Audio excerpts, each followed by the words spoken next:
been Dead Draw, Bad Bishop, King Hunt, and Best Play. Written by Layla Rain. Narrated by Christian Leatherman. Dead Draw. A Perfect Play Novel. Written by Layla Rain. Narrated by Christian Leatherman. 1.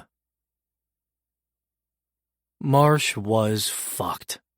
He couldn't pinpoint any single moment or event when it had all gone to shit. It was more like a cascade or an avalanche. He grimaced at the thought. He fucking hated snow. He'd been born and raised in the Texas desert, then had spent half his life in a different desert on the other side of the world. He didn't do snow. 4 years in Europe was enough. He never wanted to see the white flaky shit again if he could help it. It had been snowing that night in Vienna, 3 years ago, when the windows had rattled with the force of an explosion 5 kilometers away.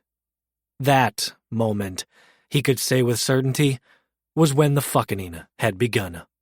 Had led him to this moment, a hotel room in San Diego.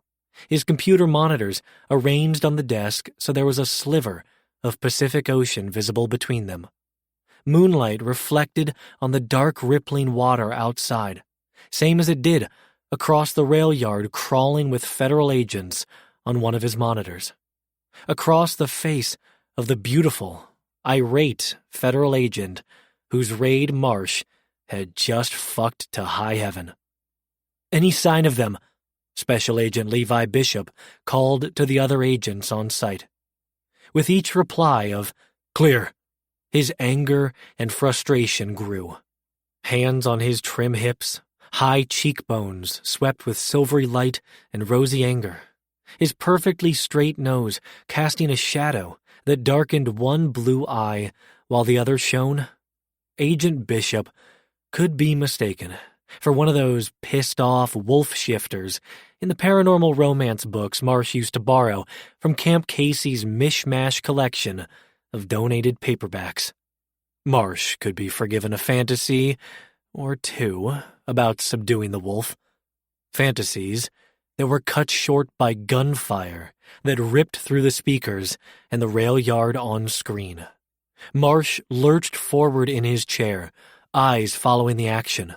Bishop crouched, ran, and hit the ground, face down in a nearby ditch, elbows braced, pistol aimed forward.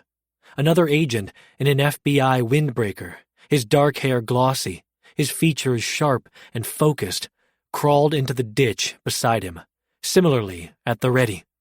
"Backup advance," Bishop said over the FBI comms channel Marsh also had access to. Sort of legitimately. He had Special Agent in front of his name, too. That counted. Gravel crunched as other agents on Bishop's periphery advanced. As if in answer, movement at the opposite end of the yard caught Marsh's attention. Caught the attention of Bishop, too. "FBI, stop right there!" "Just one step closer," Marsh silently urged. The lone stranger stepped forward, and having hacked control of the yard's security system, Marsh flicked on the floodlight at the far end, illuminating the figure without blinding the agents. Several agents turned, but Agent Bishop remained focused. "FBI, I said stop, hands up!" The man, dressed all in black, lifted his arms, a pistol in one hand, hanging upside down, his finger through the trigger guard. "Did you turn those lights on? Who are you?"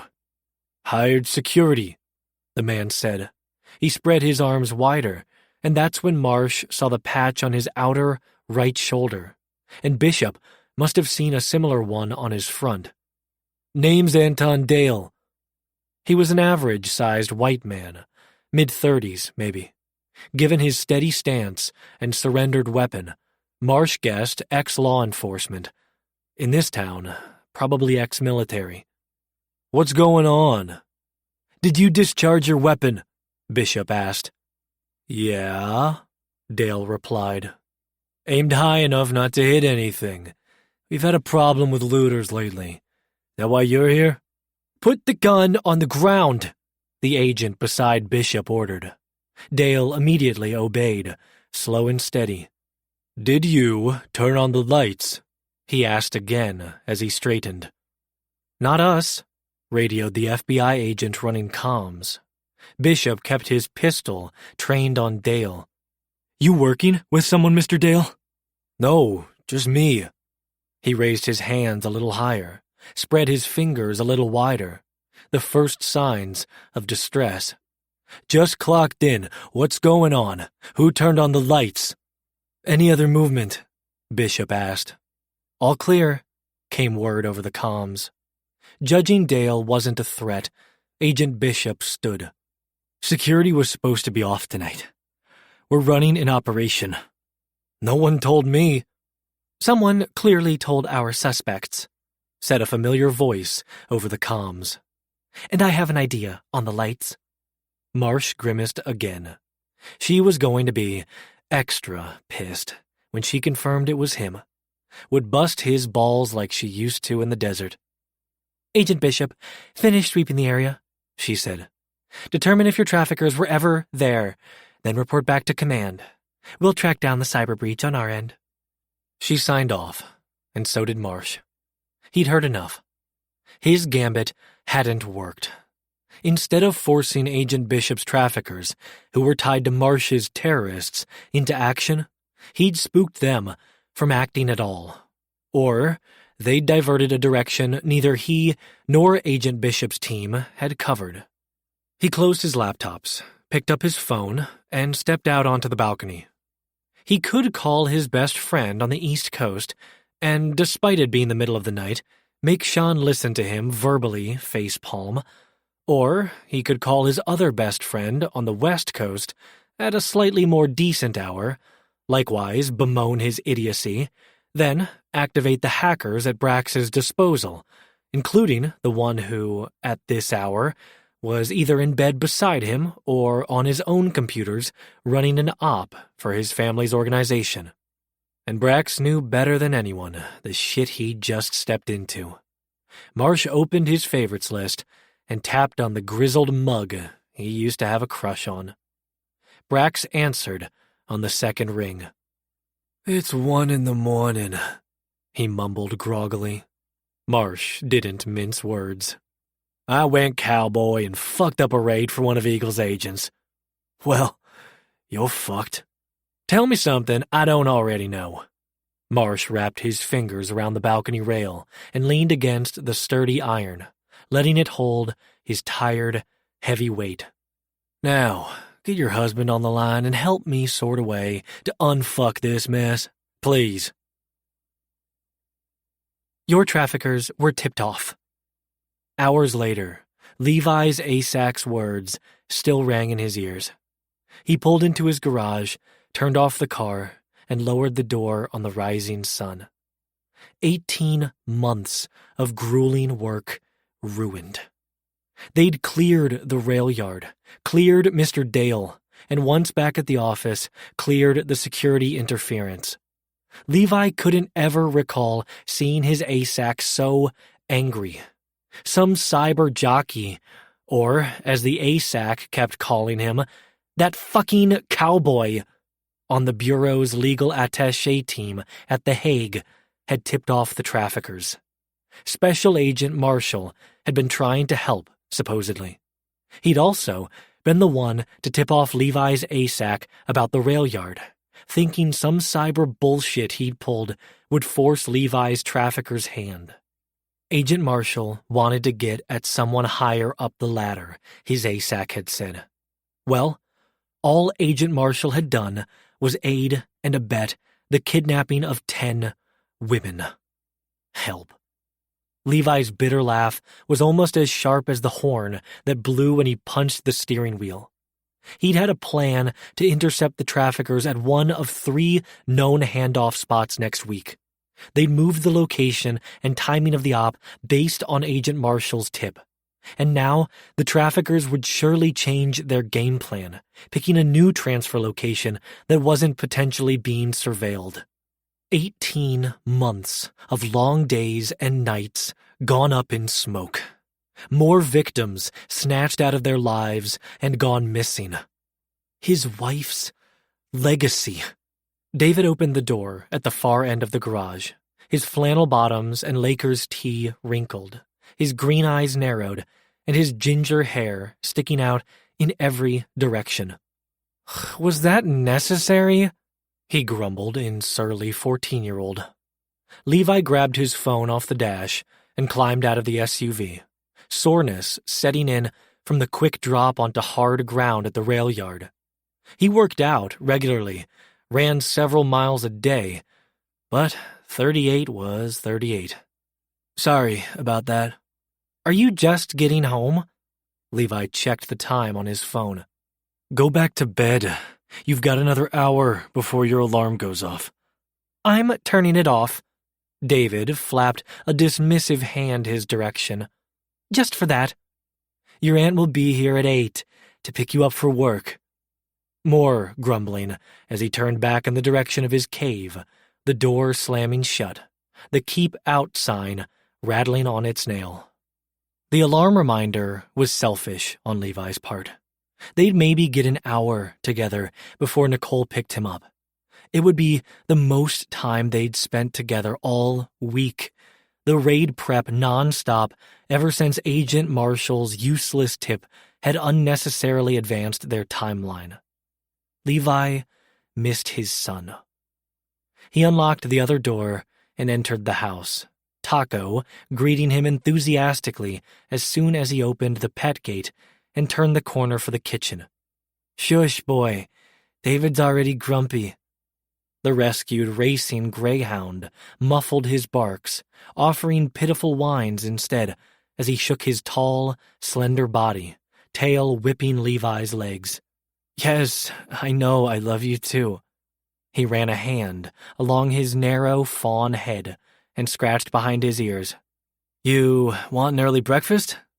The whining escalated, bordering on a bark again, which Levi shushed with a boop to his nose, only to be foiled by a plaintive meow as Burrito slunk into the kitchen and wound around her bestie's legs, nipping at Taco's ankles until he moved to the feeding mat. A little of the night's weight lifted off Levi's shoulders at their playful interactions, at their eagerness for Levi's attention and the sustenance he could give them. Lifted a little more as he straightened from setting their bowls down and watched the birds outside the patio door, finches swarming the feeders, and the usual trio of doves tottering around on the ground beneath them. Lifted more at the folded blankets, the slip covers arranged, the dishes done, then plummeted at the stack of mail on the end of the kitchen island. He flipped through the envelopes, too many with past due stamped on them, and froze when he reached the last one. Past due was stamped on it too, along with notice of repossession. He glanced at the return address, the collection agency the car loan had been referred to. He'd sold his hybrid last year to pay hospital bills. He'd kept Kristen's SUV since it was roomier, but he'd fallen behind on the payments. He flipped it over, saw it had been opened, then, slowly turning around, took in the kitchen and living room area anew, seeing the order for what it was. His son's attempt to lessen the blow, even though it had to have been a blow to him too. On this day of all days. Levi tossed the envelope onto the pile, leaned back against the island, covered his face with his hands, and silently screamed. It was all going to shit. 2. "Marry me." Levi lifted his gaze from his plate of untouched food and nearly spit out his champagne. Sliding into the chair across from him was the largest, most attractive man he'd ever seen, and the most underdressed in the room. Faded jeans, a shiny belt buckle, red-checked flannel, and a snow-white Stetson had no business among the designer threads of San Diego's finest. Neither did Levi, with his maxed-out credit cards and no-name sports coat, but traditions mattered. Just because his other half was no longer on this earth didn't mean he shouldn't celebrate the years they'd lived and loved together. Here, in this place where 16 years ago, they'd toasted their vows with friends and family. After the shitty few days Levi had had, he deserved to wallow with the best champagne as his company. And this cowboy, apparently. Wait. Cowboy? It couldn't be. Did I steal your words, Agent Bishop? The handsome stranger with the Texas accent drawled. Bronze skin spoke of a lifetime in the sun. Warm brown eyes were punctuated by deep laugh lines. His dark, silver-flecked beard dusted a chiseled jaw, and teeth as white as his hat dug into his full lower lip. The only one I need is yes. Levi glanced at the bottle of champagne in the sterling silver ice bucket beside him. He'd only drunk half, nowhere near enough to get him tipsy, nowhere near enough to make him hallucinate the mountain of a man across from him, or the fact that Mount Cowboy knew his name, or that what he was proposing was absurd. There was only one explanation. He lowered the flute to the table, careful not to form an angry fist around the stem and shatter the delicate crystal. Agent Marshall, I presume? Brains and beauty. The cowboy withdrew a leather wallet from his back pocket and tossed it onto the table. A familiar brass badge twinkled under the restaurant's chandeliers, next to a badge that read Special Agent Emmett Marshall. Levi folded his arms and clutched his biceps to keep from swinging. So, you're the asshole who cratered my investigation. Agent Marshall raised both hands, palms out. I was trying to help, Levi scoffed. Get a better definition of help. That's why I'm here. He pushed up his rolled shirt sleeves and leaned forward, resting his forearms on the table. Golden brown skin stretched over corded muscle, and Levi almost missed what Agent Marshall said next. Our teams can't seem to coordinate, but you and we could make it work. The absurdity of the notion brought Levi screeching back to reality. You don't have a team, he said. And last I heard, you don't have a case either, since you can't do your job without alerting the targets. I needed the money to show their hand. Levi lurched forward, palms smacking the table loud enough to make himself cringe, loud enough to check his volume before his words came out as a yell. And I needed to get those traffickers behind bars before they trapped more victims. Our goals aren't mutually exclusive if we work together. Levi shoved to his feet and threw his napkin on the table, beyond pissed this fucking cowboy had ruined his operation, and further ruined his forever ruined evening. You're a fucking lunatic. Maybe. Agent Marshall's hand wrapped around his wrist, stalling his retreat, and Levi's eyes shot to the dark ones dancing beneath the Stetson's brim. But I'm also your type. He tightened his grip, a calloused thumb pressing against the underside of Levi's wrist, stroking his thrumming pulse. Hacker, remember? His voice dropped an octave. There's plenty on your personal computer to prove it. Levi's stomach plummeted at the same time his dick began to plump. He wrenched his wrist free and sank into his chair, his knees threatening to give way. Either from lust or dread, Levi wasn't sure, the two instincts threatening to strangle him and strangling his words. You wouldn't. He was out as pansexual, but he'd rather not have the details of his sex life combed through by a stranger, or worse, leaked to the wrong person. I won't, if you marry me. That seems a bit extreme. Agent Marshall lowered his voice, not the sexy rumble from before, more a conspiratorial whisper. I also know you're up to your eyeballs in debt, thanks to this country's asinine healthcare system and a mortgage you can't afford on your own. And that wasn't even counting the other bills. I'll manage. The other agent talked over Levi's rehearsed reply. I came into some money last year. Money I want nothing to do with. Gave some away. The rest is burning a hole in my conscience. I don't want your dirty money. My old man was an asshole, but a rich one. The money's clean, and more than enough to help a good father pay his debts and keep his burgeoning delinquent in the best schools. Levi ignored the first flicker of hope he'd felt in 2 years and focused instead on the lingering thread of anger and the endless string of questions unfurling between them. How much did this cyber agent know? And if he was good enough to hack Levi's computer, and God only knew what other databases, banks, hospitals, public schools, then why hadn't he found another way to get to the trafficker's bankroll? Was this bonkers scheme really the last resort? I go back to extreme, Levi said. You're proposing what? To be my pretend husband? Not pretend. Actual husband.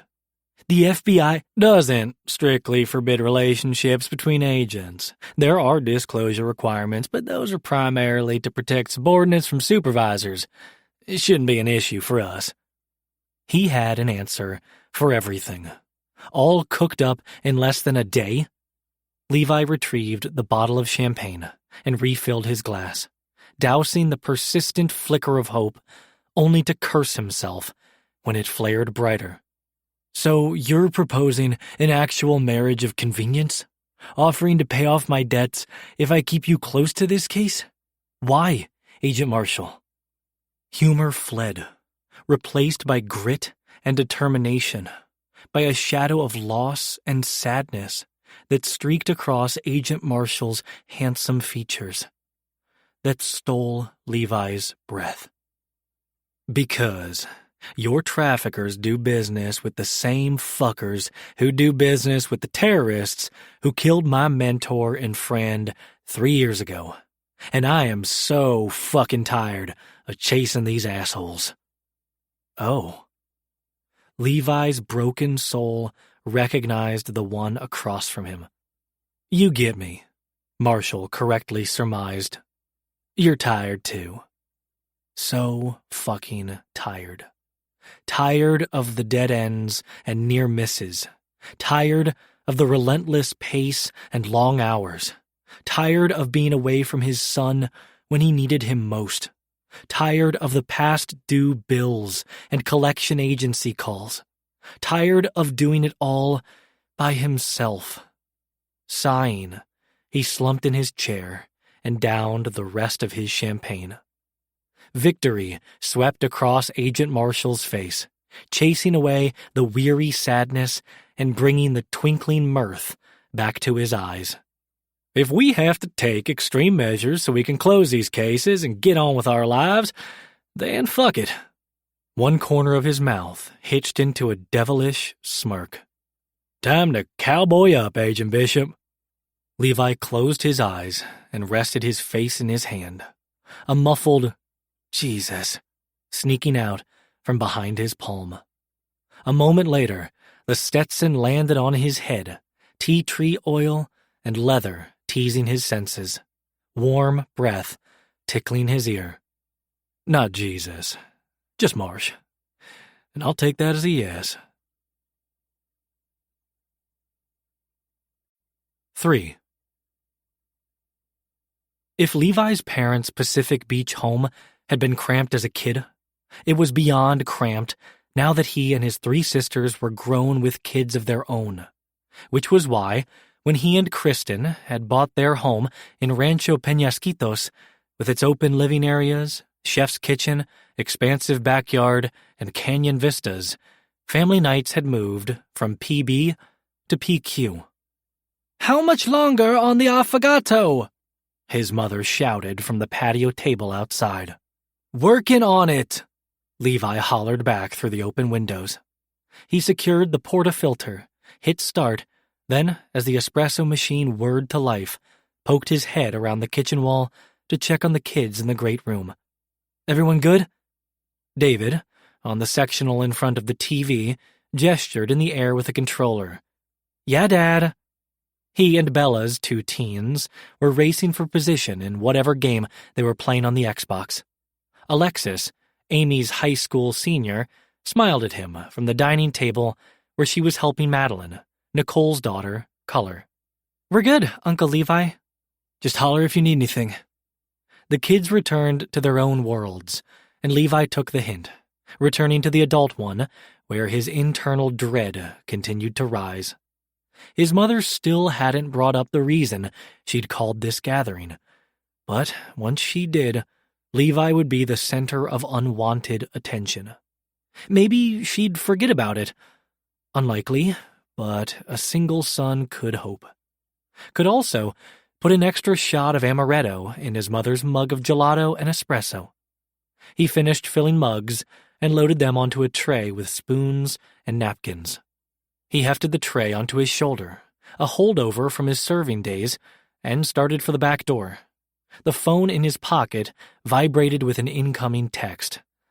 He had a good idea from whom.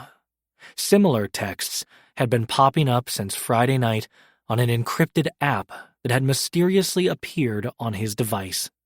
Every time a text appeared, Levi was thrown into a storm of pissed off, mildly impressed, and more than a little curious. But that confusing typhoon would have to wait.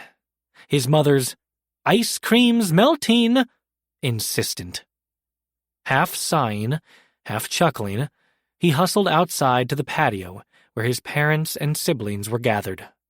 The June gloom had burned off earlier in the day, leaving behind a warm Sunday afternoon and giving them more room to spread out around the long oval table. "Finally," his mother huffed. "I don't know," Levi teased as he set the tray out of her reach. "What did you do to deserve this?"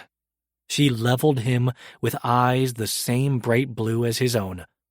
"Levi Morelli Bishop, I spent 30 hours in labor with you. That's 30 tacked on to the 48 I spent birthing your sisters. That's more than enough."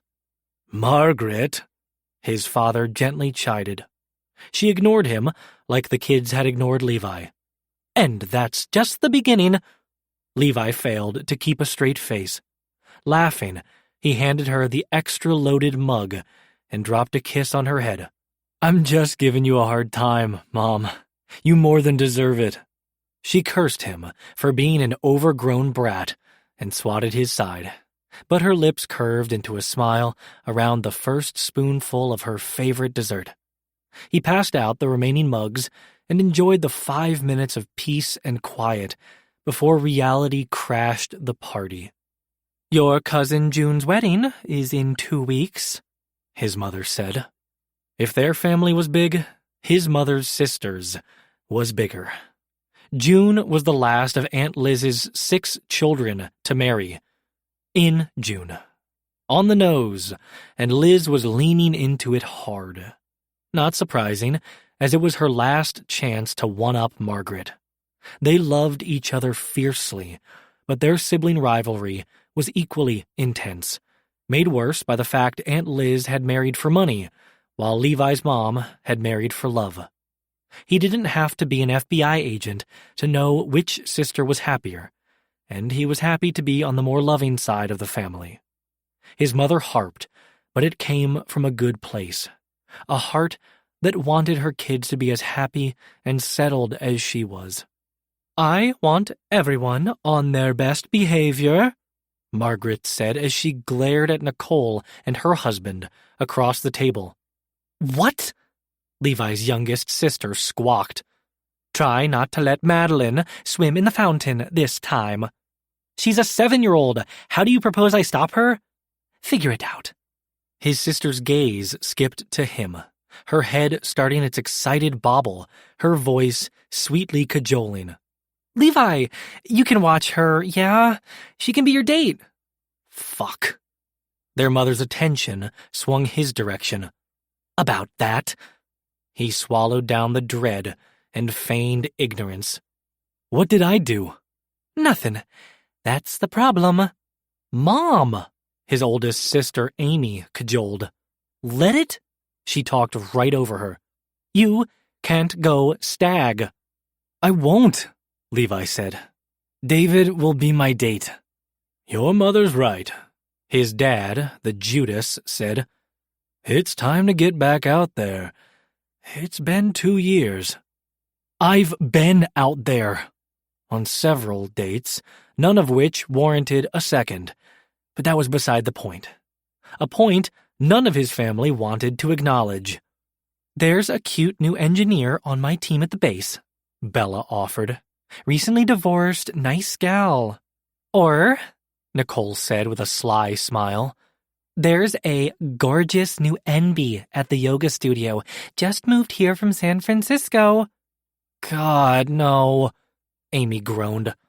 All they'll do is gripe about the hard water and the fries in our burritos.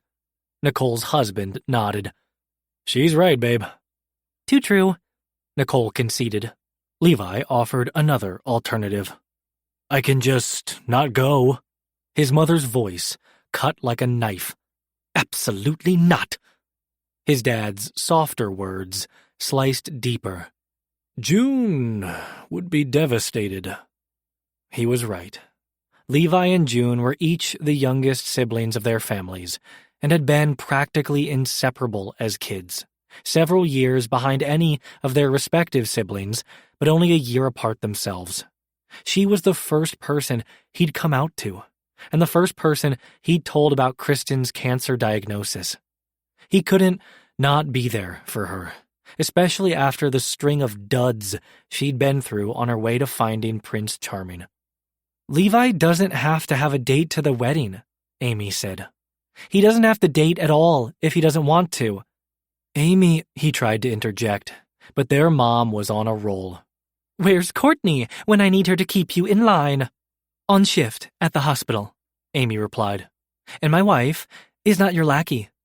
While the two most hard-headed of their lot snapped back and forth at each other, Levi stood and began gathering cups. I'm going to take these in and check on Taco. He's awfully quiet. The squabbling continued behind him as he rinsed the mugs, put them in the dishwasher, then ducked out the side door to the fenced-in dog run. Taco was stretched out in the filtered sunlight of the mesquite tree, with Burrito tucked against his side. Levi lowered himself next to them and scratched behind the tabby's ears. She hissed at the disturbance and curled tighter against Taco's side, burying her face under his arm. Nice, Levi muttered. Now you're mad at me too. Mom's not mad at you, Amy said as she slipped through the metal gate at the end of the run. She's mad at me now, so you're welcome. She kicked off her flip-flops and sat beside him, legs crossed.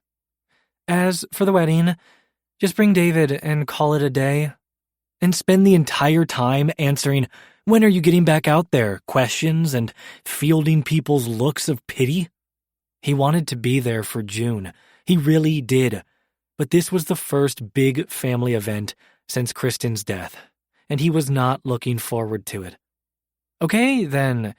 We've got 2 weeks to find you a date. I've already got one. Amy's head whipped around so fast, the salt and pepper curls of her pixie cut bounced. Say what now? The earlier storm still raged around Agent Marshall, but Levi couldn't deny the appeal of the cowboy-sized life raft. Granted, any decision to accept Marsh's crazy proposal should have been based on Levi's case or on the pile of bills he'd moved to his desk upstairs. But it was the thought of all those questions and pitying looks, of the worry underlying his parents' and siblings' voices that made him reach for the life raft and force out the words. He lifted a hand, pinky finger extended.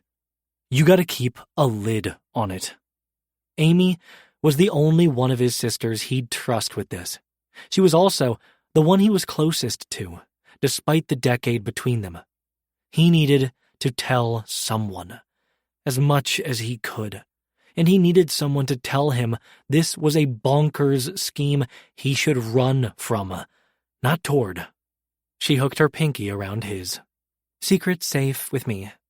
So, there's this other agent, Marsh, whose case is sort of connected to mine, but he fucked up, and he's off his case, and now I'm his best bet for catching the bad guys we're both after, but we can't team up officially, so he's proposed marriage. He took a deep breath and kept going before he talked himself out of this. I keep him close, and he uses his recently inherited fortune to pay off my debts. Levi barely avoided rolling his eyes at the whole ridiculous situation, at the ridiculous position he found himself in, at the ridiculous incompetence that should have convinced him to say no, but that seemed to be fighting a losing battle against his ridiculous pride and his withering soul that couldn't take another hit. Beside him, a wide-eyed Amy had splayed her fingers over her mouth, holding in God only knew what sounds. I'm guessing by that reaction you think I'm crazy. I do, but it's fucking perfect. She lowered her hands and clasped his. It'll make Mom happy, get everyone off your back for a bit, and get you debt-free, which, I reiterate, any of us would also gladly help you with. He squeezed her hands. Thank you, but I'm not going to ask that of any of you. Money's tight all around. We can make it work. He sidestepped the argument they'd been having the past 2 years and cast his gaze toward the back patio, a different argument looming. If I get married without her there, Mom already had the big fancy wedding for her precious baby boy. She flicked a hand in the air. Tell her you eloped this time, that you didn't want to overshadow June's big day. Promise her a big Christmas wedding redo or some shit like that. Why would I make that promise? It's not real. If he and Marsh were lucky, their cases would be closed long before Christmas. Marsh would go back to The Hague, Levi's debts would be paid off, a divorce would be in the works, and their lives would return to normal. Apart. Lonely. Amy shrugged a shoulder. Just a thought. You can stop having those now. Is he hot? Inside, the house phone rang, and Levi was happy for the excuse to end the conversation. I should go get that. The ringing stopped, and David's muffled voice drifted out the window. Amy snagged Levi's wrist, dragging him back on topic. David's got it. Now answer my question. Is this Marsh guy hot? Would it matter? Amy had broken up with Vanity decades ago. She was usually the last person to care about appearances. Why now? I don't care, she confirmed. But Aunt Liz will if you show up to the last wedding of our generation with a hot-as-shit new husband. She wasn't wrong. Maybe that small victory would be enough to also win his mother's forgiveness for eloping. He stood, hauled Amy up by the wrist, and begrudgingly whispered the truth. He's the hottest man I've ever seen. Her snort of laughter collided with a piercing wail from inside, startling Taco awake and jostling free a rudely awoken Burrito, who in turn hissed at a frantic Alexis, who came barreling out the side door. Amy gathered her daughter to her side. What's wrong? David called Maddie a wanker and shook his controller at her. The brief balloon of levity popped, and reality crashed the party once more. Fuck. Levi scrubbed a hand over his face. Is David still inside? Alexis nodded. Maddie ran to her mom out back. Amy's glare was almost as frightening as their mother's. Maybe having Marsh around will do your son some good too. Or maybe it would backfire. Spectacularly Family night disintegrated after that. Levi's lack of a love life no longer the hottest topic of conversation. Though maybe that topic was an easier one than his son's behavior and the resulting lack of confidence in his mother's eyes. She stood behind the open car door, her gaze flicking between him and the house where David was. "You sure you don't want me to talk to him?" "I've got it, Mom." "Do you?" Hand cradling his cheek, she swiped a thumb under his left eye as if she could rub away the dark circle there. "You look tired." Tired was an understatement, made more so by the ups and downs of the weekend, the last 15 minutes of it, the lowest. It was a long week. The longest in 2 years. But if he confessed that feeling, his mother would never leave. His dad saved him the lie. "Em, we should let him finish cleaning up so he can get some rest." Rest probably wasn't in the cards, but Levi took the out. He bent and glanced around his mother's side, catching his father's eye from the driver's seat. "Thanks again for letting him crash with you Friday. I didn't want him to be alone that night." "You shouldn't have been either," his mom said as he straightened. "We want to help, Levi. You just have to let us." He didn't trust his voice not to shake, so he nodded, kissed her cheek, and closed the car door once she was safely inside. He waved goodbye to his dad and waited for their car to clear the corner before turning back to the house, and promptly stalled, breath as shaky as his voice, unprepared for the simmering teenager inside and the lecture he needed to give. "An adjustment," Kristen reminded in his head. "Assholes give lectures. We will not be asshole parents like mine were." His phone vibrated again, and this time Levi leapt at the opportunity to procrastinate a few seconds more. He opened the messaging app and read the latest texts from Marsh. Longhorn. "King cake is better than honey cake is better than Stullen." Longhorn. "We met last December when you were in the Bay Area for work. I was there celebrating Hanukkah with Brax." Brax, a former Army buddy, was one of Marsh's best friends. Sean, a former FBI colleague, was the other. Just two of the many biographical bits Marsh had peppered him with in dozens of texts since Friday. He was introducing himself, and also laying the groundwork for a relationship that had quickly led to marriage. A partner should know who their spouse's best friends were, and apparently, also their seasonal cake preferences. Levi hadn't replied to any of Marsh's texts.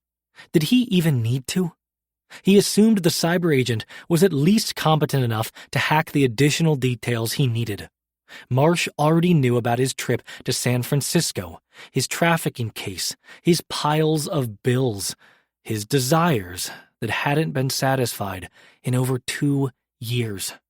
Not that marrying Marsh would satisfy them either. Any arrangement they agreed to would have to be strictly professional. Levi didn't have the time or energy for more. He was already running on fumes. He flipped the phone in his hand, debating his reply, debating whether to reply at all. Despite what he'd told Amy, the deterioration of the evening had him waffling again. Was more change what David needed? A new stepdad was probably not a good idea, but the changes David did need, Levi around more, their lives financially stable, seemed out of reach without Marsh. From inside, dishes clanked, water gushed, and David cursed. Levi pocketed the phone and pressed pause on his internal conflict. He'd debate the future later, after settling today's crisis. He scrubbed his hands over his face, resisted a scream, and headed inside, picking up in the great room on his way to the kitchen. He grabbed a dry towel and joined his son at the sink. "Wanker," he said, after a few minutes washing and drying once he was calm and confident enough to proceed with an adjustment and not a lecture. "You're the one who made me watch all those British comedies." "You can't call your cousin a wanker." "But she is." "No, she's a 7-year-old kid. But that's beside the point. You shouldn't call anyone a wanker." Even if they are, like you were at that age." Levi covered David's hand, halting his scrubbing and making sure he was paying attention to this next adjustment in particular. "Did you shake your controller at her?" Levi was heartened to see regret stain his son's downturned face. He understood what he'd done was wrong. "I didn't mean to," he said. "I was just angry." "About what?" "That was the collection agency on the phone." The call David had answered when Levi was outside with Amy. "They're going to repo the RX if you can't make the payments by Friday." Levi withdrew his shaking hand from his son's, hoping David didn't notice. He hadn't expected a follow-up call, especially on a weekend. He'd hoped to handle it, somehow, before the threatened repo. He definitely didn't want David to have to hear any more about it. "I can get a car from the bureau pool." David's voice was barely audible over his angry scrubbing. "But it was Mom's." Levi had been wrong earlier. This was the lowest point of the past week. How did he reassure his son it would all be okay? That they wouldn't lose the car or the roof over their heads, when one of the last things he'd promised Kristen was to never lie to David. "You should do it," David said. "Do what?" "Marry that guy." Levi bobbled a skillet. "What guy?" "The one you were telling Aunt Amy about." "You weren't supposed to hear that." "I heard enough." He handed Levi the last pan and turned off the water. "It's not betraying Mom if you don't love him." Levi finished drying the pan, set it on the island, and angled toward his son. "Someday, I might." He thought to leave it at that, then realized how his reply sounded, how falling in love with Marsh was out of the question, and too soon for him or David to even entertain. "Not Marsh, but someday I might find someone I love as much as I loved your mother." "But that's not our problem now, is it? If this Marsh guy helps us keep the house and the car, then do it. They're all we have left of her." Levi's chest ached, and it was all he could do to draw breath, to force words out around the knot in his throat. "David, that's not all we have." Tears escaped his woeful green eyes.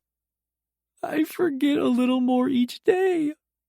Levi curled him into his chest and buried his face in his son's tangle of ginger hair.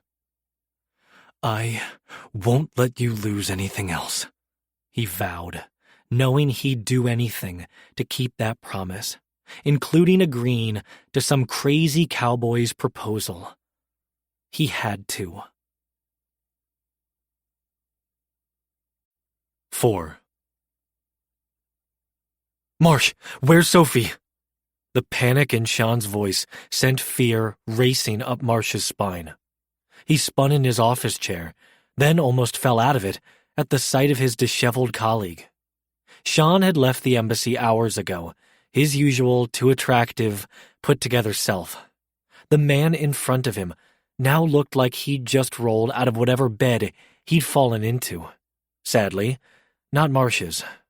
Jacket and tie gone, dress shirt and pants wrinkled, wool overcoat and dark hair sprinkled with snow.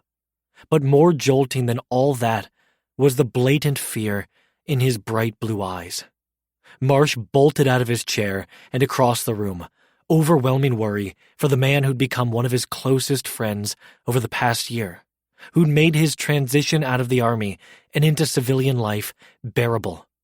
Sean was wrong. "Where's Sophie?"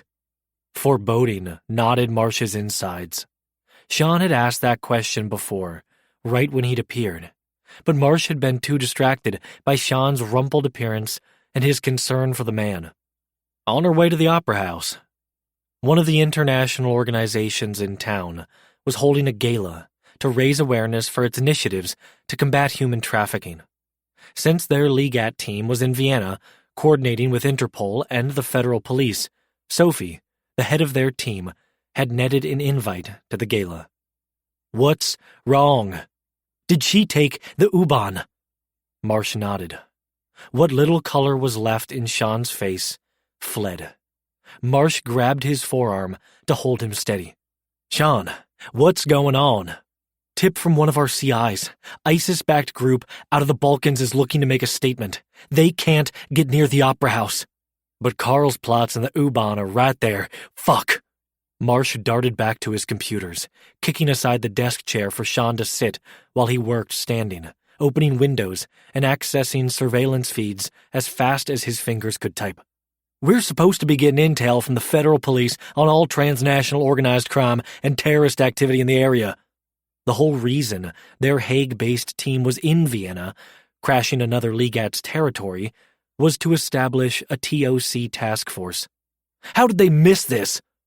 How had he missed it? With what money?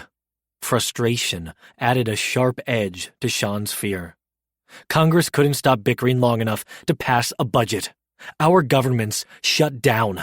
We're not paying our bills, and the cyber training budget is gone. Info channels are closed. Not to me. He'd designed the cyber upgrades, surveillance, alerts, grabs, tripwires, the local authorities had recently put in place. He could tiptoe through them better than anyone. He opened door number 1 to live surveillance feeds of Karlsplatz station, started facial recognition running, and moved that window to his desktop monitor. Keep an eye out for Sophie. Sean wheeled to his side, eyes on the live feed, while shouting into his phone. Damn it, Sophie, pick up! Marsh opened door number 2 on his laptop screen to a backlog of untagged surveillance and alerts. Fuck, did you alert the police? He asked Sean. The other Legat team? Ross, the legal attaché assigned to Vienna, was also attending the gala. Ross isn't answering either. Wagner's on it for the federal police. A small blessing. The British expat was former RAF and a good cop. Their teams had worked well together. Wagner trusted them, and he wasn't the sort to sit on information or ignore a threat just because the money wasn't there. He'd put himself on the front line if he had to. Marsh scanned the timestamps on the backlog of files until he found the most recent grab. He opened the PDF, a wire transfer confirmation from 3 days ago. The routing and account numbers rang familiar. He fed them into his search engine, ran it against the evidence in one of his collections, and seconds later, it returned a match. Sean, look at this. Marsh gestured at the PDF open on the left side of his laptop screen. That's a wire transfer from 3 days ago. He pointed at the other document his search had produced. That's a wire transfer we tied to a transnational organization of interest in a human trafficking investigation. Same bank, Sean said, confirming what Marsh had noticed. He ran the routing number through another collection. Bingo. He opened a third document. Same bank that funded that arms deal we derailed 2 months ago. Sean leaned forward in the chair, peering at the screen. The account numbers are close too. Sean's phone vibrated at the same time facial recognition pinged a match from the surveillance feeds. Sophie, phone to her ear, had just stepped off the U-Bahn at one end of the platform. Sophie, thank fuck, we've been trying to reach you. You need to get out of there. What's going on? Their Legat asked. Another match pinged. A 20-something man, white with dark hair, cleared the bottom of the stairs at the other end of the platform. A rap sheet appeared on screen next to his image. Peter Bauer, an Austrian citizen, arrested and charged last year with possession of narcotics with known ties to ISIS. Marsh glanced again at the surveillance. Peter's trench coat was 3 sizes too big. And was that a trigger in his white-knuckled fist. Marsh barely had time to shout, "Get down!" in the direction of the phone, to throw an arm over Sean's shoulders and drag him to the floor before an explosion 5 kilometers away shook the embassy windows and shook Marsh awake. Disoriented at first, he couldn't sort why Sean wasn't beside him, why he wasn't on the floor in the borrowed office at the embassy, why he was warm instead of cold, and why the ocean was right outside his window, albeit slightly out of focus. But then the fog of memory receded, and reality returned. He was in San Diego, in a hotel room overlooking the Pacific, in June, 10,000 kilometers and 3 years away from that awful winter's night in Vienna, the night his friend and mentor had been killed. He sat up in bed, bent his knees, and propped his elbows on the aching joints. Head in his hands, he raked his fingers through his hair to shake loose the cobwebs of another night's restless sleep. When that didn't work, he rolled out of bed and shuffled over to the in-room coffee maker. He packed it full, set it to brew, then cleaned up in the bathroom while it percolated. He snagged the bottle of ibuprofen, his phone off the charger, his glasses, and the steaming cup of joe on his way to the desk. Still, no return texts from Levi. He ignored the twinge of disappointment and concerned himself with their cover instead. All weekend, he'd been filling Levi in on himself and their relationship. The sort of things a person should know about their fiancé. But information needed to flow both directions. Was Levi silent because he wasn't on board with the plan? He'd seemed to be coming around at the end of their conversation at the restaurant, but that was 3 days ago. Had he changed his mind? If Levi was still game, Marsh needed to know more about him than what a background check and basic hack had turned up. Levi Morelli Bishop, born and raised in San Diego, criminal justice major at San Diego State, joined the San Diego Police Department after graduation, was recruited by the FBI a few years later, excelled at the academy, was assigned to the San Diego field office, amassed numerous commendations, and was appointed head of the field office's human trafficking task force, and preferred to bottom, per the porn links uncovered in his browser history. A real Boy Scout, though he didn't have Sean's clean-cut Boy Scout appearance. Nor was he a prickly pine like Brax, spindly and grizzled. No, Levi Bishop was pin-up worthy. Teenage Marsh would have ripped his picture out of a magazine and hidden it in his sock drawer. Levi was well-proportioned for his just shy of 6-foot frame, not overly bulky, a compact wall of sculpted muscle worthy of a billboard, with dark blonde hair, piercing blue eyes, cheekbones for days, and inviting bowed lips. But the fact Levi could be an underwear model had nothing to do with why Marsh had watched him for over an hour at that restaurant Friday night.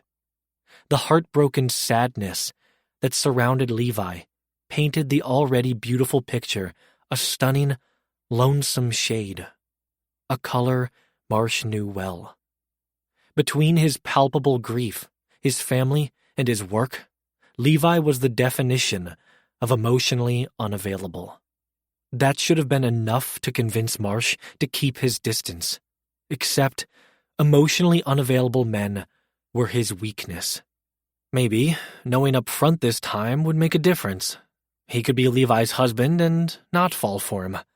He'd learned his lesson with Brax and Sean.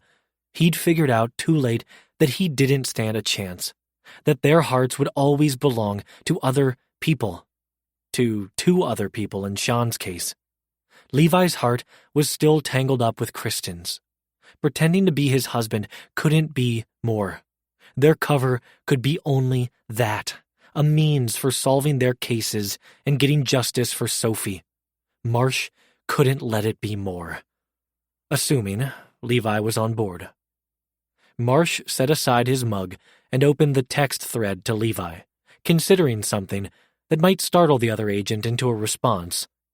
"My favorite color is magenta," Wolfie. I did not expect that. Bingo. My mom loves bougainvillea. It's all over our ranch in Texas. A slight delay, then mine's green. Longhorn. I know. Your old car, the front door of your house, the color theme on your computer, your son's and late wife's eyes. Bubbles appeared, then vanished, reappeared, then vanished again. Marsh sipped his coffee and regretted his stalker-like litany. Sometimes he didn't know when to rein the hacker in. Occupational hazard. But not a fatal one this time. Far from it. Levi's reply was more than a mere detail. I haven't slept a whole night through since she died. Marsh's chest clenched, recognizing Levi's lonely grief. He hadn't slept a whole night through in 3 years. I get you. If Marsh's magenta reply had surprised Levi earlier, the reply that lit up Marsh's screen was equally unexpected and made him laugh out loud. I hate coffee. Don't tell my Italian mother. The fist around his heart lightened, and a hollow place there began to fill, to warm. You're a monster. Wolfie. Wolfie? Longhorn. Meet me for breakfast, and I'll tell you. The anti-coffee monster sent him the name and address of a local bakery and told him to be there in an hour. 5. Marsh spied a suited Levi inside the corner bakery, sandwiched between a Mexican eatery and a pizza joint, the tiny strip mall itself tucked deep in suburbia. Marsh suspected it was one of Levi's usual haunts, close as it was to his home. Confirmed when Marsh approached and heard Levi chatting with the older white woman behind the pastry case about her weekend. She caught sight of him over Levi's shoulder, and her eyes grew wide, round as saucers behind her cat-eye glasses when he sidled up to Levi and threw an arm over his shoulders. What's good here, babe? The brim of his Stetson threatened the structural integrity of Levi's blonde coif, earning him a murderous side-eye from the other agent. Do you ever not wear the hat? Do you ever not wear underwear? The woman behind the counter giggled, and Marsh flashed her a grin, kept it in place as he leaned closer to Levi, catching whiffs of peppermint and citrus, and whispered, Don't answer that. We're in public, and I can't be held responsible for my actions. Who's your friend, Levi? The woman asked. Marsh removed his hat with one hand and extended the other across the case. Emmett Marshall. And your name, gorgeous? Her cheeks pinked, and she swept graying brown curls off her forehead. Lily Levine. I own this place. Lily! That's my niece's name. He hitched his smile higher. But she's not half as pretty as you. Lily blushed deeper and caught herself with one hand on the counter. Mission accomplished. He'll have a Queen Amman and a drip coffee. Levi tried to sound irritated, but a thread of amusement twisted through his words. Marsh counted that a win, too. Milk and sugar? Lily asked. And a dash of cinnamon, if you've got it, Marsh replied. Of course, she said with a warm smile. Your usual, Levi? Yes, please. Levi paid for their order, then led Marsh outside to the bistro table, farthest from the other customers. It was cool out, the morning marine layer heavy, but 4 years at The Hague had reacclimatized Marsh to dreary weather. At least here it would burn off by noon. In the meantime, his hat, flannel, and jeans would keep him toasty enough. If we're supposed to be engaged, Levi said, should you be flirting with everyone in sight? And do you even like women? Marsh rested back in his chair, legs crossed. Just because I'm not sexually attracted to women doesn't mean I don't love them. I was raised by 2 amazing women. A little harmless flirting, if it's welcome, makes anyone feel good. He removed his hat and rested it on his knee. And I love to flirt almost as much as I love my Stetsons. Levi rolled his eyes. I'm starting to reconsider this. So, you've considered it then? I'm considering. He turned his phone face down on the table and straightened, his gaze sharpening. With some ground rules. Marsh respected the posture and the position and mirrored it himself. This was a professional proposition after all, regardless of how good Agent Bishop looked in a suit. Marsh set his hat aside and braced his forearms on the table. I'd expect nothing less. This can't risk my job. I can't promise that. And I can't trust you. You fucked up my raid, Agent Marshall. 18 months of hard work went poof, and now we're supposed to team up? I'm supposed to risk my job when all you've demonstrated at yours so far is incompetence? Anger gave way to apprehension, creeping across Levi's features and causing his shoulders to hitch. Mine doesn't pay enough, but it pays and provides benefits. Marsh could get angry at the perceived slight. It hadn't been incompetence. It had been a miscalculation. But that wouldn't get Agent Bishop on board. Humble, earnest honesty was his best shot. I am sorry about your raid, and I understand I'm asking you to put a lot on the line. I will prove you can trust me, that I can be an asset to you on your case, and I will do everything in my power to minimize the risk to your job. As far as the Bureau will know, I'm here to visit you and check out the field office for a possible transfer. I'll still be working my existing cases. Levi relaxed a measure, which opened the door enough for Marsh to ask a more probing question. Even if you did lose your job, would it be the worst thing in the world? There's more than enough security and defense work in this town. Those gigs pay better. We all know that. You're right. And assuming I leave the Bureau in good standing, that's the plan, after I finish this case. Why this case? Marsh asked. And the small progress he'd made, to borrow Levi's words, went poof. But it wasn't tension that rushed back in. It was the same sadness, the lonely grief from Friday night that colored Agent Bishop's expression a deeper gray. Answer enough. Marsh tentatively laid a hand over Levi's, giving it a bit more weight when Levi didn't snatch his away. You don't have to tell me. Someone cleared their throat, and Marsh glanced up.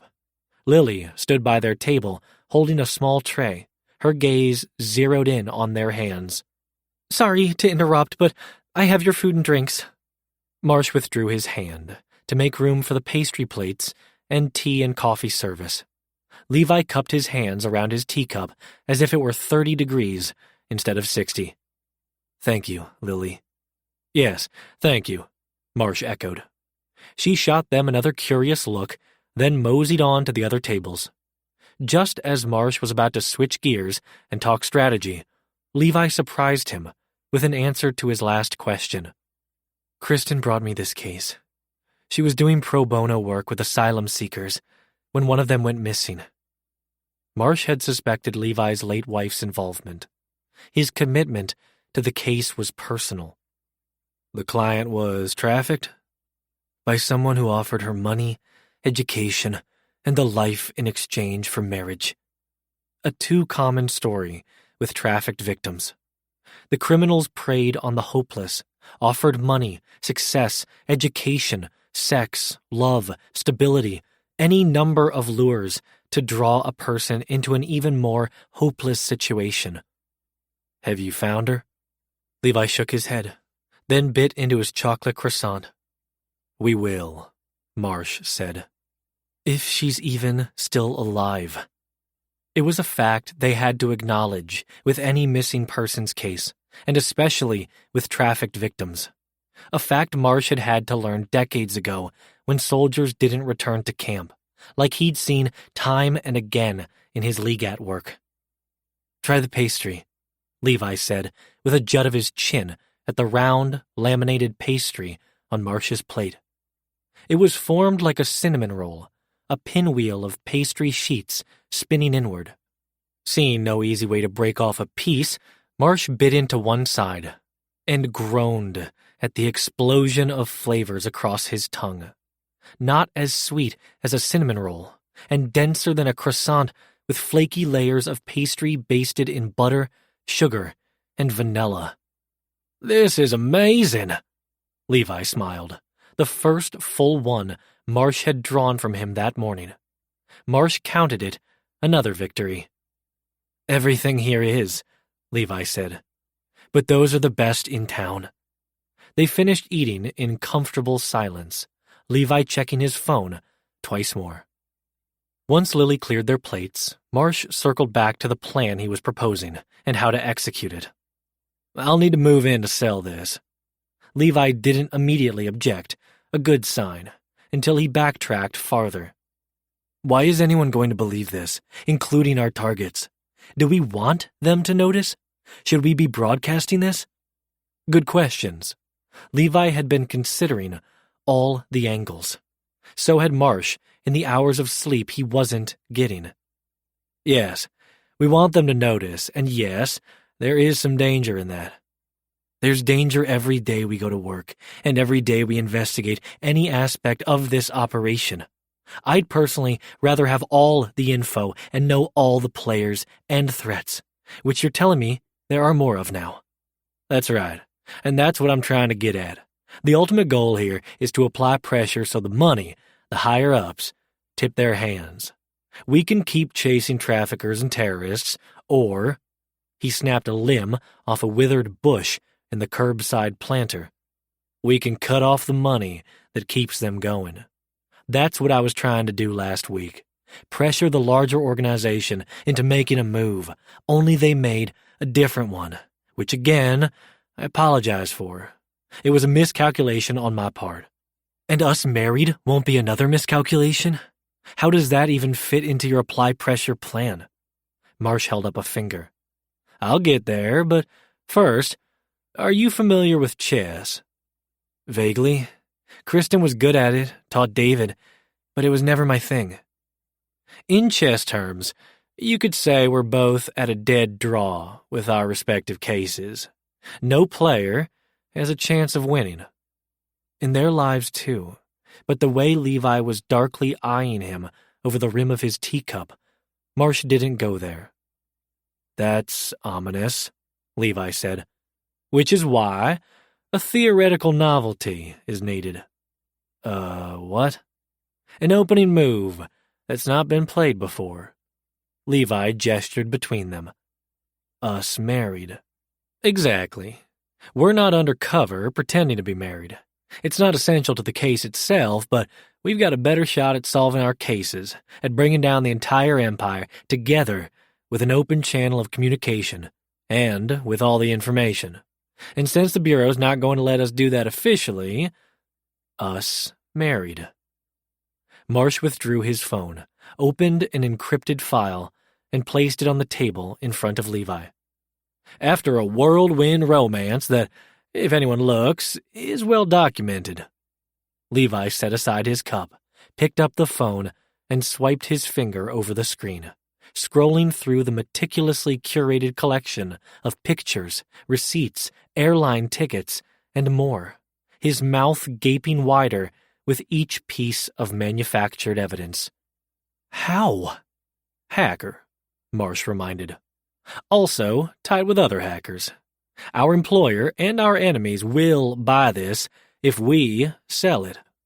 Levi returned the phone, then sank back in his chair, legs and arms crossed, considering. After a nerve-wracking minute, he returned to the spot Marsh had brought them to earlier and moved a square forward. "We have the extra room at the house." Marsh navigated carefully, not wanting to jeopardize the progress made, but also locating all the pieces on the board. "And David?"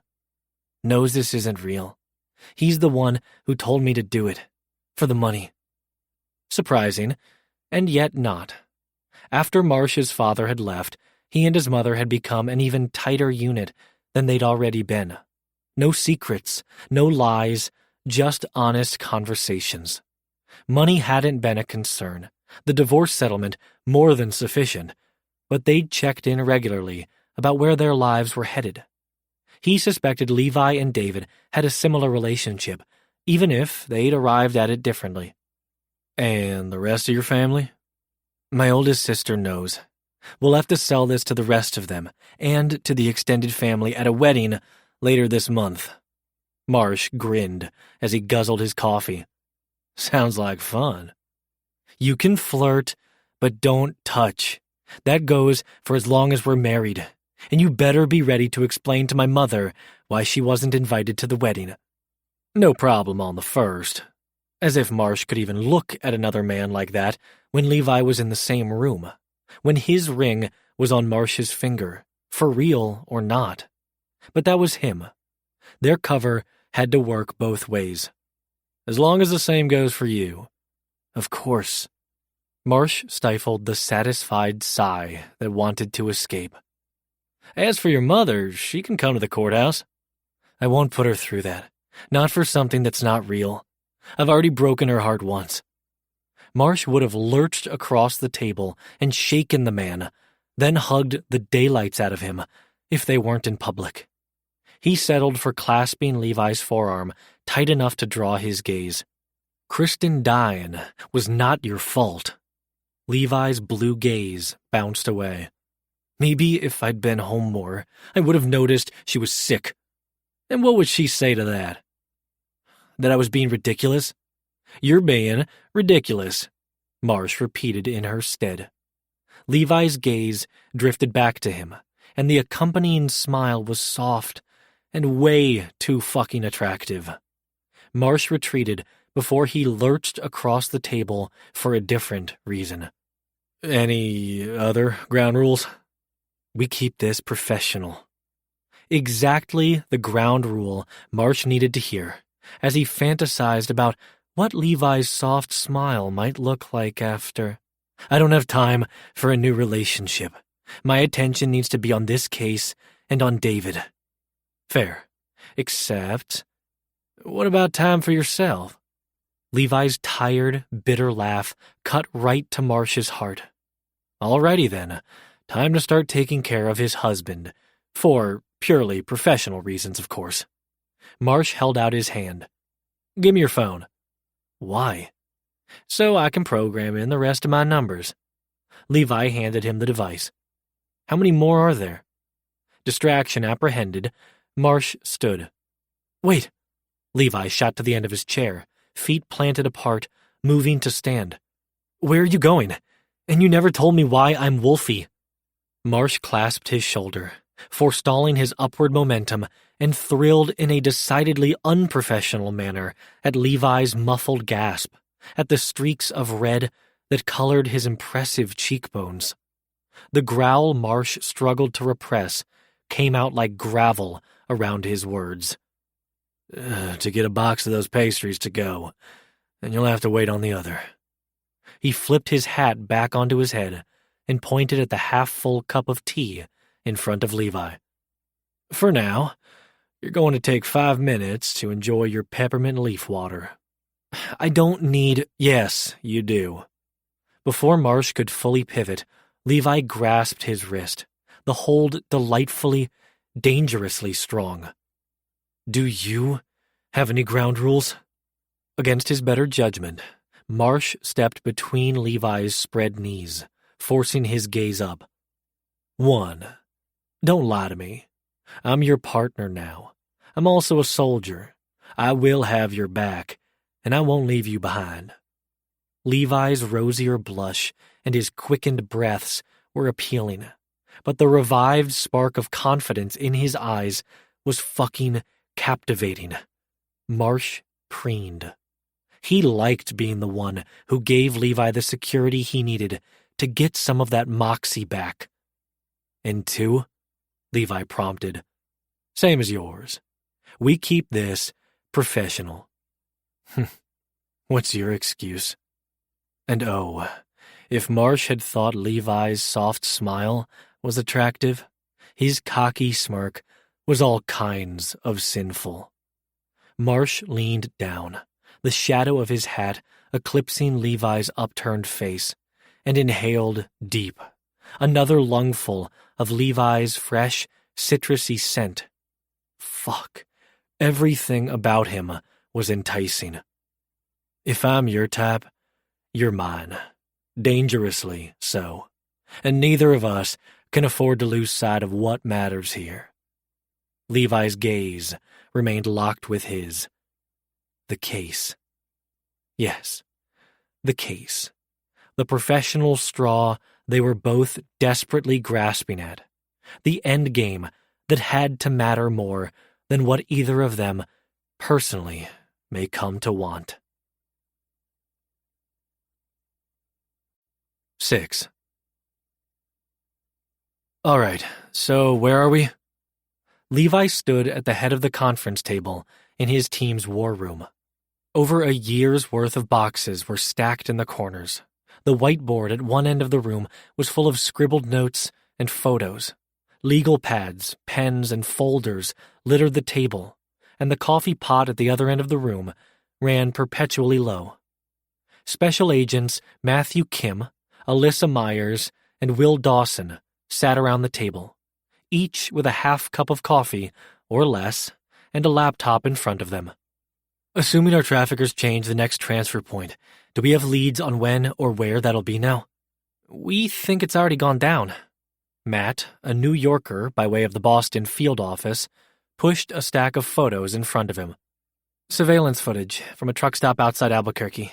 They haven't used this one before. We didn't have eyes on. Footage came in from a missing persons contact I have down there. Levi spread out the grainy photos. The repurposed moving truck was the exact right size, big enough to cram 10 or so people behind boxes, small enough to avoid way stations. And the man hauling women out of the back of the truck and shuttling them into separate SUVs was familiar too. No positive ID on him. He was always careful to avoid cameras, careful to always operate outside their jurisdiction. But his size and build, the ink on his forearms, and his presence at all the transfers were enough to identify him as a repeat player. How many victims? 8 to 10, Alyssa replied, consistent with their pre-raid intel. Do we know the victims' destinations? Will, the most junior agent on their team, shook his head. Unmarked truck, no manifests, couldn't get plates on the SUVs, likely headed for casinos in Nevada or the Ozarks. And then where, after they outlasted their usefulness as underpaid waitresses for the gamblers and pit bosses to grope? Fuck. Levi pushed off the table. Out of their jurisdiction either way. He paced the length of the room, hands laced behind his head. Will, notify the other task force teams, particularly those in Nevada and along the I-40 corridor. On it. He spun in his chair and scrambled out of the room, headed for his bullpen desk. Do we have any leads on the next exchange? Levi asked. Nothing solid, Matt replied. Working contacts and checking manifests and missing persons reports.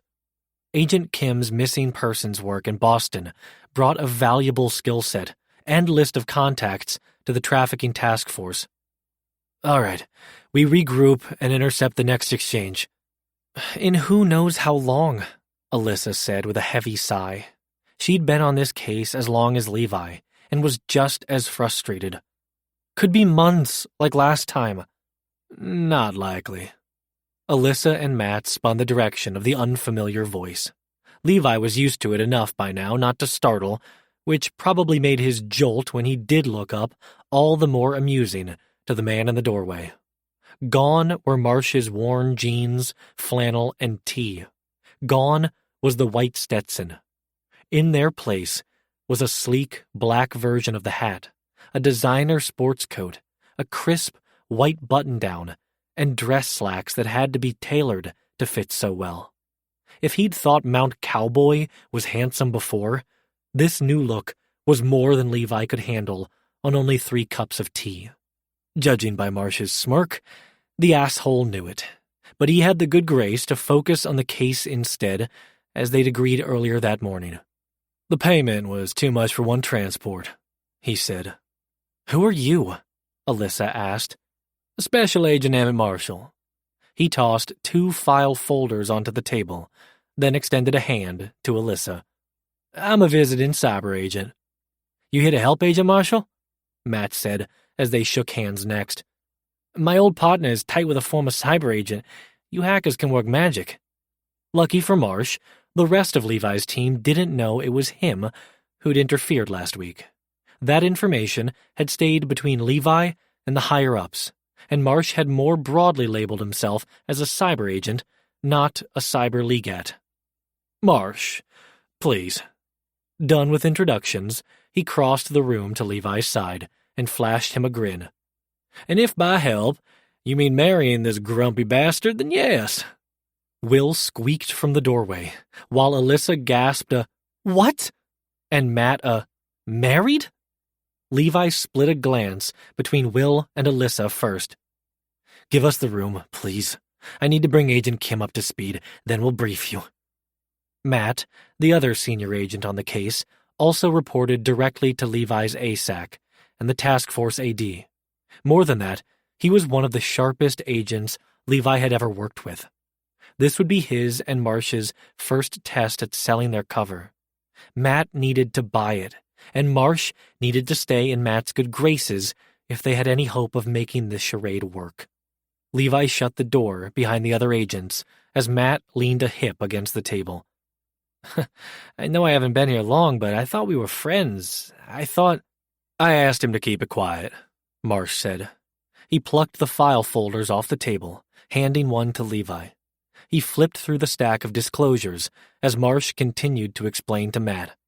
We need to talk to your ASAC and make the appropriate disclosures. He offered the other file folder to Matt. A peace offering. It's what I could pull together on those jewel thieves you're looking into. Matt riffled through the file. But this isn't official. Professional courtesy. Wanted to make a good impression on my fiancé's team. Matt snapped shut the file, and despite the setback on their case, he looked energized, his dark eyes glittering. Thank you for this. You helping out on our case too? That one's all you guys. Marsh returned to Levi's side and slid a big, warm hand into the groove at his lower back. Levi barely suppressed his shiver. Marsh's rumbly voice didn't help. We're supposed to meet with the ASAC in 5. Go, Matt said. I'll catch Alyssa and Will up. He shooed them toward the door with the file. And thanks again for this. They were halfway across the bullpen when Levi whispered low, Well played with the assist. I wasn't sure how many people knew I blew the last op. Only me and the bosses, but good to get Matt on our side in case he does find out. What you got up your sleeve for the ASAC? That fucking cowboy is her new favorite phrase. Heard it before. Smiling, Marsh snagged a familiar box of baked goods off an empty bullpen desk. A little bit of sugar should do the trick. Marsh followed Levi into the ASAC's corner office, and a wave of quiet comfort washed over him. The figure standing in profile by the windows had changed her work attire, traded her fatigues for a sharp burgundy suit. But her military bearing was unmistakable, as was her thick black hair gathered into a low bun, and the delicate features that had fooled countless combatants into thinking she was an easy target. They couldn't have been more wrong. Her call sign was a far more accurate representation of the strength, will, and intelligence bundled into a deceptively petite package. Eagle, Marsh said, beating Levi to an unnecessary introduction. Nerd. Major Julia Kwan turned from the window, face a blank mask Marsh couldn't read. While she'd taken Brax's calls over the weekend, she'd ignored all Marsh's attempts. He hoped she was the same soldier she used to be, that she would understand what he'd done and what he was doing. Imagine my surprise when Colonel Marshall appeared on my calendar today. Colonel?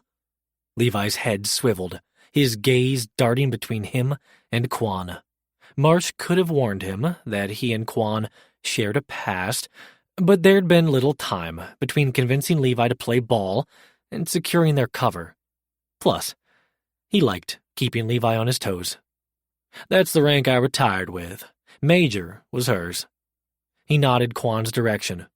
And she's the one who roped me into this FBI gig. He slid the box of pastries onto her desk. Thought it was time I stopped by to say thanks. She eyed the box as she circled the desk. Is that what you're doing? Because I thought you were here to fucking cowboy up the place. I'll need to find my spurs again to keep you in line.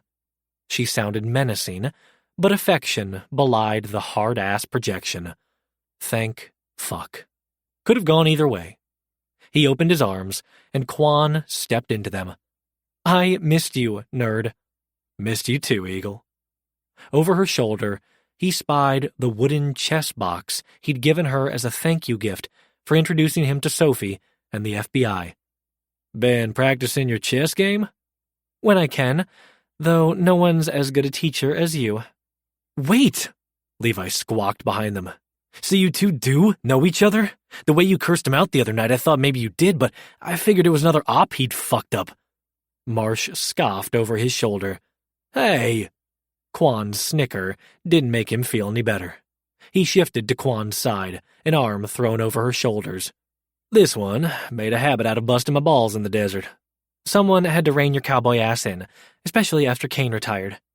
She slipped out from under his arm and peeked into the pastry box. Same old sweet tooth.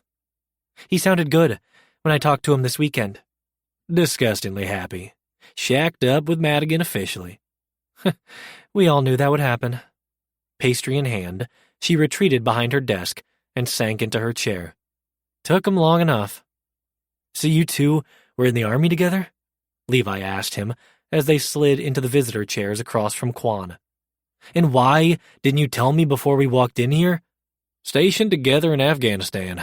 She discharged before me, and I didn't tell you so I could see that look on your face. Not amused. Quan laughed around a bite. You're not the first person to say that about him.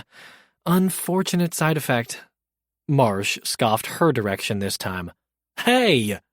She shrugged. He's good at what he does, most of the time, which was why, when I was with the Bureau's terrorism task force and we lost a target in the desert, I roped him in for cyber and operational support.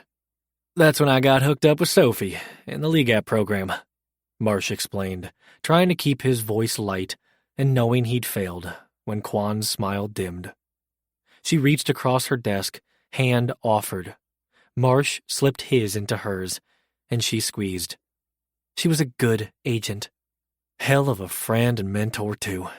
Transition to civilian life would have been a lot harder without her and Sean. Quan withdrew her hand and snagged another pastry. That's why you're after the money?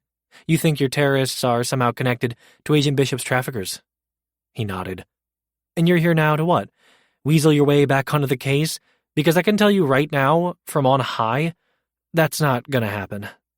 No, I'm here to marry him. Quan froze, pastry halfway to her mouth. I'm sorry, what?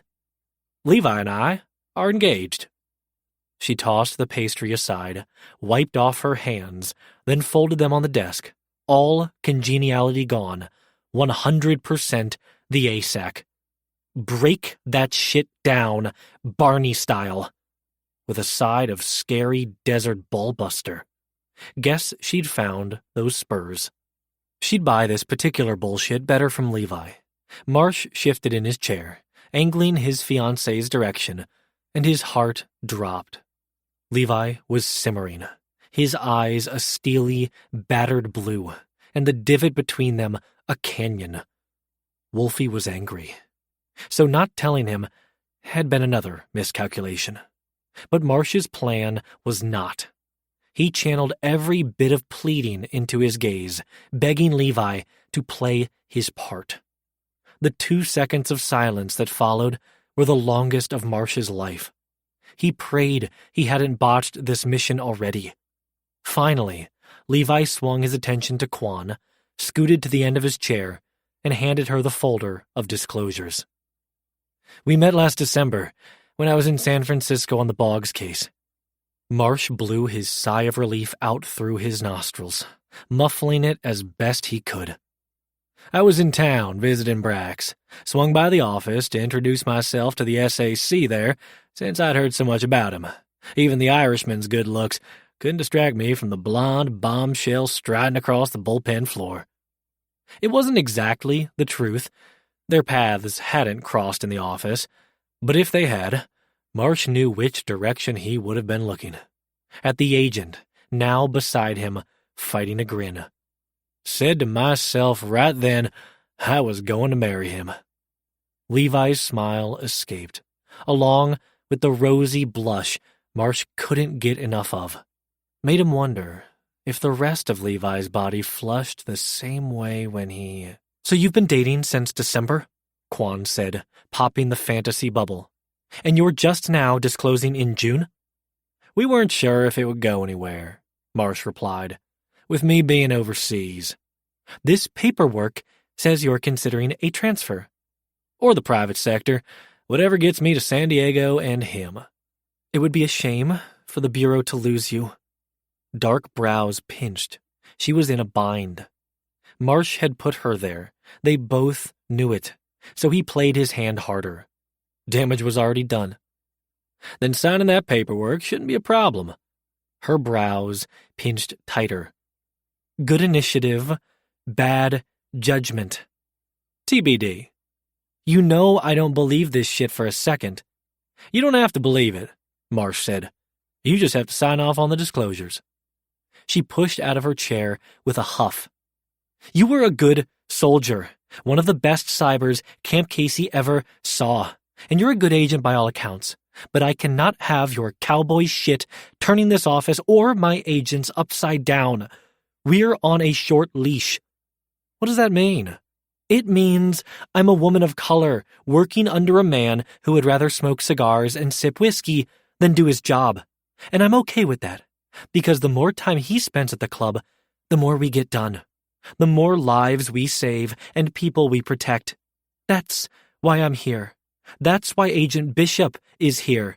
She braced her hands on the desk, staring him down. We do not need you fucking things up. He lifted his hands, palms out. You won't even know I'm here. Her unamused laugh pinged off the windows and unadorned walls, only a case with her flag and medals over the credenza. She directed her chagrin at Levi. You're on board with this? I said yes. To any trained investigator, it was a qualified yes at best. Let me be clear. Quan straightened and snatched a pen off her desk. My priority is this office and the mission. If you two get caught, I can't protect you. And if we catch your target and mine? Marsh said. I didn't hear that. She flipped open the folder and signed where Marsh had flagged. You've met with your team, Agent Bishop? They have orders? Yes, ma'am. Then get out of here for the rest of the afternoon. She threw her pen down, picked up the folder, and circled the desk. She stopped in front of Levi and shoved the folder at him. Think real hard about whether you want to turn this into HR tomorrow. Ma'am, Quan shut him up with a raised hand. I need time to wrap my own head around this. Levi nodded and turned toward the door. Marsh moved to follow, but Quan stopped him with a hand around his biceps. When he looked back, it wasn't only the San Diego field office ASAC staring at him. It was his friend, his colleague, his fellow soldier.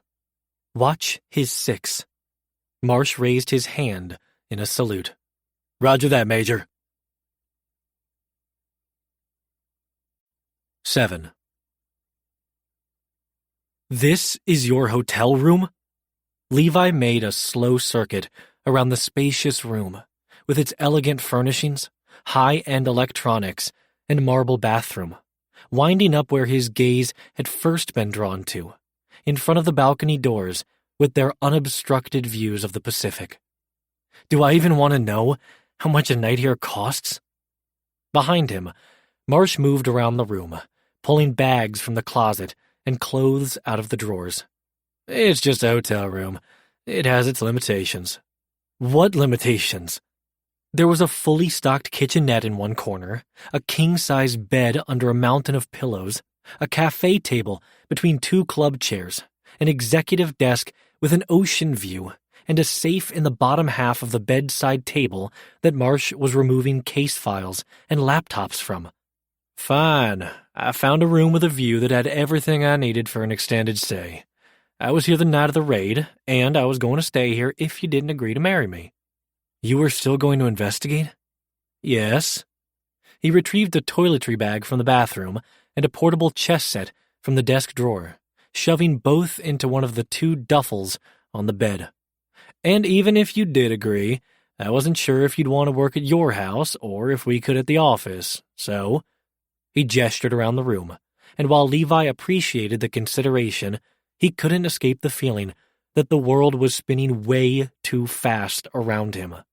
The same feeling that had sent him reeling at the office, watching Marsh and Quan embrace and banter like the old friends they were, spinning faster when Marsh had pushed her to the edge of her patience. He sank onto the end of the bed before his legs gave out from under him. What happened to ground rule number 1? Quan will work with us. That's not what it sounded like to me. Well, she won't work against us. I've known that woman more than 15 years. All that matters to her is the mission. As long as we don't fuck that up, she'll look the other way. Levi shot to his feet, rounding the corner of the bed and bearing down on Marsh. You've already fucked up the mission! Hating the strangled, desperate frustration in his voice, he spun away just as quickly. He stopped in front of the balcony doors, white-knuckling the wooden frame as he stared out at the ocean. The waves usually calmed him, reminded him of his parents' place, of a simpler time. But everything in the present was so damn topsy-turvy. His job and case up in the air, his son walking the surly teen tightrope, the unwanted attraction and simmering anger he swung between in Agent Marshall's presence. He couldn't see out of the big tent long enough to catch any comforting memories.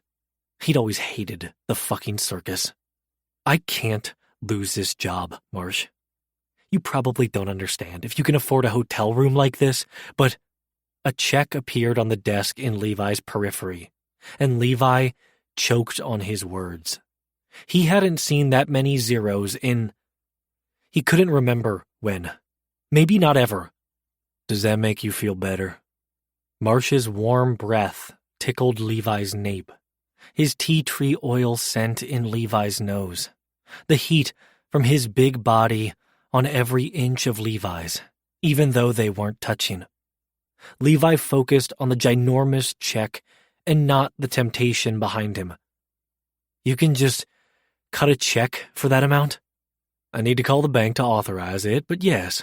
I'd appreciate if you'd wait until after our wedding and after we've opened a joint account to deposit it, so the money is considered community property. That's the other part of why we need to be married, so this money isn't taxed as a gift. I know what I'm asking. I want to make sure you get every cent of this in return. What if this whole arrangement goes bust in a week? What if it works, and we solve our cases in a week? He pushed the check more squarely into Levi's line of sight. It's insurance, breathing room from your creditors, and peace of mind. The tilt-a-whirl spun faster, the past 72 hours crashing into Levi all at once. I can't take that. Yes, you can, because I'm asking you to take this. An open ring box appeared on top of the check. 2 matching bands nestled in dark velvet. Levi plucked free one of the rings and examined the work of art, a geometric design hammered into the platinum strip inlaid in a band of rose gold. This is beautiful. Marsh gently cradled his hand and turned it so the ring caught the sunlight streaming in through the balcony doors. It's from one of the local artisans near the ranch. Mom's wife takes care of his menagerie of pets, and he pays her in jewelry. I can't. Marsh closed his fingers over Levi's and tugged him the rest of the way around, their hands clasped between them. You can, Levi. If you can help me with this case, then I can help you. Let me, please. staring into Marsh's dark, determined eyes, feeling the band of sun-warmed metal between their palms, the even warmer body close to his, closer than anyone had been in months. Levi took a chance, nodded, and his world finally stopped spinning. Marsh didn't expect Levi's acceptance of his not-a-real proposal to knock him for a loop, to feel as real as it did. But holding Levi close, a ring between them, with Levi's wary yet hopeful blues locked with his, packed more of a punch than Marsh had bargained for, made resisting the urge to dip his head and kiss the daylights out of the other agent almost impossible. Other agent. He did resist. Barely. Leaving the ring in Levi's hand, Marsh withdrew and returned to the laptops on the bed. He snagged his personal one and opened it on the desk. "We've got a few minutes," he said, as he booted up the computer and navigated his multiple layers of security. "Let me show you what I've got." Levi seemed relieved by the change of subject. He tucked the ring back into its case and circled the desk to stand beside Marsh. "Is this what you mentioned to Matt and the team?" He jutted a chin at the files Marsh was opening on screen. "About the money being too much for one transport?" Marsh nodded. "My Legat team specialized in transnational organized crime. 3 years ago, we were investigating a human trafficking operation in Europe." He pointed at the first spreadsheet. "These are the accounts and transactions we identified as associated with the operation. Similar overpayment pattern. The traffickers weren't paid for each transport, but for multiple transports at a time." He brought forward the PDF of the wire confirmation he'd found the day of the Vienna bombing. This was a deposit made to a Balkan-based ISIS cell 3 days before the bombing in Vienna that killed Sophie. Levi leaned closer and peered at the screen. Same bank, and the account numbers are close. Marsh maximized the third file, an account ledger. "This is the account that wired money to your traffickers." Levi straightened, tilted his head, and with his blue eyes catching the sun, Marsh couldn't help but think of a curious wolf. "That's not the same bank as the first two." "Correct, but same transaction behavior. Sharp as a wolf, too. Which is why I submitted a warrant and pulled the account control agreements. Got the names of the account holders. I did some digging, and these are the corporate org charts. The entity that funded your traffickers in San Diego and the entities that funded traffickers and suicide bombers in Europe." He opened the charts on the computer screen. "See the pattern? Layers and layers of subsidiaries that all lead back to this company in Vienna." He tapped the screen with a fingertip, and the computer nerd in Marsh barely resisted the urge to slap it down. "Ader Capital. Want to know where else EC invests?" Marsh opened the interactive map he'd been building the past 3 days. Red dots of varying sizes appeared in the Balkans, Belarus, Syria, Mexico, Thailand, and the Central African Republic. "Where are they in the U.S.?" Levi asked. Marsh scrolled left to the Americas, and more dots appeared on screen. D.C., Nevada, California, and Missouri. 3 of those locations were among the top 5 trafficking risk areas in the states. Levi's mouth opened and closed several times, questions no doubt flying as the investigator's brain made connections. He finally settled on the most obvious query. "Why haven't you gone after Ader before?" "We tried, but this is a sophisticated operation. EC is well insulated by lawyers and corporate structures, and their funds flow is structured to look like donations, infrastructure projects, and casinos that are touted as efforts to revitalize local economies. They've got more politicians in their pockets than those yahoos out of Kansas could ever hope for. To most of the world, Ader Capital Looks like a group of philanthropic venture capitalists promoting enlightened capitalism worldwide. He maximized the last file he'd opened. This is the path of just one of those payments. $10 million traveled a circuitous route around the globe and ended right back in EC's account as $30 million. Levi scoffed. They're not philanthropists. They're fucking money launderers. That's the generous interpretation. They're murderers, taking their cut from the terrorists and traffickers, human, organ, arms, drugs, you name it, they do business with. Jesus. Levi backed away from the desk, clasped his hands behind his head, and paced the longest part of the room, from the entry door to the balcony door. Marsh recalled the day he'd put it all together. That tangled rush of revelation, frustration, and excitement. Now all that lingered was frustration. Hence the drastic maneuver in the velvet box still sitting on the other end of the desk. He waited for Levi to burn the rush out and return to his side. Once there, Levi pointed at the western half of the map. This was the route we were working for the traffickers. He traced a path from Mexico to San Diego, then two branches, one north to Nevada and the other east to Chicago via Missouri. Nevada and Missouri are the usual destinations, but sometimes they transport victims as far as Chicago.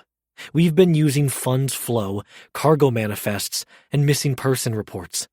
Then that's where we start. Marsh closed the laptop and rocked back in his chair.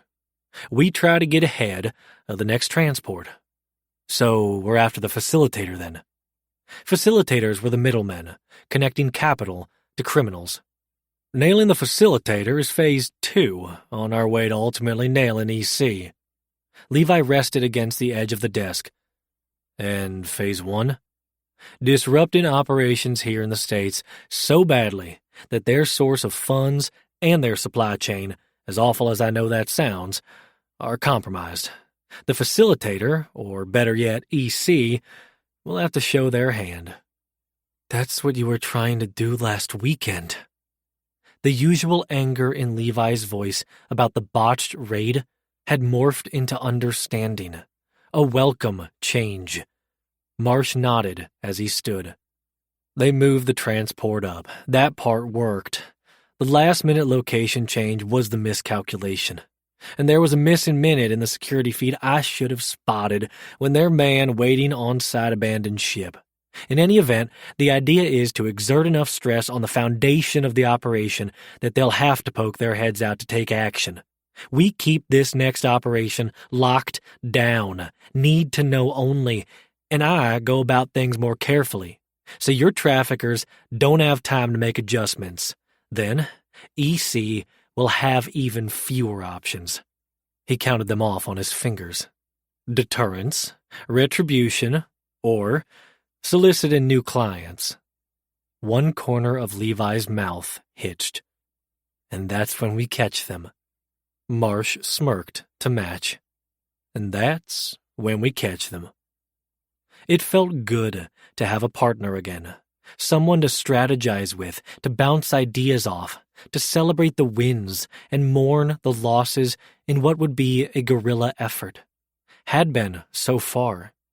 The welcome camaraderie sank into Marsh's bones, reminded him just how long he'd been going at it alone, propelled him closer to the source of that companionship.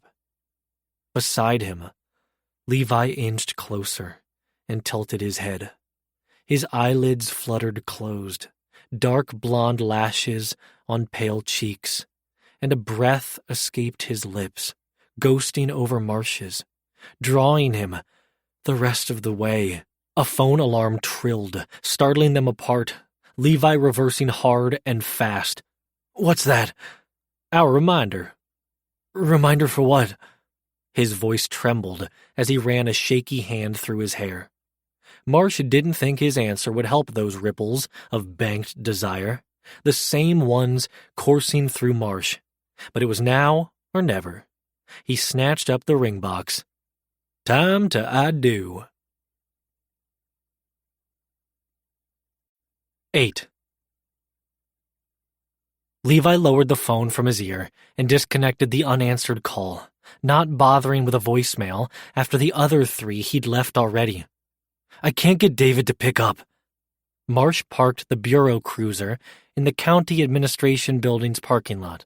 Our appointment is in 10 minutes. Even if he picked up now, could he get here in time? Fuck.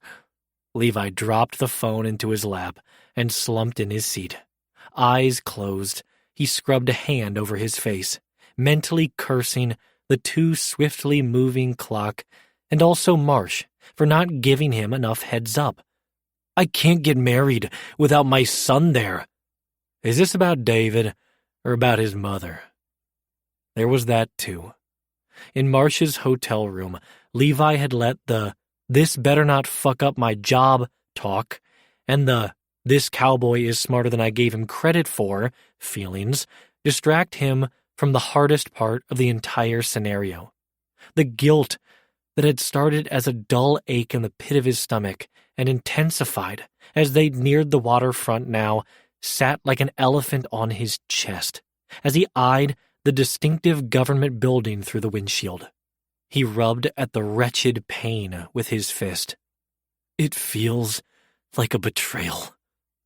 Marsh gently grasped his wrist and drew his hand down, holding it lightly on the console between their seats. You have nothing to feel guilty about. Yes, this is a legal marriage, but your heart hasn't betrayed Kristen. But Levi, Marsh's gentle tug drew Levi's gaze.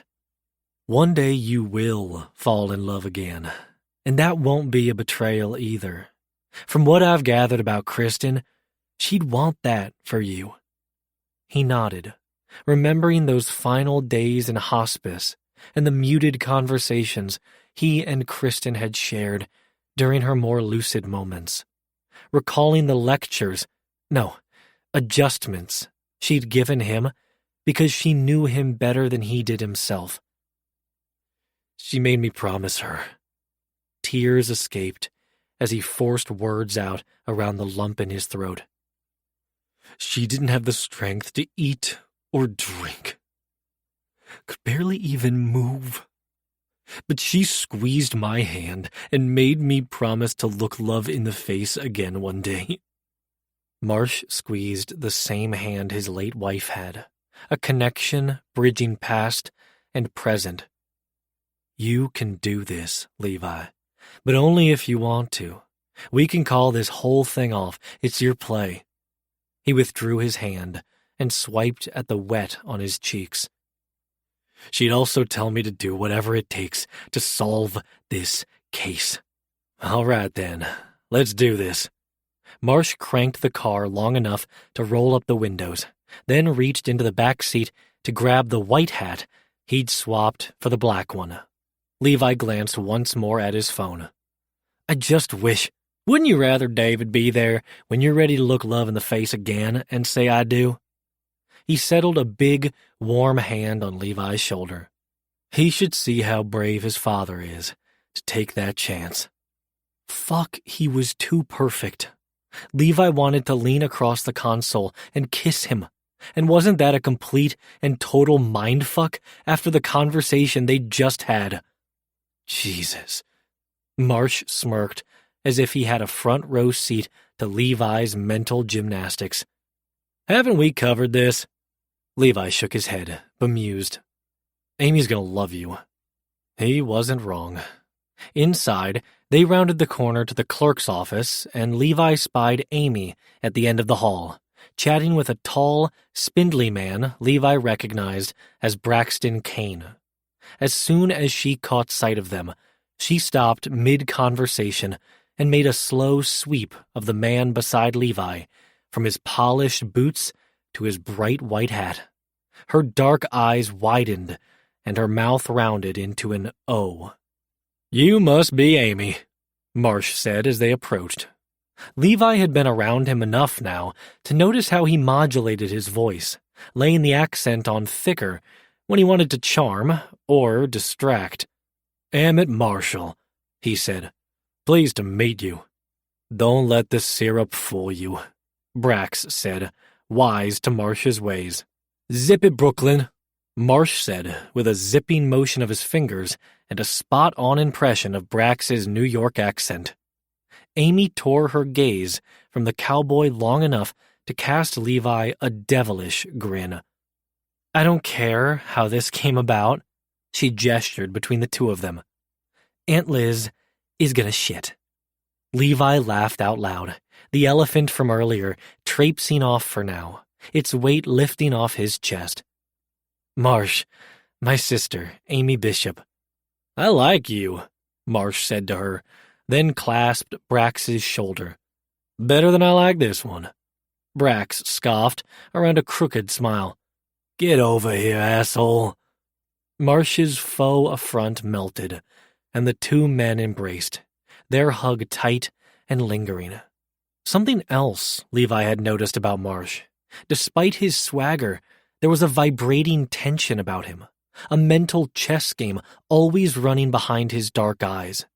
He expended so much energy being the Emmett Marshall, but in Brax's arms, Marsh let the front drop, his big body relaxing, his smile stretching into something easy and true. It was a sight to behold, one that made Levi insanely, irrationally jealous. He wanted to be that person for Marsh. Marsh leaned back and clasped Brax's shoulders. Thank you for being here. Wasn't gonna miss this. Holt sends his regards. Toddler emergency. Oh, you could have brought the princess with you. He flicked the brim of his cap. New hat for her to destroy. Next time, I promise. Levi snapped out of the green-hued fog when Amy whispered in his ear, If I wasn't a lesbian, I would let that cowboy ride me all night long. She snickered at his answering splutter. Bishop Marshall party, the clerk called from the office behind them, saving Levi from further embarrassment. At least for the next 20 minutes, while he and Marsh filled out the necessary paperwork. The clerk only once gave them a sideways glance when they both presented their FBI badges as a second form of government-issued ID. Marsh unfurled his honeyed accent, assured her she wouldn't get in trouble for marrying them, and once that media-induced hiccup was overcome, their group followed the clerk out of the building. How did you manage an appointment on such short notice? Levi asked as they made their way down to the arbor by the water. Given her reaction to our badges, I don't think you played the FBI card. Different badge, so to speak. This is a military town. Your family served. I served. There's always someone who knows someone. Even across branch. His words and steps faltered, and Levi nearly stumbled beside him. Marsh? When that didn't garner a response, he gave his shoulder a nudge and said his name again. Still nothing. Was Marsh getting cold feet? Now? Levi glanced from Marsh to the arbor, where the clerk and their friends moved into position beneath the arch of flowers. The flowers. Bougainvillea. Levi couldn't stop the grin from splitting his face. You didn't look at pictures before you booked the appointment?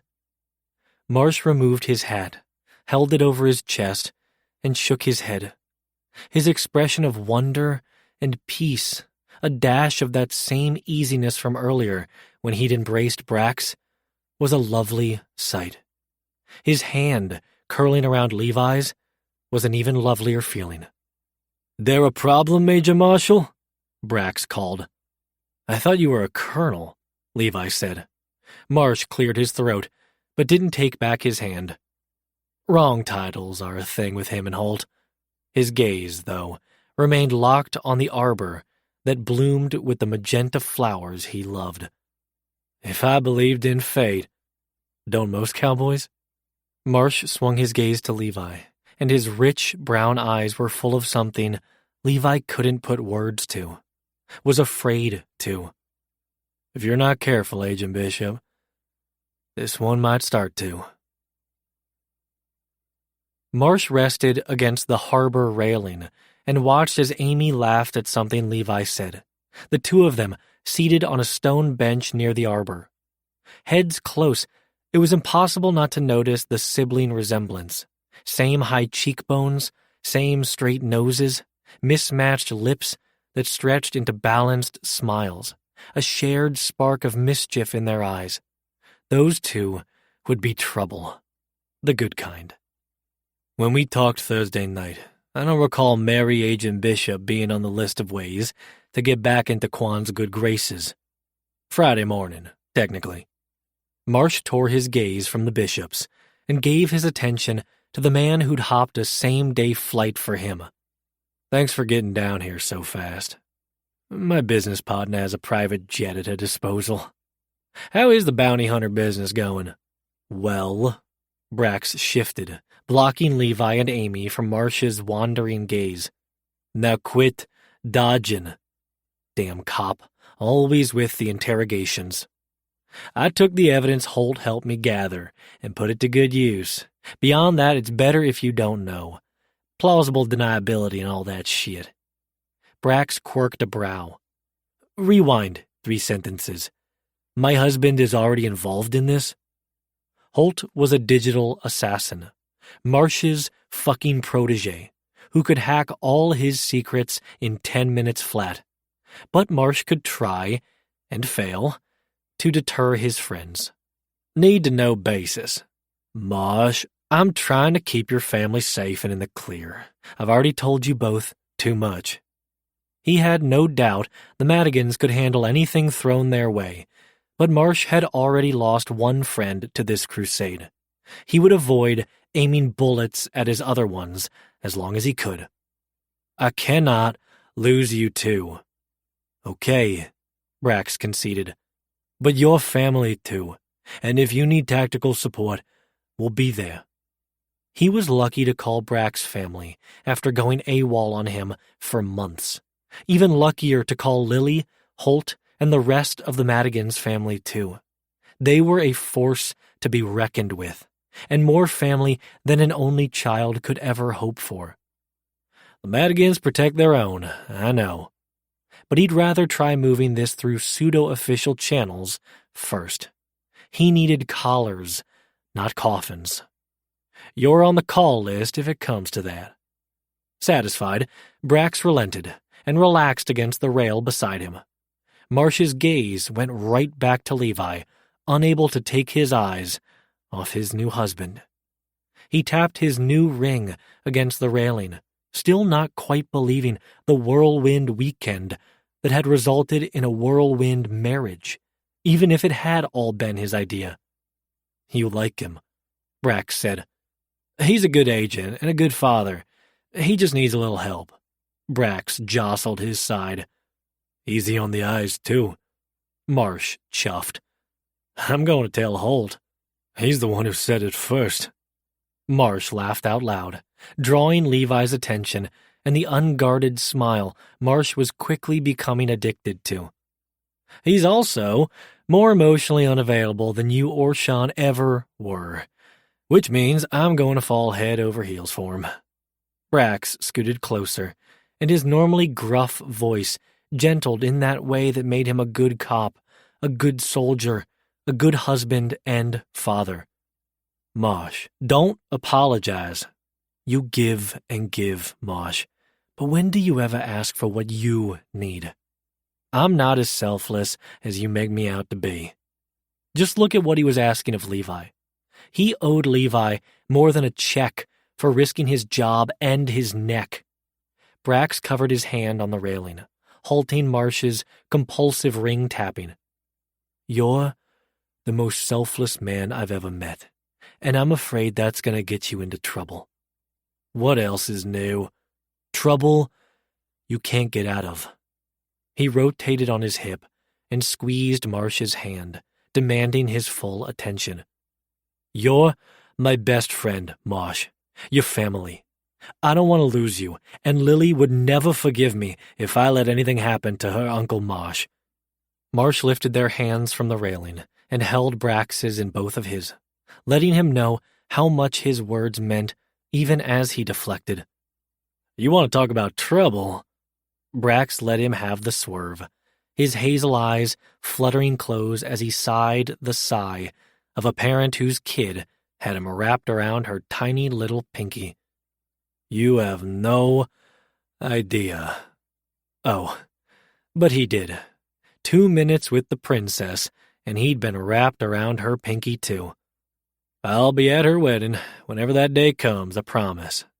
Just like her father had been at his. He glanced around Brax's shoulder at his new husband, and seeing Levi's soft smile cast his way again, he was doubly grateful Brax was there, in case this turned out to be more real than either of them had bargained for. 9. Marsh handed his hat to Levi, then hauled his bags out of the cruiser. He used the weight of one to close the trunk and came face to face with reality. Levi stood at the door to the right, a mat beneath his feet. Directly in front of the cars was a second door with a yellow keep out sign hanging from a single nail. I can stay at the hotel another night if you want to talk to David first. Only delaying the inevitable, Levi said. He followed the direction of Marsh's gaze, then jutted his chin at the bike rack on the garage wall. He's not home yet. How late is he usually out? Marsh asked. By the time they'd finished at the clerk's office, had dinner with Brax and Amy, seen the former off at the airport, then swung back by the hotel to get the rest of Marsh's things, it was past 8, and the summer sun was riding the horizon. Curfew is 9 in the summer. He's at his friend's house up the street. He opened the one door and pointed at the other door. That's his domain. Used to be a triple garage, but David wanted more privacy, and we needed a project after. Something to keep their minds off the missing member of their family. Marsh got that. Hell, they'd built an entire surgical barn the summer after his stepmom, Irina's, father had passed. He rounded the front of the car and fingered the triangular sign with its smudged handprint and fake blood splatter. Some things don't change. Teenage boys, Levi muttered. Except pot's legal now. He's still too young for that. They were both still laughing as they entered the house through a narrow hallway, a dog's bark calling from close by. Rest of the bedrooms are up. Levi gestured at the staircase and dropped Marsh's hat on the newel post. I'll show you around down here first. Following his lead, Marsh left his bags at the foot of the stairs, tossed his sport coat on top of them, and entered the great room behind Levi. His whistle echoed around the cavernous space with its high ceilings and big windows. But despite the room's size, it was cozy, lived in. A gaming setup dominated one end of the room. A giant sectional took up the middle, and a rectangular dining table stretched under a wrought iron chandelier at the other end. This is some setup. Big family that kept getting bigger. And my parents' place in Pack Beach was already too small when I was a kid. This is where the kids today tend to congregate. And the adults? He tilted his head left, toward the back of the house, and opened a pet gate that direction, and was immediately slammed into by an excited greyhound. Hey, Taco, he murmured to the fawn-colored dog, then to Marsh. He's friendly. Marsh held out a hand for the dog to sniff, and once Taco nuzzled his approval, gave him a scratch behind his velvet soft ears. Oh, you might be his new best friend. Levi shut the gate behind them and draped his coat over it. Burrito should be around here somewhere. Another dog? Cat. Who gets along with this one? Only when she wants to. This sounds about right for a cat. Levi opened the back door with a, "Let's go, boy," and Taco chose the outside over Marsh without a second thought. Marsh used the opportunity to nosy around the back half of the house. To the right was a good-sized kitchen with an island, a breakfast nook, and large picture windows. To the left was a cozy den with an oversized couch and chair and a stone fireplace. Above the fireplace, framed pictures lined a heavy wood mantel. His gaze was drawn to the photo in the middle of the collection, to Levi looking down at the fiery-haired vixen in his arms, giving her that same soft smile Marsh had caught fleeting glimpses of this afternoon. Not so fleeting back then. Levi had clearly been smitten. Who wouldn't be? Kristen's appeal, impish, playful, vibrant, alive, was undeniable, even in pictures. Fuck. A heavy knot of regrets and recriminations formed in his gut and plummeted to his feet, almost taking Marsh to his knees with it. What had he done? Who was he to come into this house, to interfere with this poor man's life, to even entertain the notion that the ring on Levi's finger could ever become anything as real as what he saw in that picture? Marsh? He cleared his throat and stepped away from the mantel. I should go. I can just stay at the hotel. How's that going to convince anyone? He cut his gaze from the photo to Levi standing in the doorway. Backlit by the setting sun, he was almost too gorgeous to look at, as fiery as his soulmate in that photo. I can't. No one's asking you to. Levi smiled. Not the soft one, but not a fake one either. A different one Marsh hadn't seen before. A little sad, a little resigned, a little grateful for the company. He held the door open wider. Come see the view before the light's gone. Marsh followed in his wake, dodging Taco, who darted back inside. He stepped out the back door, onto the flagstone patio, and almost stumbled at the view that greeted him. Holy shit, Bishop! At first, I didn't want to be this deep in the burbs. He crossed to the patio's edge and rested his arms on top of the glass wall there. I grew up in PB, close to the water and close to downtown, and the heart of things. But the schools out here are better, and this view sold me. You don't say. A canyon stretched out below them, trails, trees, brush, and running water somewhere in the distance. It extended at least a football field across before another ridge began to climb, houses atop it too. A breeze snaked in from the west, the ocean out there somewhere behind the hills. A coyote's yips carried on the wind. This view would sell anyone. Commute to the office isn't bad either, Levi added. This reminds me of the ranch back home. The canyon and coyotes? No, your place. It's lived in. It's a home. When's the last time you had one? Marsh's clipped laugh scraped over shards of loneliness, coming out rougher than intended, more honest than usual. Maybe Camp Casey, if you count officers' quarters as a home. Levi's voice was the opposite of rough.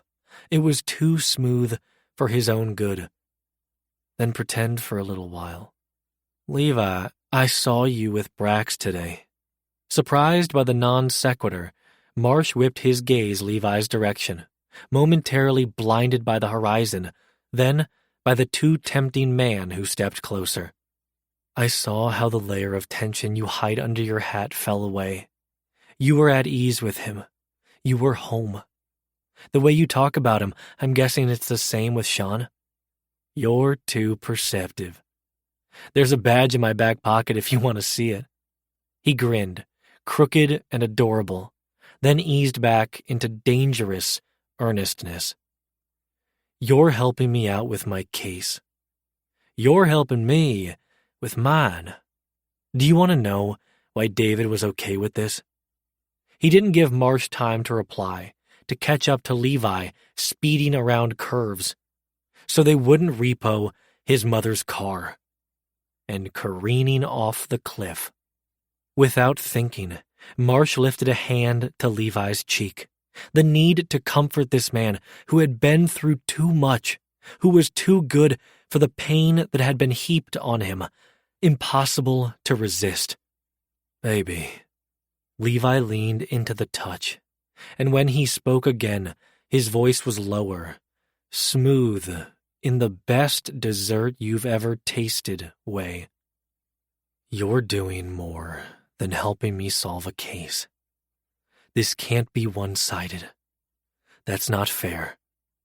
He laid a hand over Marsh's, pressing it closer, and the prickle of stubble against Marsh's palm fired all his senses, a bolt of electric heat straight to his chest. Let me help you too. Let this be home for you for a little while. Fucking hell. Marsh spread his fingers, and Levi gasped. All that heat and electricity arrowed south. Not even Wile E. Coyote could stop him from drawing Levi closer, from angling his head. The hallway door to the garage banged open, but apparently a teenager could. Levi flew out of his arms faster than the Roadrunner, and coupled with the guilt that swept across Levi's face, it was like someone snapped their fingers and erased the last 5 minutes that never should have been. Good reminder. Whose Bureau Cruiser is that in the garage? David, Marsh assumed, shouted from the hallway. Confirmed when he strolled around the corner, twirling the cowboy hat around his fist, Taco dancing around him. And since when are we into cowboy hats? He looked up, out the door, and stopped mid-step, almost tripping over Taco. His eyes grew wide, and his brows raced north, taking a face full of freckles with them. Whoa. Should I call you Keanu? Marsh replied, covering for a still out-of-sorts Levi, standing several feet to his left. Who? David asked, and Marsh groaned at the reminder of his 40-plus years on this earth. John Wick, he tried. David shook his head. Still don't get it.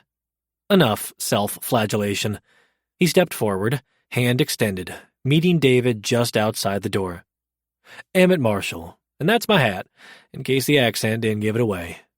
David handed him the hat, and as Marsh settled it back on his head, the teen's green eyes went to the band on his left ring finger. Then to the matching one on his father's. You did it? That's why I was calling all afternoon. Hurt, plain as day, flashed across David's face, and Levi stepped forward, only to have his path cut off by the dog. By the time he shooed Taco out of the way, David had straightened and brought up his resting teen face, the expressive equivalent of whatever. It's not real anyway, except his added, "Where's he sleeping?" gave away more than he realized. The guest room, Levi answered. Your dad tells me you play chess, Marsh said. Care to get to know me over the board? You play? An interested crack in the facade. A little. Maybe in the morning. I'm beat. He turned to leave, but Levi called him back, asking pointedly, Where are you on the summer reading list? The answering whine was epic. It hasn't even been a month since I got done with school. Marsh muffled his laugh. You can't spend all day in front of the computer. He rolled his eyes, so similar to how Levi rolled his at times that Marsh did laugh then, and the tension that had been hanging over them since the near kiss dissipated completely. Levi chuckling too as he stepped next to Marsh. 2 books by the end of the month, he told David. And introduce yourself properly. David Bishop. Don't hurt my dad. Wouldn't dream of it. And be ready to get beat tomorrow morning. An inn. Marsh would take it. Looking forward to it. His muttered, sucker, as he turned the corner to his room, was bested by Levi's, You're gonna kick his ass, aren't you? He needed to win the kid over, but not at the expense of his chess game. Oh yeah. 10 days. 10 days Marsh had been living with them, And every morning that Levi returned from his morning run to the smell of freshly brewed coffee wafting out of the kitchen made him grab the door to stay upright. Sure, he cranked up the espresso machine for family gatherings, but that had been the extent of its use the past 2 years. Not every morning, not multiple times a day, not like Kristen used to wear it out. It was both a blessing and curse to relive the memories of their family routine that used to be. Impossible not to compare it to the one they were settling into now. One he hadn't asked Marsh to stop. Hadn't asked him to go out and pick up coffee from someplace else. He'd meant what he'd said about wanting Marsh to feel at home. And to Levi, the past 10 days were the first time in 2 years his house had felt like a home. Life was returning to normal.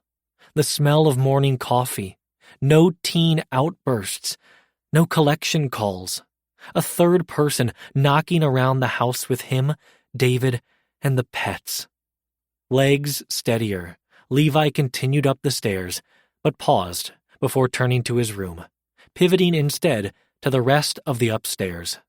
The office door was locked as he and Marsh had agreed to keep it. The guest bathroom was spotless. The bedroom beside it, the same. Levi recognized the military-trained neatness from his own childhood.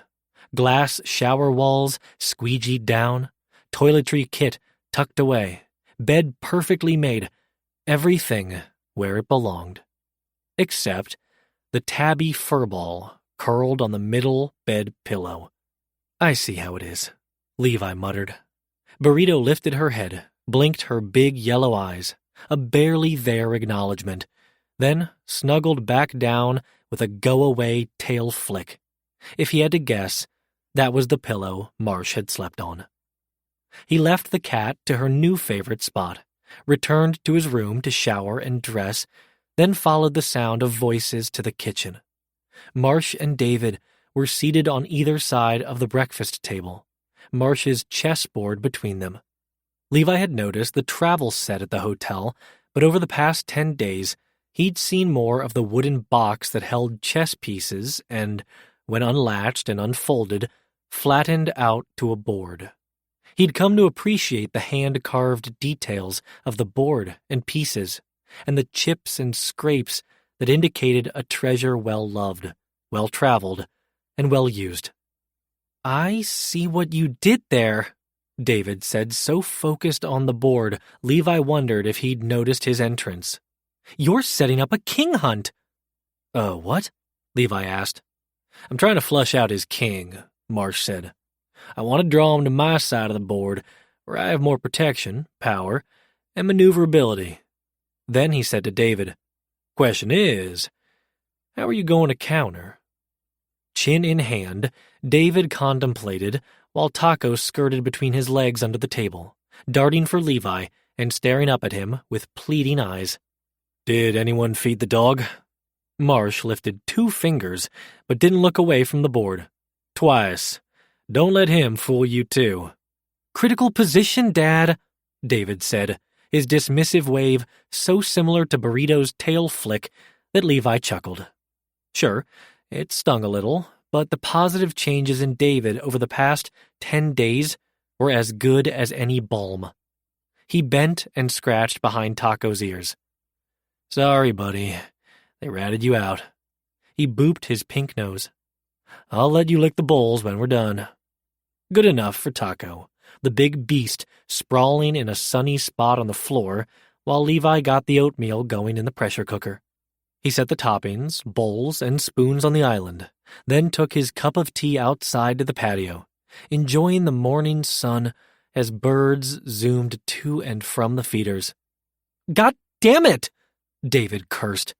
"Language," Levi corrected through the open windows. "Sorry," David replied, sounding like he meant it for a change. Levi smiled wider at the tone of his, "Show me how you did it," to Marsh. A question, not a brusque teenage demand. And as Marsh explained the maneuver, as David asked follow-up questions with an excitement in his voice that had been missing for so long. More of that peaceful normalcy swept over Levi. "He's good," Marsh said a few minutes later as he joined Levi at the patio table with 2 bowls of steaming oatmeal. He slid the bowl with coconut shavings and dried cranberries on top in front of Levi. "They're a chess club at school?" "At the high school he starts at next year. I have some computer programs and training sims I can share with him in the meantime." "That would be great. Thank you. He hasn't been this excited about anything, not even his video games, in a while. It's nice to have someone to play against over the board, in person. I'm never sure when Brax makes a boneheaded move if it's him being an idiot or if it's Lily punching buttons." He dug into his bowl of oatmeal, doctored with butter, brown sugar, and cinnamon, and hummed with delight. Levi wondered what that hum, just on the decent side of a growl, might sound like in a less decent context. Not too hard to imagine, with Marsh sitting there in the morning sun, his bronze skin aglow, and his dark, grabbable hair ruffled by the breeze, in his usual morning attire of sweats, a t-shirt, and black-rimmed glasses. Levi dropped his gaze to his oatmeal before his dick got any more interested. "You know," Marsh said, "you're not a half-bad cook, and you pay attention." He gestured with his topping-laden spoon. "I was the oopsie baby. 7 years after Nicole, 9 after Bella, 10 after Amy. By the time I came along, there was a lot Mom and Dad had to pay for with my sister's activities in school. Mom worked 2 jobs, and Dad was either working on base or deployed. So, as soon as I was tall enough to reach the cooktop, I started cooking. As for noticing you have a sweet tooth that rivals Quan's, I'll remind you about that badge in my pocket." Marsh chuffed, his cheeks rosy, and Levi didn't think it was only the sun that had caused his blush, or Levi's, both of them recalling the quiet closeness of that night after the wedding, when they'd almost... Levi cut off the memory, even if his mind and body ached for that sort of intimacy again. They'd barely touched since then, had kept a careful distance between them, as if they both knew that way led to temptation, led to a less than professional arrangement. "Speaking of our employer," Marsh said, "I'm coming in today." "To the office?" He'd popped in one other day the previous week, but only long enough to turn in the disclosures and other necessary forms. Otherwise, he'd been working from the office upstairs. "Quan will have cooled off by now, and we need to sell this. Us together and me checking out the office for a possible transfer." Levi dropped his spoon into the bowl, pushed it aside, and propped his elbows on the table. He scrubbed his hands over his face, mourning the loss of the peaceful mood. Marsh ran a hand up and down his spine. "You can do this." His voice was as warm as his touch, as warm as the morning sun bathing them both, and Levi wanted to drown in it, wanted to use it as a shield against the day ahead. He lowered his hands, forearms resting on the table. "I don't like lying to her or to Matt and my team." "You're not technically lying." Marsh flitted his ring hand in the air, sunlight catching the metal and drawing Levi's gaze. "And I have other matters I need to check up on. I'd rather do that with bureau resources than my own." He stood, gathered the bowls, and hip-checked Levi's shoulder before heading toward the open back door. "Time to cowboy up, Agent Bishop." Levi smiled, despite the challenges of the day ahead. Smiled wider as he listened to Marsh inside, checking in with David once more, then letting Taco lick their bowls as Levi had promised. Marsh paid attention, too. Was smarter than Levi had initially given him credit for. Maybe he would be right about the office, too. He twirled his ring around his finger. Things had improved at home with Marsh. He hoped Marsh was right, and the same would hold true at the office. Or not. They were barely off the elevator, Levi flashing his keycard to enter, Marsh his visitor's pass, when the receptionist chirped that the ASAC wanted to see Marsh in her office ASAP. "Yes, ma'am," Marsh said, his charming grin in place. The smile wasn't quite so bright once inside Levi's office, but he didn't seem ruffled by the summons. "Standard operating procedure," he said, with more steadiness than Levi felt. "It's like this in any office I visit. Meet with the higher-ups, brief them on our international positions. There's a benefit to knowing the larger picture." "And we didn't get that far last time," Levi reasoned. Put together another picture, too. "Last week when we came in, Quan wasn't here. Was that on purpose?" Marsh shrugged. "Thought so." Before he could give Marsh any more of his thoughts, Matt appeared in the doorway. "Hey, Marsh," he greeted. "Thanks again for that information on the jewel thieves. Helped connect some dots." "Was hoping it might." He turned his attention to Levi and gestured with the folder in his hand. "I've got a lead on that white-collar case we're working." "And I better go see Quan." Marsh squeezed his biceps and dropped a quick kiss on his cheek that didn't burn any less for its brevity. "I'll let you know which broom closet she sticks me in." "Good luck." Levi hoped his voice didn't sound as wobbly as his knees felt. "I still can't wrap my head around it," Matt said, giving voice to Levi's thoughts. "Or figure out how you kept a lid on it. And him." "We had to be careful." Levi twirled his wedding band around his finger. "And he was an ocean away." "Well, at least you didn't have to do it for long." "It's been a whirlwind." Not a lie, and not what they needed to focus on. He grasped instead at the concrete case in front of him. "Show me what you've got on the white-collar matter." Sealoam Logistics had offices in multiple states, making the suspected embezzlement raised by one of its board members to Sealoam's company counsel a federal investigation. Forensic accounting was underway and, judging by the documents Matt had spread out over his desk, was producing interesting results. What Marsh said the other day about a trafficking case, about the overpayments, got me thinking. What if that's what's going on at Sealoam? This, he pushed a payment receipt in front of Levi, is too much money for the items listed on this. He pushed forward a purchase order. P.O. I called the vendor. He set his tablet on top of the papers, the calculator open, a much lower number displayed. This is what it was supposed to cost. Are there other POs like this one? A dozen others so far. He slid several other sheets of paper across the desk toward Levi. See anything in common? It didn't take Levi long to detect the matching signature on each of them. They're all signed by Tiffany Burton. She got a record? Matt shook his head. Clean. Off the record? Single mom struggling to make ends meet. A pang of sympathy shot through Levi. He could commiserate with Miss Burton. He'd also taken drastic measures to make some of those ends meet. He twirled the ring around his finger again.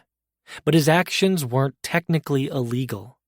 Maybe Miss Burton's weren't either, but the POs in front of him were awfully damning. Let's go chat with Miss Burton. 11. Levi waited in what appeared to be Sealoam Logistics' primary conference room, watching out the window as two fighter jets rocketed into the sky. Sealoam was among the cluster of logistics companies in the industrial area along the north side of Miramar Road. On the south side of the road was Marine Corps Air Station Miramar. You know, Matt said from the table behind him, I thought that was so cool the first few months I was here. Now, the top gun of it all is worn off. Levi chuckled, surprised at the normally chipper agent's gripe. Would the racket eventually become white noise to Matt as it was to Levi? Or would it chase him away as it had done so many of Levi's friends, classmates, and colleagues? Not everyone could tolerate the frequent roar of jet engines, the whir and thump of choppers, even the sonic booms that happened more often than was legal. With 3 major military bases in San Diego County, there was no escaping it. It was sometimes problematic for veterans and others who'd escaped conflict zones, but Marsh, Levi realized, hadn't so much as blinked, flinched, or even looked up when jets and choppers regularly flew over the house and office. 15 years on an active military base in Afghanistan would probably white noise the hell out of San Diego's military racket. He was the rare person who could move here and skip the usual adjustment period. Not that he had moved here permanently. Levi shook off the thought and the cascade of images of a well-settled Marsh, turning his back to the window and impossibilities.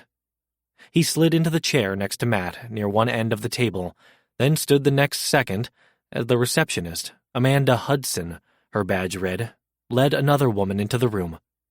"Gentlemen," Amanda said, "this is Tiffany Burton." Amanda tossed them a flirtatious smile, practically ignoring Miss Burton beside her. "You need anything else?" "We're good," Matt said with a wink that made Amanda's freshly painted lips curve more. She twirled a dark ringlet around her finger, pouting when Matt dismissed her, albeit kindly. "Thank you, Amanda." She backed out the door, leaving Miss Burton standing just inside the room, hands clasped in front of her. She was a white woman, late 30s, with blonde hair and brown eyes. Her back was straight, her head held high, but her gaze bounced between him and Matt, and the knuckles on her hand, clutching the other, were white, betraying her nerves. "What's this about?" "Miss Burton," Levi said. "Please have a seat." He gestured to the chair at the head of the table, a favorite tactic of his when questioning someone. It gave the other person a sense of security that often translated to more answers and better cooperation. They waited for her to sit, then Levi, after withdrawing his badge, lowered himself next to Matt again. "I'm Special Agent Levi Bishop." He flashed his badge, and Matt did the same. "And this is Special Agent Matthew Kim. We're with the FBI." "The FBI?" Her voice rose. "What does the FBI want with me?" A moment later, a mental light bulb went off for Miss Burton, and wrinkles crinkled her forehead. "Wait, does this have something to do with the records request earlier this month?" "We're investigating some unusual financial activity here at Siloam." On the way over, he and Matt had discussed how much to disclose to Miss Burton. It was always a risk, but the reaction of the person they were questioning was often more than worth it. "Unusual financial activity?" Case in point, Miss Burton's surprise appeared genuine. That, or she was a fantastic actress, yet not good enough to cover her nervous tics earlier, and not good enough to hide the weariness that belied how well put together she looked on first glance. The roots of her blonde hair were gray, overdue for an appointment. There was a stain on the collar of her dress shirt, probably from where she'd burped her toddler that morning. Her makeup was applied unevenly, done in a hurry, probably in the car on her way to the office. Her shoulders slumped before she remembered to adjust her posture again. "Miss Burton," Levi said, "can you tell us what you do here at Siloam Logistics?" "My job?" Levi nodded. "What does my job have to do with unusual financial activity?" she asked. When Levi didn't reply, she glanced at Matt, who likewise didn't answer. They'd reached the limit on the information they'd agreed to give her to start. "Fine." She adjusted in her chair, sitting in it more fully and rolling the chair closer to the table. Levi was familiar with that trick too, using the chair to keep his back straight, to prop him up when he barely had the energy to do it himself. Miss Burton was exhausted. "I'm the head of purchasing here at Siloam," she said. "For this location?" Matt asked, adopting an icier tone. "Nationwide." "And what does being the head of purchasing involve?" She cocked her head and raised a brow, the "are you idiots" glare a welcome break in the tension. Both he and Matt laughed, and Levi let that bleed into a more casual tone, a lighter mood that would hopefully yield more answers. "What does it involve here at Siloam, Miss Burton? In our experience, it varies company to company." "Fair enough. And please, call me Tiffany. Relaxing, she leaned forward and folded her arms on the table, fingers no longer in a death grip. I have the relationship with our vendors, so I work with my team to do all the sourcing and ordering. We found a single point of contact works best for procurement and for getting supply chain info to the internal folks who need to know. They then communicate with our customers. How many people are on your team? Matt asked. Me, 2 direct reports, and an assistant. It was just me and Vaughn, our assistant, until we stood up sites in Austin and Atlanta last year. We needed more help with forecasting, analysis, and record keeping. But all purchase orders still come through you? That's correct. You review each one? She nodded. The person in charge of budgeting for each of the company's cost centers submits their POs through an online portal. Vaughn checks over each one and the supporting documents submitted with it. He runs down any missing info, checks with Crystal and DJ, those are the other 2 people on our team, to make sure the request is in line with our forecasting and analysis, then submits the PO to me. Matt pulled a folder from where he'd tucked it beside him in the chair. Did these look familiar to you? He opened the folder and pushed 3 of the suspect POs in front of Tiffany. She flipped through the papers. They're purchase orders on our standard form. And you signed each one? That's right. Did they look to be in order? She didn't answer right away, the couple seconds of hesitation letting on that she likely followed where Matt was going. They look to be, she hedged. But I review at least 50 of these a day. She lurched forward, yanking one of the POs closer. This isn't right. What's not right? Levi said. This piece of equipment here. She pointed at one of the line items with a chipped nail.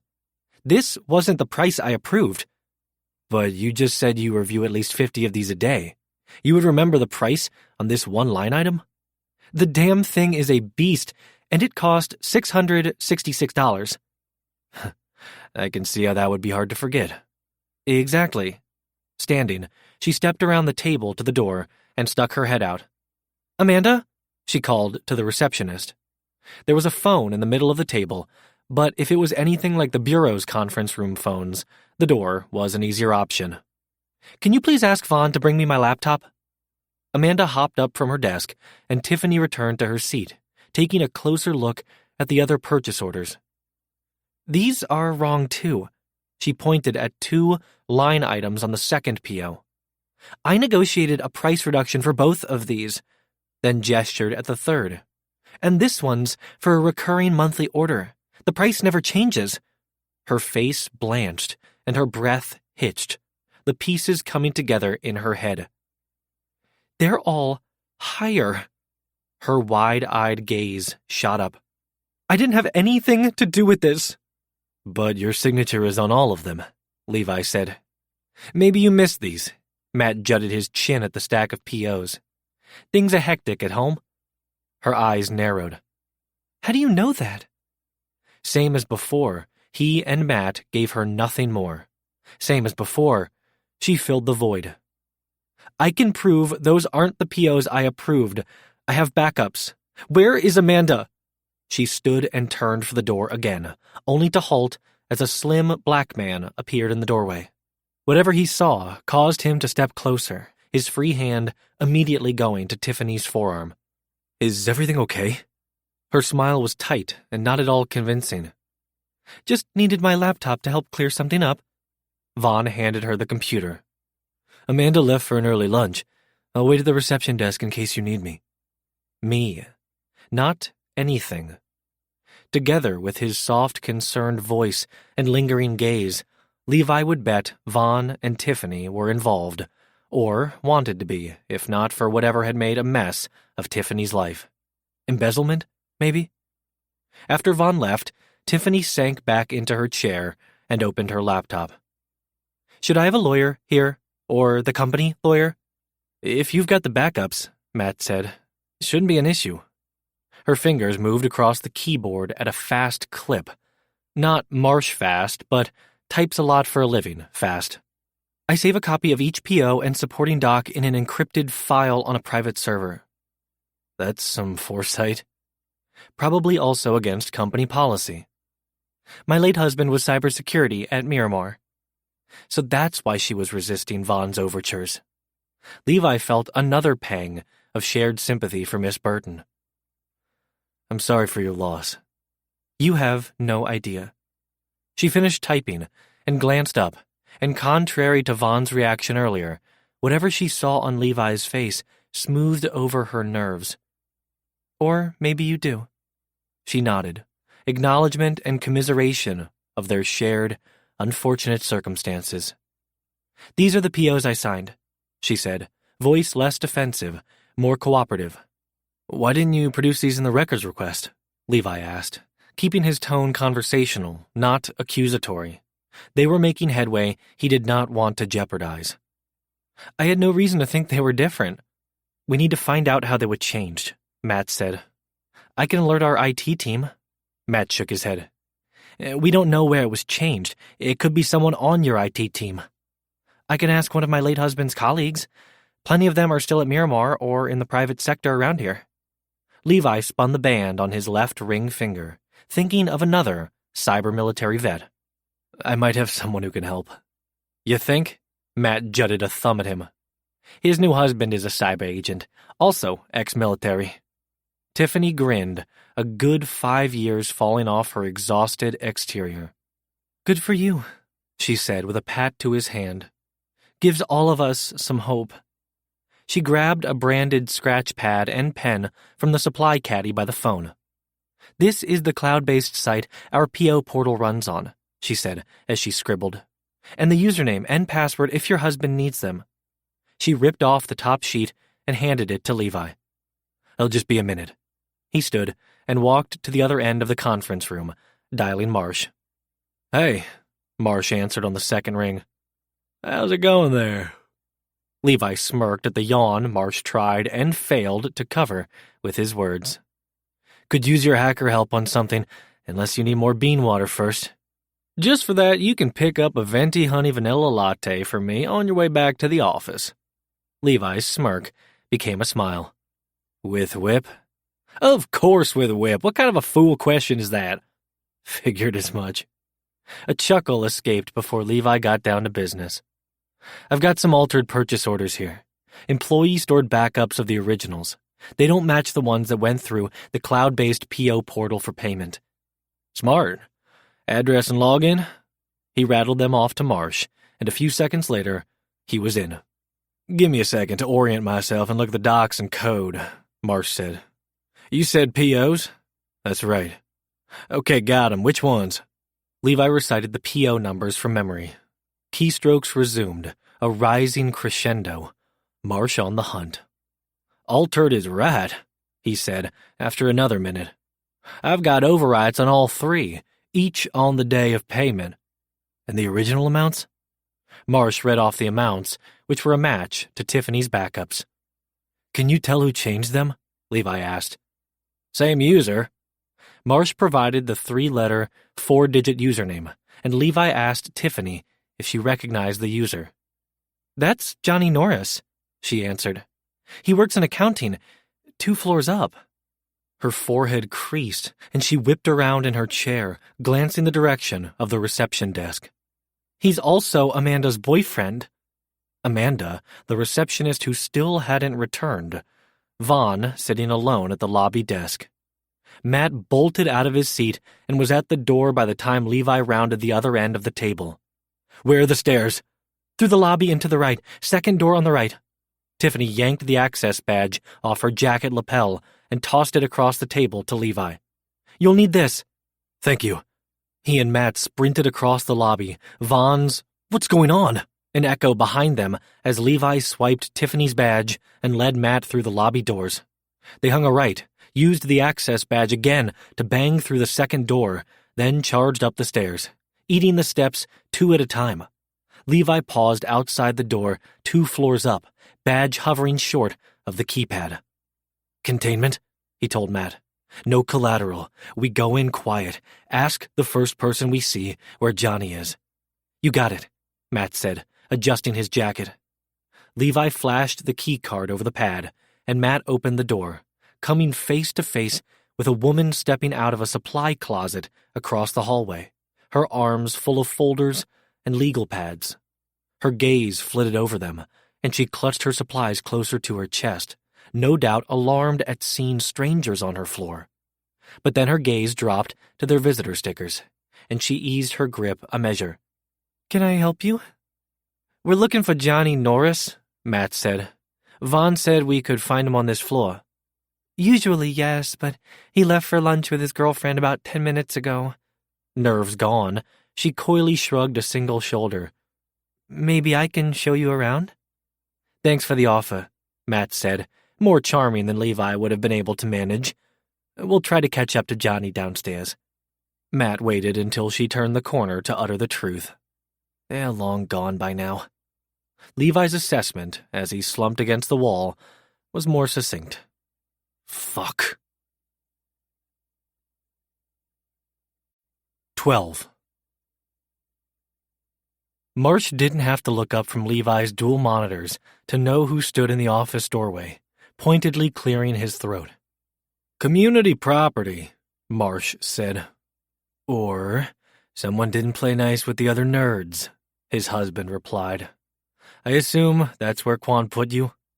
"You assume correctly." He finished organizing his search results and lifted his fingers off the keyboard, giving them a stretch. "They're actually pretty cool, but I need access to your case file." He slumped back in Levi's perfectly broken-in office chair. "And your chair is far superior." "How'd you get into my—" "You know what? Never mind." "Smart man." Marsh smirked and tilted his head toward the screens. "You won't care when I show you what I found going on at Siloam." Levi tossed his coat on the back of the visitor chair and circled the desk, leaning a hip against the edge near Marsh. Marsh scooted closer and rubbed Levi's outer arm. "Sorry, the bad guys got away." Levi had called from the car to update him on Amanda and Johnny's getaway. That's when Marsh had decided to dig more, to help lessen the blow if he could. "Happens more often than the TV shows let on. Doesn't it, though?" Levi's hand atop his was warm and so casually intimate that more moments like it, fantasies, began to unspool in Marsh's head. Fingers brushing over morning coffee and tea. A lingering hand on his cowboy hat. Their hands tangling on the console between car seats. Levi removed his hand and curled it around the lip of the desk. "What have you got?" he asked. Back to reality, then. Marsh clicked to bring forward one of the documents on screen. "First, I called the vendors to confirm how much they were paid. Exactly the amounts on Tiffany's original purchase orders, but these are the amounts that went out." Levi leaned closer, over his shoulder. "Those match the amounts on the altered purchase orders." "They do. And guess who's responsible for pushing the button to send out the payments?" "Johnny Norris?" "Nope." Levi's head jerked back like a funky chicken. "No?" Marsh had to laugh. Would have kept laughing if not for Levi kicking his shin. "Sorry, couldn't help it." He reined in the hilarity, then pulled forward a picture. "Frederick Beach." "Who the hell is Frederick Beach?" Marsh brought forward an account register. "Between Siloam and the supplier is an ACH processor. That's where Frederick works, and that's where the extra money is split off.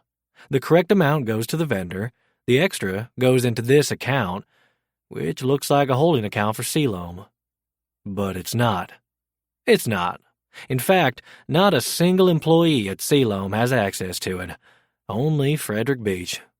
Levi touched the screen, and this time Marsh did bat his hand away. "It's my screen," Levi scoffed, then tapped it again, the irritating asshole. "The extra amount is the difference in the POs. What happens to the money from there?" "It's used to purchase Bitcoin, a.k.a. Money Laundering 101. But here's the interesting part." He pulled up 2 Bitcoin account records. 10% of those Bitcoin purchases are then transferred to a second Bitcoin account.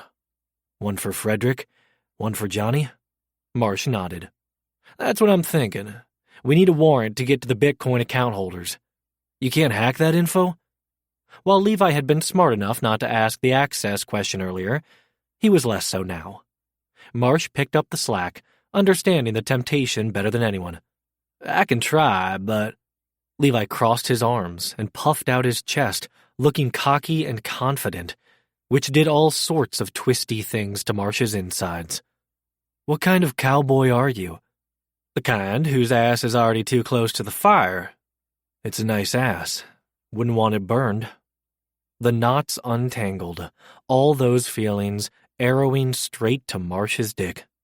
It must have shown on his face, or behind the fly of his jeans, because Levi smirked deeper, a goddamn dimple appearing in one cheek.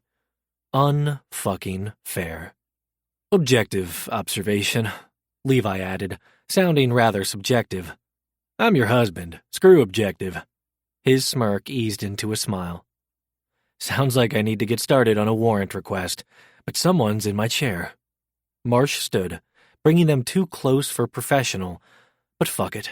Levi had trotted out that dimple, and all was lost. When you're done, the last file I opened for you are Johnny's, Frederick's, and Amanda's addresses. He rubbed Levi's arm, same as he had before. You know, if we wanted to go ahead and question them. Levi covered Marsh's hand, holding it right where Marsh wanted to be. Close. We? You don't have other casework? Triad theft of IP. Calls with Hong Kong later today. Levi flicked his gaze at the screens. And I'm guessing this is more fun than chasing counterfeit electronics? Marsh winked. Like I said, smart man. Marsh unfolded from the passenger seat of the RX and met Levi and Matt at the front of the vehicle. Fingers crossed we have better luck with this one. They'd gone to Frederick's house first, on the off chance they reached him before news that someone had caught on to his scheme did. According to his employer, Frederick worked from home, but by the time they got there, Frederick's place was locked up tight, no car in the driveway, and no life inside.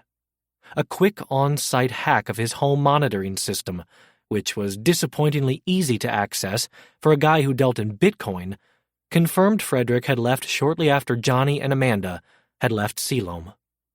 Marsh bet they were all together somewhere, sorting out a plan. If it had just been Johnny, or only Johnny or Amanda, a quick getaway might have been possible. But the more people involved in a conspiracy, the harder it was to cover up or disappear. Which gave Marsh, Levi, and Matt the upper hand. Chances were they'd find the trio of thieves before said thieves got their shit together. Would that be at Johnny's place, in a neighborhood Levi had called Del Cerro?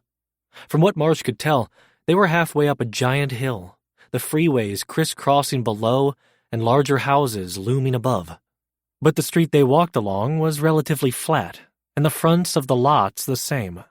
The houses looked to be from the 50s, 60s, and 70s, slightly larger than what Marsh was used to seeing in the Bay Area, more than a few recently renovated and sold, judging by their fresh coats of paint and unseasonably green grass. Johnny's house still had the sold sign in the front yard. He'd closed on the place just last week. $1 million home purchased by a guy who legally cleared $100,000 a year. According to Johnny's tax returns, he didn't have any other sources of income. As they neared the property, Levi raised a fist, signaling Marsh and Matt to halt. Raised voices drifted from inside the house. At Levi's signal, they ducked behind the fence that framed the lot and provided privacy from the neighbors. "Cameras?" Levi whispered. "Home security?" Matt peeked around the edge of the fence. "I don't see any cameras." "Listing said the house came with a security system," Marsh said. "Might not be activated yet." He tapped his phone, opening the list of nearby wireless networks. "Nothing coming from Johnny's place." "Exit routes?" Levi asked. "Nowhere they can go in the back," Marsh said. "It's a cliff. The lot drops off." The topography map showed a steep slope to an aqueduct below, the freeways on the other side. "Front of the house?" Levi asked Matt. "Front door, garage door, probably a side door off the garage." Levi rose on his toes, peeking over the top of the fence. "No door on this side."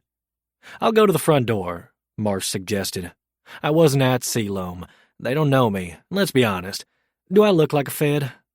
Matt gave his dark jeans, button-up with no coat or tie, and black Stetson a once-over. He's got a point. Levi rolled his eyes with a muttered, "Don't encourage him," but then grudgingly agreed. Levi and Matt stepped out from behind the fence first and strolled along the sidewalk in what appeared to be quiet conversation. Once they reached the far property line, they plastered themselves to the fence and skirted down the inside length of it, taking up position behind the garage corner. Marsh counted to 10 before re-emerging onto the sidewalk, but only for the few steps it took to reach the front walkway. He turned down it, moving determinedly to the front door and ringing the doorbell. Inside, the voices quieted. No footsteps approached. Marsh rang the doorbell again and leaned to the side, looking through the front window and catching sight of Johnny standing on one side of a kitchen island. Mid-30s, white, below average weight, above average height, shaggy dark hair. He glanced toward the door, and Marsh waved. "Try ignoring me now, dumbass," he mumbled behind a smile. Johnny's attention whipped back to someone across the island from him, out of Marsh's sight. Amanda or Frederick? Marsh thought he'd heard a woman's voice inside, but he couldn't be sure. Marsh raised his fist to knock, to make sure Johnny knew he'd seen him and wasn't going away, but lowered it when footsteps grew louder, moving toward the door. Johnny opened it far enough to poke his head out. "Closest rodeo's out in Lakeside." Marsh dialed the accent up, playing into the aw shucks of it all, and into Johnny's assumptions about it, making himself seem like less of a threat. "I'm looking for Johnny Norris. Is that you? My realtor said she knows your realtor and that you're selling." "You're selling?" Amanda appeared at the entrance to the kitchen behind him. Still dressed in work clothes, she stood with her hands on her suited hips, angry red streaks coloring her cheekbones. "You just bought the place." Startled, Johnny opened the door wider, and Marsh took advantage. Foot wedged against the bottom, hand splayed in the middle, he shoved the door out of Johnny's grip, wide enough to step through. "Amanda Hudson," Marsh said. Johnny stepped between them. "How do you know her name?" Marsh withdrew his badge. "Special Agent Emmett Marshall." 3 things happened at once. A vehicle cranked to the left, the direction of the garage. Amanda grabbed a nearby bottle, broke it against the kitchen island, and hurled it, jagged edge out, Marsh's direction before bolting across the living room toward the garage. And Johnny spun to run after her. Marsh dodged the bottle and lurched forward, grabbing Johnny by the back of his t-shirt. Johnny raised his arms, trying to use the hold to slip out of the shirt, but Marsh had at least 50 pounds on him. Putting the shirt to the use he wanted, Marsh caged Johnny's arms and yanked them behind his back. Johnny screamed in pain, and Marsh kicked at the back of his knees, sending him tumbling to the ground, knees crunching glass. Front flat on the fake hardwood floor, Johnny finally stilled, with his arms pinned behind him and Marsh's knee in his back. The vehicle in the garage revved, and the garage door engaged, cranking as it began to lift. "Get clear!" Marsh shouted out the open door behind him. "FBI, stop!" Levi shouted, echoed by Matt's, "Put the car in park!" Frederick, if Marsh had to guess, ignored their warnings. He gunned the vehicle's engine, and tires squealed. Heart in his throat, Marsh yanked his cuffs out of his back pocket, snapped one end around Johnny's wrist, the other around the horizontal base bar of the heavy entry table, then scrambled up and out the door just in time to see Levi dive out of a speeding SUV's path. From the driveway's other side, Matt appeared with an old fence plank in hand. He slung it, rusty nails up, into the car's path, and its tires popped. The vehicle careened out of control, fishtailing across the driveway, barely giving Marsh time to yank Levi out of the way, rolling them so Marsh's back was to the debris that blasted their direction when the SUV finally hit the retaining wall surrounding the driveway. The next instant, before Marsh could assess if there were any injuries, before he could tighten his arms around Levi and send up a prayer of thanks, Levi pushed them the rest of the way over and bounded up, weapon drawn and charging toward the SUV. "FBI, freeze!" He shouted at Amanda through the passenger window. Matt was on the other side of the vehicle, shouting the same at Frederick.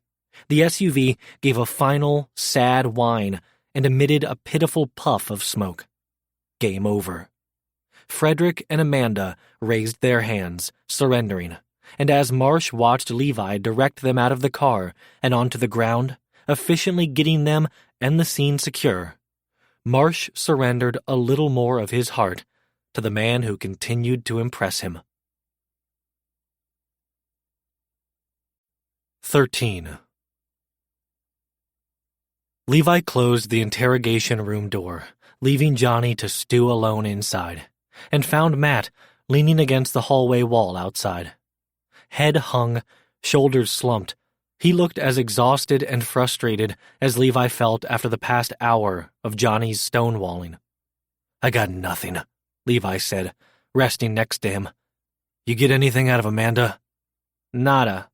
Matt lifted his head. "Claims she knows nothing about the changed purchase orders or about Bitcoin." "Same from Johnny." "Well, that's a fucking lie," Marsh called from the observation room across the hall. Levi pushed off the wall and bit back a wince, the day's earlier tumble outside Johnny's house catching up to him. His shoulder ached, his knee twinged with every step, and his hip felt like it was 60, not 38. Maybe he'd take a bath when he got home. Maybe Marsh would.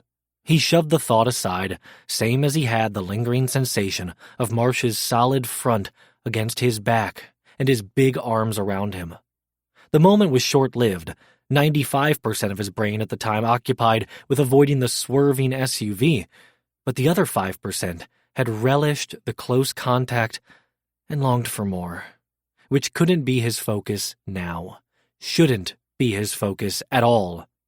Professional, he chided himself, and gave his head a hard shake before stepping into the observation room where Marsh worked on the other side of the glass from Frederick. "Warrant came through?" Levi asked. "Already got the Bitcoin account info." Marsh gestured at his laptop screen, where 2 account ledgers were open. "Left one belongs to Frederick, the right one to Johnny." "What about Amanda?" Matt said, entering behind him. "Doesn't have one, and neither Frederick nor Johnny's Bitcoin accounts are linked to any account of hers I can find. I can't figure out how she's tied to this other than as Johnny's girlfriend." "Anything from the search you started earlier?" Levi asked. "Nothing," Marsh replied. "There's little to connect her to Johnny besides Sealoam and their relationship. Even less to connect her to Frederick. I didn't find any deposits from either of them into any of her accounts." "Cash?" Matt suggested. "Could be. Frederick, though," he nodded at the man on the other side of the glass, "is the one who pulls the trigger, and the one with the more interesting account history." "How so?" Levi asked. Marsh maximized the window that displayed Frederick's account ledger. "Anything look familiar?" Leaning over Marsh's shoulder, Levi ignored the distracting lure of leather and tea tree oil and skimmed the list of transactions, halting at line 5. "That's the same bank our traffickers use." Marsh opened a spreadsheet displaying multiple groups of transactions. "One of these might even be your traffickers." "Fuck!" Matt reached over Marsh's opposite shoulder and pointed to one of the groups. "It's that one. The dates line up." "Freddie boy's got quite the side hustle, funneling money through Bitcoin accounts and skimming some for himself." "And he used the same technique to embezzle from Sealoam?" Levi said. "For a scheme Johnny cooked up?" "Why?" Matt said, echoing the final question in Levi's mind. "He's making plenty laundering for criminals." "Some idiots are danger junkies," Marsh said. "Or really fucking greedy." Levi didn't buy it. "Something else is going on, and we need to know what." He glanced again at the group of suspect transactions. "Same account we previously tied to the traffickers?" Marsh nodded. "Orchard Investments, LLC." Levi flicked his gaze to Frederick, then to Matt. "Got enough to take a run at this guy?" "I should hope so." Matt retrieved 3 earpieces out of the desk drawer, tucked one into his ear, then handed one to Levi and the other to Marsh. "Listen in. Keep hacking. Feed us anything your searches turn up." Roger that. Matt opened the interrogation room door, and Levi moved to follow, only to be drawn back, one of Marsh's strong arms Levi hadn't been thinking about, snaking around his waist and pulling him closer. Levi's insides swooped, and his heart climbed into his throat. With all Marsh's warm strength around him, his head against Levi's chest, there was nothing Levi could do but lift a hand and card it through his thick, dark waves, the strands of silver dancing under the overheads. Levi inhaled, drowning in the sense of his fantasies. "What's this for?" he whispered hoarsely. "Because I didn't get to do it when you dodged that car." "Oh." Words deserted Levi and tangled with his heart as it tried to beat out of his chest. He slipped his hand lower, teasing the shorter hairs at Marsh's nape, and when Marsh shivered, Levi held him tighter. "I'm fine." Baby was on the tip of his tongue, the endearment right there, natural and unprompted. Terrifying. Perhaps Marsh heard the unspoken word and was terrified of it too, because his arms loosened and he rolled back, giving them space, but giving Levi a cherished compliment in parting. "You're impressive, is what you are." Levi didn't care overly much about awards or commendations. He didn't hang them in his office or on his walls at home. He cared more about the respect of his peers, the approval of his bosses, and the love of his family. But the praise from Marsh made him preen more than a little, made him want to roll around in the security Marsh's words and arms offered, made Levi want to return the compliment. He paused at the door, turning back with a smile. "You're impressive too, for a fucking cowboy." Marsh's laugh echoed as Levi walked into the interrogation room with enough renewed confidence in his tank to ignore the body aches reasserting themselves. "Mr. Beach, I'm Agent Kim," Matt said as Levi slid into the chair beside him. "This is Agent Bishop." "I want a lawyer," Frederick said. "You haven't been charged with anything." "Though this Bitcoin scheme you're running is something else," Levi said. "And not just for your friends at Sealoam." Frederick's pale complexion went so ghostly he could have faded into the white walls. "I have no idea what you're talking about." "How many off-book clients do you have?" Matt asked. "Is it just Johnny and Orchard Investments?" Levi pressed. Marsh piped into their ears. "I need 2 of the other sets. Camino Cartel." "How much money have you laundered for the Camino Cartel?" Matt said. "Better question." Levi rested his forearms on the table. "How much have you stolen from them? We know you're skimming some for yourself. What do you tell them it is? A transaction fee?" "Do you tell them at all? Or do you owe them for something else?"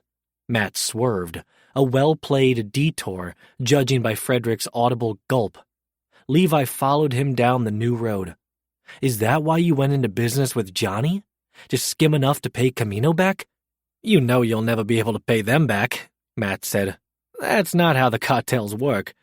The change of course and escalating pressure worked. "Look, I made some mistakes," Frederick said. "I'm trying to get out of them." "By using your day job to rip off legit companies? What would your employer think?" Realizing the door his slip had opened, Frederick pressed his lips together, not answering. "Whose idea was it to rip off Sealoam?" Levi said. "If it was Johnny's or Amanda's, maybe we can go easier on you," Matt offered. Levi sweetened the deal. "If you give us what we need on Orchard, that could maybe reduce your time some more." Frederick's gaze bounced between them, probably hoping for more give. Seeing none, he smartly decided to accept the deal on the table. He blew out a giant breath and propped his elbows on the metal table. "What do you need?" The door opened, and Marsh appeared, a sheet of paper in hand. He handed it to Levi, then slipped back out. Levi scanned the scaled-down version of their trafficker's funds flow. "Who was that guy?" Frederick asked. "Special Agent Marshall," Matt replied. "He's not very happy you tried to run his husband." He tilted his head toward Levi. "Over today." Another Audible gulp. Levi pushed the sheet of paper across the table to Frederick. Do these transactions look familiar? Frederick nodded. Orchard. Is this payment? He pointed to the one from last week.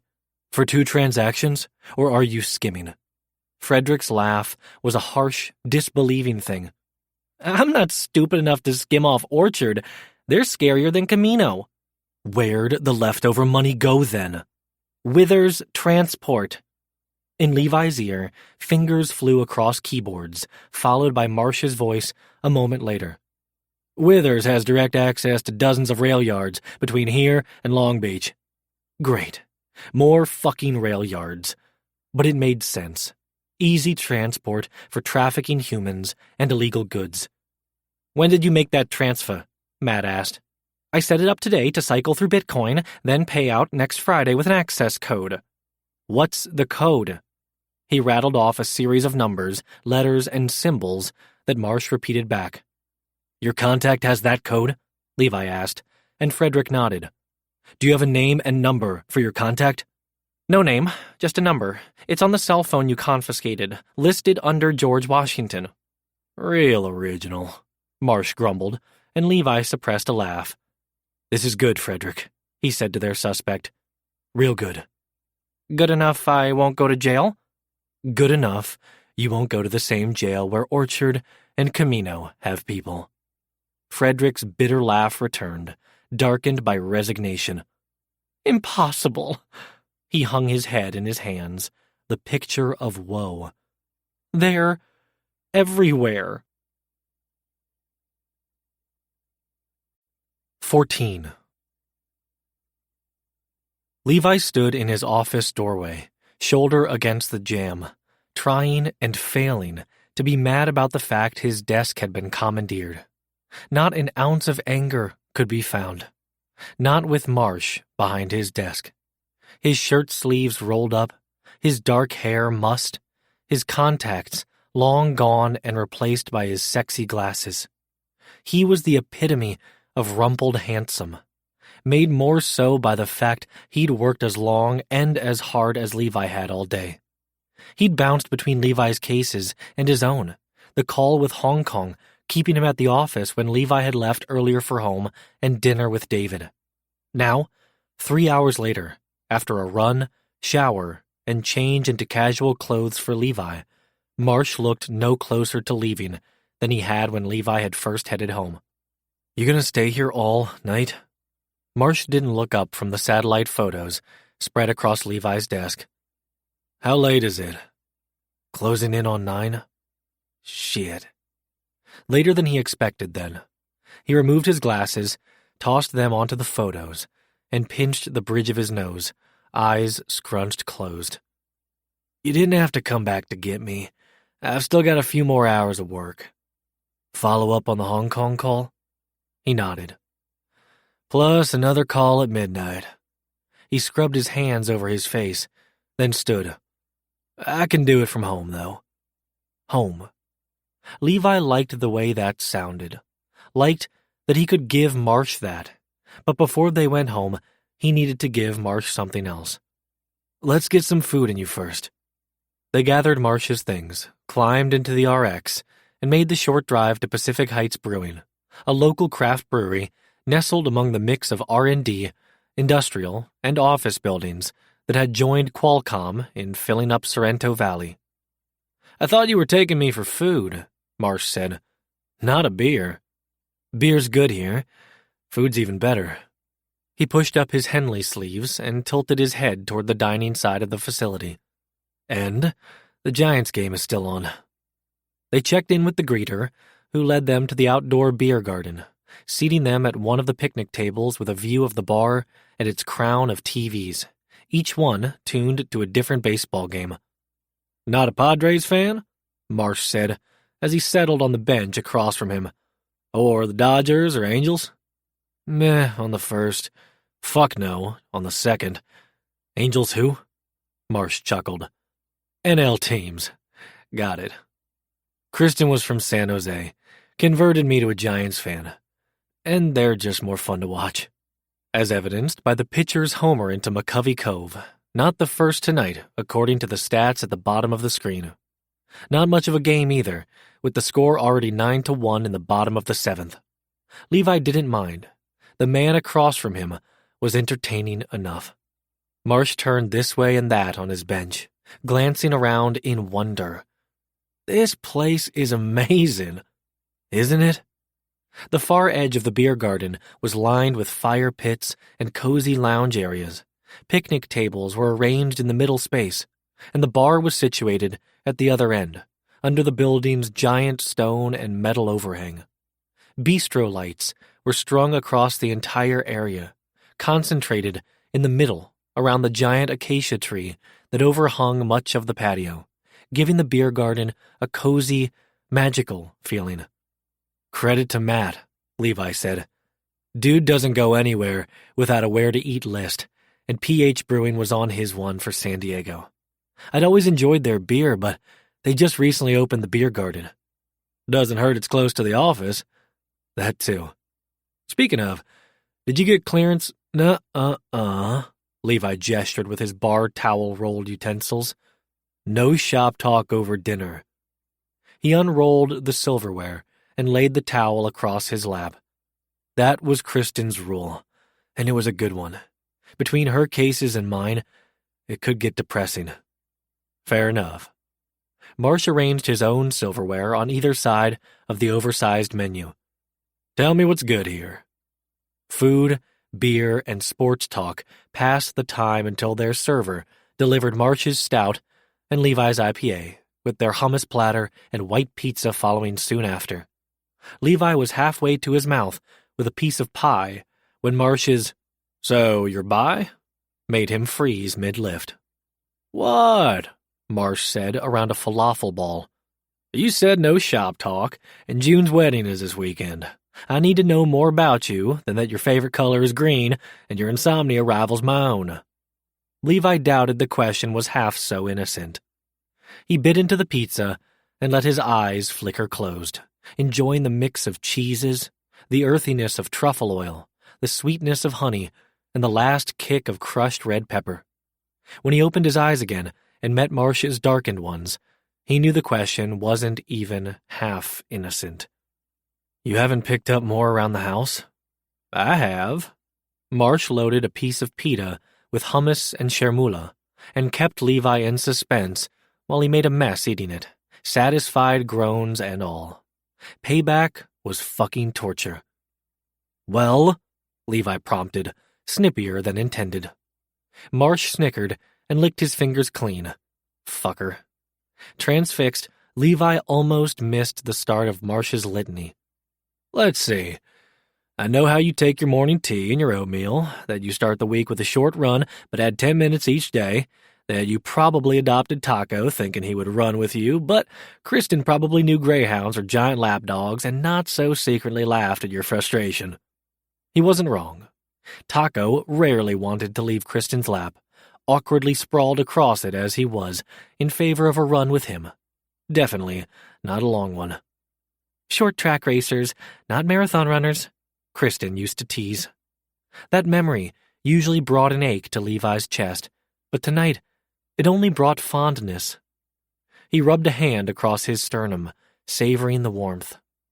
Marsh tracked the movement, and when Levi didn't comment verbally, continued with his observations. I also see you struggle to keep David motivated while also giving him the space he needs. And how you stash ties everywhere around the house. Levi finished his piece of pizza, washing down the last bite with a gulp of beer. You've picked up a lot already. I'm still working out the details. He popped a dolma into his mouth. Like whether you've ever acted on your attraction to men, or if that's limited to internet porn. Levi downed the rest of his beer and signaled their server for another. He wasn't expecting this conversation tonight, but Marsh was right. June's wedding was in 3 days, and they would be expected to know these details about each other, no matter how quick the romance and no matter how private the information. Someone would ask, imply, or reference, and it wasn't fair to keep Marsh in the dark. I prefer Pan, and yes, I've been with people who identify as men before, and with those who do not. You? Gay, Marsh said. And I've got no qualms about you being attracted to your own and other genders if that's even how attraction works for you. Levi cocked his head, not expecting the attraction qualifier. His surprise must have shown, Marsh smiling as he dunked a roasted carrot in whipped ricotta. Brax's husband, Holt, identifies as demi and pan. Holt's family also runs queer teen shelters I help out at when I'm in town. I had to get up to speed if I wanted to understand and help those kids. Was this guy for real? How many times had he listened to Kristen patiently explain demisexuality to family and friends? How many times had he listened to her fume afterward in private about someone who refused to accept the gray ace spectrum and those on it? And now into his life walked this guy who just got it? Who'd made the active effort to learn? Their server dropped off 2 more beers, and Marsh propped an elbow on the table as he tipped up his refreshed bottle. So then, how many guys have you been with? And poof. There went any extra credit Levi had just awarded him. I'm not trading numbers with you. Marsh grinned around the mouth of his bottle, and Levi guessed the question had been asked to needle him more than anything. Levi needled right back with the truth. There were more men before Kristen. I'm attracted to all genders, but had better luck with guys when I was younger, though even that was a challenge sometimes. Lots of assumptions were made about me, the multi-sport athlete, being a top-happy jock. His mind rewound through awkward high school and college hookups. They couldn't be more wrong. It was even harder to find a woman who understood I also needed to be fucked to get off. But Kristen did. What that woman could do with a dildo and a strap-on? Levi grinned, more of that earlier warmth and fondness filling his chest. She was fucking spectacular. Marsh laughed, full and rumbly, loud enough to capture the attention of others around them. He reined it in and lowered his voice.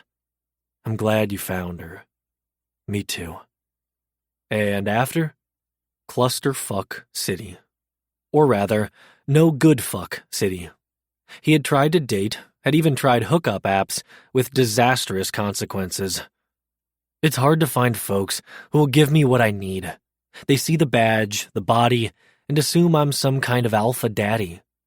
Amusement fled Marsh's dark eyes, replaced by liquid heat, and his low voice was gravel rough. That's not what you need. Levi let his own gaze wander over the cowboy's broad shoulders, over biceps that tested the seams of his dress shirt, over his scruffy jaw and the big hand wrapped around a bottle of beer. Let his mind spin fantasies about Marsh's strong shoulders and arms holding him down, his big hand pumping his cock, his scruff leaving beard burn on the insides of his thighs. Levi shifted, spreading his legs under the table to give his stiffening dick more room. No, it's not. The chipper server appeared next to their table. You need anything else? Check, please, Levi said. As soon as the server left, Marsh reached a hand his direction. Levi drew his back, avoiding the contact that was sure to burn. We said we'd keep this professional. His voice shook, giving him away. Marsh slid a leg against his under the table. Hot, fucking scalding, through layers of fabric. Levi shivered, his entire body a live wire of trembling want. But Marsh didn't press further, holding them in tension-soaked stasis until the server returned with their check. He shifted back on his bench, taking away the tempting heat, while Levi closed their tab. Thank you for dinner, he said, and for bringing me here. It was excellent. Least I could do for the case assist today. Smirking, Marsh drew farther away, slinging one, then the other leg over the bench as he stood. Don't break the rule now. Sorry about that, Levi said, apologizing for breaking the no shop talk at dinner rule.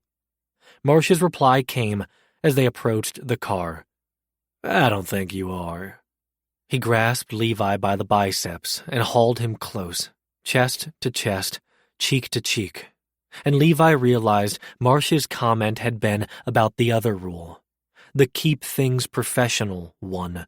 They both seemed hell-bent on breaking. The body against Levi's hardened. All you have to do is ask, Marsh rumbled, his beard tickling the corner of Levi's mouth, his lips right there for the kissing, closer than the chaste brush to the cheek at their wedding. Ask, baby, and I'll give you what you need. Levi wanted to, desperately, wanted to ask for a kiss and so much more, for Marsh's big body to rut against and manhandle his own, for a good, hard fuck and a full night's sleep in Marsh's arms. But before Levi could loosen the knot of desire strangling his vocal cords, Marsh released his arm and stepped back. Let's get home. I'm supposed to be on with Hong Kong again at midnight. A reprieve. Involuntary, yet necessary. Wanted, and yet not wasn't right, was a flat-out lie. Shouldn't, maybe, but that seemed like more of a lie every day, too. In any event, can't was the answer tonight. But what about tomorrow night? The weekend? All the other nights between now and when their cases were closed? If the answer was yes on any of those nights, when it was yes. Because as hard as his body still was, as hard as Marsh's had been against his, Levi didn't see how it wouldn't be yes eventually. Would their sham of a marriage and everything they'd worked for the past 2 weeks go up in flames? 15. Levi sat at the kitchen island working and definitely not thinking about the man on the phone upstairs or how badly he still wanted to kiss him when David emerged from his cave. Shouldn't you be asleep? Levi said with a pointed look at the glowing 12:45 a.m. on the oven clock. Just finished a book. He grabbed a soda from the fridge. Needed a drink? Not that one this late. David pointedly eyed the soda next to Levi's laptop, an eerily spot-on reflection. Touché, Levi chuckled and closed his laptop. Grab some cups, and I'll split it with you. I can live with that. He grabbed 2 red cups and filled each with ice. Making headway on that summer reading list? Levi asked. Slowly. So, not the book you were up late reading? Definitely not. Levi raised a brow, and he answered the unspoken question. It was a book about chess. Strategies and stuff. Marsh gave it to me. Levi hid his pleased smile behind the lip of his cup. But you are still reading the others? When I can. David circled the island and claimed the stool next to him. Nicole's a tyrant. Clean the yoga studio, top to bottom, David. His impression of his aunt was spot on, right down to Nicole's excited head bobble while she asked you to do the worst thing on her to-do list in the cheeriest voice possible. Inventory supplies, kiddo. Update these billion spreadsheets I've fucked up beyond all reason. Language, Levi chided without much reproach. He could only imagine how shoddy his sister's bookkeeping was. She needs to hire someone. He'd been telling Nicole that for over a year, ever since her studio was featured online by a prominent local celebrity, and its membership had soared. Maybe in the fall, when she no longer has me to do it on the cheap. Thank God I negotiated Fridays off. It was the yoga studio or volunteer on base. I'll take my pennies of pay and Fridays off. Thank you very much. Hey now. He nudged his son's shoulder. Your grandpa served. Your grandma worked on base. Your aunt and 2 uncles do now. And so did I as a kid. The food and movies are cheap, and maybe I'd get upgraded to paid and it would be better than the studio, but he swirled the soda in his cup. I might also look at some guy's ass wrong and get beat. He said the last bit casually, with a roll of his eyes, but it was far from a throwaway comment. Levi had to make sure David understood that. He set down his soda, removed David's from his hand, and angled toward his son. You're always going to have to be careful regardless. That's not the way it should be, but it's the way it is. You know that, right? David nodded. I know that, but I'm not going to hide. I'm not asking you to. That'd be awfully hypocritical. Without thinking, he glanced up toward the man in the office upstairs that he'd almost kissed. Twice. When he lowered his gaze, David's green one was assessing. But that's not real. Marsh's words from last week floated through his head, bore repeating to David, who also needed to hear them. It might be. He hedged his bets. One day. With someone. David covered his ears and babbled a litany of nopes. Levi gently tugged his hands down. David, listen, when are you going to tell Nona? What are you going to tell her? June's wedding is Saturday. 1. I saw what you did there with the deflection. He shrugged out of Levi's hold and reclaimed his soda. Learned from the best. Why had he and Kristen raised such a sharp kid? No help for it now, and truthfully, there was no one Levi liked matching wits with more. Kristen's legacy was alive and well, and keeping him on his toes. 2, he carried on. Your grandmother called today. She wants us all at their place for dinner tomorrow night. David nearly spit out his drink. He set down the cup, soda sloshing over the rim, and raised both hands. Wait a sec. I have 2 days of required family time this weekend? Yes. He clasped the outside of David's shoulders. For 10 hours of the 48 this coming weekend, you are going to spend time with the family who loves you, despite your surly disposition. He squeezed, then let his son go. Get over it. David grumbled curses into his cup. As for what we'll tell her, Levi said, the same story we've told everyone else. That you and Marsh are actually married? Who better to sell it than your grandmother if she believes it? David snickered. If she doesn't kill you first. Valid point. I'm hoping she'll just be happy I have a date and be more concerned with besting Aunt Liz. David snickered some more and rubbed his palms together. I can't wait to see this. Oh, so now you want to go? He slid off the stool, grabbed Levi's glass, and downed it too. Hey, Levi said now with reproach. You drank all of it. I'm going to try some of those maneuvers from the book since, I'm missing at least 10 hours this weekend. He paused at the foot of the stairs, hand around the newel, gaze flicking up. He's still working? His usual hours, plus the ones here. David shook his head and cast another glance Marsh's direction. Didn't think it was possible for someone to work more than you. Guilt wafted in the air, tinging the otherwise easy mood. David, maybe he'd like a soda too. Before Levi could say more, David disappeared down the hallway to his room, leaving Levi uneasy over where that conversation had wandered. But at least David's parting words were consideration for someone else. He was a good kid under the smart mouth and storm clouds. Taking his son's advice, Levi grabbed a fresh can of soda and a cup of ice and headed up the stairs. He stood outside the office door, listening for Marsh's voice. Nothing. But he didn't want to barge in if Marsh was on camera. Holding the cup and can in one hand, he withdrew his phone with the other and tapped out a text to Marsh. Are you on video? No, came the reply. I'll go on mute too.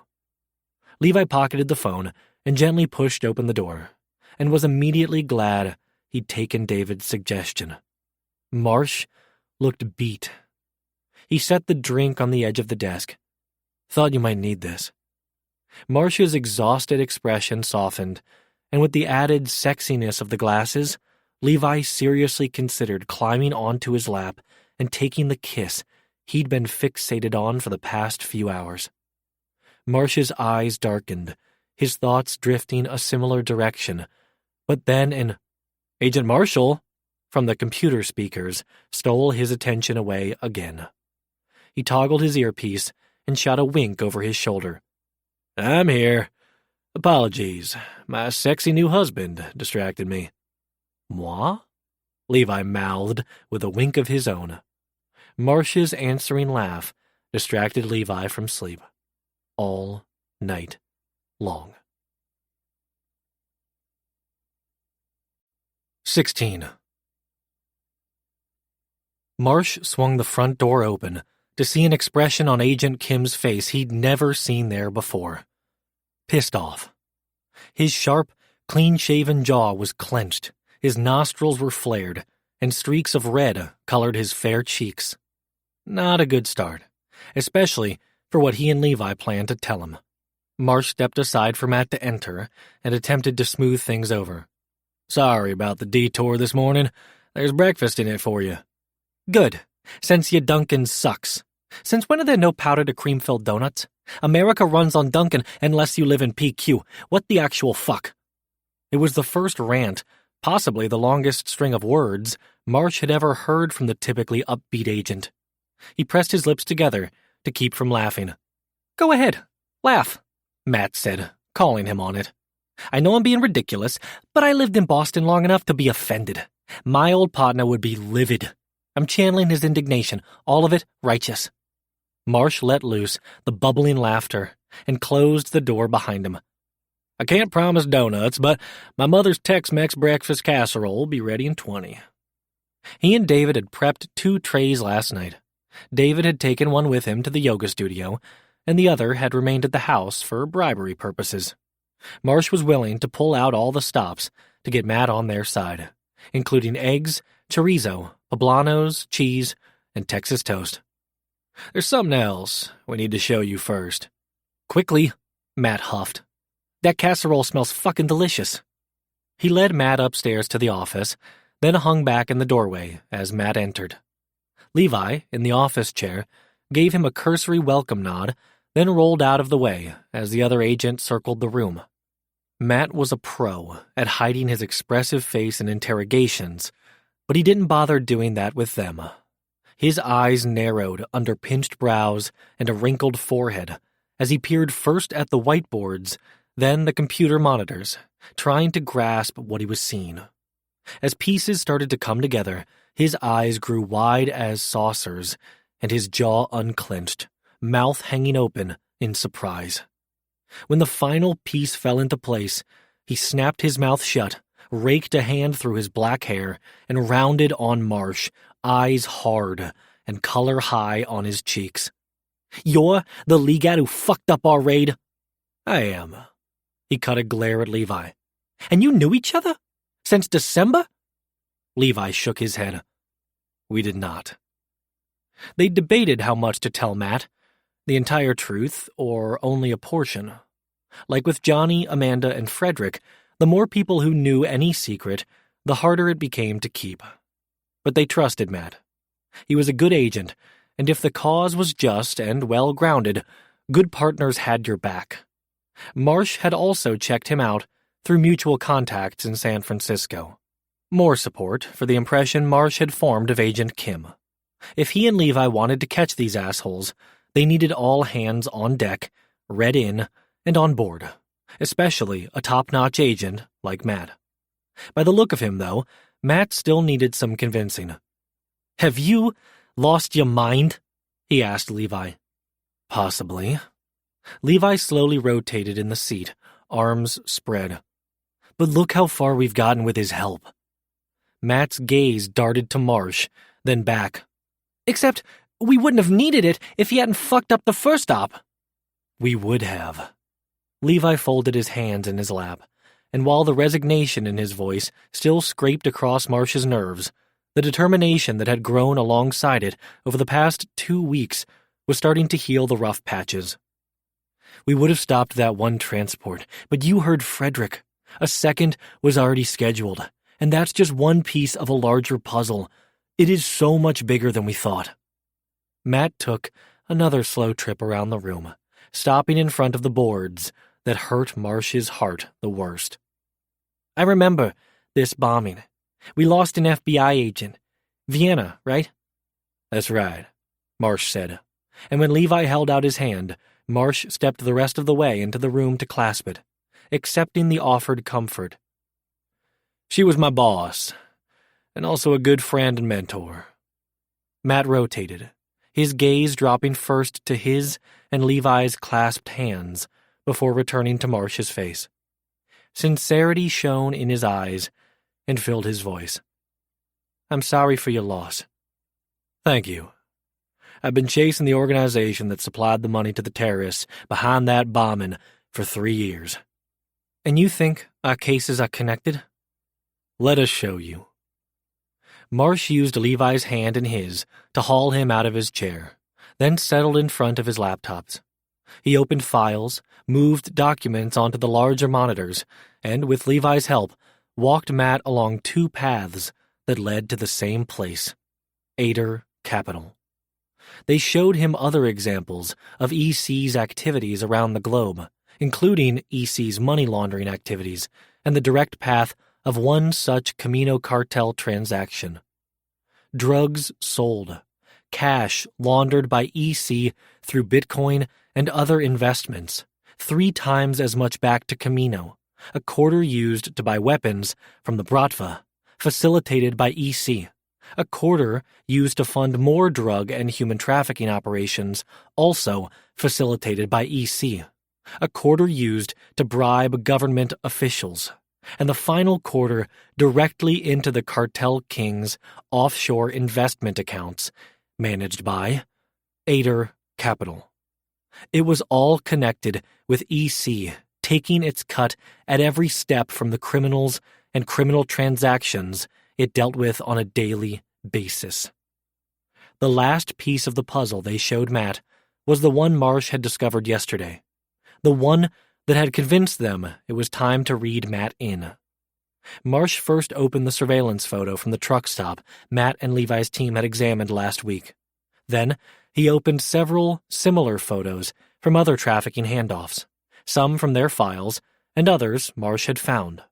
In all of them, the same giant man with neck and forearm tattoos, his back always to the camera, was facilitating the transfer. You recall your unsub? He's always there, Matt said, managing the handoff of the trafficking victims. Marsh opened a grainy photo from an ATM camera.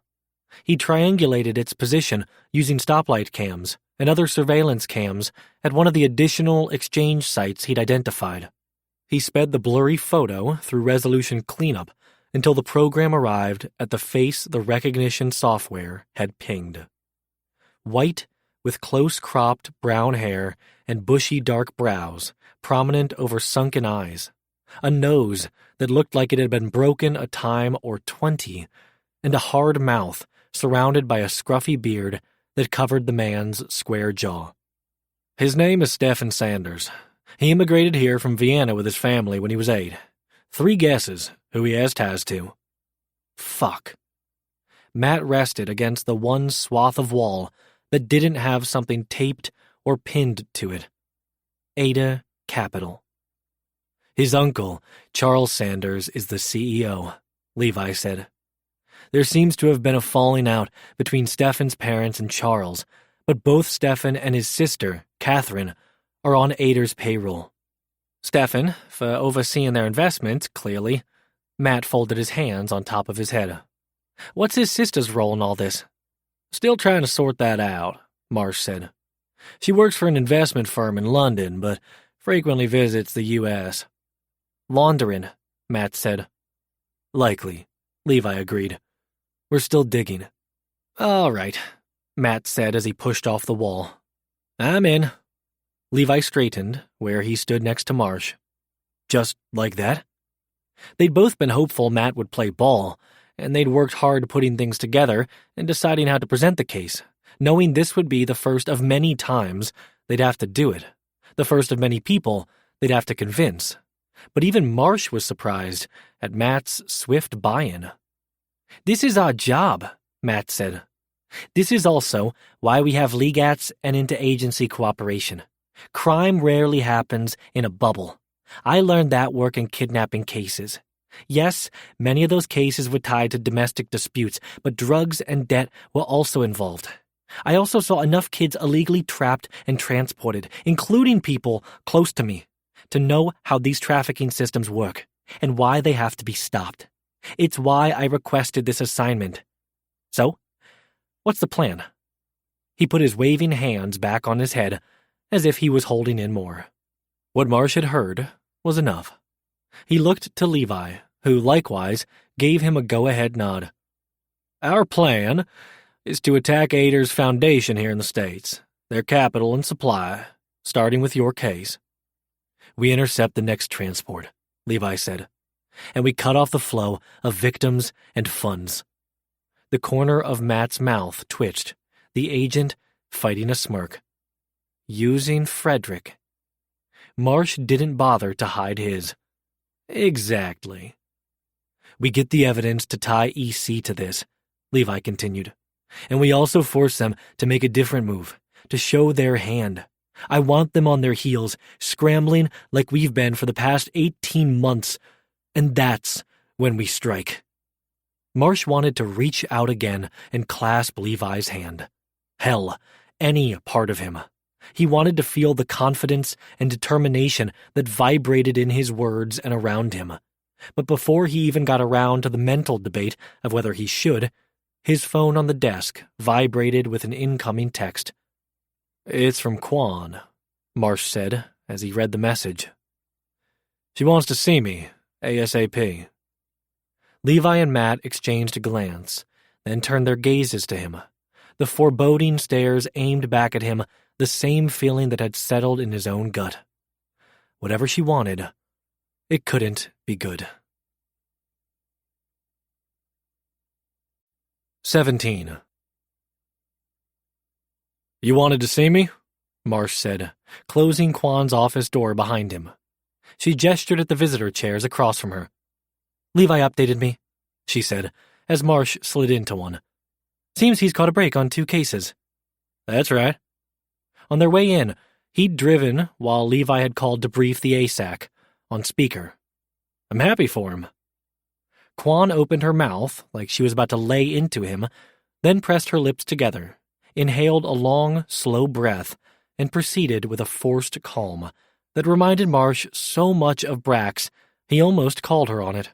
She'd picked up a lot from her first CO at Camp Casey.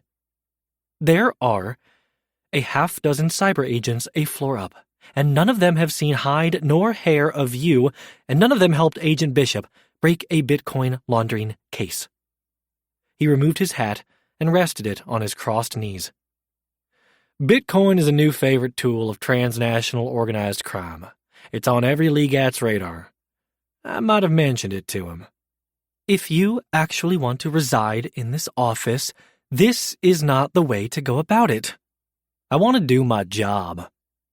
Arms crossed, expression grim, she leaned back in her chair, not buying the shit he was shoveling at all.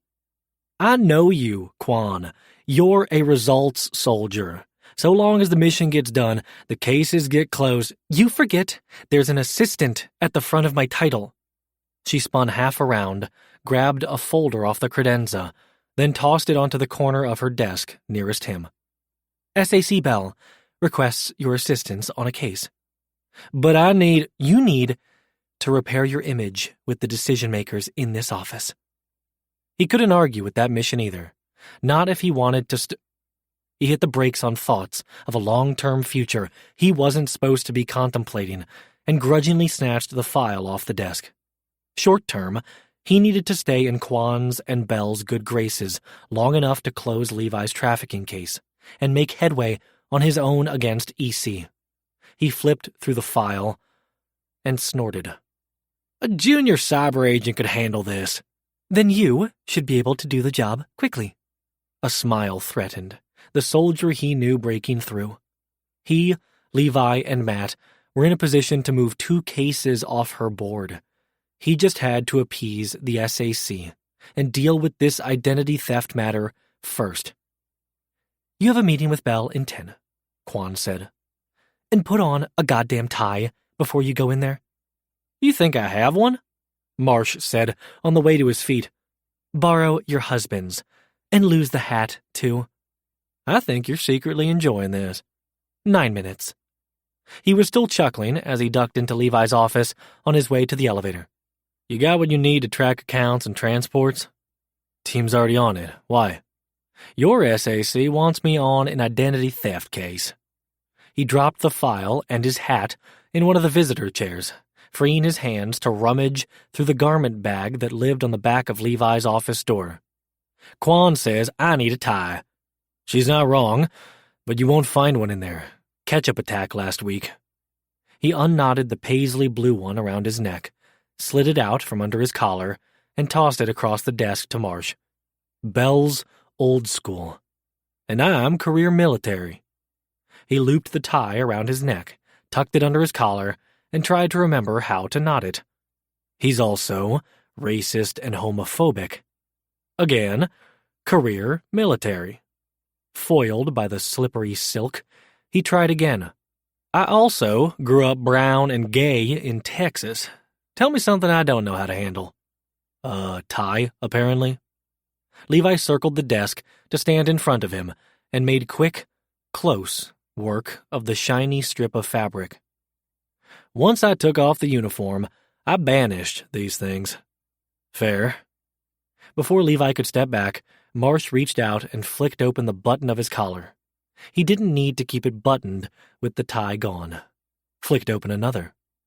Levi gasped, a wobbly, stuttered thing, and it was all Marsh could do not to slide a hand under Levi's collar and just tread carefully. About Bell, or about the heat bubbling between them? Same answer, Marsh suspected. He stepped back before temptation ruined the only tie in the room. Best behavior. Promise. He grabbed the file and tucked it under his arm. If you get stuck, call Brax. Levi hitched a hip on the edge of his desk, looking effortlessly handsome. You're not the only cyber agent in the building. I'm the only one I trust. Call Brax if you get stuck. He'll get Holt or one of Redemption's other hackers on it. Okay, I'll call Brax, if it comes to that. He slid off the desk, snatched up Marsh's hat, and flipped it onto his head. Fuck the tie that had set off his blue eyes. Marsh liked the cowboy hat look on him even better.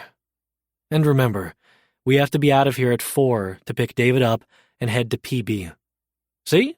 Marsh tapped his knuckles against the door jamb. SAC Bell is the least of today's worries. Marsh stood in front of the closed door, a floor up from Quan's office, and ran 2 fingers inside his collar, trying and failing to loosen the obnoxious binding. He was not made for ties, and had happily packed his away with this uniform. He'd knelt by his father's grave last year in a t-shirt, jacket, and jeans, and sworn on his mother's rosary that he was done putting on ties to try to impress people, like his father, who would never see past his brown skin or sexual orientation. Yet here he was again, putting on a tie to try to impress another old white guy. It had never worked with his father. Why would it work with SAC Bell? At least this tie smelled like Tex-Mex casserole and peppermint tea. He adjusted it a final time and knocked. "Come in," a deep voice called.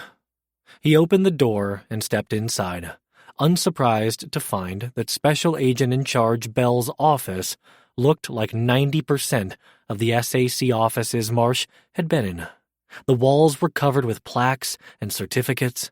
The cabinet tops were littered with framed pictures and etched crystal things, and an obligatory family photo sat perched on the corner of his desk. The SAC himself was standard fare older white guy, maybe a bit fitter than the average SAC, but this was San Diego. Given his trim build, blonde hair, and the smell of salt water in the air, Marsh guessed he either surfed or ran by the ocean every morning. "You must be Agent Marshall," he said, a faint Midwestern twang to his voice. "I'm SAC Bell. It's a pleasure to meet you." He gave Marsh a once-over, then smiled, politician perfect, as he extended his hand. Not at all what I expected based on the warnings. I liked a surprise. He shook the other man's hand. Thank you for your office's hospitality. Anything for a fellow army man. You served? Marsh asked, while mentally recataloguing the room. He didn't recall any military medals among the other law enforcement recognitions. I did a tour in Germany. Ah, a short-timer. It's lovely there, he answered with a political smile of his own, one useful skill he'd learned from his father. You don't want to go back? Bell asked. To Europe? He gestured at the visitor chairs, then circled behind the desk. Marsh claimed a chair and forced himself not to fiddle with the tie. If it's a choice between Europe and my husband, I'll take my husband.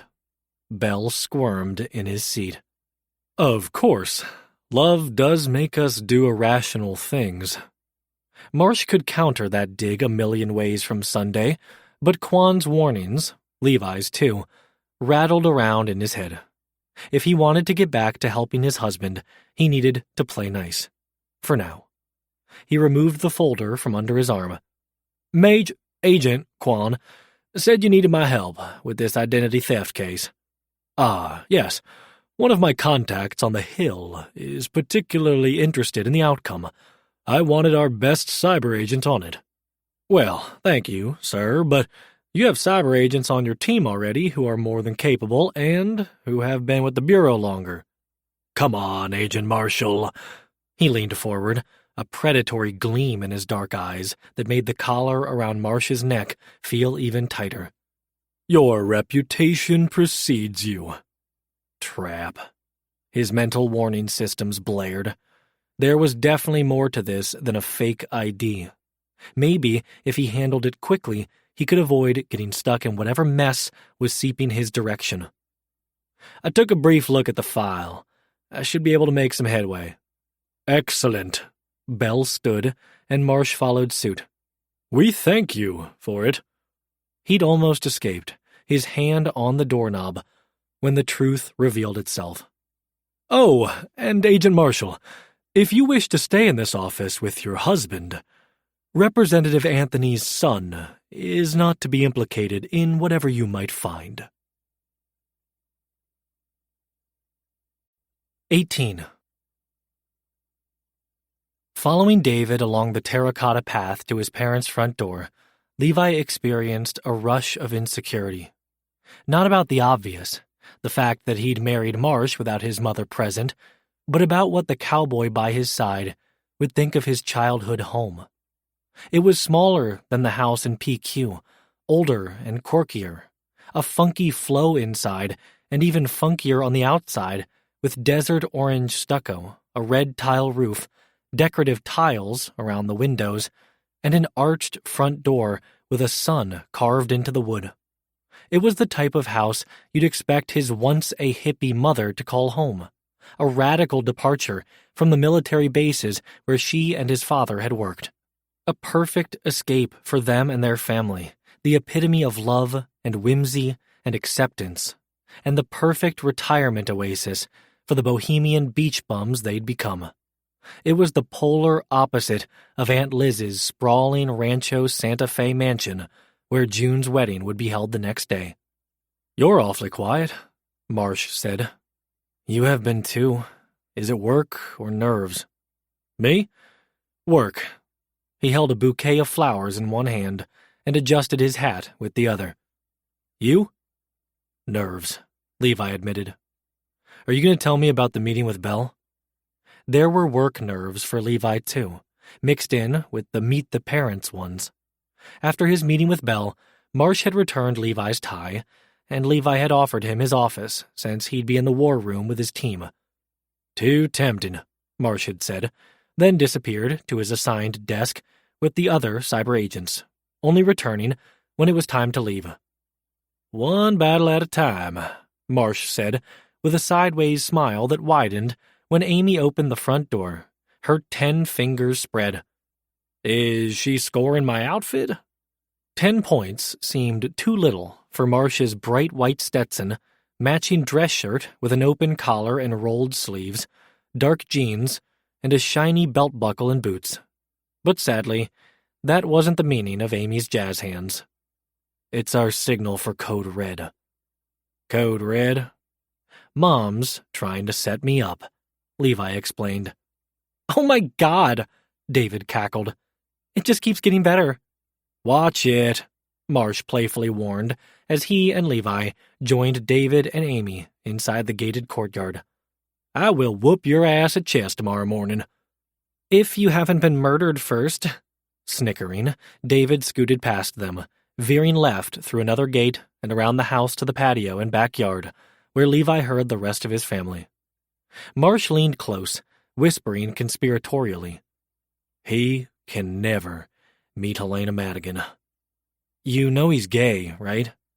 Just this morning, there'd been a heated debate over which Bond was hottest. Levi had been voted off the island for even suggesting Roger Moore be in the top 3. "Yes," Marsh said with a smirk. "I know. And Helena is in her mid-30s and happily married to a woman, but those two in the same room would set off a snark explosion that would kill us all." He stepped from Levi's side to Amy's, bending to kiss her cheek. "Amy, good to see you again." She blushed and smiled for Marsh, swooning in a way that would never not be hilarious on her. But her amusement quickly vanished when she turned her dark-eyed glare on Levi. "You should have at least told Mom you were bringing a date." Levi cringed. "How bad is it?" "On a scale of 1 to 10, about a 6. "That's not terrible," Marsh said. "I'm pretty sure Renee is more interested in my wife than she'll ever be in either of you, but Mom's grasping at straws." Marsh angled his direction. "It's really that important to her that you have a date for this wedding?" He probably should have spent more time this morning filling Marsh in on the Morelli sisters and less time lobbying for Roger Moore, but, alas, hot Bond debates were more enjoyable. Mom and Aunt Elizabeth were born 9 months apart. But they weren't close? Oh, they were besties. Until they weren't. Puberty kicked in, everything became a competition, and here we are, 50 years later. It only took a second for Marsh's eyes to grow big and his jaw to drop, the light bulb going off. Wait, Margaret and Elizabeth? Were they named after the British royals? Yep, Amy said.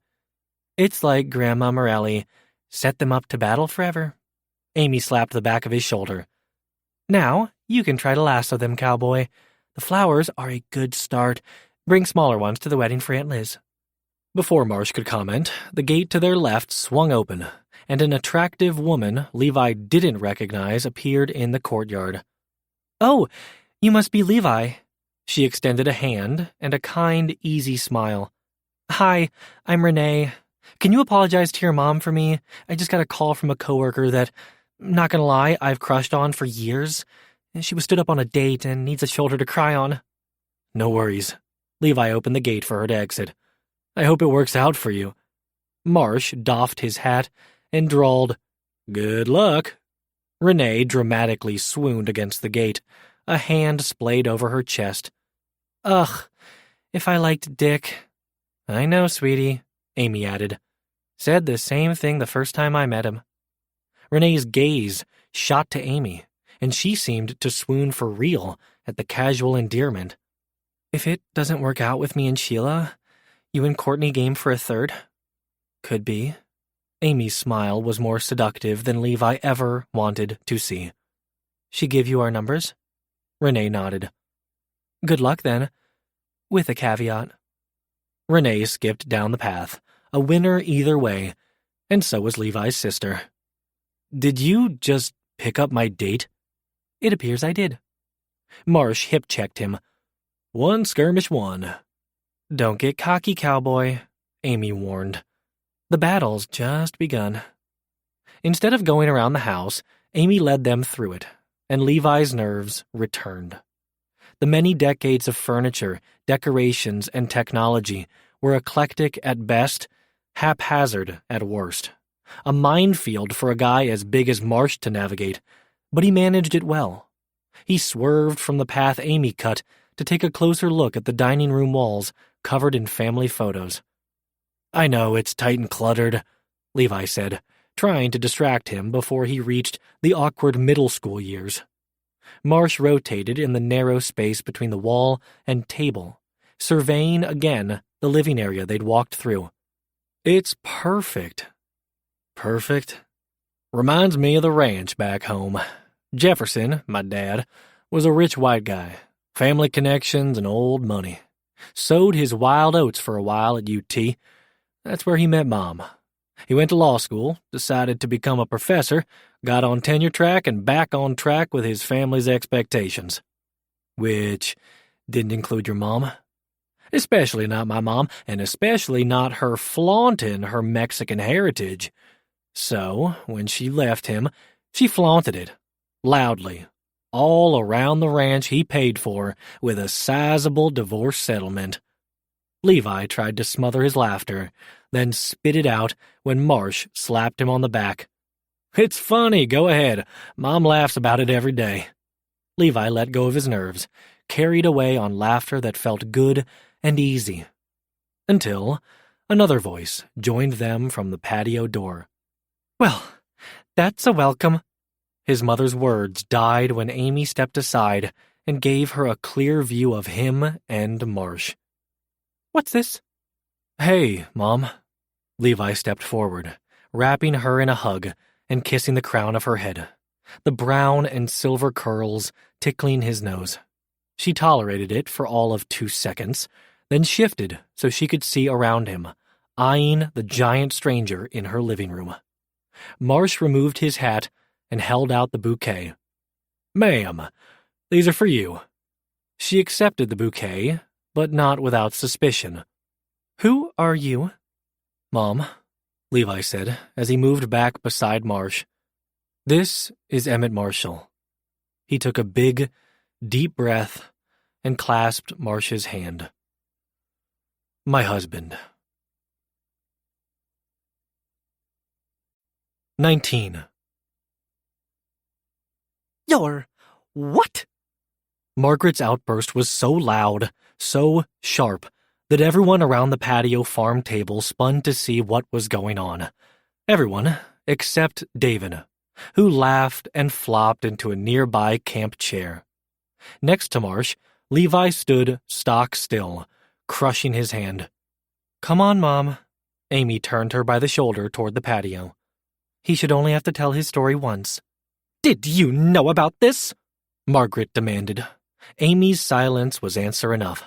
Margaret shook off her hand and marched forward, arms spread wide, flowers losing half their petals as she whipped them around dramatically.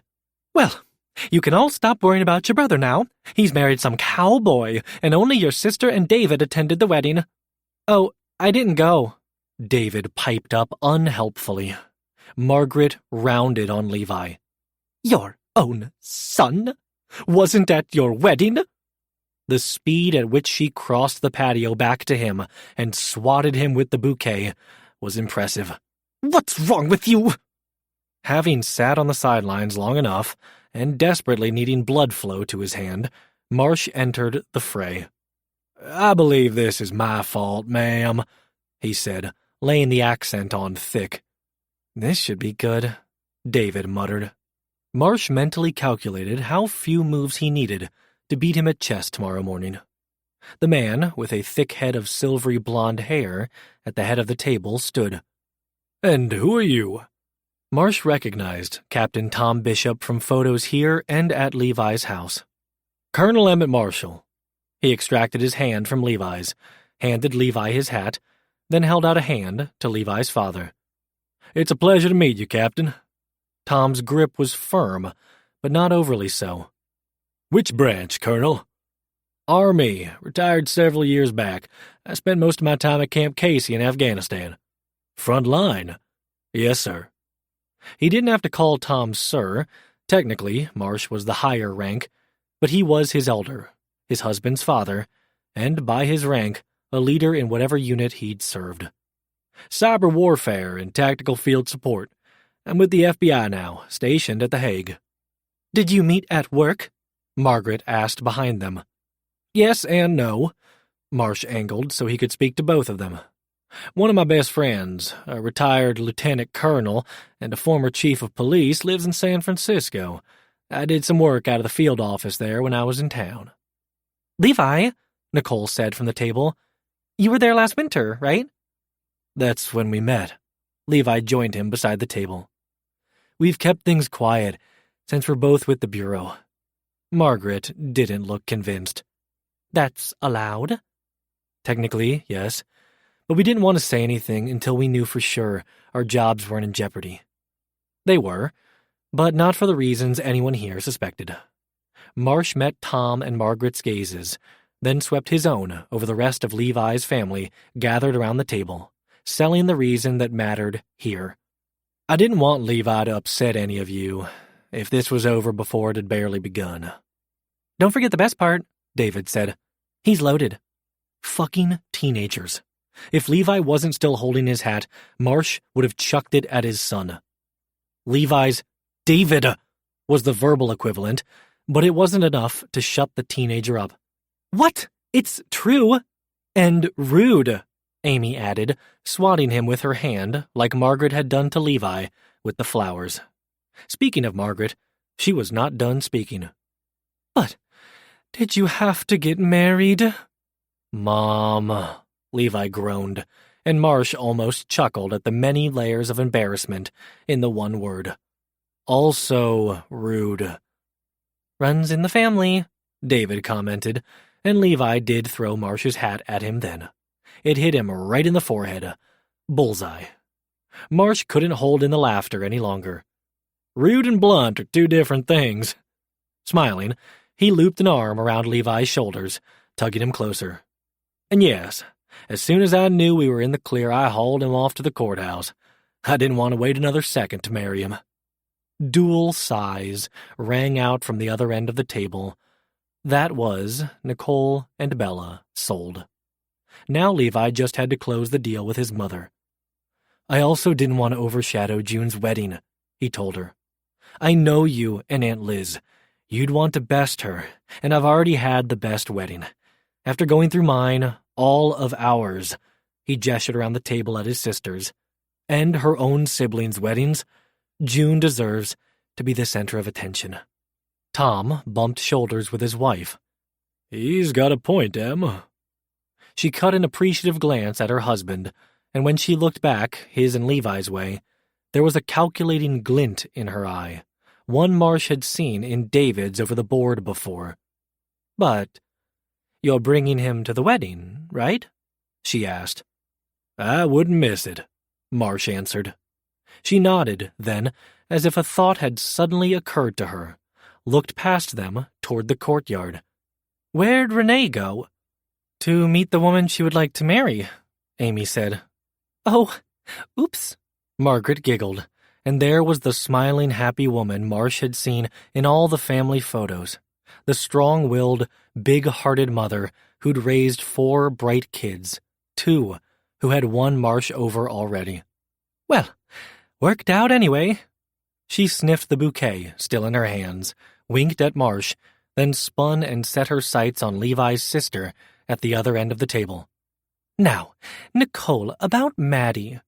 Marsh eavesdropped on Margaret's wedding do's and don'ts for children for several seconds before his attention was snatched away by Levi's relieved sigh. Well, that went about as well as I expected, Levi mumbled. Using the arm around his shoulders, Marsh pulled him closer and kissed his temple. Way to rip off the Band-Aid, babe. Levi looped an arm around his waist, leaning into him, and Marsh was more than happy to lend his strength. But the satisfying moment only lasted a second. Levi tensed as if realizing he'd given away too much. But as Marsh looked down at him, then followed his line of sight to where David sat unnaturally still, watching them, his green eyes narrowed. Marsh felt the specter of the past rise up between them. A reminder that no matter how much Levi leaned on him, no matter how comfortable they became around each other, No matter how much heat built between them, and no matter how well they sold this to friends and family, Levi was still emotionally unavailable, was still in love with his late wife. Marsh gave Levi one more squeeze, then dropped his arm and put a few feet between them. He clapped and rubbed his hands together, drawing Margaret's attention. "Now, where's this beef and cheddar lasagna I've heard so much about?" His appetite was gone, but he'd fake it, would continue to sell this, and continue to fall harder for Levi and his family, because that was his curse and what he deserved. 20. I think it's safe to say all is forgiven with my mother. Levi slid his tie out from under his shirt collar and tossed it onto the back of the couch, with Marsh's discarded jacket and hat. Across the kitchen, Marsh was already in the liquor cabinet, pulling down the whiskey and vermouth. I don't think I've ever seen anyone as gleeful over another person's shock. Levi couldn't say he'd ever seen his mother so pleased either, as when he, Marsh, and David had arrived for the wedding, and she'd introduced her new son-in-law to Aunt Liz. It was everything Mom's ever wanted. He reached into the freezer, grabbed the satchel of whiskey cubes, then snagged 2 glasses out of the drying rack on his way to Marsh's side. You tipped that hat, did your thing, and poor Aunt Liz was a goner. I guarantee she's already plotting how to lure you to her side of the family. As soon as the words were out, Levi realized he shouldn't have said them. He'd forgotten for a moment, for an evening, that this was all an act that would end sooner rather than later. But this arrangement between him and Marsh hadn't felt like an act today. It had felt like relief. He didn't have to stand there alone and weather the looks of pity he'd grown accustomed to the past 2 years. There was no room for sadness in the face of shock and awe, in sheer hilarity on more than one occasion. Marsh had charmed them all, Levi most of all, hovering by his side, never more than a few feet away, making sure it was clear whose date he was, who he belonged to. And he relished in telling the story of their whirlwind romance, the two of them settling into an easy narrative rhythm, finishing each other's sentences, and spinning a tale folks swooned over. Yet, as Marsh diligently stayed in Levi's orbit, he also diligently kept a discreet distance between them. Levi had noticed it last night, had felt it like a physical thing. Was Marsh just being careful not to set off David's alarm bells again? Or was there something else? It was both comforting, he needed the distance as a reminder, and confusing. He wanted Marsh, plain and simple, and the distance was in the fucking way. Hence his slip of the tongue, his subconscious trying to steal a few more minutes in the land of make-believe. Marsh thankfully slid into it with him, playing along instead of giving him a hard time, or worse, adding to the distance. "Who's Aunt Liz got left?" he asked, as he mixed up Manhattans in the crystal Uri. "No one. All her kids are married now." Levi divided the whiskey stones between the glasses and pushed them in front of Marsh, who poured in the cocktail. "But I don't think that would matter much to her in your case." Marsh's laugh boomed around the kitchen. "I think I like the more love, less glam side of the family." "Cheers to that." Levi lifted his glass, and they clinked rims. "I didn't expect so much security at a family wedding." One of Liz's kids is a rock star. He didn't show, though. "That what bought the big house behind those iron gates?" "No, that was all Aunt Liz's husband." As they continued to chat, Levi checked once more on Taco and Burrito, who were curled together on the game room couch, and texted David good night, assuming he would break from the marathon gaming session with Bella's kids at some point. Still not sure exactly what he does, but it pays well. "Your cousin was great about it all, the extra security and us." "That's June." Levi pocketed his phone, retrieved his glass, and led Marsh outside to the club chairs on either side of the patio fire pit. She's had to roll with the punches more than anyone. I'm glad she got a good one, finally, and a gloom-free evening for her wedding. The morning marine layer had burned off early, leaving behind a sunny afternoon and pleasant evening. Nearing midnight now, the mist had crept back in, snaking through the canyon and chilling the air. Perfect weather for an after-party drink by the fire. He flicked it on, then sank back in the chair. "Do you think they bought it?" Marsh said. Levi didn't have to ask what, Marsh still mulling over Levi's earlier slip too. Mom bought it and sold it hard, to everyone. She'd corralled them as soon as they'd walked through the leaded glass doors, taken them immediately to Aunt Liz, then spent the rest of the evening bringing every relative and family friend by for an introduction.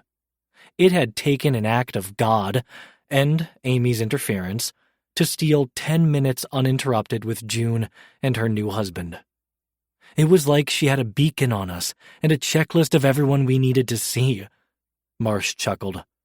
I did worry the jig was up when I told her I didn't dance. Promising to let her teach you was a nice save.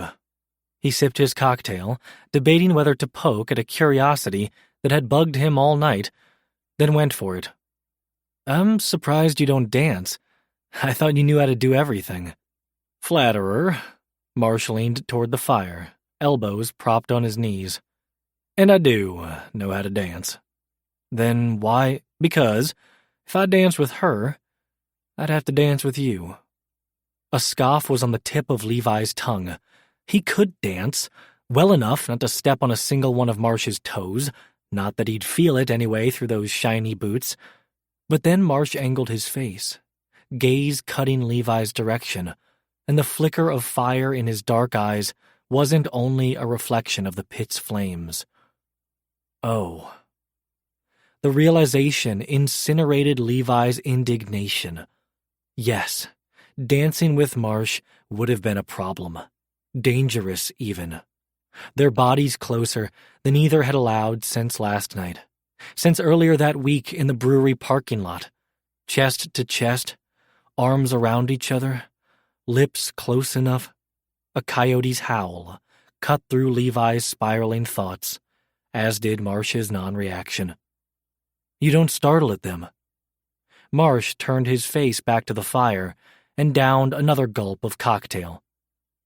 When I retired from the army, I didn't think I wanted to live anywhere like the desert. No more searing heat, no more grimy sand. A second coyote's call joined the first, and Marsh smiled.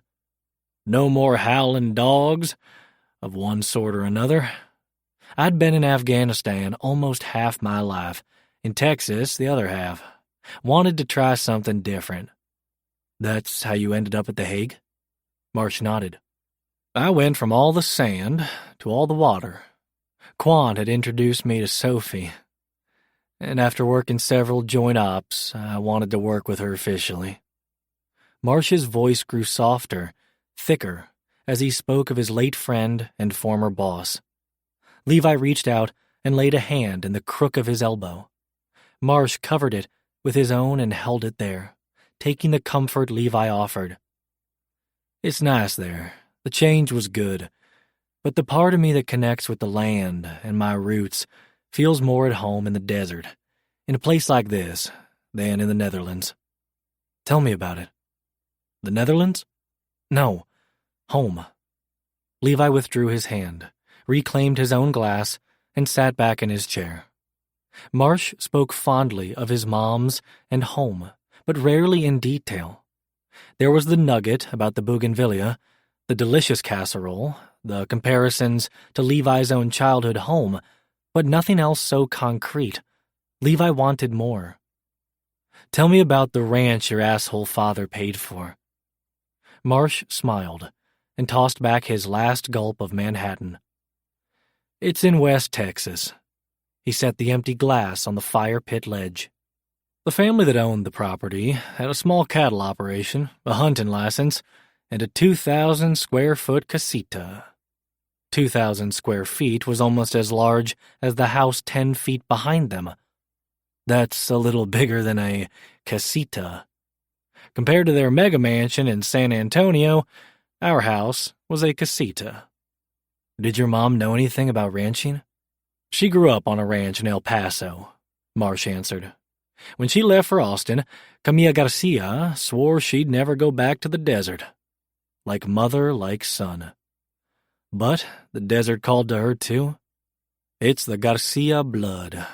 She's also a conservationist and card-carrying member of the Sierra Club. The chance to run an environmentally conscious ranch and to turn the excess acreage into a wildlife preserve were the ultimate fuck you to my father and hers. Ranching the right way, that's her motto. She brought Irina on as her gamekeeper, fell madly in love with her, and that's how I got two wild and crazy moms. It sounded idyllic and chaotic at the same time, similar in ways to Levi's own childhood, despite the obvious differences, whimsical and full of love, once Marsh's parents had divorced. What was it like growing up there? Easy and hard at the same time. Mom and Irina supported anything I wanted to do. Football, chess club, computer club, rodeo. Levi lurched in his chair. Wait, rodeo? You're a real cowboy? Been roping most of my life, feels like. Did it competitively all through middle and high school. First place at the state finals 3 years in a row. He jutted a thumb over his shoulder, back toward the house. I had to learn how to wear that hat. Earn it. Jesus. Levi could barely stand within 3 feet of a horse. He'd fallen off one when he was 4, in the very canyon below them, and had never gotten over it. He was terrified of the beasts. He couldn't imagine riding one while roping cattle, or wrestling a steer, or hanging on for dear life while it tried to bounce you off. He shivered at the thought and scooted closer to the fire. He wasn't surprised that Marsh had run straight at those challenges. It made a certain amount of sense with how quickly he thought on his feet and how well he could wrangle anyone to his side. How well Marsh had wrangled him. How he could wrangle him in a different context. Levi had been out to the rodeo in Ramona once when he was in college. He remembered the steer wrestling event in particular, recalled how, with enough strength, perfect timing, and the right leverage, a cowboy could wrestle a bull into submission. He'd had a hard-on that entire night, had never wanted to be a steer so badly in his life. Now, years later, sitting next to a smart and devastatingly handsome cowboy, his eyes dark and skin aglow in the light of the fire, Levi's pants were becoming tight all over again. The fantasy 1,000 times more potent. Whatever it was, though, Marsh continued, dragging Levi out of the fantasy and back to the present. Mom and Irina expected me to be the best at it. They were both kids of immigrants. Mom's from Mexico, Irina's from Poland. And that I have to be better so I can stay mentality was always there, pushing them and pushing me. Is that why you joined the military? In part. I was recruited while I was at UT. Cyber? He nodded. I was a computer science major with a political science minor. Wrote my senior thesis on cyber warfare. I bet they snatched you right up. My comp sci advisor was married to one of the ROTC instructors. Cyber was becoming an obvious need, and then after 9/11, we became the front line. And you wanted to be the best. Marsh smirked, but it wasn't his usual charming one. This one was bitter and self-deprecating, and it looked so unnatural and uncomfortable on him that Levi scooted back in his chair. I thought it was what my father would want.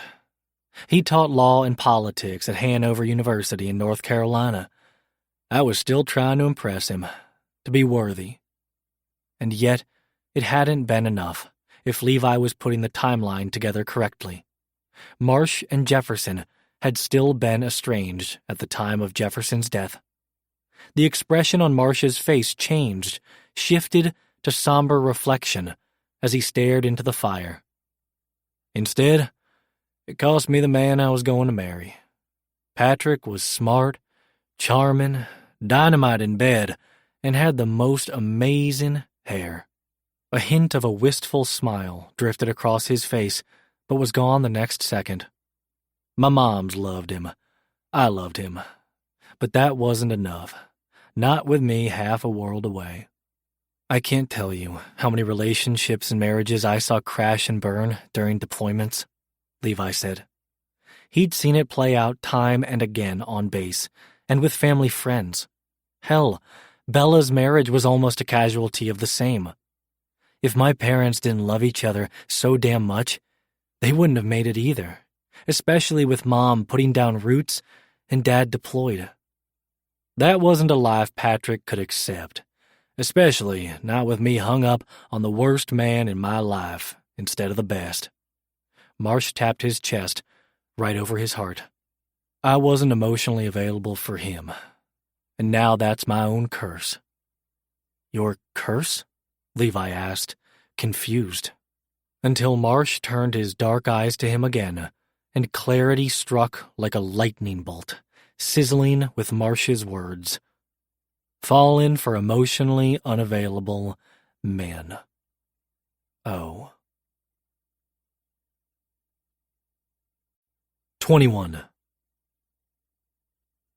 Levi shot out of his chair so fast, Marsh had to rock back in his to avoid a collision. I'll go get us a refill, Levi said, booking it to the kitchen, with only one glass, like his ass was on fire. And his ass was fire. And Marsh probably shouldn't have laid it all out there like that, but the past 24 hours had been excruciating and wonderful. He liked being Levi's husband, liked holding his hand, liked being near him, liked watching Levi's mother sing her son's praises. For all Margaret's excitement over introducing the newest member of her family, it hadn't really been about Marsh. It had been about Levi, about her son who was smart, devoted, and worked hard to give David the life he deserved. Her son who had found love and happiness again after having it so cruelly snatched away the first time. Marsh was going to hate to have to disappoint her, and himself. Because after last night at Levi's parents' place, and this evening at June's wedding, he was falling for his husband, harder and faster by the minute. Levi was all those things his mother had said, and more. He was also tired, lonely, and stretched too thin. He was kind and generous and self-sacrificial. He was effortlessly sexy and aching to be taken. He needed more, and fuck it, Marsh wanted to give it to him. Regardless of their rules, and regardless of how much it was going to fucking hurt when disappointment arrived. Until then, Marsh would wallow in the fiction they'd created long enough to give Levi what he needed. He snatched his glass off the fire pit's ledge, flicked off the gas flame, and followed Levi inside. Back to the door, Levi stood braced against the island, arms spread, knuckles white from his death grip around the edge. His torso rose and fell at a quickened clip, his efforts at deep breathing failing. The position, the motion, drew Marsh's attention to his broad shoulders and tapered back, to his trim waist, to his firm, round ass framed in slim-fitting suit pants. Did he have any idea how sexy he was? And how had all those other people, besides Kristen, missed Levi's longing to set aside all that strength and let someone else drive? He could have been standing there in baggy pajamas, and that thought alone would have turned Marsh on. He stepped behind Levi and reached under one arm, sliding his glass onto the island. You forgot this. Levi didn't startle and didn't try to move away. His breath hitched once, then settled. Acceptance? Resignation? Desire getting the better of him, too? I needed a minute. Marsh crowded closer. Is that what you needed? With the arm still under Levi's, He splayed a hand over toned abs and pressed Levi's back against his front, holding him firm. Or is this? Levi trembled in his arms, and Marsh nuzzled behind his ear, inhaling enticing freshness. Ask for it, he rumbled, deep and with the hint of the demand he knew Levi needed. Marsh. Levi didn't exactly relax in his arms, but he tipped his ass up, rubbing against Marsh as if he couldn't help himself. If Brax and Sean were emotionally unavailable. Smart. You caught that? He skated his lips along Levi's skin, a trail from his ear to his collar. Levi dropped his head onto Marsh's shoulder, giving him better access. Impossible not to. This isn't about what I need. He nosed Levi's collar aside and licked a stripe across his tendon. A distraction while he slid his hand lower, palming Levi over his suit pants, holding him firm there too. It's about what you need. Levi rocked into the touch, and his voice shook with restraint. I need... Marsh curled his fingers over the ridge of Levi's erection and stroked. Ask for it, Levi. Levi's head lolled on his shoulder, his voice skating a plaintive edge. I can't. He eased his grip and softened his voice so as not to be in order. Do you want me to stop? He asked, needing an answer before he continued. Levi shook his head. I need to hear you, Levi. Need you to consent. No. Marsh's heart skipped. Don't stop. Then galloped. He caressed Levi again. You can't ask me to take you like this, hard and rough. Used his other hand to palm Levi's rock-hard ass. To shove my dick between these amazing cheeks. Snaked it around to work loose Levi's belt and zipper. He dove his hand inside Levi's pants, inside his boxers, and took the hard, heavy weight of Levi in his fist. To pin you down to the bed and fuck you into the mattress? Levi groaned and tipped forward, catching himself with his hands on the island, thrusting back against Marsh's crotch, then forward to tunnel his dick into Marsh's fist in long, sure strokes, slicking Marsh's grip with pre-cum. Because I would.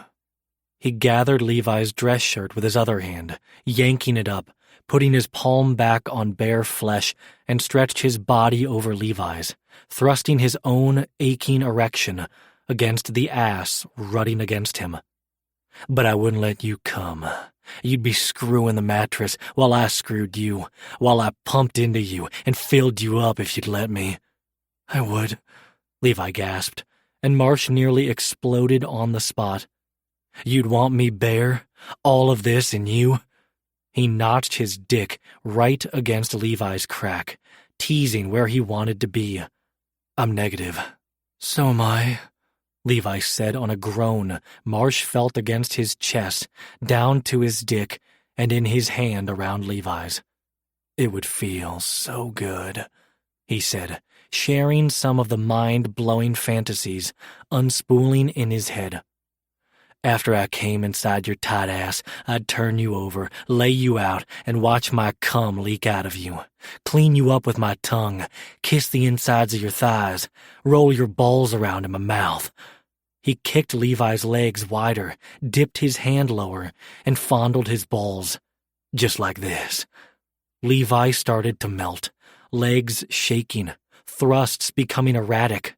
He turned his head toward Marsh, lips seeking, but Marsh dodged, nipped the tendon of his neck, and rubbed his scruff across it. Work you over, until your thighs were red from this beard, until you were out of your mind and begging me to let you come. Levi gave up, head hanging forward. I need to, Marsh. Please. Marsh hauled him off the island, back up against him, dick in his hand once more, his hold firm all over. Only then would I take this thick, heavy cock in my mouth all the way to the back of my throat. He stroked from the root to the tip with a twist, and you'd feel me tell you to come.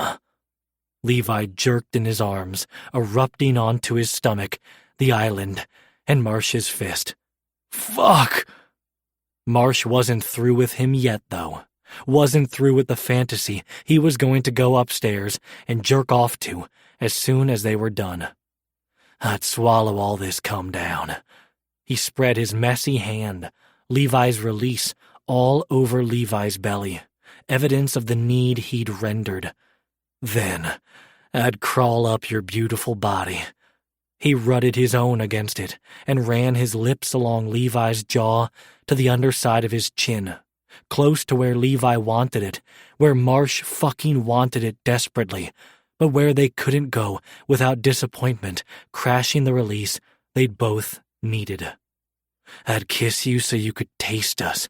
Then, if I was hard again, which at my age is a big if, I'd straddle you, jerk myself off, and come all over you. Levi's second jolt was a sexy, pleasant surprise, and the last of Levi's tension seeped away, his body melting fully into Marsh's. Marsh wrapped both arms around him, heedless of the mess, too caught up in the warmth and intimacy of the moment. As Levi drifted, he nuzzled his nape, dropping light kisses there until he shuffled them to the other side of the island, to where he could hold Levi while filling a glass of water.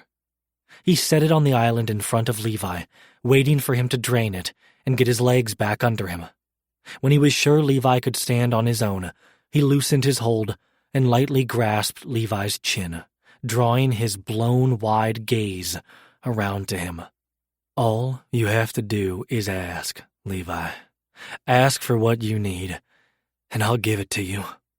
He released Levi's chin and moved to go, but Levi's steel grip around his wrist halted him in his tracks. What about you? Marsh lifted his wrist, Levi's hand with it, and kissed his knuckles. Not tonight. Tonight was for you. What you needed.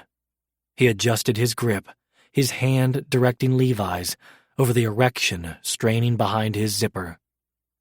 But if you hear some grunts from the guest bathroom, he thrust against Levi's palm, then let his hand go and stepped away. Rest assured, baby, you gave me what I needed too. 22. If Levi heard any grunts, it was all of two. Marsh was so turned on by Levi moaning and writhing, coming apart, in his arms, that it was a miracle he made it upstairs to the guest bathroom without coming in his pants. He shut the door behind him, dropped his slacks, peeled off his pre-cum-soaked boxers, and wrenched on the hot water. Stepping under the spray, he closed his eyes, fisted his erection, and imagined Levi face down on the bed, his glorious ass in the air, his hole filled by Marsh's bare cock. 2 twisting jerks of his hand later, Marsh coated the shower wall. He stayed under the spray until the water began to cool, hoping it would nudge his libido the same direction. He felt marginally less like a live wire when he lay down in bed and shut his eyes.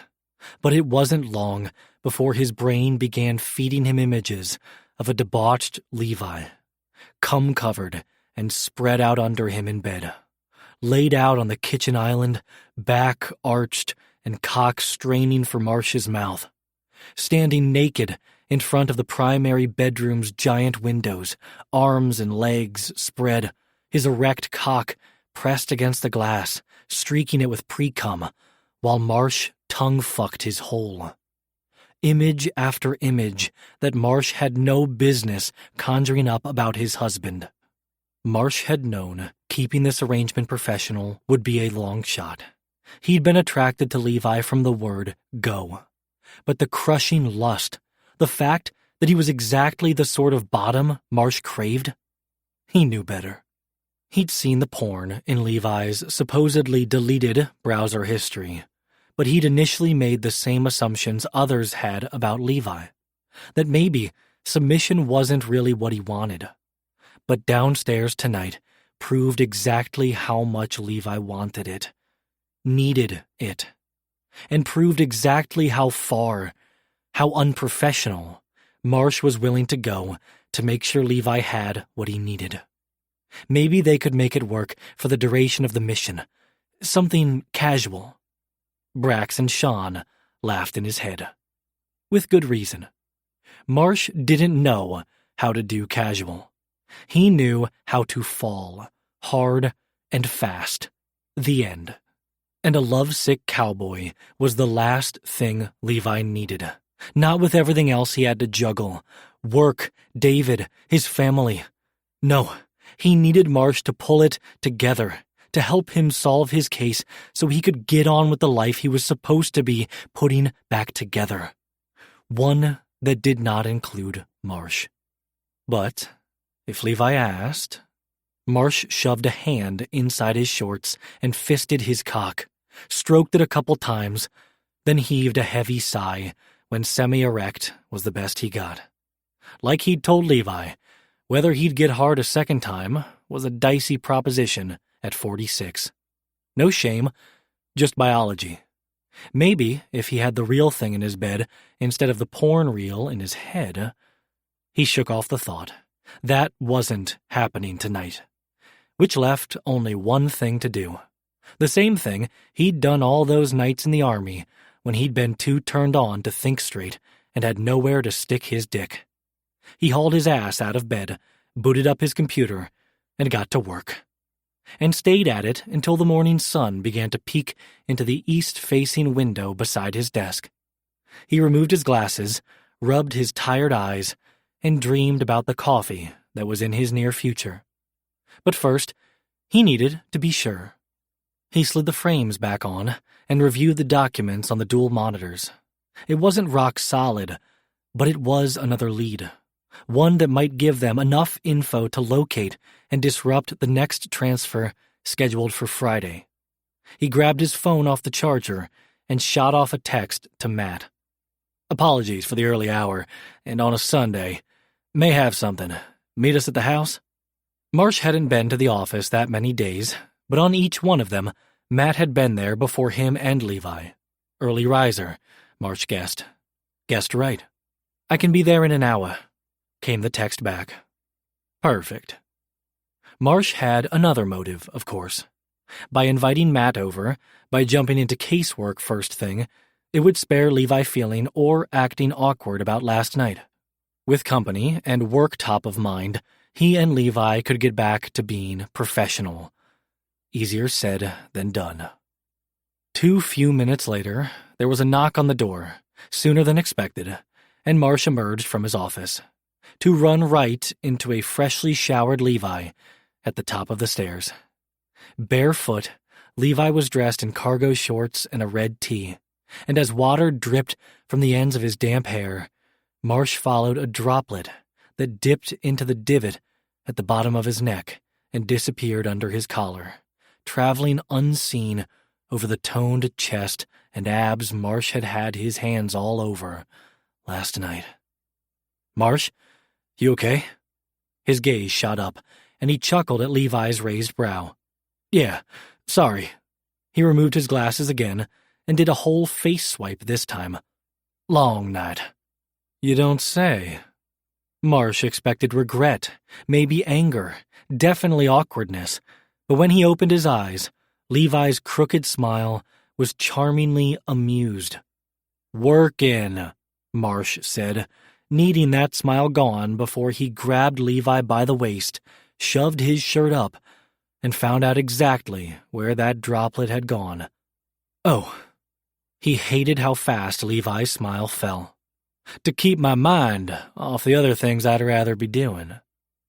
Heat lit Levi's cheeks, and Marsh was 2 seconds away from giving them the kiss they both wanted when another knock sounded against the door. I asked Matt to swing by. Something I worked up last night I wanted to show you both. He raked a hand through his hair and gave it a tug, still feeling half in a daze. Give me 10 to wash up.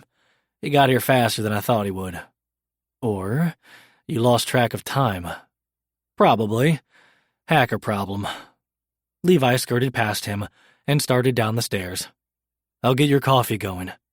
Marsh took a few seconds to breathe in Levi's lingering citrusy scent before it became tinged with peppermint, then hustled to shower and change himself.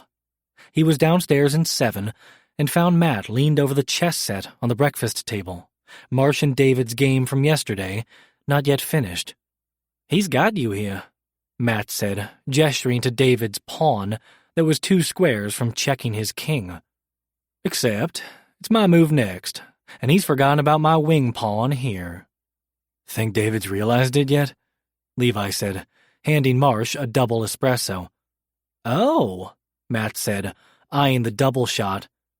Someone didn't sleep. Family wedding, Levi said, sparing him. Say no more, Matt said with a flitting hand. Fairly certain it was a family wedding that made my little brother run away. Before Marsh could follow up on that revealing bit of the other agent's past, Matt focused them on the present. You texted that you had something? Easier if I show you. Marsh downed the espresso, set his glass in the sink, and led Levi and Matt upstairs to the office. Did we find out whose number that was on Frederick's phone? George Washington? I'll get to that, Marsh said. He claimed his chair and began maximizing windows. When he had everything ready, he turned half around so he could see Levi and Matt, and they could see his screen. Something Levi and I talked about last night got me thinking. Matt's brow shot up so fast, Marsh thought it might fly away. When both Marsh and Levi laughed, the other brow lifted to match, Matt glancing back and forth between them. I thought this was fake. We do both currently live in this house. Marsh twirled a finger in the air, gesturing around them. And conversate. Conversate. Right. All that intel on Agent Kim being a top-notch investigator wasn't wrong. Said investigator also made the smart play and decided not to press his suspects, Marsh and Levi, further about personal details, turning instead to the professional. Thank fuck. What'd you find, Agent Marshall? When we talked about the desert, Marsh said, angled toward Levi, about how I kept coming back to it, it made me think about something in your case. Our case? Matt said. Yes, the one with the traffickers, Orchard, here, stateside. Why do they keep coming back to San Diego, especially when they know the local FBI field office is actively investigating? Ports, rail, major interstates, proximity to Mexico, Matt rattled off. But Levi was the one following Marsh's train of thought, the two of them in sync. It's home. Even if it's EC in Vienna holding the purse strings, we always figured there had to be someone local involved. Frederick and Johnny only moved here within the past year, Marsh said, as he displayed their change of address forms from the USPS. But, do you know who's born and raised in San Diego? Amanda Hudson? Matt ventured. Correct. Marsh pulled up the driver's license of the third person in the trio. And do you know where Amanda Hudson volunteers her time? He maximized the web browser with the site he had open. The 6th Avenue Shelter. I know that one, Matt said. I volunteer at the soup kitchen when I can. Heavy immigrant population. Ripe for the picking. Marsh opened a larger window where he had 8 photos assembled, each next to a surveillance still from the shelter. These photos correspond to missing persons over the past 12 months. All of them stayed at least one night at that shelter. Matt stepped closer and stared at the screen. None of these names are familiar. None of them came up in the missing persons reports. Because all these women overstayed their visas. Their absences couldn't be, reported officially without involving immigration. I found their information through unofficial forums. Immigrant communities always find a way. They do, Matt echoed. 8 women, Marsh said. all between the ages of 18 and 25, all on expiring visas. Levi put it all together. It's not only Frederick we need to be pressuring, it's Amanda. Marsh nodded. Even more so when we get back to Agent Kim's initial question. Who's George Washington? Matt asked again. This time, Marsh gave him the answer. Greg Hudson, Amanda's father, and the assistant director of the 6th Avenue shelter. 23. Levi was leaned over his desk next to Marsh, examining funds flow information Frederick had coughed up in the name of cooperation and leniency, when Matt knocked on the open door and stuck his head inside. Let's go, he said. Kwan's back and has 15 before her next meeting. He moved on, without waiting for them to follow. That's good luck, Levi said, as they gathered everything back into folders. When they'd looked at her calendar yesterday for a spot today, she was scheduled to be out of the office in the morning, and booked solid the rest of the afternoon.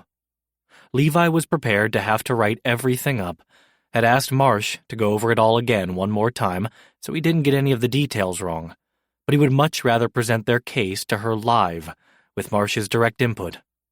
The mission, Marsh said. That's what Kwan is all about, and this is a critical one for her. She won't let it go sideways again. He tucked one folder under his arm and held out the rest to him. Sell it. Levi's stomach sank. He was really starting to hate those words. Hated the implication of those files mid-handoff between them even more. You're not coming? This is your case. You should be the one to bring it home. Levi accepted the files, mostly to cover the worry that swirled in his gut. Worry that Marsh was pulling away.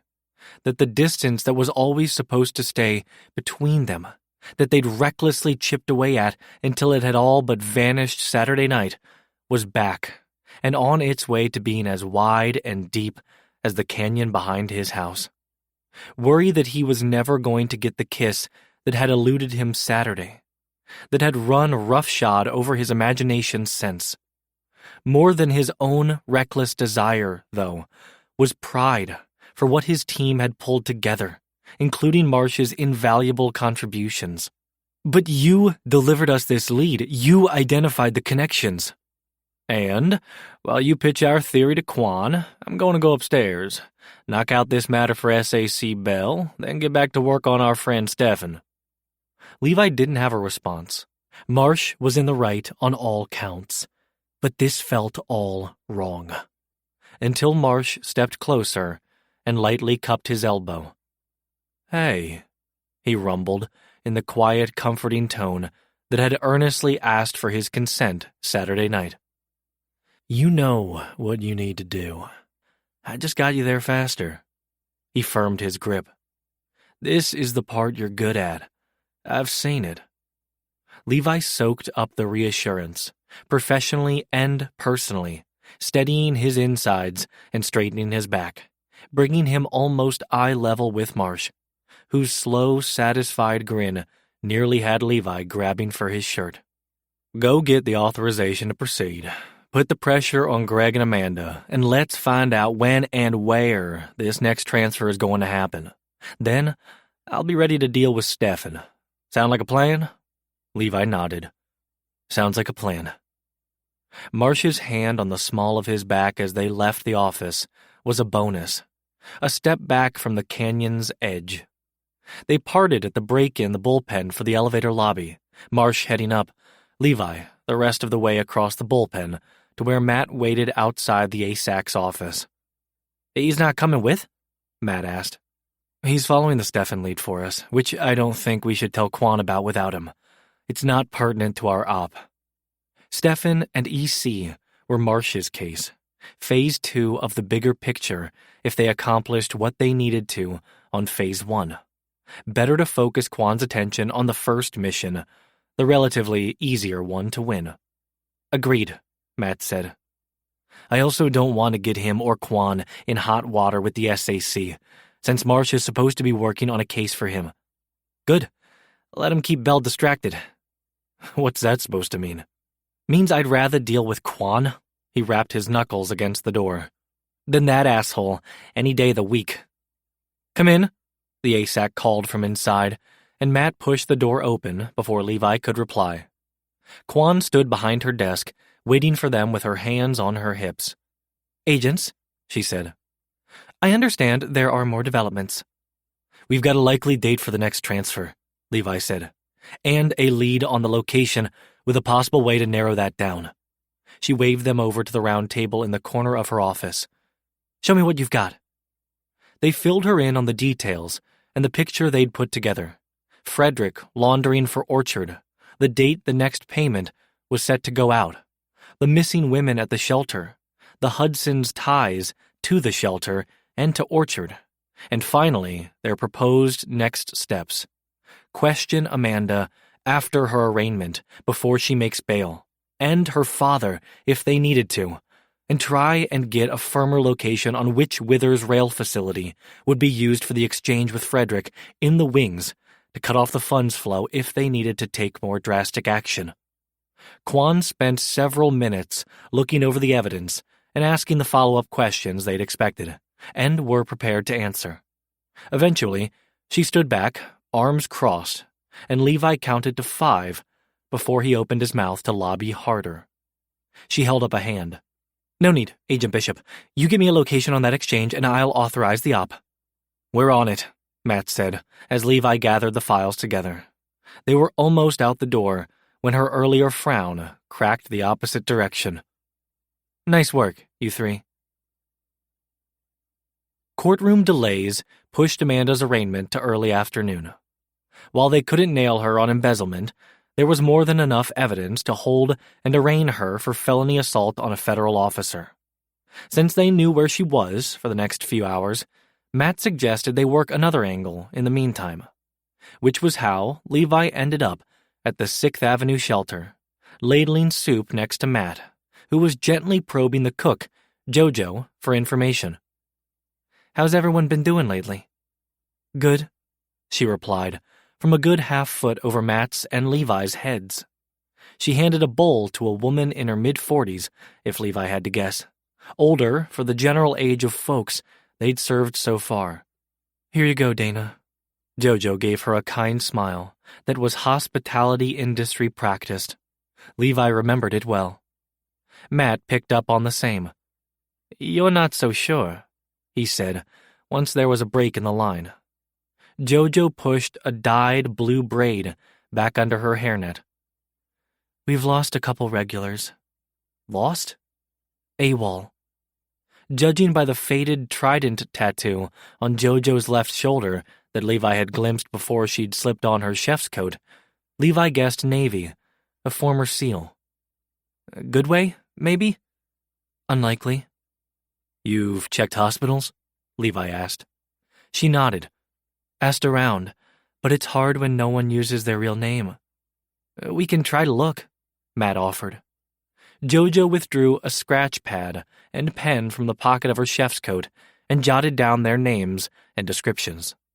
Levi thought one might be a match from Marcia's list, but the other was new.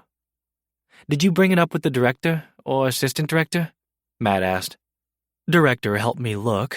As for the assistant director, she pulled a face that reminded Levi of the first time 3-year-old David had picked up a fallen lemon from the tree in their yard and bit into it. He's a glorified penny pincher. Add anger to sour, her dark cheeks reddening. Not a social worker. Matt clasped her muscled arm. Thank God for you, Jojo. They got back to ladling soup until service was over, Jojo offering them both a bowl before heading into the kitchen. Matt claimed one of the open tables, and Levi noticed that those who came and went in the mess hall gave them a wide berth. Folks here know you're law enforcement? He surmised. Matt nodded. I've been volunteering since I arrived here, and there have been no ICE incidents, but still, they keep their distance. Levi tasted a spoonful of soup and immediately went back for several more. The minestrone was nothing like his mother's recipe, but it was amazing. Lighter on the tomato, heavier on the vegetables. The flavor deep yet fresh. "This is really good." "No shit," Matt said around a mouthful. "Jojo's a Michelin-starred chef. Also, a washed-out SEAL that became homeless because she wanted to live as a true self. She found herself and her talent work in the shelter soup kitchen where she lived for a while in L.A. I knew her through my brother, even before I moved here. Hell, she's the one who talked up San Diego when I was considering the assignment. Left out the bit about the planes, though." Levi chuckled and used the lighter mood to follow up on another question that had nagged him. "So you're in touch with your brother again?" Matt's expression, the locked-down one he reserved for interrogations, did not match his words. "We're one of the lucky families." The older woman from earlier slid onto the bench beside Matt. "I heard you asking Jojo about the missing women. You think you can help find them?" "We're gonna try," Matt said. "Dana, right?" "They're not the first," Dana replied. Levi checked with Matt, who nodded, before he revealed several of the other names from Marcia's list. "Don't know them," Dana said. "Haven't been here long, but I heard Claire," one of the women on Jojo's list, "talking with Kira," a new name, "a few days ago. Said Amanda, the assistant director's daughter who volunteers here, had an opportunity for them in Missouri. A job, money enough to buy a house, papers. Asked her to keep it quiet. But Kira doesn't know the meaning of the word." "She say anything else?" Matt said. "Asked if I wanted to go too." "And you said no?" "My kid's here." She looked both proud and sad. "She doesn't know me, but I gotta make sure the people who adopted her do her right, you know?" Matt edged a hand her direction, waited, and when she didn't flinch, covered hers with his. Waited another minute before speaking again. "Did they say when or where?" "Don't have a where, but I do got a when. Thursday." Made sense. A day before the payment was set to deposit. "This is helpful," Levi said. "Thank you." "Claire's a good kid.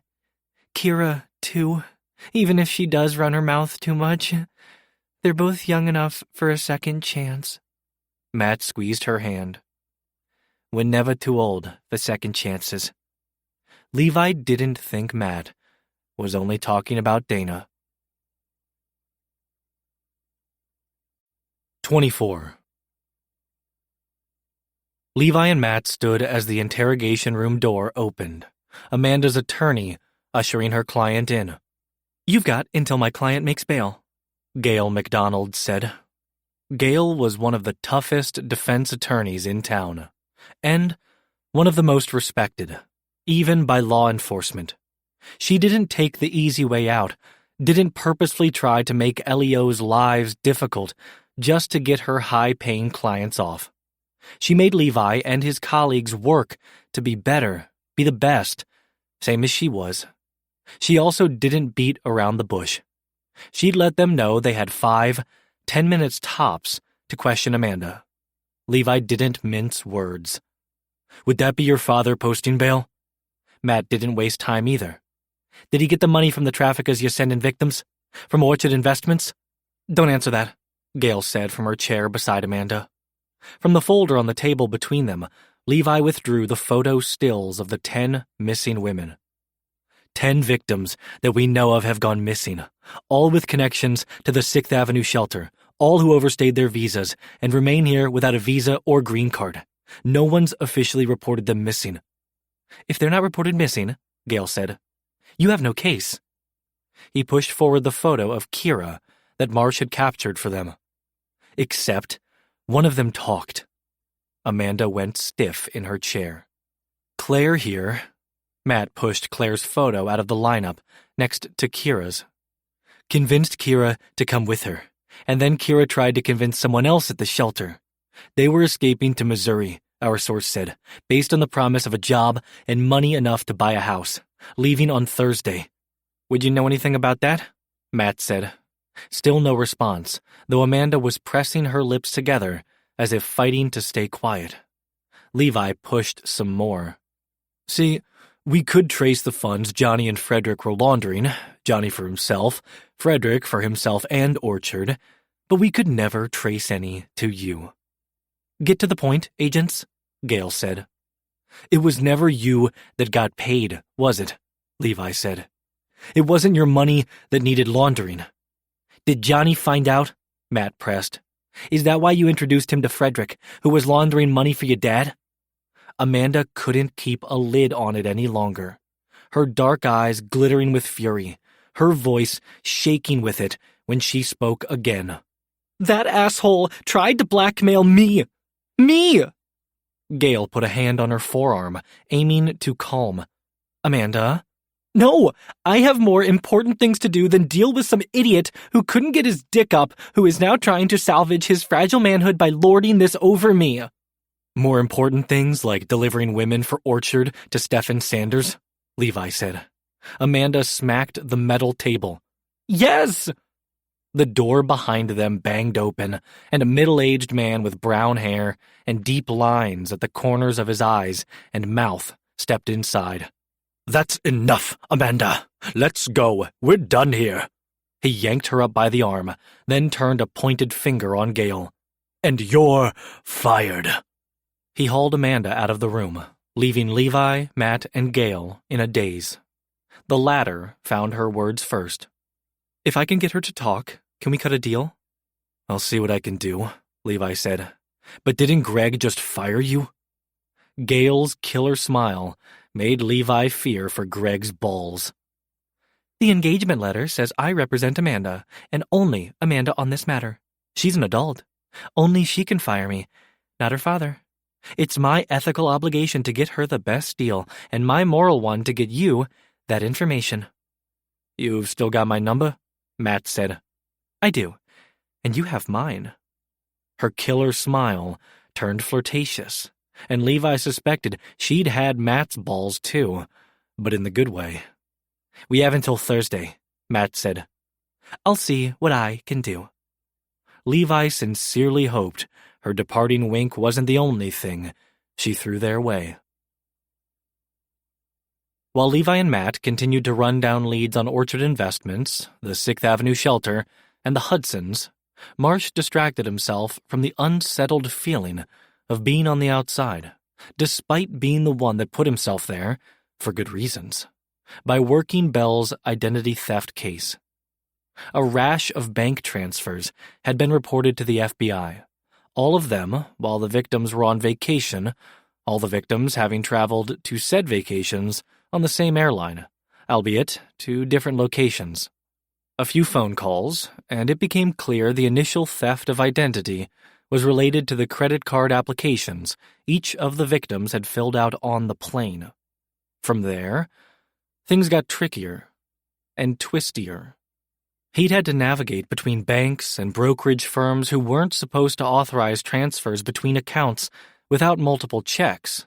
What good was two-factor authentication if a bank didn't follow its own rules? But because the thieves had their victims' almighty social security numbers and enough other identifying information, the damage was done. Marsh had eventually identified the IP addresses of the persons who'd provided the passengers' information and of the person who'd initiated the transfers to fake accounts set up in the victims' names, but controlled by the thieves. Money that, in at least one case, had already been cashed out. He'd initiated warrants for each of the IP addresses and, while those processed, followed the IP addresses to wherever they led. To forged driver's licenses. Real names and information, but with pictures that did not match those of the victims. Marsh had encrypted confirmations of the orders coming in and going out. None of the licenses he tracked had been confiscated by law enforcement yet. Top-notch forgeries, assisted by digital identity theft. All tracing back to the same IP address. 5 of them matching shelter women he'd ID'd in Levi's case.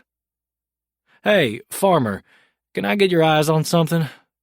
The only other cyber agent who'd stayed to work through lunch looked up, his brows racing for the hairline of his short-clipped hair. Me? Yeah, you. Marsh waved him over. You're a cyber agent, aren't you? I am. Well, I need a cyber agent consult. But you're... The younger black man rose and crossed the cyber bullpen to the desk beside Marsh's borrowed one. If his buzz cut hadn't given it away, his efficient steps and straight-backed bearing did. Which branch? Marsh asked. Army, 101st Airborne. No shit. Screaming Eagles. Until I broke every bone in my right leg on a jump. He hitched up his right pant leg, showing off his prosthetic. Marsh whistled appreciatively. Nice. Thanks. Yeah, so... He lowered his pant leg and his chin. I was with the 101st, but got my degree in crypto. Would probably still be in the Army if I'd gone into cyber warfare. Liked jumping out of planes more. My mama will never forgive me. He shrugged. But I hung around cyber too, helped when I could. Respectfully, sir, you're a fucking legend. The compliment did Marsh's soul good, but his body had other ideas. A legend with old, tired eyes and a headache. He tilted his head toward his monitors, and Farmer wheeled closer. I'm looking into these forged IDs. He indicated the screen on the left, which trace back to the same IP address linked to this identity theft case. Indicated the right screen. You see anything I did wrong? Any other direction it could go? Farmer spent several minutes clicking through windows, reviewing Marsh's work, asking follow-up questions, and it was a delight to converse with someone on that level again. Reminded him of what it used to be like with Holt by his side at Camp Casey. Agent Farmer's ultimate conclusion, this is solid work, was the one Marsh both wanted and was afraid of. He'd not misstepped, but now he was left sitting on his hands, waiting for those warrants to come through. Thank you, Agent Farmer. He began closing windows until Farmer pointed at the screen, finger hovering just above it over the second-to-last ID. Wait, she looks familiar. Did you run her through facial recognition? I did. No match. The white woman pictured on the Washington State driver's license appeared to be in her mid-20s, dark hair and blue eyes, no identifying marks or features visible from her headshot. Farmer started for the keyboard, then caught himself, hands up, palms out. Sorry, that was rude, he said. It's just a force of habit. Marsh knew it well, as both a hacker and investigator. When he saw a lead he wanted to chase, it was like his fingers and the keys were magnets drawn to each other. A rude one. But yes, may I? By all means. Marsh scooted over, giving Farmer access to the keyboard. He opened a terminal window, then a search program he accessed on a private server. Little something I designed. It's a broader search than official channels, because of the immigration population here. Made sense. Hadn't Marsh done the same? Wait. Foreboding settled heavy on Marsh's shoulders. Could this be connected?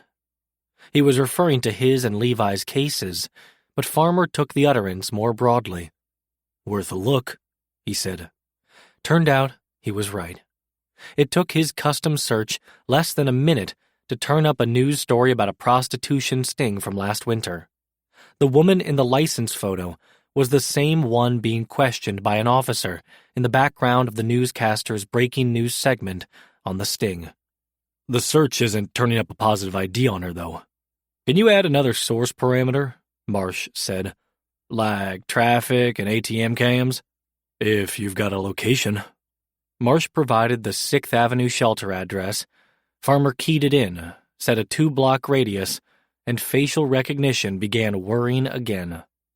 What was it Marsh had said? Tired eyes? Tired brain, too, it seemed. He hadn't thought to run it against his prior searches. Not that he had access to his personal computer and the info there. He trusted Farmer, had taken all precautions, that the crypto specialist in him would have covered his tracks. Facial recognition pinged. That's her, Farmer said. Walking into the shelter 3 days ago. Make that 11 potential victims.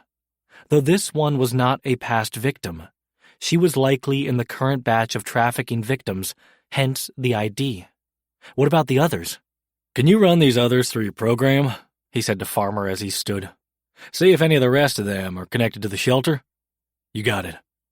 Marsh grabbed 2 folders and the ID printouts from the printer and was halfway to the door, on his way to the elevators and Levi, when the phone in his pocket vibrated. He opened the email, seeing the warrant approvals for the IP addresses. Bingo. 25. Fuck bingo. Marsh did not like the prize he'd won. At all. He knocked on the war room door, and all 4 heads inside, Levi's, Matt's, Alyssa's, and Will's, swiveled his direction. Marsh held up 2 file folders. "Have something you might want to see." Levi straightened from where he stood, leaning over one end of the oval table. "On Stefan?" "Haven't gotten that far yet." He entered the conference room and immediately noticed the whiteboard covered in notes and photos now had a solid line drawn between Amanda and Stefan.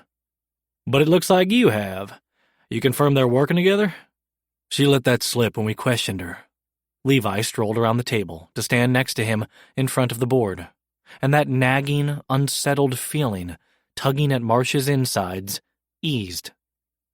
"Johnny found out and was blackmailing her." "To skim some money for himself?" "Idiot out for a buck," Matt said. "Stuck his nose in the wrong mess." "The way wrong mess," Alyssa added, from behind them. Marsh rotated away from the board, the same direction as Levi, and the lingering citrus and peppermint scent settled Marsh further. When Levi's elbow brushed against his, he didn't step away, and neither did Levi. "As we suspected," Matt said. "Amanda identifies the victims at the shelter, lures them to a meeting point, then coordinates delivery at a transfer point with Stefan. Her attorney is working to get us a more precise location on the Thursday meetup." "Thursday?" "From a source at the shelter," Levi said. "This might help." Marsh dropped one of the folders onto the table. "More victims for your board. The top one, Maria, is probably caught up in this Thursday's transport." Will opened the folder and pulled the top photo closer to where he, Matt, and Alyssa stood by the table. "How'd you ID her?" "I was looking into an identity theft case, which led me to forged licenses, one for Maria among them. Ran her against facial recognition and picked her up entering the shelter 3 days ago." He dropped the second folder on the table. "Dug some more, and I found fake IDs for at least 5 other women on your board, plus 2 others who were new to me." Matt practically lunged for the rest of the photos, shuffling through them until he pulled out the 2 unknowns. "Fuck, these have got to be Claire and Kira." He snapped a picture with his phone. "I'm sending to Jojo to confirm." "Our source at the shelter overheard them talking," Levi explained. "That's how we found out about Thursday." "Jojo says that's them," Matt chimed in. "Who's the forger?" Alyssa asked. Marsh eyed her and Will. "You 2 mind giving us the room?" "Look," Will said, straightening. "We're on this team too." Marsh raised a hand. "And I'm sure Levi and Matt will loop you in as they see fit, including on the operation itself." "We're already planning for that," Levi said, thankfully following his lead. "There are office politics involved here, higher up, because of us." He gestured between him and Marsh. "Being married." Alyssa, hand to Will's shoulder, steered him toward the door. "You're new here. Trust me, if they're giving us an out on this, we should take it. Office politics is code for bullshit, and we've got better things to do." Marsh mouthed a "thank you" to her as he closed the door behind them. "I hope I wasn't lying just now," Levi said to him. "You weren't." He shoved his hands in his pockets and leaned back against the door. "Blaine Anthony." "What about him?" Levi said. "He's the son of Representative Anthony, right?" Matt said. "Right-wing prick with a hot-on for the presidency?" "That's the one," Levi said with a nod. Fancies himself Reagan 2.0. He's also the SAC's tennis partner. And fucking bingo again. Marsh idly contemplated federal action to ban the game before sharing his winnings with Matt and Levi. Blaine's the forger. Levi's slack-jawed, "Wait, what?" collided with Matt's disbelieving, "Repeat that." Blaine Anthony is the person who forged those IDs, including the ones for Maria, Claire, and Kira. He went ahead and gave them all the bad news, shared the pain he wasn't willing to inflict on Alyssa and Will for their own safety. And I was explicitly asked by SAC Bell not to implicate Anthony's son in the identity theft case. Matt gestured wildly toward the pictures scattered across the table. But he's directly implicated. That's not our problem this week, Levi said grudgingly, his voice and frame vibrating with anger. So much so, Marsh pushed off the wall to stand beside him, a hand on his lower back. His voice was a modicum steadier when he spoke again. How do we use this information to rescue those women? Representative Anthony sits on the committee that controls grant funding for shelters, Marsh said, including the 6th Avenue shelter. That's his leverage over the Hudsons, Matt said. Feed it to Gale, Levi said. Threaten a broader investigation if they don't give us the Thursday details. Better leverage, Matt said with a nod as he pulled out his phone. But don't mention Anthony by name, Marsh said. We just want to spook them, not set off so many alarm bells the op doesn't happen or move somewhere we don't have eyes on. And tell Gale to tread carefully, Levi added. Got it. Phone in hand, Matt pivoted toward the other end of the conference room. Marsh took Levi by the elbow and led him the opposite direction. If we do miss them here, I might have a lead on where the next transfer point is supposed to be. Somewhere between here and Missouri, Levi said, not stepping away when Marsh released his arm. Kira told our source that was the destination. Marsh withdrew his phone and opened the email and attached property listing that had arrived on his way down the stairs. He handed the device to Levi. This random orchard purchase of an industrial building outside Amarillo makes sense then. Levi scrolled through the listing, thumb slowing over the screen. No other real estate or investments in the area? None. And it doesn't make sense with the rest of their portfolio, which is mostly Class A office space. Levi handed the phone back. This is where Stefan will be. Likely. Do we intercept there or here? Because if we intercept here, Stefan will bolt. Marsh didn't hesitate with his answer. He'd known it even after he'd found the property in Texas. If you get a location out of Amanda, intercept here in San Diego and move on Orchard. But your case... No, Marsh said, with a sharp shake of his head. Your case is the one that matters more right now. Rescuing these women. He jutted his chin at the photos on the table. Matters the most. I don't want to risk losing them again. We rescue them now, here, if we have that opportunity. And we stop Orchard from funding more operations like it. Levi opened his mouth, as if to say something, then closed it as his brows snapped together, then rose as his eyes grew wide. It could have been Anthony that cratered our earlier operation. Could have been me too. This time, it was Levi who gave a sharp shake of his head. I've watched you work these past few weeks. You're good at what you do. The best I've seen. I don't believe you screwed up. Marsh lowered his chin, momentarily taken aback by the earnest faith in Levi's eyes. Faith in him. Levi's hand on his chest had him looking up. Would have had him leaning in if not for Matt at the other end of the room. Marsh settled for covering Levi's hand with his and forcing out a gruff, "Thank you," around the surprising lump in his throat. We'll alert the Dallas field office. They've got jurisdiction over Amarillo, Levi said. See if we can catch Stefan before he runs. I'm sorry, don't be, Marsh said, with a squeeze of his hand. This was always the plan. Disrupt their operation, turn off the supply of trafficking victims, infiltrate their funds flow. We lock Orchard down. We save those women, and then we force Ader to make other moves. And Gail is going to help us, Matt said. She's meeting with Amanda again tonight. We need to work up a rough operational game plan for Quan, Marsh said. She'll expect that. 2 fronts, the meetup and Orchard. See if we can get on the ASAC's calendar for tomorrow morning, Levi said to Matt, then swung his gaze to Marsh. For all 3 of us, he said, voice brooking no argument. If Levi kept looking at him like that, Marsh would never argue with him about anything again. Except maybe that whole leaf water thing. 26. All 3 of you this time? Quan said, from across the table in her office. Marsh expected Levi to come to his defense, but it was Matt who got there first. Marsh was instrumental in getting us this far.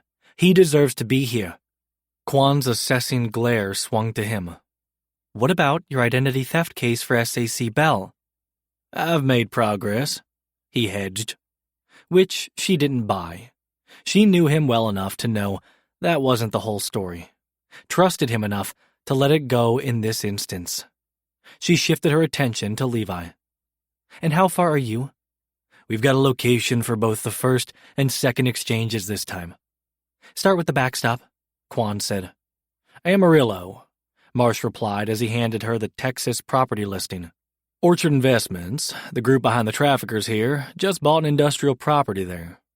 Will and Alyssa are already on the phone with the Dallas field office, Levi informed the ASAC. Amarillo makes sense. It's a midpoint rail or car stop on the way to Missouri from Escondido. The first transfer point, Quan correctly deduced. A rail yard there, according to Amanda, owned by Withers Transport. She gave each of the women, 5 this time, 3 we've identified, the address and a time to meet in the parking lot there. Said a van would pick them up and take them to a private airstrip and on to Missouri. But that's not what's going to happen. No, it's not, Matt said. The traffickers will either have the usual under-the-radar size moving truck there to pick them up, or they'll put them on a rail car. Rail yard gives them both options. Proximity to civilians? Quan asked. If I recall, the rail lines in Escondido are mostly in commercial areas. Levi spread the satellite photos he'd had blown up across the table. Correct, but they're not doing this exchange in the dead of night. Amanda told them to meet at the pickup location at 4. Cargo vessel that time of day? Levi nodded. The last one until the next Monday. Why's that? Marsh pointed out the biggest problem on the map, 2 streets over from the commercial rail yard. Because the local commuter transit center gets weekend priority. Rush hour is rush hour, no matter the weekday. Fuck! Quan spun on her heel and paced the short distance between her desk and the table. And there's no other intercept point before Amarillo? Not that we know of, Marsh said. We could put a tail on them here, pull them over on the freeway, but Quan didn't need him to finish. They'd been through enough tactical scenarios together to know the outcomes. They could shake the tail. They could cause even more damage on the freeway. They could be traveling by rail, in which case it's a total crapshoot. And who knows what would happen to those women by the time we intercepted. She returned to the table and traced the triangular area of the rail yard with her finger. All right, show me how you propose to do this and keep it within that boundary. They walked her through the quick and dirty plan the team had put together. Let things appear as normal in the streets immediately around the rail yard. Increased presence the next block out, the heaviest on the transit center side. Their tactical team would move in from that side, the widest part of the yard, and crescent around the parking lot, forcing any law enforcement activity into the narrower end point of the triangular yard with a contingency of backup in the surrounding commercial parking lots. Can we guarantee bystanders will be out of the way? Not completely, Levi said. Not without tipping the traffickers off that something is up. But, Matt interjected, it is the end of the commercial portion of the rail line and the last transport of the week. We're hoping for light. Or, Quan said. It could be heavy, because it's the last train out. We can't call Withers to find out, Marsh said, anticipating her next question. They're on the take from Orchard. Can you get the manifests from the shipping company? I may have a contact. Do it. She split a glance between Levi and Matt. Adjust agent presence accordingly. What's the plan for Orchard? Once they know we're on to them, Levi said, they'll start destroying records if they haven't already. I'd suggest Alyssa and Will lead a second team on their offices, ready to go in as soon as we have the victims safe and the traffickers secure. How do you know they're not already on to you? Their lackeys were arrested and arraigned. They might be, but we were careful in all those filings to only mention the embezzlement at Siloam. And the fact they tried to run you over with the car, Marsh interjected, still not able to get that nightmare completely out of his head. Speaking of nightmares, can you get us a sealed search warrant? Quan cocked a brow. Marsh held her stare. Give me the paperwork, she said, after another moment. I'll make it happen. She pointed at the papers on the table. I want op details by the end of the day, on the rail yard and Orchard, and spec that shit out to within an inch of your lives, contingencies, collateral, backups. I want clean ops and collars this time. Yes, ma'am, Levi said, as he and Matt gathered up the materials on the table. They were to the door before Levi seemed to realize Marsh wasn't on his heels. He shot a worried glance over his shoulder. I'll catch up, Marsh said with a nod. They'd talked about filling her in completely, and Levi and Matt had left it to his discretion. He offered Levi as confident a smile as he could muster. Levi was reluctant to leave, but at Quan's cleared throat behind them, he moved on, and Marsh closed the door. Tell me about the warrant, Quan said, resting against her desk. She knew him too well. And vice versa. He stayed far enough back so the visitor chairs were between them, safe from her striking distance. We have to do this without alerting Bill. She struck the desk instead, smacking it with her palm. God damn it, nerd, I knew— Julia, nope. She waggled a finger in the air in front of him. Do not play that card unless it's a last resort. We're not there yet, are we? He pressed his lips together. Shit. She curled her fingers around the desk's edge. Why do we need to keep Bell in the dark? Because if he knows, word of our op might get back to the traffickers. Fuck! She hung her head, realization dawning, relief and anger colliding, same as they had for Marsh when he'd connected the dots. The operation earlier this month? Might not have been me that fucked that one up after all. She lifted her head slowly, suddenly looking her age. Shoulders slumped, skin more fair, stress lines deeper, like she was fighting the same ever-present headache he did. Spec it out with as many people as you need, but no more. Coordinate tactical and gear with Sandy Taylor. Tell her to run everything through me for approvals. We can trust her. For comms, there's a cyber agent, Farmer, who could be an asset for us on this. He's good. Work it up. Feels like old times. That's not necessarily a good thing. She pushed off her desk and circled to her chair, slumping into it. Whatever you have on Bell, is that what pushed Amanda over the edge into cooperating? He nodded. Still working out how to present that. You didn't obtain it illegally, did you? Nope. But it still might land my ass in a sling. 27. The front door opened and closed, and before Levi could finish washing the pressure cooker pot, David and his snark entered the room. Oh, he drawled, in an almost perfect imitation of his grandmother. You two are home for once? Then quickly changed his tone. Is that fried chicken I smell? He tried to sneak between the island and fridge to peek at the crispy golden pieces Marsh was removing from the Dutch oven on the stove, but Taco was taking up all the real estate in case any tasty bits hit the ground. The Greyhound blockade delayed him long enough for reality, and suspicion to set in. Arms crossed, he leaned a hip against the edge of the island. "What's going on?" Levi dropped the stainless steel pot back into the cooker. "An apology for leaving you to fend for yourself the past few days. The fridge was packed. That was my apology." Marsh removed the last piece of chicken, stacking it on the serving plate with the others, and sliding the plate onto the bar. "For beating you in our last chess game, and for not starting another." Sufficiently intrigued by Marsh's gastronomic bribery, David shuffled Taco to the other side of the gate, then climbed onto a stool and reached for a piece of chicken. "Work stuff?" Levi popped his knuckles with the dish rag. "Yes, and manners. Wait for plates." From Levi's other side, Marsh promptly picked up a drumstick and gnawed through it, garbling a "why" around his messy bite, effectively ruining any chance David wouldn't do the same. Rolling his eyes, Levi retrieved plates and cutlery for himself and the heathens, then, using a potholder, removed the cast-iron skillet of scalloped potatoes from the oven. He waggled a finger at both of them. "Do not touch that with your bare hands. We do not have time for an ER visit." Dual pouts kept Levi laughing all the way to his stool between them. "I see what you did here," David said, once everyone had loaded their plates. "But at least it's a tasty distraction."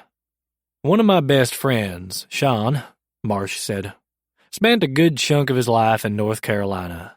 His husband and wife are from there. Picked up some of his tricks." He waved the rest of his drumstick in the air. "And I didn't have time to make proper barbecue." "As in pulled pork? You know how?" "I'm from Texas." He grabbed another piece of chicken off the plate. "I know how to handle a smoker. Would rather use it for a brisket." "That," David said, and at Levi's glare added, "Yes, please." Marsh chuckled. "You got it. This weekend." Brisket sounded heavenly, and the poor, neglected smoker outside needed some love and attention, but it was impossible not to wonder if Marsh would even be around this weekend. Not because Levi thought they couldn't handle the operation tomorrow. Yes, there would be risks, which was part of the talk he and Marsh were buttering David up for, but Levi believed in his team. So much so that he felt more confident than ever that they'd have the traffickers behind bars tomorrow. And then what happened? Would Marsh officially get his case back? Would he go back to Europe? Would Levi go with him to help? Or would Marsh want to work that by himself? Would they start the divorce proceedings? "Uh-oh," David said. "What's that face for?" Levi put down his fork and wiped his hands with his napkin. "Need you to start your weekend tomorrow." "Okay." "At Mom and Dad's place." "Why?" There was the whine Levi was expecting. "Can't you just pack the fridge and leave me here again? All of my stuff is here." 1, we don't know how long we're going to be. And 2, it's for your own safety. Snarky teenager left the building, David's eyes widening and his skin blanching, his freckles in high relief. "What's going on?"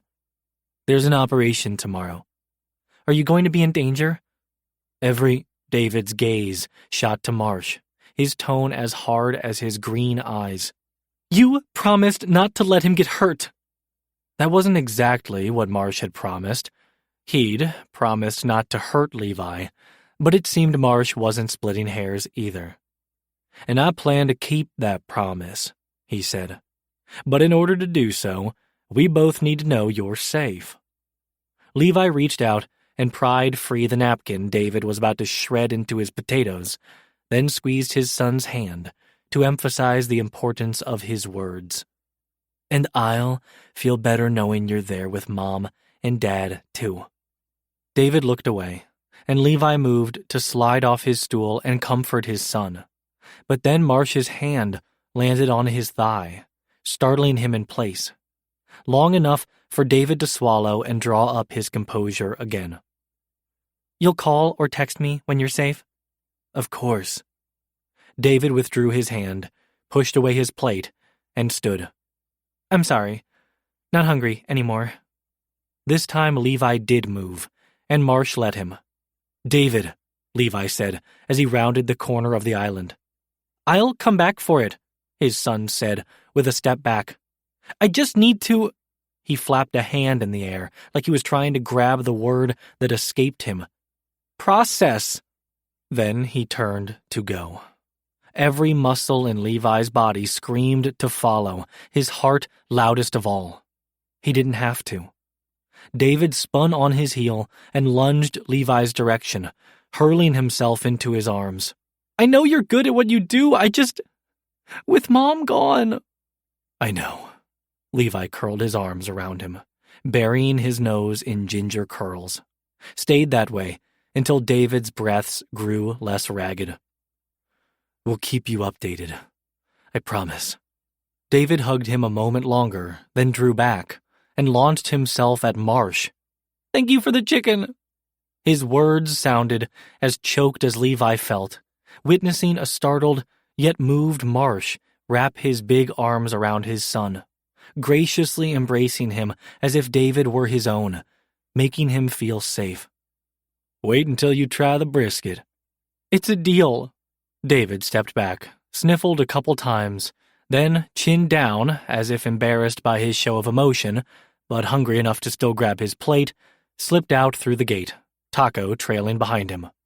Once his door closed, Levi turned toward the bar and let it take his weight, feeling more than he could handle settle on his shoulders, on his heart. Let it out, Marsh said, from close behind him, then circled his waist with those same big arms that had comforted David. He leaned back against Marsh and let the ragged breaths out, short of sobs, dry of tears, but like he was running a marathon in elevation and couldn't catch his breath. Breathe with me. Marsh lengthened his breaths, and once Levi's were in sync, inched a hand under his tee and splayed it over his abdomen, drawing up a memory, a fantasy, so fast Levi almost lost his breath again. We can't, I know. He nuzzled behind his ear, inhaled. Just want to hold you, feel the warmth of you. Oh. Levi didn't object to the calming warmth against his back, against his belly. He ran a hand over Marsh's forearms, stretched around him, the dark hairs tickling his fingertips, his senses, the edges of his fantasies he had no business delving into right now. But was the window for those fantasies to become reality closing? I'm as terrified for this op to go right as I am for it to go wrong. Marsh drew him closer. Me too. Are you going to be here to cook him brisket this weekend? Yes. He unwound an arm, lifted a hand, and used it to grasp Levi's chin, angling it so Levi could see into his eyes, could see the same banked fantasies darkening them now. And once he's in his cave, passed out in a food coma, I'm going to kiss his father like I've wanted to since I first laid eyes on him. Marsh teased the corner of his mouth with his thumb, and Levi turned into the touch, into his palm, chasing the promised heat. Why can't you kiss me now? I want to, Levi. So fucking much. But before we go there, we need to have a conversation about where this goes. He lowered his forehead against Levi's, and his hand over Levi's chest. Where your heart is, and who it's with if I've got any chance of salvaging my own. There was no way Marsh didn't feel the thump beneath his palm. Was that not answer enough? It fucking terrified Levi. The prospect of putting himself out there again, of losing someone he could see himself coming to care about as much as he'd cared about Kristen. But fuck if his heart wasn't already halfway there. Marsh shifted him back against his chest, his hold secure as he rested his chin on Levi's shoulder. If that conversation goes the way I want it to, if I kiss you, I can't guarantee we'll get much sleep. And right now, Those trafficking victims need our attention more than our dicks do. Levi choked on a laugh, the sound bubbling out of him, louder when Marsh nipped at the tendon in his neck. Was he terrified? Yes. Enough to put the brakes on? What was it Marsh liked to say? Time to cowboy up. 28. Waiting in a building lobby across the street from the Withers Escondido rail yard, Levi felt the rumble of the approaching train beneath his feet, heard the chug of the engine, the clank of the wheels, and the whine of the brakes. Engine and 5 cars, Agent Farmer radioed. Matches the info from my source, Marsh replied from beside Levi. Should be the last one. As it came around the bend in the track, the train appeared outside the building's west side windows. Levi could see straight through from the lobby into the vacant retail space where another team of agents kept eyes on the train. The agents in the cleared-out office space to Levi's left continued to monitor the rail yard.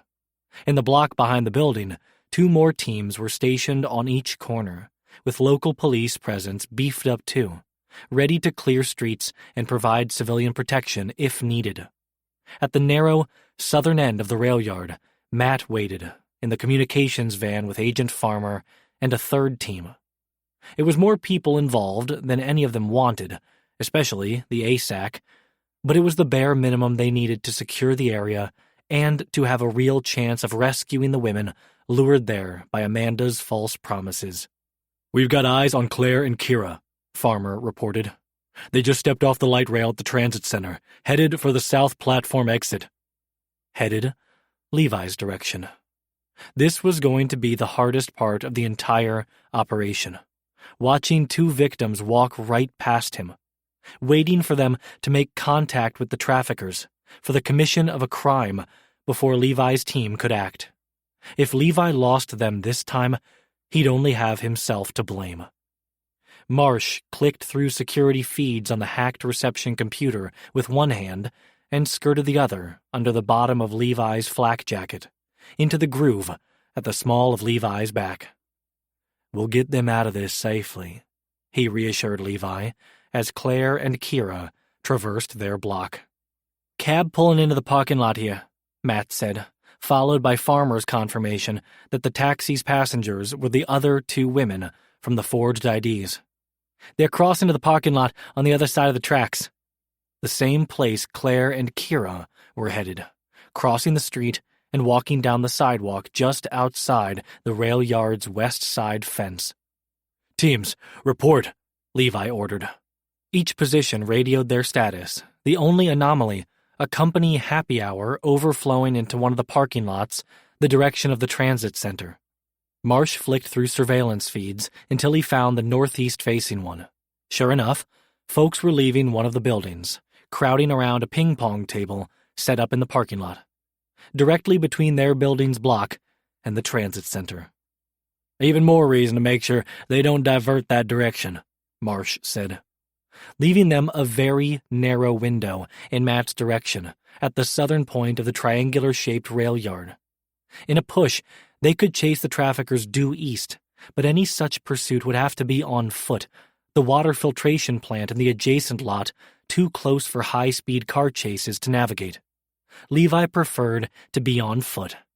They'd have the advantage barring unknown variables, of which there was still one outstanding on the victim's side. Anyone got eyes on Maria? Negative, each team replied. If she shows, Marsh said off comm, we'll get her out too.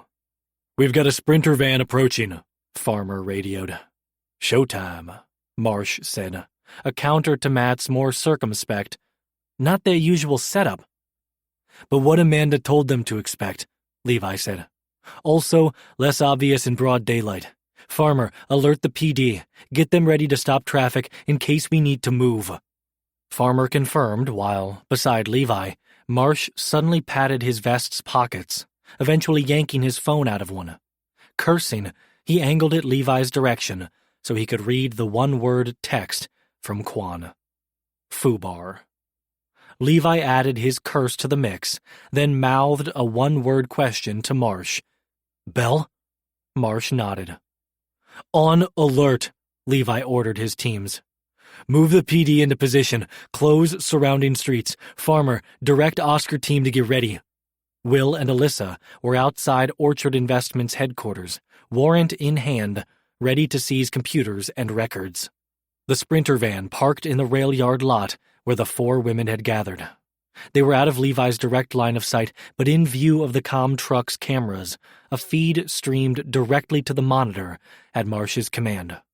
A sharply dressed man, white, late 20s, brown hair, average build, stepped out of the van, balancing a tray of champagne and glasses. In character. "He's armed," Matt said. "Bulge under his coat, lower back." "Anyone else in the van?" Marsh asked. "Driver behind the wheel." "Plus another in the main part of the van," Farmer said. "Heat signatures, show them close to the door but behind the tinted glass." 3 total. Levi's team had more manpower, but the traffickers had wheels and firepower they wouldn't hesitate to use. And hostages. 4 of them, one of whom was starting to object. Kira sniffed the champagne, then paused before sipping, unlike the other 3 women who downed their bubbly in one gulp. Kira thrust the glass back at the suited man, and when he wouldn't take it, began to animatedly argue with him, all while the other women started to wobble and lean against each other for balance. "Wine was drugged," Marsh said. "First position," Levi told his teams. He and Marsh rounded the reception desk, drawing weapons and pausing at the lobby's front doors. The teams in the spaces on either side of Levi did the same, everyone waiting for his signal. Kira threw down her glass, spun on her heel, and got one step before a second man emerged from the van. Also white, he was twice the suit's size and not half as nicely dressed. He grabbed Kira by the arm and roughly hauled her toward the van. She shouted and struggled, aided by the other women who had caught on to something amiss. The suit rushed to corral them, reaching behind his back for his gun. Levi opened his mouth to give the go order when all hell broke loose. Maria staggering out from between the water filtration tanks and startling the traffickers. The suit swung his gun arm her direction and fired. Screaming, Kira broke loose from her attacker's hold and ran the opposite direction, toward Matt's team in the adjacent parking lot. The other women hot on her heels while Maria bolted back the direction of the tanks. In the rail yard, the getaway driver cranked the truck and wildly swung the direction of the north exit, exactly the direction Levi couldn't let them go. "Bravo team, go!" Levi ordered, sending Matt's team to intercept and secure the victims headed their direction. "Alpha, Charlie, Delta, converge." Marsh shoved open the lobby door, sprinting across the cleared street, Levi on his 6, continuing to give orders on the move. "Echo, Foxtrot, second position. Oscar is a go." As soon as the entire rail yard came into view, and Levi saw that Matt's team was closer to the victims than the van, Levi shouted, "FBI, stop!" alerting the traffickers to their presence and distracting them from Matt's incoming team. The gunmen swiveled, firing erratically, and Levi thanked all that was holy that Marsh wasn't wearing one of his giant hats today. Too easy a target. As it were, Marsh was already the largest person in an FBI windbreaker bearing down on the scene. And intimidating enough, with a line of agents converging behind him to make the traffickers rethink their plan. The more casually dressed man hauled ass back into the van, the suit not far behind but not fast enough. Launching off one foot, Marsh landed against the suit's back, wrapped his arms around his shoulders, and using his weight as leverage, wrestled him to the ground, clearing a path for Levi and the other agents to the truck, which hit the gas and barreled straight for them. Marsh was really fucking tired of people trying to run his husband over. Thank fuck Levi was fast enough, both times, to dive out of the way. But like before, Marsh didn't get a chance to even check him over before Levi was back up and running after the suspects, which was probably why Marsh went a bit rough on Mr. Suit when he tried to buck Marsh off and fight back. Who the fuck did this jackass think he was? Yes, that leap to take him down had made Marsh feel all of his 46 years, but he'd wrestled bulls 10 times the guy's size before. Hauling Mr. Suit onto his back, Marsh brought a swift elbow down onto the bridge of his nose, and then, when the idiot lifted his arms to cover his face, brought a second elbow down into his gut. Low enough not to break anything, but in just the right spot to steal his breath, to make Mr. Suit curl inward and surrender. Marsh flipped him back onto his front, wrenched his arms behind his back, and slapped the cuffs around his wrists. With Levi and the Charlie and Delta teams chasing after the 2 remaining suspects, Marsh called over the closest member of Matt's Bravo team. "He's secure. Get him to the truck." Then Marsh was up and chasing after Levi and the suspects too. "Bishop, where are you?" "In pursuit on foot, running north along the west side of the staging building. Suspects on wheels and alley over. They're headed toward the transit. Fucking hell." "What the hell, Foxtrot?" Farmer echoed. "You just let them through." "Direct order from SAC Bell," an agent replied. "Victims are secure. Suspect apprehended. Op is over." Fucking Bell. "I'll go an alley over to the east," Marsh reported. "We'll move to intercept." Except he wasn't fast enough on foot to make that happen. At the next cross street, where cars and pedestrians had been diverted, he flashed his badge to the officers there and commandeered the first police car in sight. "I've got wheels," he radioed.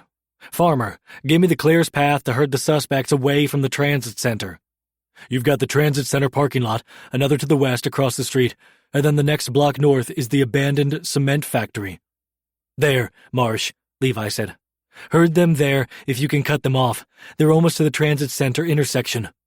Marsh gunned the jacked-up SUV, shooting ahead, mentally thanking the local cops for at least doing their jobs and keeping the streets clear. He shot out from the alley just in time to catch the Sprinter van doing the same on the other side of the block. The van started to turn right until Marsh hit the horn and flashers. The Sprinter van careened to the left instead, tilting on 2 wheels and barely making the turn into the parking lot across from the transit center. Marsh wrenched his own vehicle the same direction and sped down the street, and nearly missed hitting Levi himself when he and 2 other agents came barreling down the other road.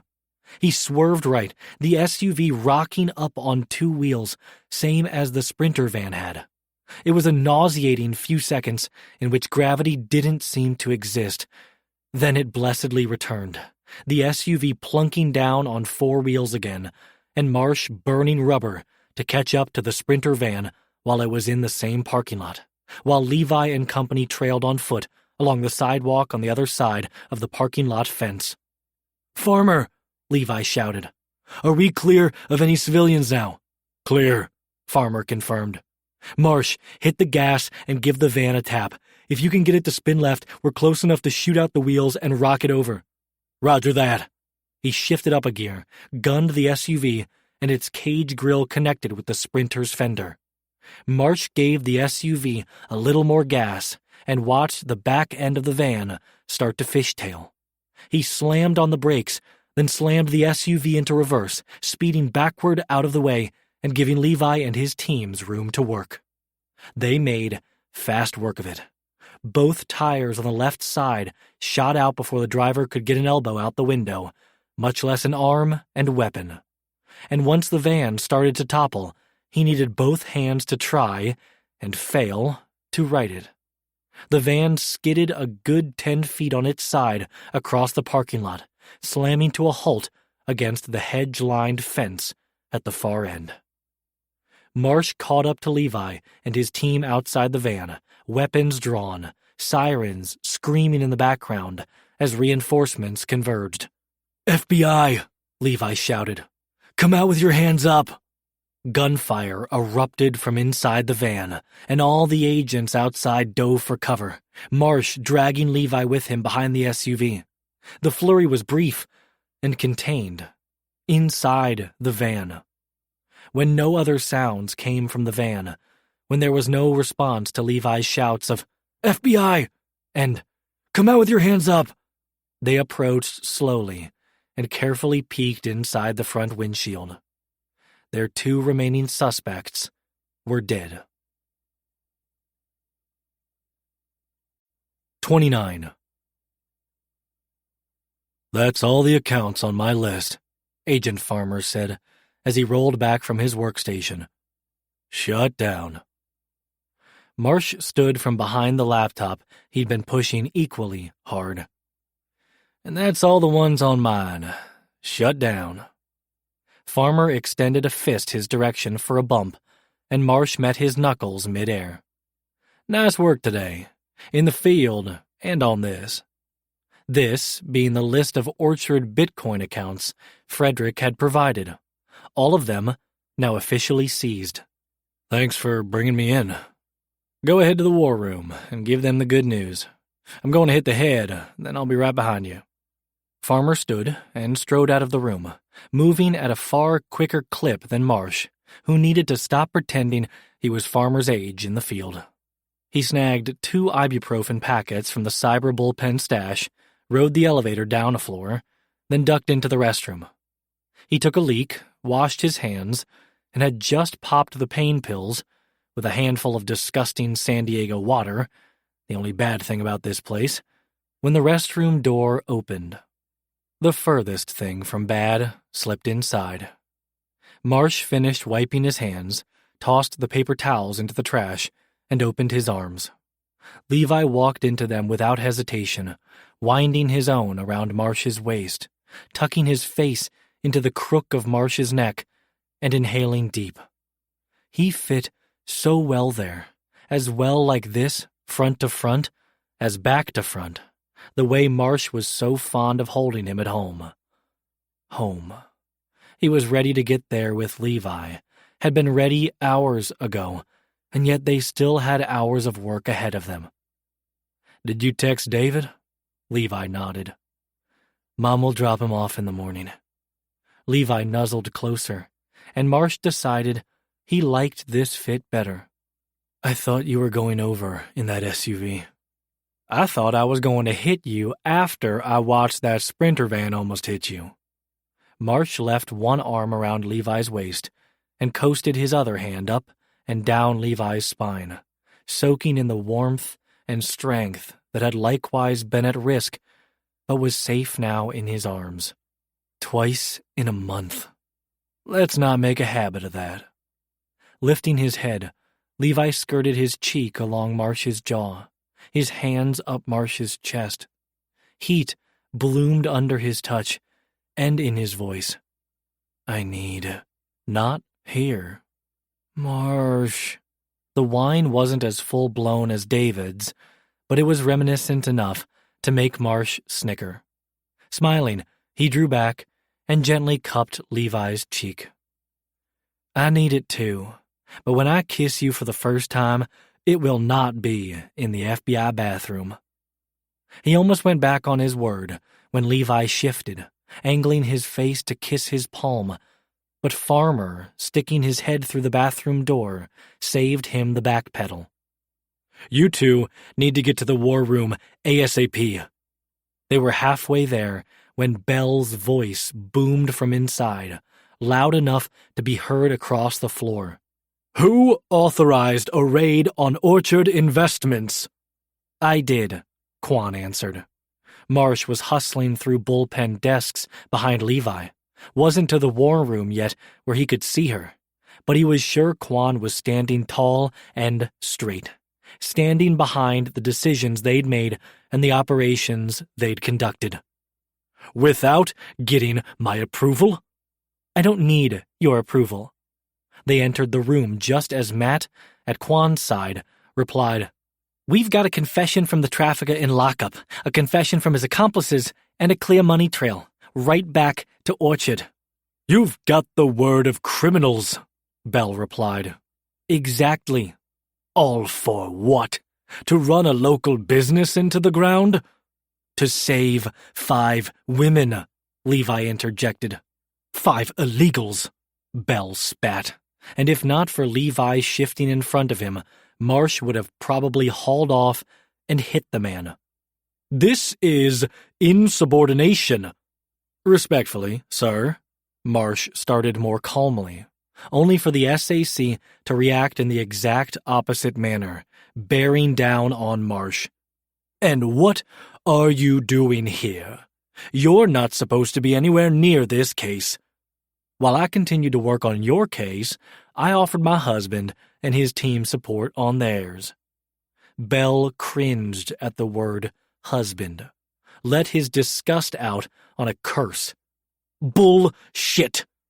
Marsh idly wondered at which part, because Bell's objections, all of them, were complete and utter bullshit. Your transfer request is denied, the SAC railed on. You're off my identity theft case, and you're sure as fuck off this one. Pack your shit and get out of here. And you 3, he gestured at Levi, Matt, and Quan, are suspended without pay. On what grounds? Matt exclaimed. I already told you, insubordination. He grabbed the conference room phone and dialed someone. His secretary, Marsh guessed, given the barked orders that followed. Get me OPR on the line. While he waited, he pointed at Levi again. I will make sure you do not set foot in this building again until your husband is gone for good. With Levi apparently stunned silent, Marsh started to object on his behalf. Quan's hand on his forearm silenced him. Levi's team can handle this. I can handle this. Her eyes cut to Levi, and Marsh's gaze followed. There was a green hue to his pale face, and the up and down movement of his chest, the rapid puffs of his breaths, were erratic at best. Marsh didn't argue with her whispered, Get him out of here. Levi was about to blow or collapse, neither of which he needed others to witness. Marsh could be there for him, bear the brunt of either outcome in private. Then Marsh would pack his bags and leave. He couldn't keep risking Levi's life and job. He had too many people who loved him, needed him, and he was too damn good at his job to lose it. People like those women today needed him. Marsh had to leave. That's what Levi needed more than him. 30. Levi couldn't believe his eyes. The agent who wouldn't quit, the cowboy who'd wrestled steers, the hacker who'd managed to get ahead of the criminals that had eluded Levi for 18 months, the man who'd put a goddamn ring on Levi's finger because he was so determined to solve their cases and get justice for those they'd lost, was packing his bags, fucking quitting before the mission was complete. You're just going to leave? You heard the SAC. They were the first words Marsh had spoken since they'd left the office. He'd tried in the elevator on their way out of the building, but Levi had shushed him with a raised hand, unable to hear it then, unwilling to snap at the person who least deserved his anger. Without another word, Marsh had driven them home, let Levi into the house, and kept watch from the patio door while Levi leashed Taco and left for a walk. To return home to the unbelievable. Marsh removed his unbuttoned dress shirt, shoved it into a duffel, and zipped the bag. I told you I would do everything in my power to minimize the risk to your job. Too late! Marsh cringed, and Levi immediately regretted his tone, regretted that it sounded like anger directed at Marsh instead of at SAC Bell and the criminals who were putting all their lives and jobs at risk. I can fix it. Marsh skirted past Levi, out of the guest bedroom and into the adjacent bath. I'll leave, cancel the transfer request, keep investigating EC on my own. His back and shoulders rippled under his white t-shirt, tense at holding himself in check, every motion jerky yet efficient, like he was fighting other movements he wanted to make instead. He packed his items into his toiletry kit erasing all traces that he'd been there, had started to settle, had lost some of his transient neatness, exactly as Levi had wanted, to make Marsh feel at home. A home he was now leaving. "I'll start the annulment paperwork when I get back to Europe. We never fucked, so—" Not what Levi wanted, the very words souring his stomach. Marsh was lashing out, responding to what he perceived as Levi's first strike. Levi struck again, unintentionally, before he could catch himself or his tone. "That's TV land. You know that's not how it legally works." Marsh didn't reply. He zipped his toiletry kit and pushed past Levi back into the bedroom. Face turned away, he shoved the leather kit into his other duffel and zipped that one too. Levi's stomach sank, withering hopes dragging it to the floor. "Is that what you want?" Levi's voice wobbled, his knees too, and he had to catch himself against the dresser, a lamp teetering precariously. Marsh's gaze shot to his, and it was so full of agony, Levi gasped. This was killing him too. The pain and fear right there in his dark eyes, in the words that seemed to lodge in his throat, coming out thick and rough. "Of course it's not. But what I want isn't the point." He grabbed the duffel straps in one hand, hefted the bags over his shoulder, and withdrew a folded piece of paper from his back pocket. He opened it on the dresser next to Levi's hand. A check for 3 times as much as the first one he'd given Levi. "In case me leaving doesn't fix this, that should take care of you and David long enough for you to get back on your feet. If it's not enough, contact Braggs. He'll be able to reach me and I'll get you more." More? That check was more than a year's worth of salary, more than enough to keep him and David afloat. But all the money in the world wasn't what Levi needed. After 3 weeks, he understood better what he and David needed. And today, watching that SUV almost topple over with Marsh inside it, watching now as Marsh packed his bags, Levi's understanding was reinforced. He knew exactly who he needed. He just had to ask. Finding his legs again, he stepped in front of Marsh and blocked the door. "I don't need a check. I need a partner. You have Matt. Here, Marsh." He spread his arms wide, indicating the house around them. "I need a partner here," then folded both hands over his heart. "And here." Tortured eyes held Levi's, a battle raging in them between what Marsh thought he should do and what he wanted to do. But there didn't need to be a war at all. The two sides weren't at odds. Leaving one hand over his own heart, Levi reached out the other and laid it over Marsh's. "Me and my heart are right here. Where are you and yours?" The duffel bags hit the floor. "With you," Marsh declared, and with his freed hands, roughly grasped Levi's face and slammed their mouths together. Holding him, forcing his jaw open, plunging his tongue between Levi's lips and plundering his mouth. Exactly the way Levi needed it. Exactly the way he'd fantasized more times than he could count over the past few weeks. Groaning, he pushed up against Marsh's body and got the pushback he craved, all the way to the bedroom wall. His back hitting it hard, his head cushioned by Marsh's hand in his hair. Pressed between Marsh's big body and the wall, Levi hadn't felt so safe, so fucking turned on, and he couldn't remember how long. He hooked the leg over Marsh's hip and thrust his cock against Marsh's, both of them well on their way to erect. Marsh gasped, and Levi took advantage, teasing and tasting the mouth that had tempted him from first smirk. He didn't mind the taste of coffee when it was on Marsh's tongue.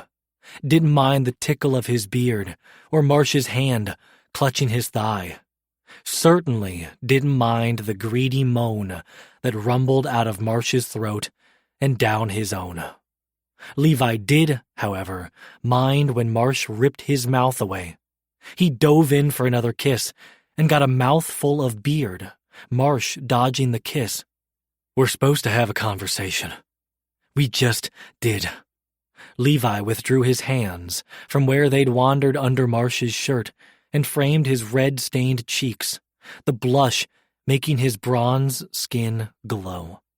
"I've wanted you since you slid into that chair across from me at dinner. Needed you since before then.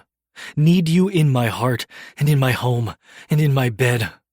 I need you to fuck me, Marsh. I'm asking, will you give it to me? Will you give me what you promised last weekend?" "Jesus," Marsh cursed, forehead falling against Levi's. "Not Jesus, just Bishop, and I'll take that as a yes." Marsh's smile collided with his. That smile turned into a smirk when Marsh hefted Levi into his arms, and Levi yelped, "What are you doing?" "I need more real estate for everything I promised you." More real estate being the king-size bed in Levi's room.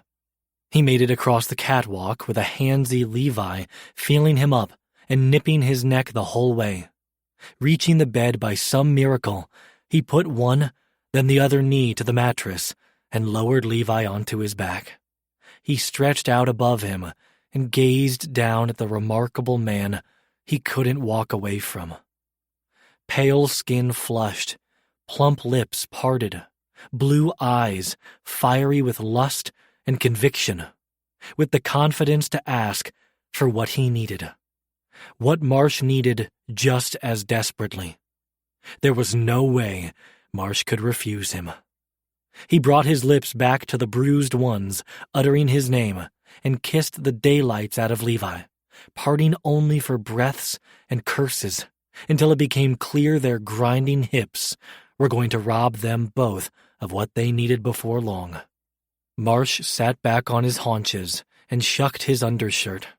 Levi's gaze shot to his chest and raked over it with heat that scorched through Marsh's veins. "You have 2 minutes to finish undressing me before the hard and rough portion of the festivities begins." Levi grinned, that fucking dimple making a long-awaited reappearance. "I only need one." Fast as lightning, Marsh's belt was off and zipper lowered.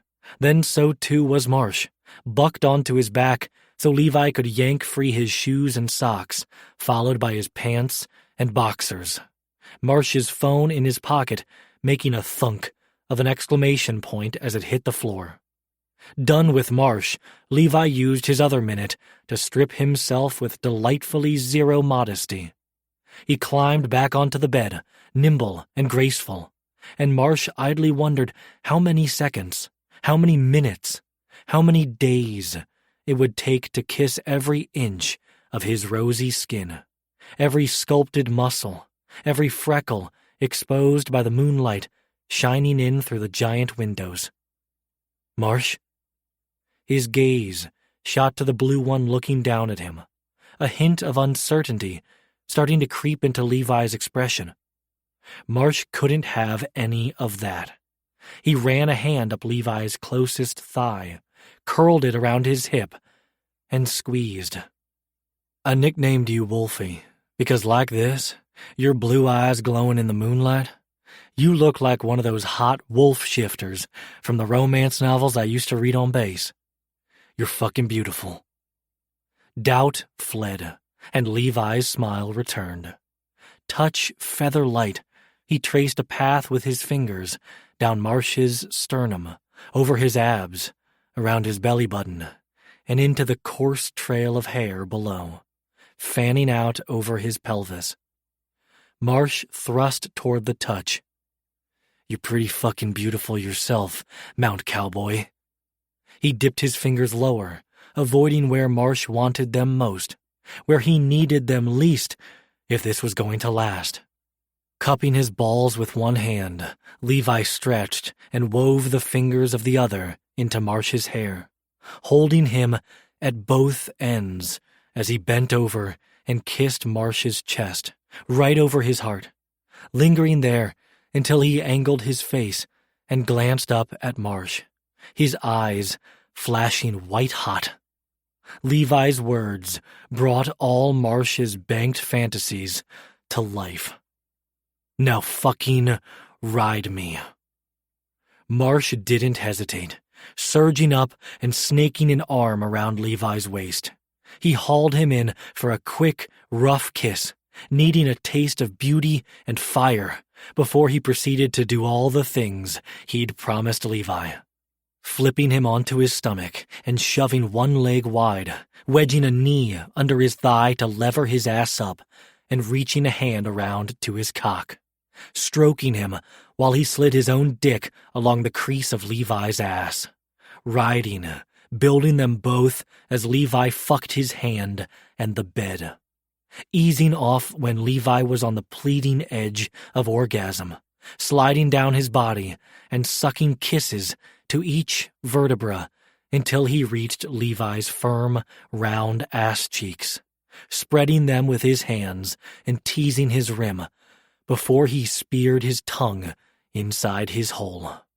Spreading his own knees, levering up as much as he could so he didn't come by rutting his own stiff prick against the mattress with every grunt and groan Levi made, every "Marsh, please," that fell like a prayer from his lips.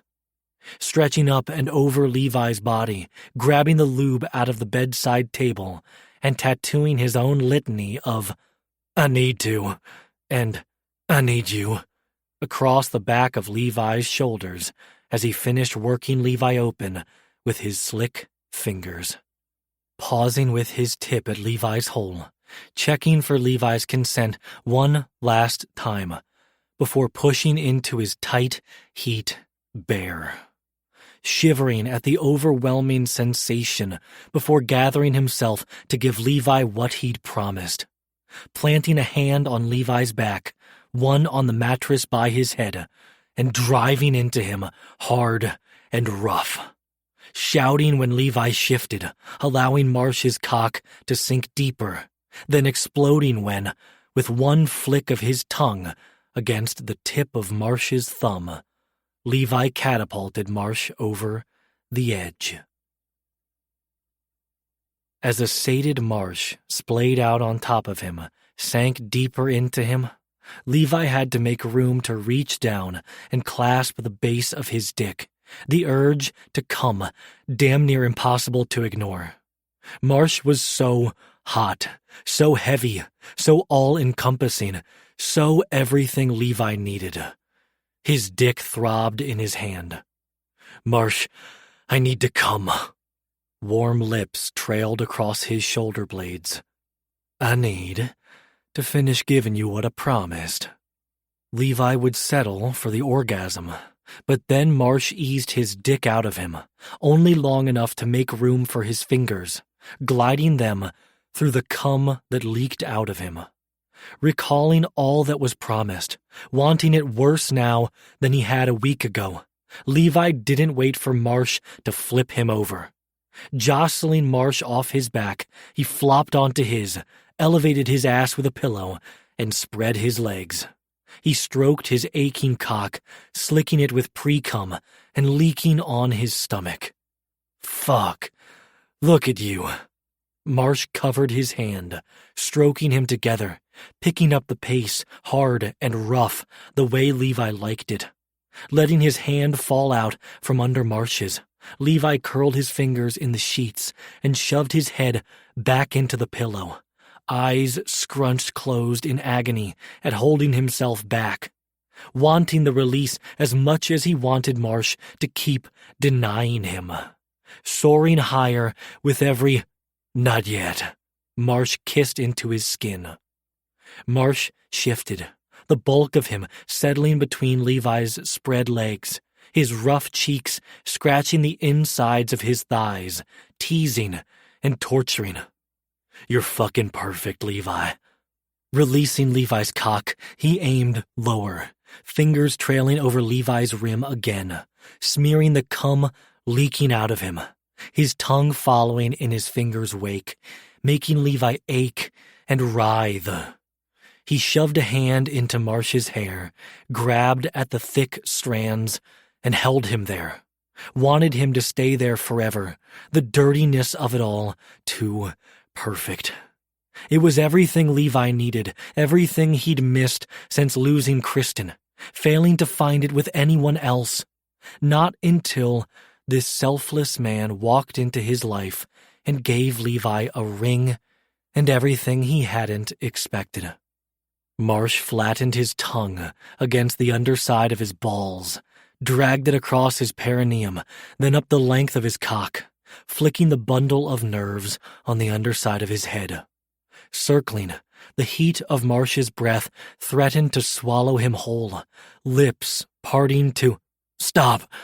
Marsh pulled off, gaze whipping to his. "What's wrong?" "Nothing. Everything's right. I just need something more." Unfolding from between his legs, Marsh shifted to Levi's side, lying so his body touched the entire length of Levi's, his face nuzzled into the crook of Levi's neck. "Whatever you need, baby." Levi rotated onto his side, bringing them front to front, and slung a leg over Marsh's hip. Taking Marsh's cum-slick hand in his, he wrapped it around his cock. "Finish me like this." He scooted closer, mouths sharing air, sharing more if Levi had his way.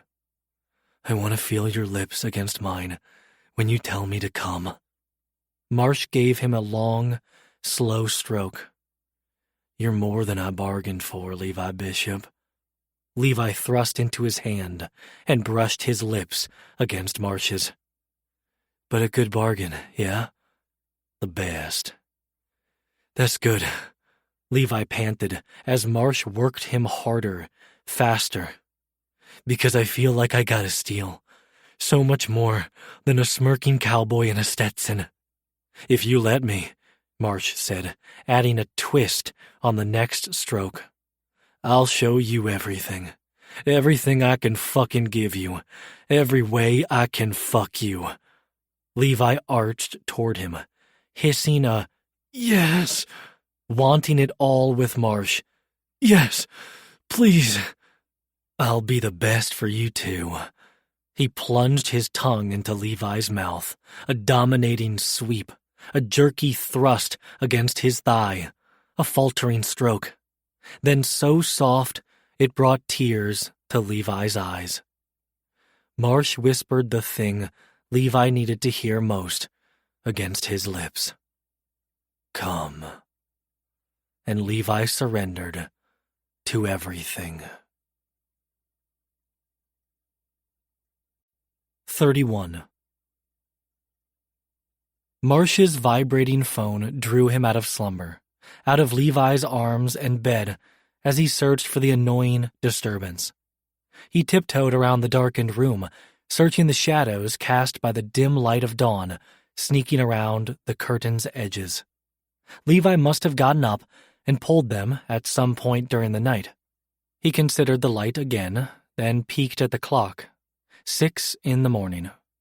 Marsh had slept through the whole night, with the gorgeous man still lightly snoring in bed. Levi lay on his back, the sheet bunched around his waist, his face angled toward the rising sun, his dark blonde hair a rumpled mess from Marsh's fingers and from his own abandon. God, he'd been amazing, surrendering every kiss, every grunt and groan, his orgasm, and every inch of his body to Marsh. A body Marsh admired again now, his gaze drawn to Levi's left hand resting on his abs, to the ring on his fourth finger as it caught one of the creeping rays of light. Marsh twirled the matching band around his own finger, He was falling, hard, fast, and deep, for his husband. More so than he ever had for Sean or Brax, quickly nearing Patrick levels of attachment, eclipsing anyone he'd ever been with in terms of desire. He'd never wanted anyone as much as he'd wanted Levi last night. Hell, every day of the past 3 weeks. And again this morning, it seemed, his dick hardening as he raked his gaze over a resting Levi. A real, well-deserved rest. His phone vibrated again, threatening to destroy it. "Are you going to keep staring?" Levi mumbled. Too late. Blue eyes flicked open partway, staring at Marsh from under hooded lids. "Or are you going to answer the damn phone?" Marsh palmed his cock through his boxers. "Maybe. I'll just ignore it." "Answer it. Get rid of them. Then get back in bed." Levi kicked aside the sheet, tented boxers on full display.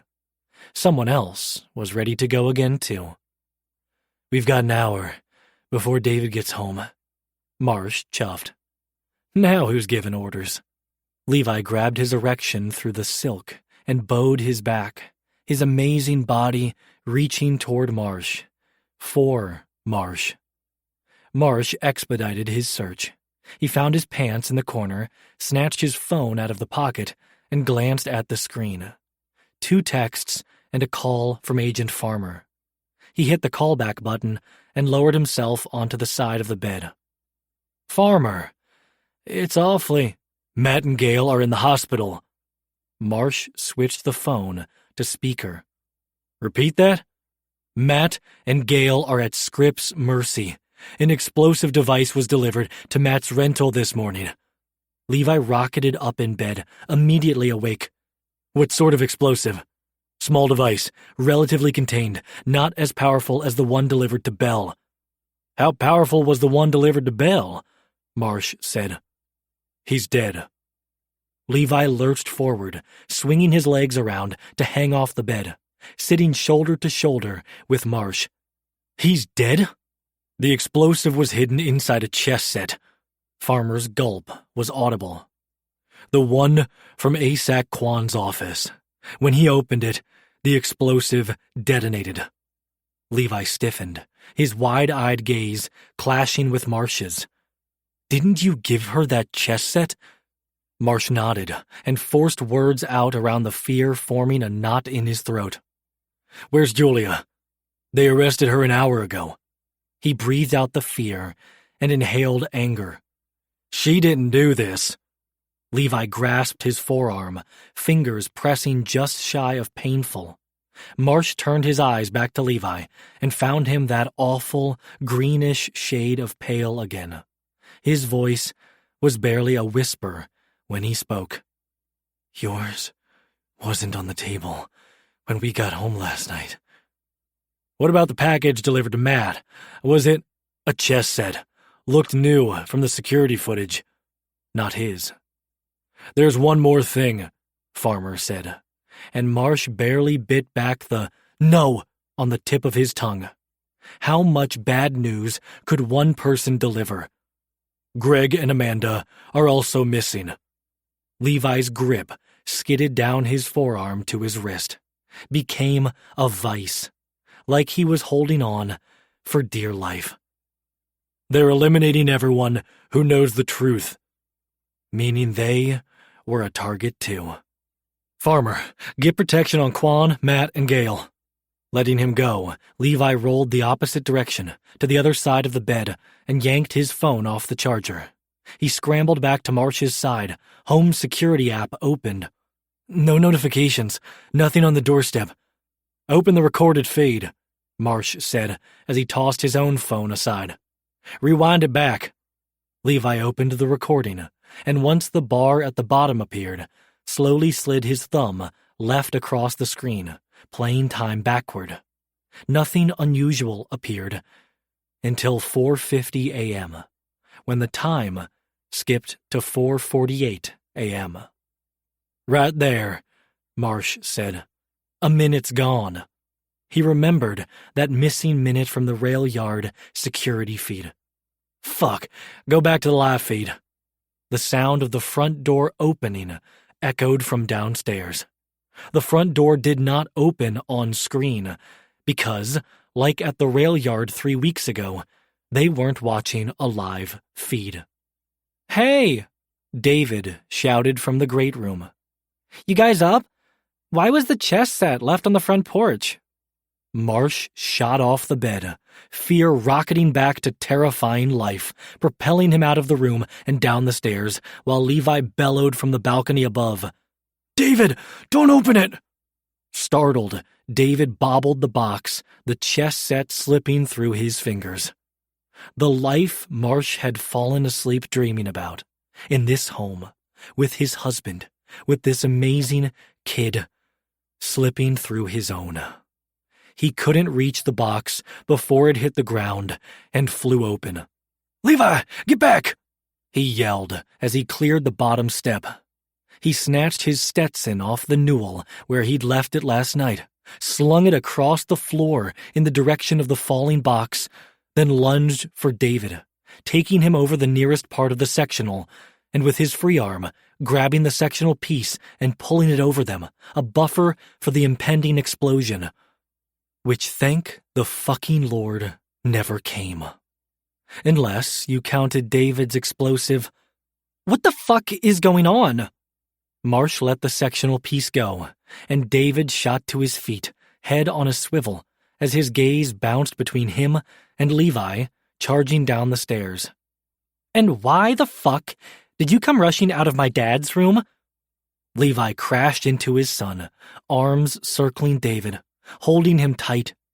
Marsh checked that the chess set was closed and stable, cushioned in the crown of his hat. That Taco and Burrito were safely behind the gate, then joined his family, wrapping his arms around Levi and David and thanking all the saints for keeping them safe. This time. 32. The Friday before July 4th was a good day to fly out of McClellan Palomar Airport. The single-runway airport that catered to San Diego's one-percenters and their private jets was busy with executives returning home for the holiday, wealthy tourists flying in for a long weekend at the beach, and wealthy locals flying out to Vegas, Napa, and other destinations. Perfect for an under-the-radar getaway. Levi could hardly believe he was going to be on one of those private jets. Would rather it be for a vacation than fleeing to Marsh hadn't told him where, but that's where they were. Fleeing from the criminals who'd killed his boss, framed his supervisor, nearly killed his partner, and almost killed his son. As they waited for Marsh to clear security, Levi tugged David close with an arm around his shoulder and dropped a kiss on his head. The fact that David didn't immediately shrug him off told Levi everything he needed to know about how his son was feeling. "It's going to be okay," he whispered. Wary green eyes blinked up at him. "Don't lie to me." Until that moment, Levi had thought losing Kristen was the hardest thing he'd ever been through, but losing his kid's trust was rivaling it for top honors. "I know a lot of things don't make sense right now. I know you're scared. I am too. I've never been more scared than when I saw that chess set in your hands this morning." David shivered, and Levi drew him closer. "But we're safe now, and we'll be even safer once we get on that plane." "And then you'll explain?" "What we can," Marsh said, joining them. "Are you sure Brax is going to be able to get a gate?" Levi asked. "I'm sure." Marsh jutted his chin at the parting crowd 10 or so feet ahead, at the cadre of intimidating figures cutting a path through the concourse. At their helm was a petite woman with long blonde hair, sharp features, ice-blue eyes, and a get-out-of-my-fucking-way glare that had strangers hustling to obey, which made the wink she cast Levi's direction as they passed all the more startling, so distracting Levi almost missed the note The person with a rainbow-colored mohawk slipped Marsh. "Who was that?" Levi asked him, once the group was on the other side of security, on their way to exiting the concourse. "Family," Marsh replied as he unfolded the note. "And our ride." He turned the scrap of paper Levi's direction so he could see the 12 scribbled in orange crayon. He clasped Levi's free hand and tugged him toward the stream of people. David, however, was planted to the spot, halting their attempt to move. His hard eyes were locked on Marsh. "You said you wouldn't hurt my dad." "David," Levi gently chided. Marsh dropped his duffels and knelt in front of David. Midday sun streamed in through the concourse's glass roof, catching every silver strand in Marsh's dark hair, like the moonlight had in the bedroom last night. Levi, awake long after Marsh had fallen asleep, draped across his body. Last night, those rumpled silver strands slipping between his fingers had helped settle Levi, had eased him down from a high he hadn't felt in far too long, had quieted any doubts that what he'd asked for had been too much, or that what he and Marsh had done was somehow a betrayal. Nothing so beautiful, nothing so intimate, so good and warm and safe could be a betrayal. But in the light of day, this day, those silver strands reminded Levi of the Stetson that was missing. The one that had been confiscated as evidence, along with the chess set it and Marsh had saved from exploding. Intimacy and safety shattered. His other hat was packed in the duffel on the ground beside Marsh, tucked away where it couldn't draw attention to the escape they were trying to make without detection.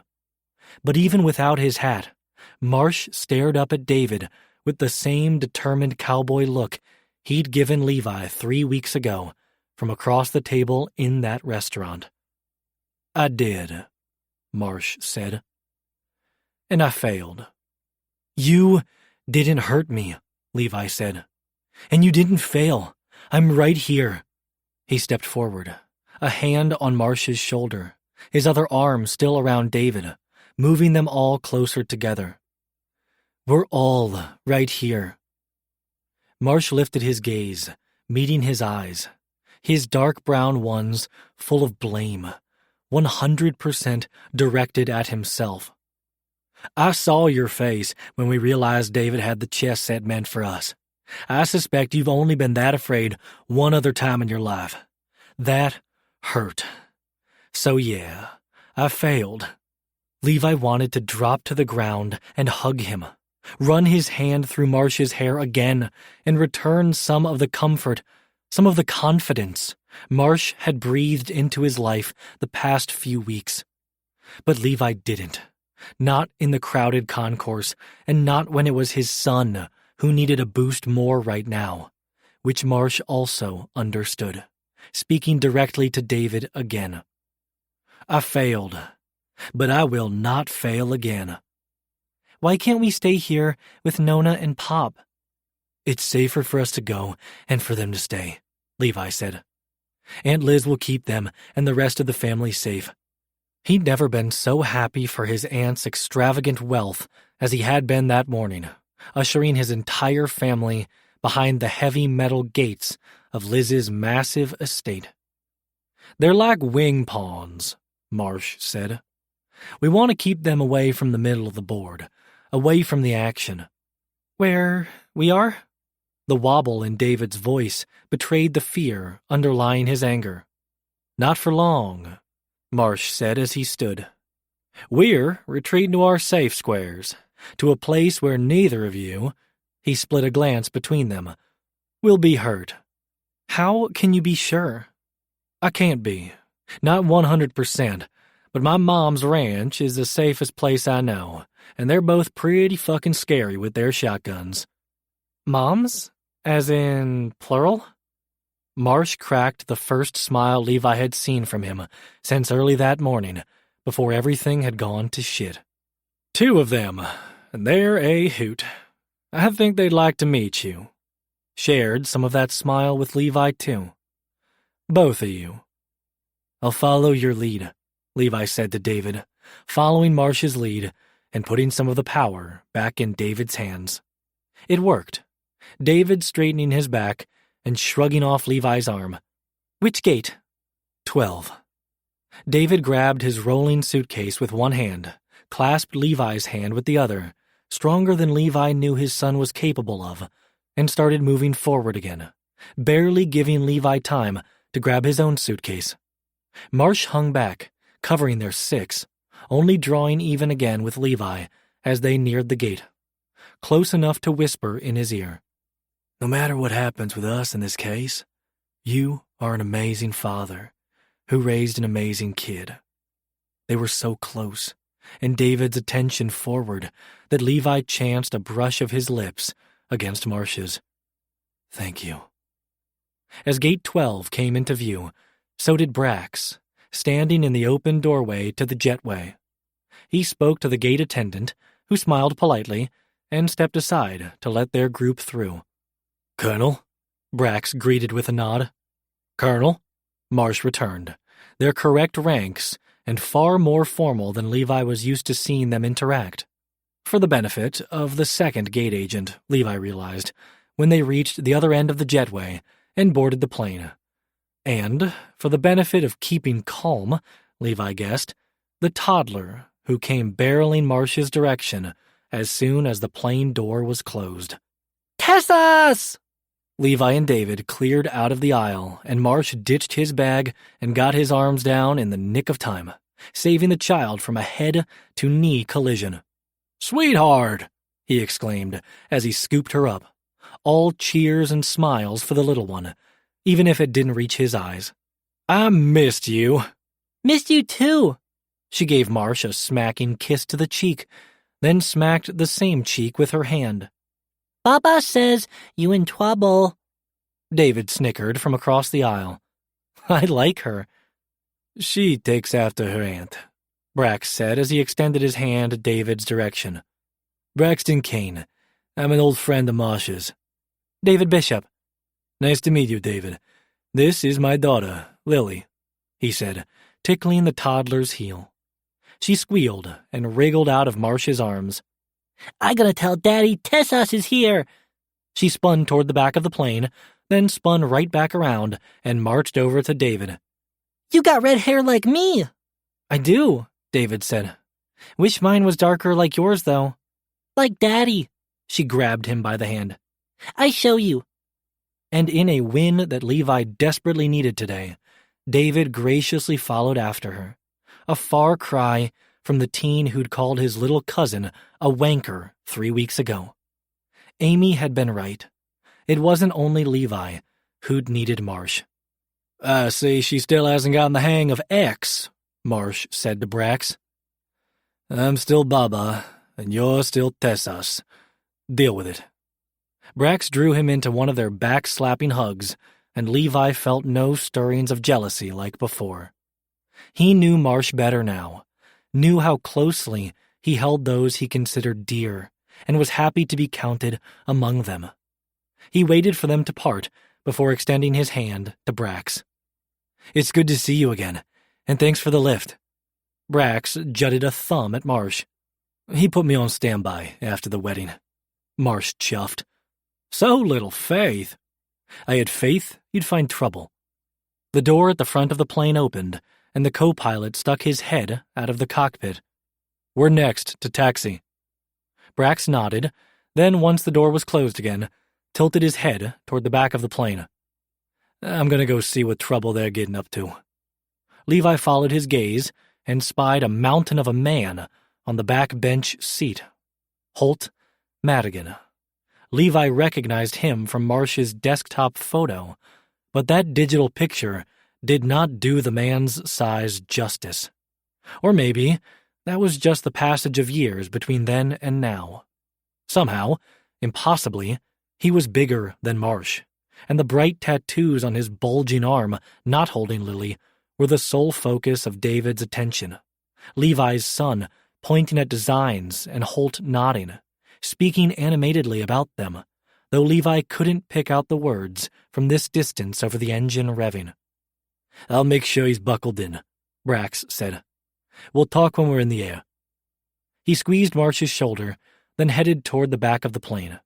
Marsh veered into the closest row of seats and fell into the one beside the window. "You doing okay?" Levi asked as he buckled into the seat beside him, increasingly worried about Marsh's silence, the down-turned corners of his mouth, the faraway look in his eyes that only deepened as the airplane thundered down the runway. They'd checked in with each other throughout the morning, after each interrogation, and after every phone call. Marsh had claimed to be okay, had been a rock for him and David, but now, when the world was no longer watching, he'd stabled the cocky cowboy persona. Levi was both overjoyed that Marsh had let him see and overwhelmed at the weariness laid bare himself by the words Marsh uttered as he ran a thumb over the ring on Levi's left hand. "Once we get to Texas, if you want to take this off and ditch this whole stupid plan—" "No way in hell." Not after Marsh had spent the past 6 hours moving heaven and earth to make his family safe. Not after he'd saved his son this morning and Levi's heart last night. Not after the past 3 weeks of tireless, exceptional work that had closed Levi's case and significantly advanced Marsh's. "And your plan was not stupid." He curled his fingers around Marsh's, and with his other hand, grasped Marsh's chin, forcing his gaze. "It worked. You said our enemies would respond with deterrence, retribution, or solicitation. 2 out of 3. At what cost? I made a massive miscalculation. Belle is dead, Greg and Amanda are missing, Matt and Gail are in the hospital, Quan is in cuffs, David—" He tried to shake away, and when Levi didn't let him go, closed his eyes instead. Levi sensed the weight in those heavy lids, eased his grip on Marsh's chin, and cupped his cheek. "I'm an FBI agent. I knew the risks the day I signed up for the job, and the day you walked into that restaurant.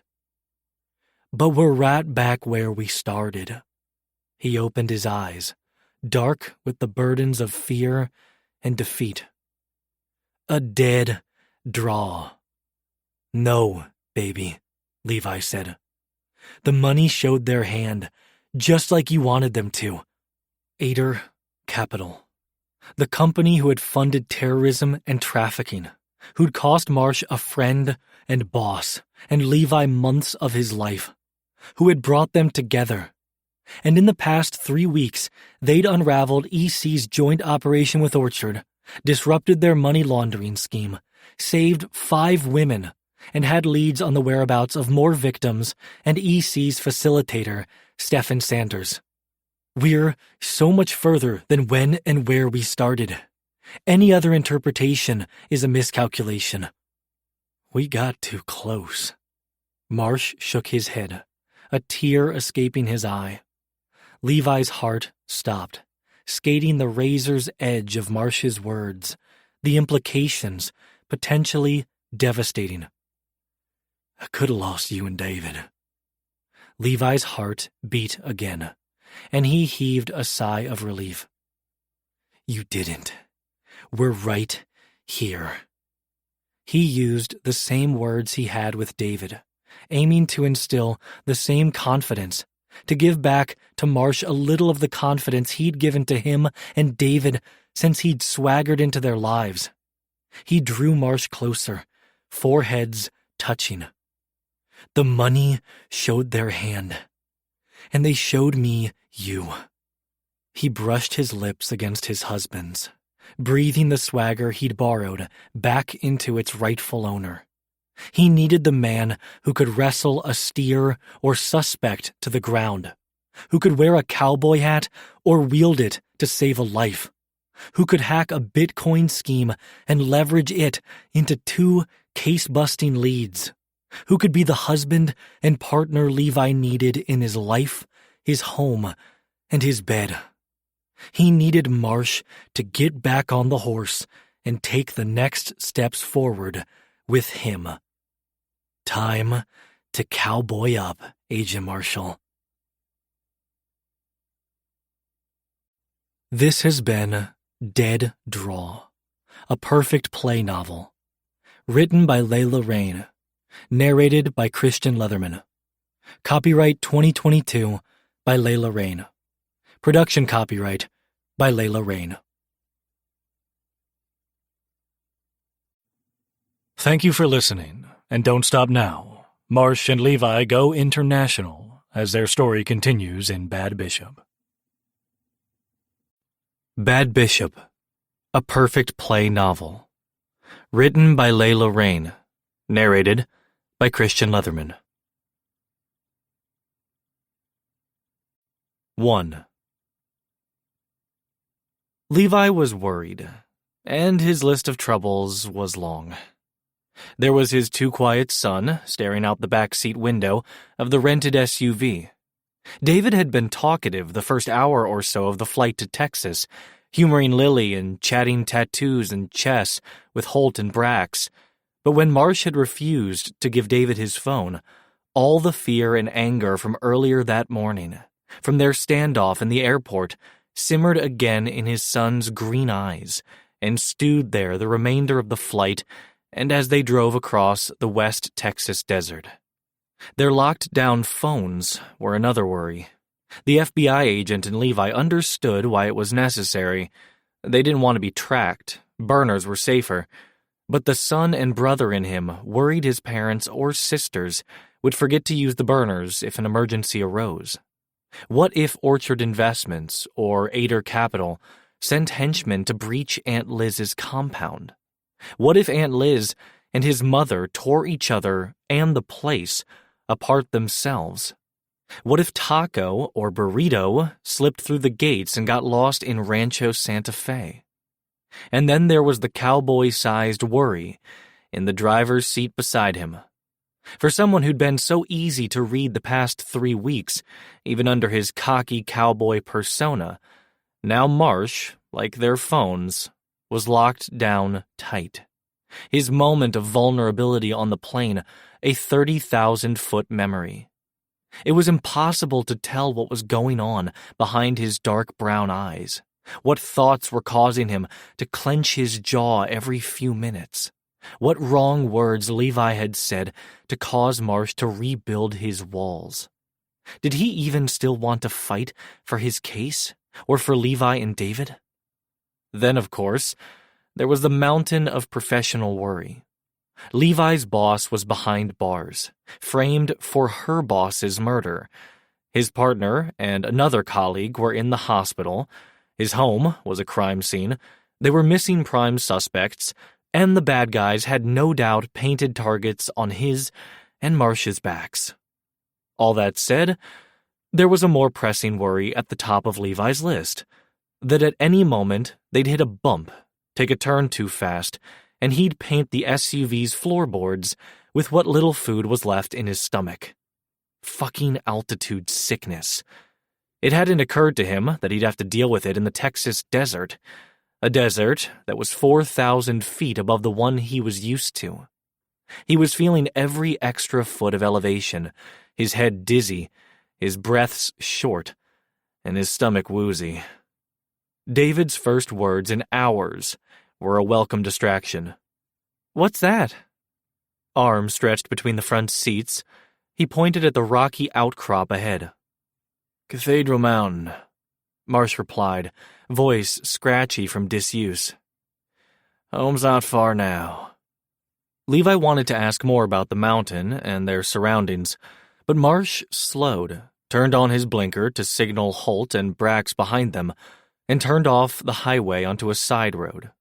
If Levi had thought he was nauseous before, the bump and rumble across dry, packed earth was another level of hell. He laid a hand over his stomach, closed his eyes, and breathed deep. "Almost there," Marsh assured him, and after mere minutes that felt like hours, the road beneath them finally leveled out again. Levi eked open his eyes to a desert suddenly tinged with familiar deep pink. Bougainvillea wound through the gaps of the roadside fence, blooms bright in the afternoon sun. But Marsh's favorite flower was just the start of nature showing off. On the other side of the fence, the desert gave way to pops of orange, yellow, and purple among the tall grass and green brush, and in the approaching distance, thicker groves of mesquite and acacia trees swayed with the breeze. "Why is it so much greener inside the fence?" David asked. "Live water snakes through the property," Marsh said.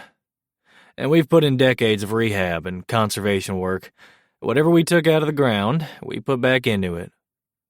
They crested a hill, and the knotted wood fence rose with them, rose higher still, curving and climbing vertical until it arched over a gravel drive, the hand-carved ranch gate dripping with magenta flowers. Beneath it, a metal gate retracted, and a palomino trotted through, its blonde mane shining in the sun, the long blonde hair of its rider likewise shimmering gold. Marsh turned into the drive and rolled down his window, while David followed the earlier path of his arm, leaning forward between the seats to peer up at the words carved overhead. "Mi herencia," he read aloud, then translated. "My heritage." Levi chuckled, cautiously, in case more than his laughter tried to escape. "You weren't kidding about Camilla giving your dad the middle finger." The horse stuck its muzzle inside the open window, eager for Marsh's attention, while its rider's mischievous voice chimed from outside. "Giving that man the middle finger is my wife's favorite pastime." "Isn't your dad dead?" David asked. The rider leaned over the palomino's neck and peered inside Marsh's window. Light green eyes full of mirth danced beneath the brim of a straw hat. "One less asshole in the world." David's eyes grew wide, and his ginger brows raced north. "Oh my God." Marsh sighed as he petted the horse's damp nose. "Mama, maybe wait until after introductions." "No use hiding the ball, mijo." Irina, then, and exactly as Marsh had described her. Frank and to the point, and trouble with a capital T. She cast her green gaze toward the SUV behind them. "Please tell me that sexy piece of Brooklyn ass is in the car behind you." An incorrigible flirt, too, apparently. Like mother, like son. "Brax is gay and very happily married." Does not negate the sexy or the fine ass. Levi couldn't bite back his laugh. David either. Even Marsh's jaw loosened a fraction. Worth risking vomitus maximus. Marsh patted his stepmom's knee, same as he'd done the horse's nose. He spoke in a language Levi didn't recognize. Polish, he guessed, and whatever Marsh had said must have been good. Irina's smile brightened, and she clasped his hand, squeezing tight. When Marsh spoke again, it was in English. "We should get to the house before Mom sends out a search party." "Too right." Irina doffed her hat in Levi and David's direction, shot Brax a flirty wave, then trotted back through the gate. She waited long enough for their SUVs to drive through, for the lower gate to close behind them. Then, with a shout in that same foreign language from before, she double-tapped the horses' sides and left them in the dust, riding full out. David muttered a curse, and Levi was too busy gawking to correct him. "That's another reason Mom fell in love with her," Marsh said. "Best rider either of us has ever seen." They followed Irina's cloud of dust down the long entry road, past rolling hills and level, grazing pastures, past cattle napping in the shade of massive solar panels, past water towers and silos, past countless rows of vegetables, corn, and grains, until a sprawling log cabin appeared ahead. Marsh swung their SUV around the circular drive and parked in front of the homestead's porch. You grew up here? David asked, face practically pressed against the window. I did, but we've expanded over the years. When Mom bought it, the only structures were a V-shaped log cabin and a barn. We added 2 wings to the house, so it's more of an X now, plus all the silos, outbuildings, and solar fields. Levi was still taking it all in. The large A-frame at the center of the structure, the long single-story wings to either side, the metal roof and stone foundation, when the front door swung open. A woman stepped out from under the porch's shade, and her resemblance to Marsh was uncanny. Tall and sturdy with big brown eyes, golden brown skin, and thick black hair shot through with silver, the waves held back from her face by a pair of sunglasses on her head. Her most striking, most familiar feature was the one Levi hadn't seen on Marsh's face all day. A smile so full of joy and warmth that no one could look away. You look just like her. Grinning, Camilla descended the front porch steps and used every extra inch she had over Irina to crowd her wife back against the hitching post she'd tied her horse to, and kiss her without a care in the world for their audience. Eyes rolling closed, Marsh leaned his head back against the headrest. In case the genetics didn't give it away, he flicked a hand their direction. No use hiding the ball. Sputtering, David turned beet red, hilariously caught between awestruck and mortified.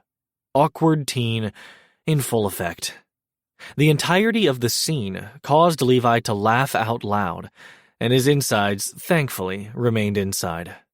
Welcome relief from the day's tension rolled in with the uninhibited laughter, and beside him, Marsh exhaled too, a long, deep breath that relaxed his shoulders and jaw with it. He righted his head and smiled. Welcome to Texas. They piled out of the car, and while Levi felt emotionally more stable, he wasn't physically out of the woods yet. He wobbled on his feet, altitude still a factor, and steadied himself on the side view mirror and David's open door. His hand nearly collided with David's, his son blinded by the midday sun, their sunglasses somewhere in the kitchen back home, left behind in the mad dash out of town. Marsh, however, seemed unaffected by the altitude and the blinding ball of light in the sky, not the least bit fazed by his missing white Stetson. He rounded the hood of the car and walked straight into Camilla's open arms. It's good to see you, mijo. Marsh returned his mother's embrace, more of the day's tension seeping from his frame. Thanks for accommodating us on such short notice. She reared back and popped his shoulder. Don't talk to me like I'm some goddamn distant relative. You don't need to give us notice to come home. He lifted a brow, gaze sliding to where Irina remained lounged against the hitching post, like she was waiting for her wife to come ravage her some more. Okay, an hour, Camilla conceded. Just to be sure we're decent. Consider the thanks on our behalf, Brax said, joining their group with Lily on his hip, the toddler biting her lips and bouncing in his arms. Camilla slapped his shoulder too. You don't need to give notice either. Lily finally exploded, stretching toward Camilla. Mamma mia! Camilla caught her mid-lunge, swinging her high, then into her arms, blowing a raspberry on her cheek. Especially you. Drawn to the joy and warmth, Levi pried his fingers from the car and cautiously stepped forward. No wobbles. He grabbed David by the shoulder, just in case, and together they made it the few feet to Marsh's side. I feel outgunned here, he said to Marsh. I didn't bring flowers, and I don't have a cute ginger munchkin to offer. Hey! David squawked.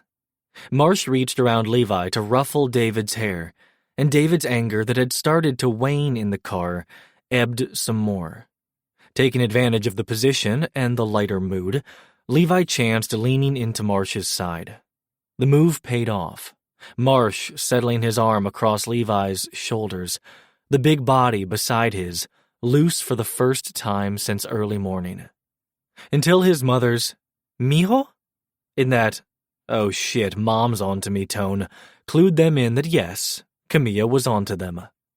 Her narrowed gaze was locked on Marsh's hand, draped over Levi's shoulder. "Is that one of the rings Rio made? The ones we gave you for—" "The smoking hot blonde is wearing the other one," Irina said as she pushed off the post.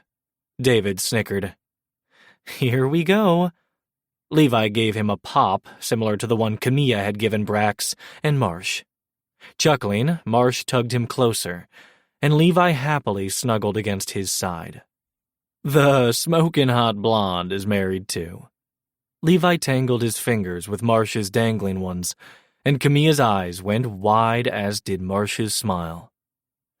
"Mom, Mama, I'd like to introduce you to Levi Bishop, my husband."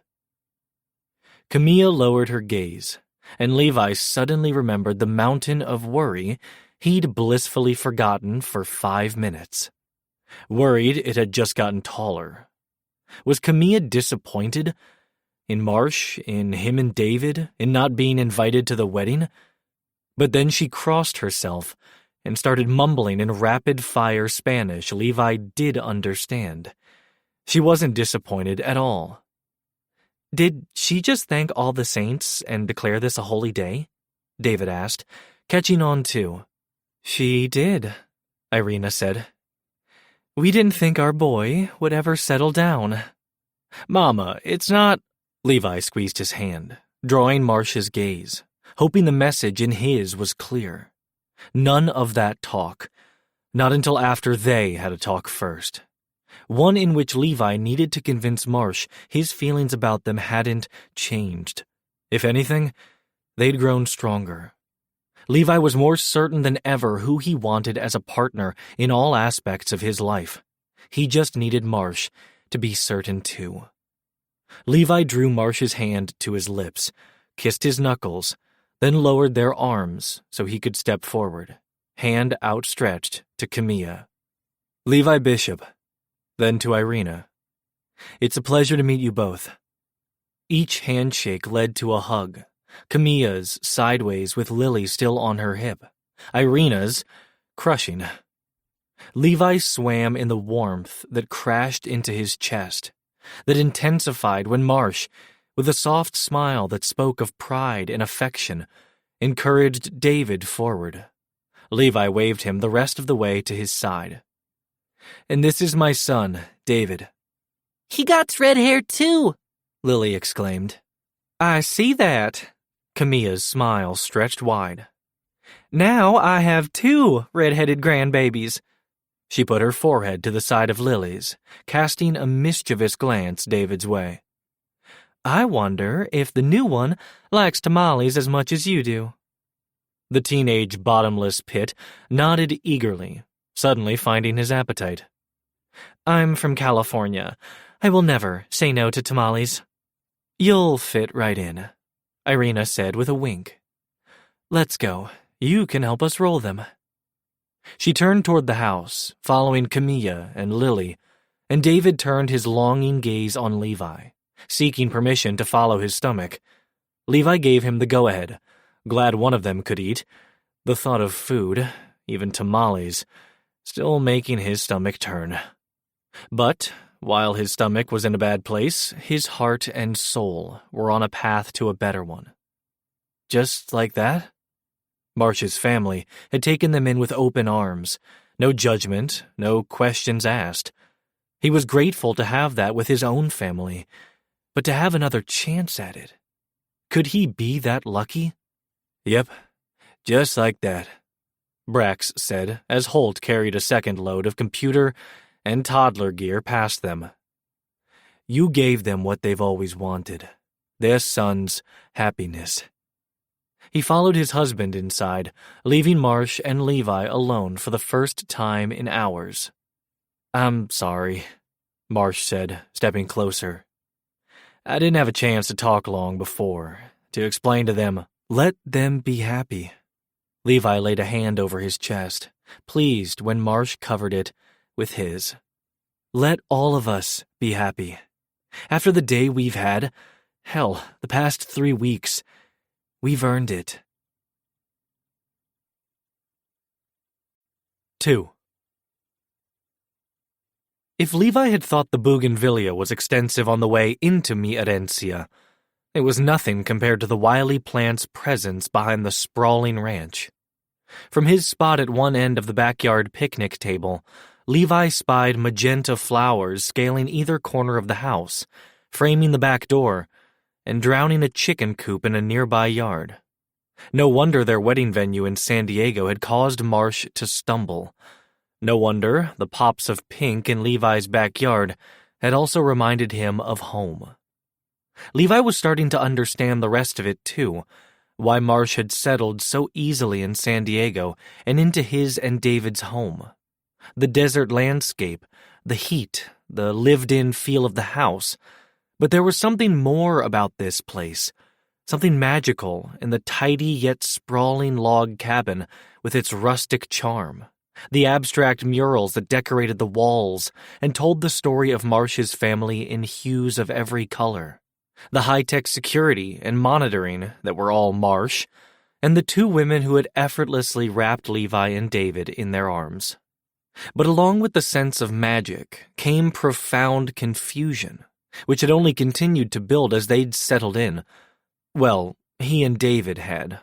Marsh, on the other hand, had ushered them into the charming house, guided them to safety, then had promptly run the opposite direction, out the back door, and onto a giant chestnut stallion, riding out to God only knew where, on the property with Camilla. There'd been no time for conversations or explanations, not a minute to get their story straight, not even a second for a kiss or a breather in each other's arms. Moments that Marsh was usually so keen to snatch, like in the FBI bathroom after Levi had nearly been run over, or in the hotel room when Levi's world had been a circus, or any number of mornings on the patio over breakfast, or in the kitchen that night after June's wedding. Marsh was usually the one who made Levi slow down. So why was Marsh the one running now? How did someone as loved as Marsh not think himself worthy of it? That was the only explanation Levi could muster, that Marsh was sacrificing his own heart and happiness to protect Levi and David because he couldn't fathom Levi staying by his side after this morning. In truth, Levi was more afraid than ever to leave Marsh's side, to face their enemies alone or go back to the loneliness that had colored his world the past 2 years. Either of those prospects was enough to turn his already suspect stomach. He lifted a forkful of Texas caviar. Maybe it would help. He usually loved the stuff, but one whiff and his stomach somersaulted. He hadn't felt this nauseous since that work conference he'd been to in Albuquerque years back. "I can tell you've been learning from Marsh," Brax said at the other end of the table. "Romantic chess," David replied. Levi tuned into the exchange, desperate for a distraction. Romantic chess? He couldn't recall hearing that term before from any of the chess players in his life. "Attacks and sacrifices," David said as he unwrapped tamale number 3, clearly not afflicted with the same altitude sickness as Levi. "Lots of bold sweeping moves," Holt added. On his lap, Lily made a bold move of her own, stretching for a crayon and nearly knocking over her father's soda. Holt shot out an arm faster than Levi would have imagined of a man so large and saved his drink. "Often quick," he said with a laugh. Was he talking about his save or the game? Because when it came to chess, it seemed so slow to Levi, like Marsh and David were just staring at the board, moving at a snail's pace that was only slightly more exciting than golf. But the new term rattled something loose from his and Marsh's first meeting. "A theoretical novelty?" Levi said. "Is that romantic chess?" Brax nodded. "One of the opening plays." "But the move I just made was a desperado sacrifice," David said as he pumped his fist in the air. I've never been able to pull it off against Marsh. Levi shivered. He didn't want to think of the word sacrifice anywhere near Marsh or David. He didn't even want chessboards near them, but that seemed like an impossibility. He was impressed David could even look at one after Marsh's had almost exploded in his hands this morning. The memory of the near miss made Levi's stomach lurch. Again. He let the conversation and his food go, surrendering his fork and napkin, sticking to careful sips of water instead. Irina slid onto the bench opposite him. Not a fan of tamales? I am usually, but this altitude is tearing my stomach up. That's what I figured. She reached into her pocket and slid a familiar yellow tablet across the table. Zofran will help with the nausea, Levi said around the ache in his chest. You've dealt with altitude sickness before? A work conference in Albuquerque. I forget how low we are in San Diego and how high other deserts can be. He picked up the pill. But that's not why I know these. He curled his hand around the single tablet he'd counted out multiples of daily. My late wife had cancer. She swore by these. Made chemo bearable for her. Irina covered his other hand. I'm sorry for your loss. Truly. Calm words, a gentle touch. Levi could see why she was good with animals. People, too. Thank you. He swallowed the pill dry, then took a sip of water. Is it gonna make you more nauseous if I ask how my son proposed? And almost spit it out, laughter bubbling up. Why would that make me nauseous? Romantic chess and all that. She flapped a dismissive hand at the other end of the table, then leveled him with a far more interested stare. And that boy tells his mother everything, which means there's more to this marriage than it seems, since I haven't heard about you or your son until today. Levi deflected, still needing to talk with Marsh before divulging details to Irina. Marsh told me he and Camille were tight. His gaze wandered the direction they'd ridden off. But seeing them in action, how they moved around each other without words.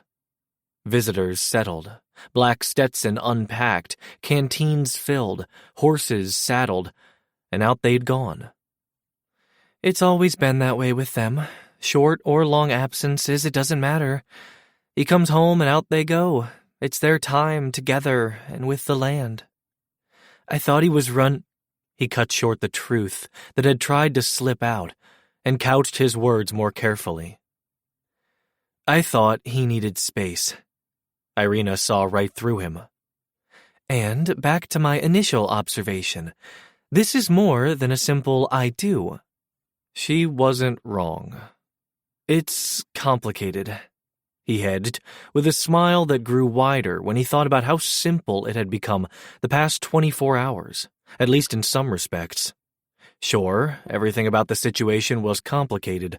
The case, their colleagues, David. But how Levi felt about Marsh? That part was simple. His chest still ached at the thought of moving on from Kristen, but she would have loved Marsh and wanted this for him and David. Would have laughed at Marsh's cockiness, at how fast he'd twisted Levi up, at how perfect a proposal it actually was. She'd be the first to raise her glass to them. Levi cleared his throat around the knot lodged there. Stomach swooping is definitely involved. In the good way? Mostly good, he said. As for his proposal, fancy restaurant, bottle of champagne, told me to marry him before he told me his name. Irina hooted and slapped a hand against the table, drawing everyone's attention. Sounds about right. And judging by the smile you can't wipe off your face, I'd say things are on their way to uncomplicated. Lily saved him from answering, impersonating Mama Nina and banging on the table, finally tipping Holt's soda all over her father.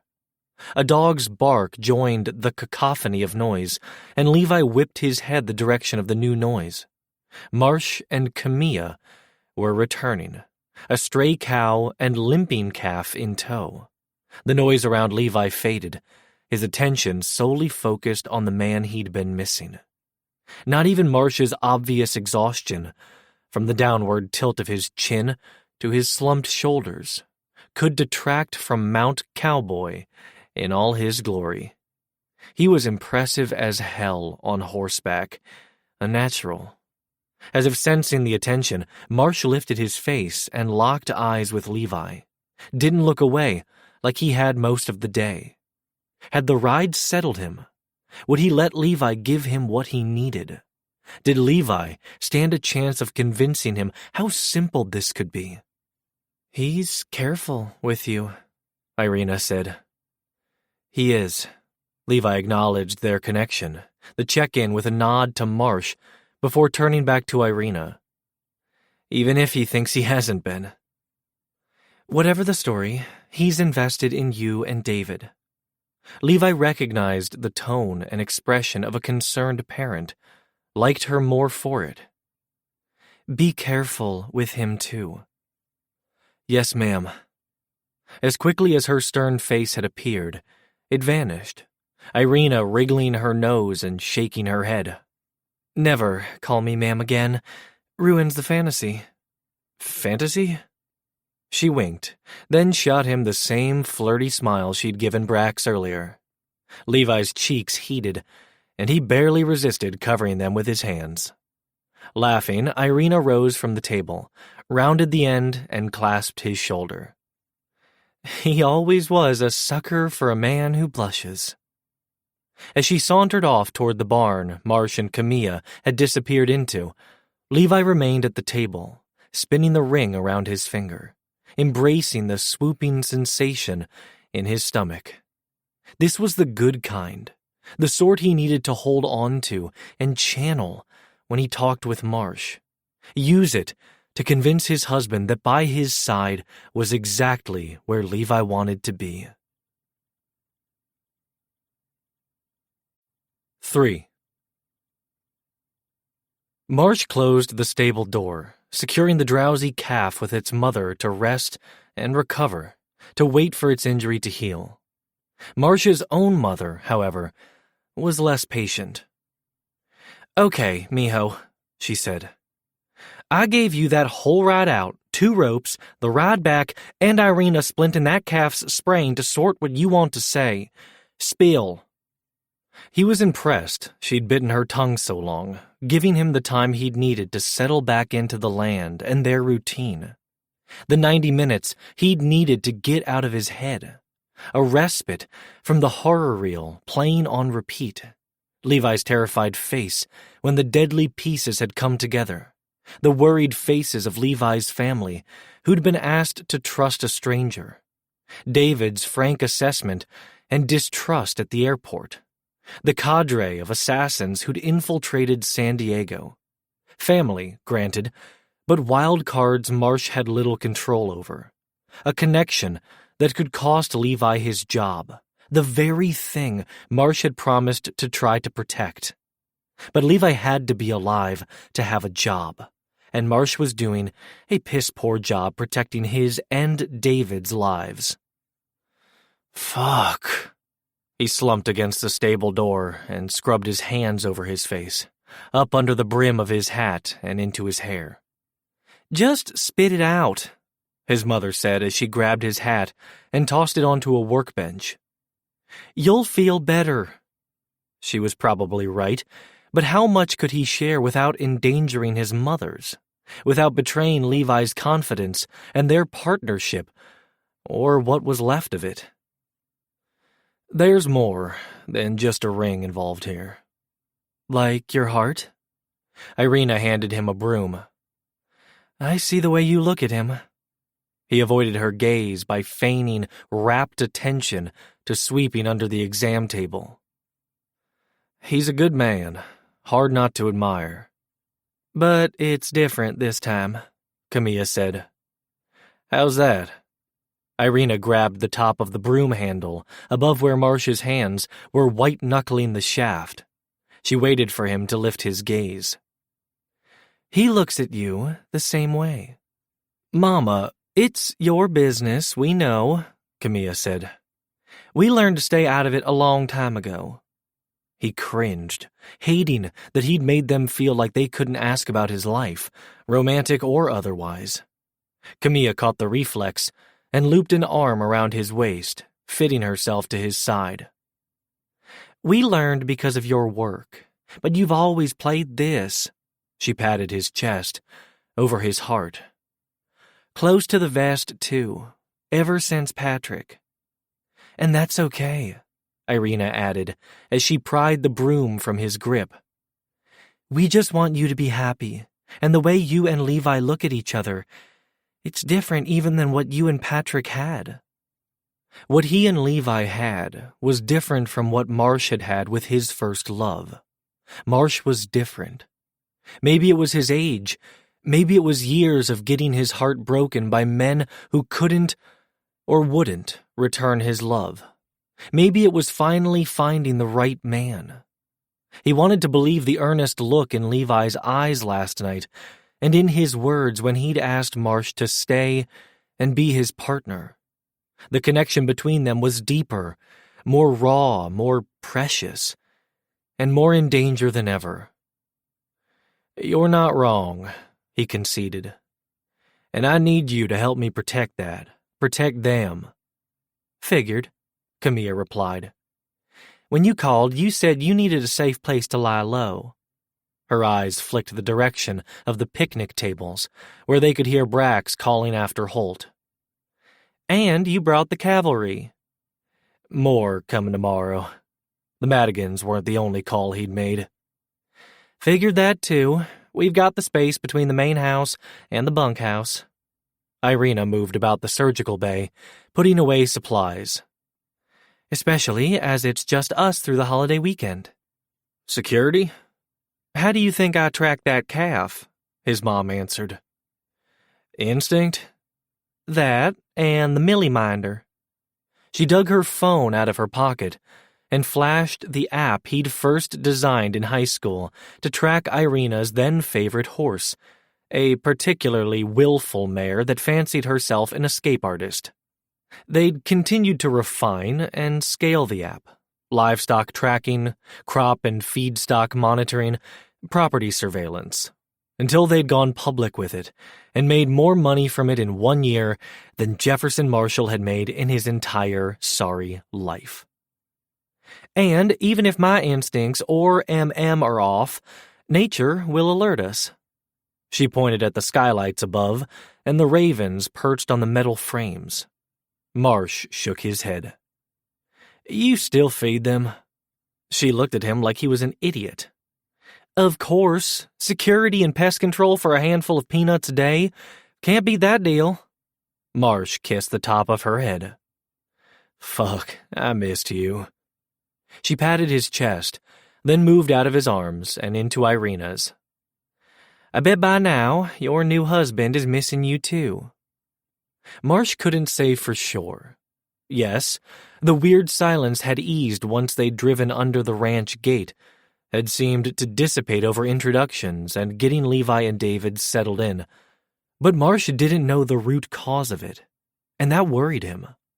Levi had rarely held his words, and they'd only become more frequent, more fervent the longer they'd been together, culminating in the crescendo that had pierced the darkness around Marsh just before the plane had taken off in San Diego. Had the sun set on those words? Or on Levi's words from last night, the words Marsh's heart had ached for so long to hear, his affections returned? Levi had seemed almost physically ill on the drive-in. From the stress, from the nightmare of the past 15 hours, from David's reaction and the memory of Kristen, from Marsh's mere presence. Maybe Levi didn't want to see him at all. But that didn't stop Marsh from missing him something fierce. The pinch in his chest more uncomfortable than the unknown that awaited him. You two good? He asked his moms. Under control, Irina said. Make a list of whatever foodstuffs we need, Marsh said as he grabbed his hat and headed for the door. I'll hit the store in the morning. Get some rest, Camilla said. And some ass, Irina added. He paused over the threshold, chuckling, then turned and crossed back to his moms, hugging them tight. What else could he do with these two wonderful women who never failed to guide him, to make him laugh, to love him? Thank you. Irina patted one cheek. You never have to thank us for taking care of you and yours. Camilla kissed the other. You and yours are ours. This is home too. Always will be. It was a comfort he'd always had, didn't realize how much he'd missed until his husband had given it to him again. 4. Inside the house, Marsh found Brax drying dishes at the kitchen island, and Holt seated at the table, Marsh's and Levi's personal laptops open on either side of his own sticker-covered monster. That single machine, covered as it was in rainbows and clovers, golden bears, and half a dozen other Bay Area decals, when wielded by the hacker behind it, could take down entire empires. Marsh smiled on his way to the sink. I thought I taught you to keep our tools nondescript. Talk to your niece. Helena gave a pack of stickers for St. Patty's Day, Brax explained. It's like a leprechaun threw up all over the place. Where is the tiny ginger princess? Out like a light? Holt shifted his focus among computers, fingers flying across multiple keyboards. We called it a day after the great soda waterfall of 2022. Is that what happened to your hideous Raptors shirt? Marsh asked, with all the scorn he could summon. Holt had swapped the purple and red team shirt for a gray Madigan cold storage one. Brax held out a fist for Marsh to bump. Good riddance. I heard that. Holt's grin belied the toothless snark. Ditto Brax's grin, the two of them completely smitten with each other. Marsh felt a pang of longing for his own husband, who wasn't in the room. He's on a call with his sister, Brax said, reading him right, and helping out by tossing a hand towel his direction, a welcome distraction. Thank you again for jumping on things so fast, Marsh said as he grabbed a plate from the drying rack. You'd do the same. But I didn't there for a while. He'd never forgive himself for the months he'd gone AWOL on two people who meant the world to him. Now we know why. Brax paused long enough to draw Marsh's gaze. You didn't have to shoulder Sophie's death and the aftermath of that attack alone. I wasn't. I'm glad you had Sean, but we're here too. Always. Marsh nodded, unable to force words out around the lump in his throat. They finished drying dishes in comfortable silence, working like the efficient team they'd been in the service, finishing just as Holt shut the laptops. He and Brax joined him at the table. Sit, Rep, Marsh said. You want to wait for Levi? Holt asked. I'll fill him in unless we need to wait. Holt shook his head, and Marsh started where he knew Levi would want to. Matt, Gail, both still in the hospital under our 24/7 protection. And, according to Mel, Brax said, referring to his friend and business partner, Matt's former partner is also on the scene and throwing his weight around, in our favor. Marsh mentally traced the web of connections, landing on Agent Kim's stint in Boston and a certain other Bostonian he'd met in the San Francisco field office. Cameron Byrne, the ASAC in San Francisco? That's the one, Brax said. He's a good agent and tight with Tally and the assistant director. They finagled it, so he's acting SAC for San Diego. Marsh whistled low. That's some juice. But was it enough? What about Quan? Harder to spring, Holt said, but Helena's working on it. It takes some extra doing, as it's a holiday weekend. Brax extended his long legs, relaxed in his chair, and draped an arm across the back of Holt's. "We're pulling every string we've got." Marsh propped his elbows on the table and scrubbed his hands over his face, frustration and weariness settling heavy on his shoulders. "How many people's holidays, lives, did I ruin?" "I've seen worse," Holt said with a shrug. Marsh didn't doubt it. Including a hellish Christmas Eve, the three of them and Quan had been lucky to survive. But even that memory was little comfort now, standing as he was at the center of the present storm. He raked his fingers through his hair and clasped his hands behind his neck. In the company of trusted friends, he put words to the nagging thought chirping in the back of his mind. "I should have left when I was going to. I had my bags packed. I was ready to go." "But," Brax prompted. "He asked me to keep a promise. And keeping that promise saved my son's life. Mine too." Gaze jerking up, Marsh's collided with Levi's fiery blue one across the room. His eyes shone with a conviction Marsh wished like hell he could reflect, but which had deserted him right about the time David had walked through the front door that morning. Would Marsh ever get the nightmare image of David holding the rigged chess set out of his head? "Your husband's a smart man," Brax said, momentarily interrupting the horror reel. He stood and clasped Marsh's shoulder. "Listen to him." Beside him, Holt finished unhooking computer cables, then stood and scooped up his stickered travesty. "Those are clean." He jutted his chin at the remaining 2 laptops. "No holes, and the walls are tight. Stop doubting yourself."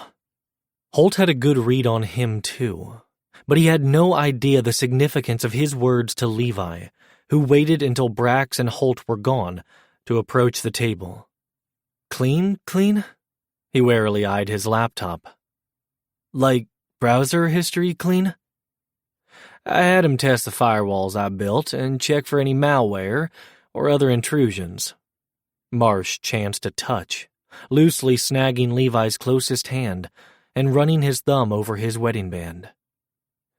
"As for your browser history, I wiped that clean 3 weeks ago while I waited for you to walk into that restaurant." Levi's hand jerked in his. Marsh started to let go, to give him space, only to have Levi curl his fingers tight around Marsh's. "What?" "I never should have made that threat, and I should have apologized for doing so before now. I'm sorry." "Thank you, but I knew by the end of our conversation that it was an empty threat. That's not who you are." Levi rounded the table and rested back against the edge, hands still joined, thighs bumping, the air between them feeling lighter than it had all day. "You were so quiet on the drive out here," Marsh said. "I thought what? That you'd changed your mind, that you regretted asking me to stay to keep my promise. I was trying not to puke." "Puke?" If Levi had been that sick over today's events, why, how, was he holding Marsh's hand, smiling down at him in that soft way Marsh had been falling for since their wedding day? Altitude sickness. Relief swept through Marsh, and he thanked God he was seated. If he'd been standing, his legs would have given out for sure. As it was, he canted forward and rested his head on their joined hands. "Shit, Bishop, I didn't even think." "Neither did I." Levi carted his fingers through Marsh's hair, soothing and coaxing like he'd done last night, and relief settled deeper into Marsh's bones. "We're in the fucking desert, for fuck's sake." Marsh chuckled. "An elevated one. I went to this training thing in Albuquerque once. Never been sicker in my life. I must have blocked it from my mind." Marsh propped his chin on their hands, examining his husband more closely. Good color, steady breaths, Eyes bright, pupils what he'd expect in the soft glow of the rustic chandelier's light. You seem better now. Irina gave me a Zofran. Kristen wasn't lying when she called it a miracle drug. Marsh averted his gaze, relief replaced with recriminations. I'm sorry. I should have noticed and put it together sooner. Levi's fingers tightened in his hair and forced his gaze back up.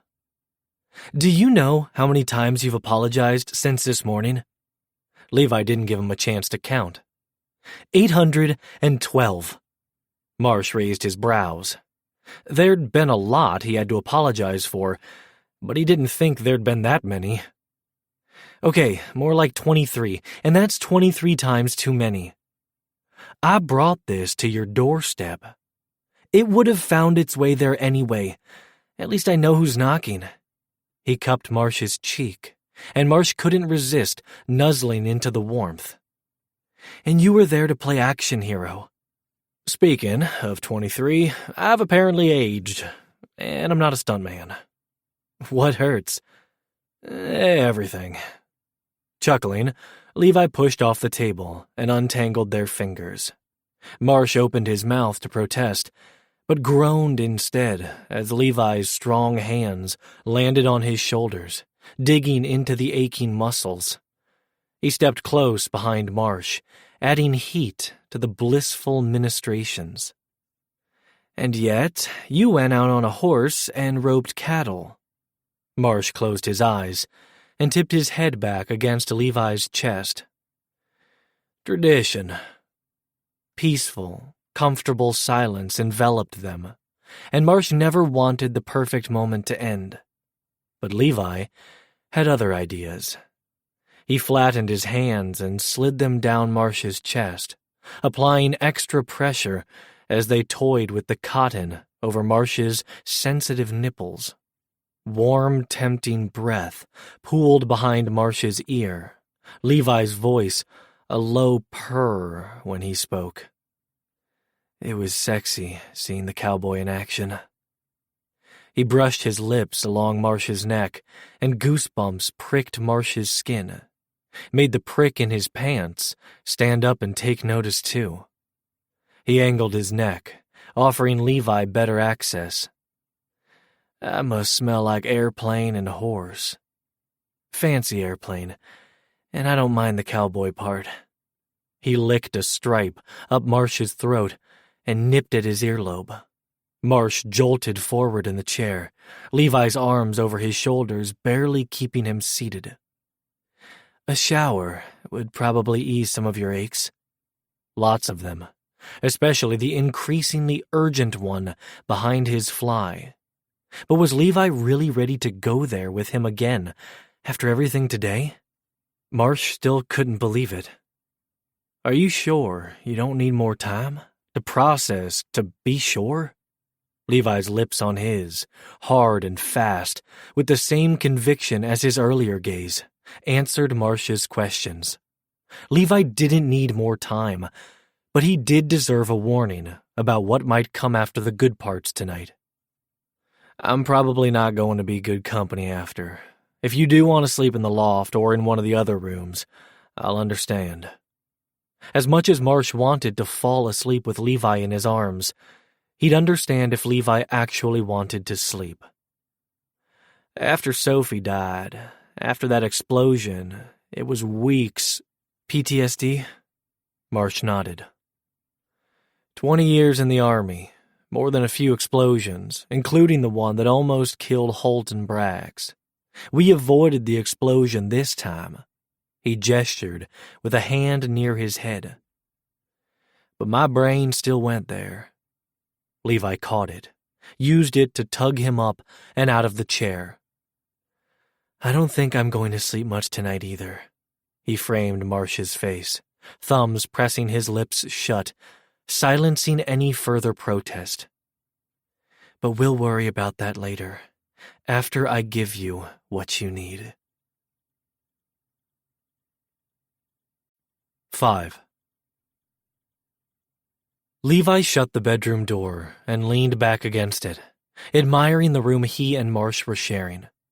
Centered on one wall was a large king-size bed, the headboard and footboard hand-carved, the nightstands on either side a matched set.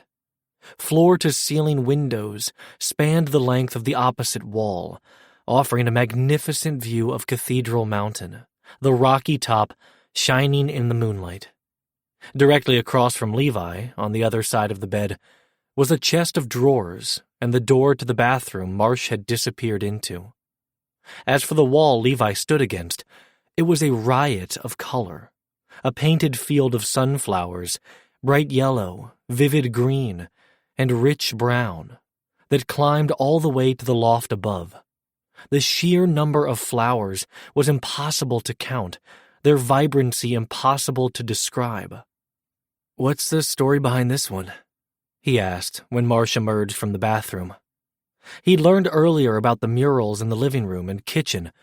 He was sure the story behind this one would be good too. "Amor Anter," Marsh said, as he dug through his duffel atop the dresser. After the Cold War ended, once it was safe to go back, Irina's father took her to Poland. Amor Anter is the sunflower that's farmed in the town where her family is from. "Do they grow here?" It would be hard to capture such vibrance, such life from a photo or memory. Levi would bet the artist, the brother of the man who designed his and Marsh's rings, had seen these in person. Marsh jerked free his toiletry kit and threw a cryptic smile over his shoulder, his only answer before vanishing back into the bathroom.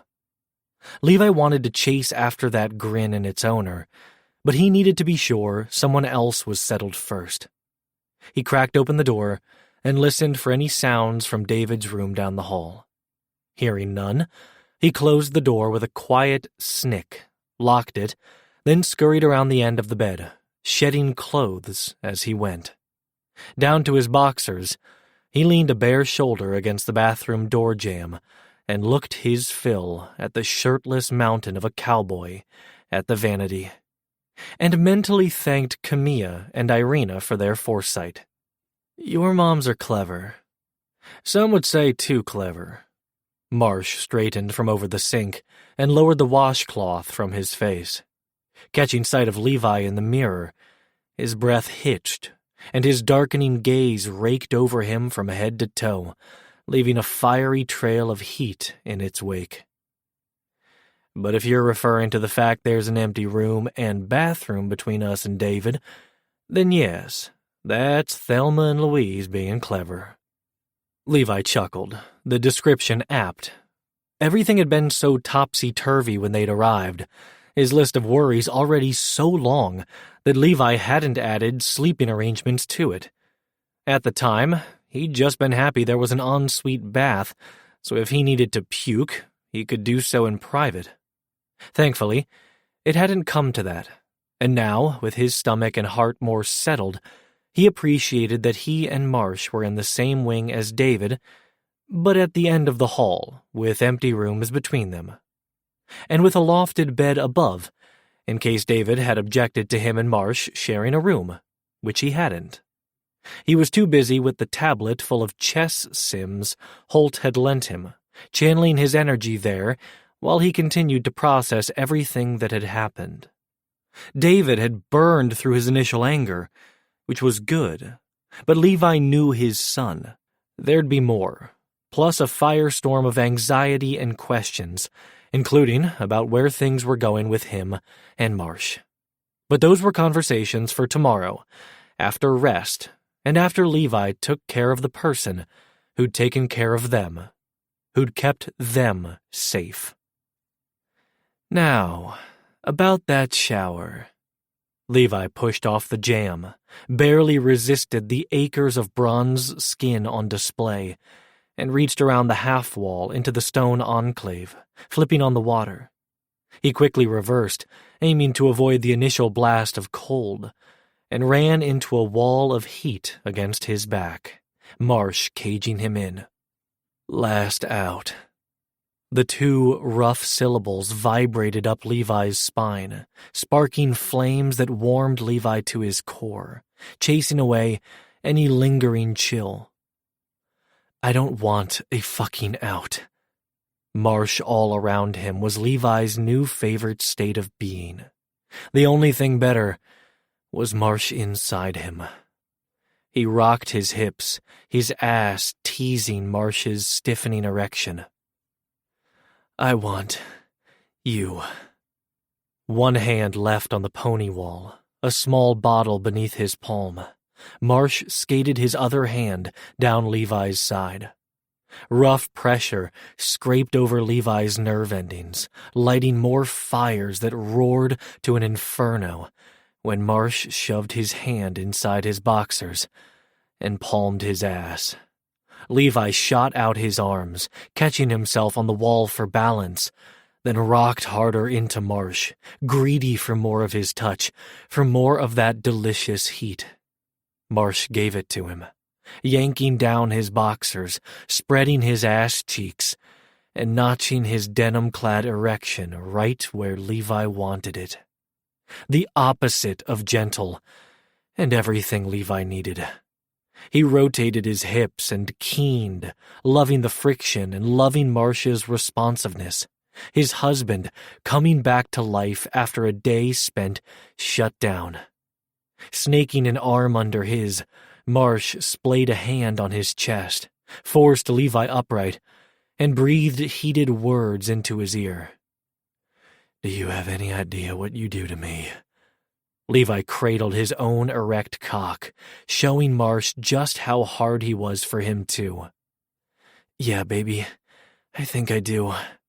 Marsh groaned and sank against him, pinning Levi to the wall, Levi's arm trapped between body and stone, which thank fuck, because Marsh's tortured fuck I need almost made Levi explode. A firm grip on his balls was all that saved him. What do you need? He'd give Marsh anything, everything, if he would just give Levi his lips and his cock. Give him the intimacy and connection he craved after almost losing it all. Tell me. Marsh buried his face in the crook of his neck, uncharacteristically silent, hesitating to even ask for what he wanted, much less tell him. But his body betrayed him, rutting hips and straining erection giving away his desire. He wanted Levi as much as Levi wanted him. But he didn't believe his affections were returned, that he was worthy of it. Using all his strength, Levi pushed off the wall, forcing Marsh back and creating enough space to rotate. He coasted his hands up sweat-dappled skin, through the light smattering of Marsh's chest hair, and higher to frame his down-turned face. Look at me. Marsh lifted his chin. Oh. His dark eyes swirled with the emotions Levi expected, desire warring with doubt.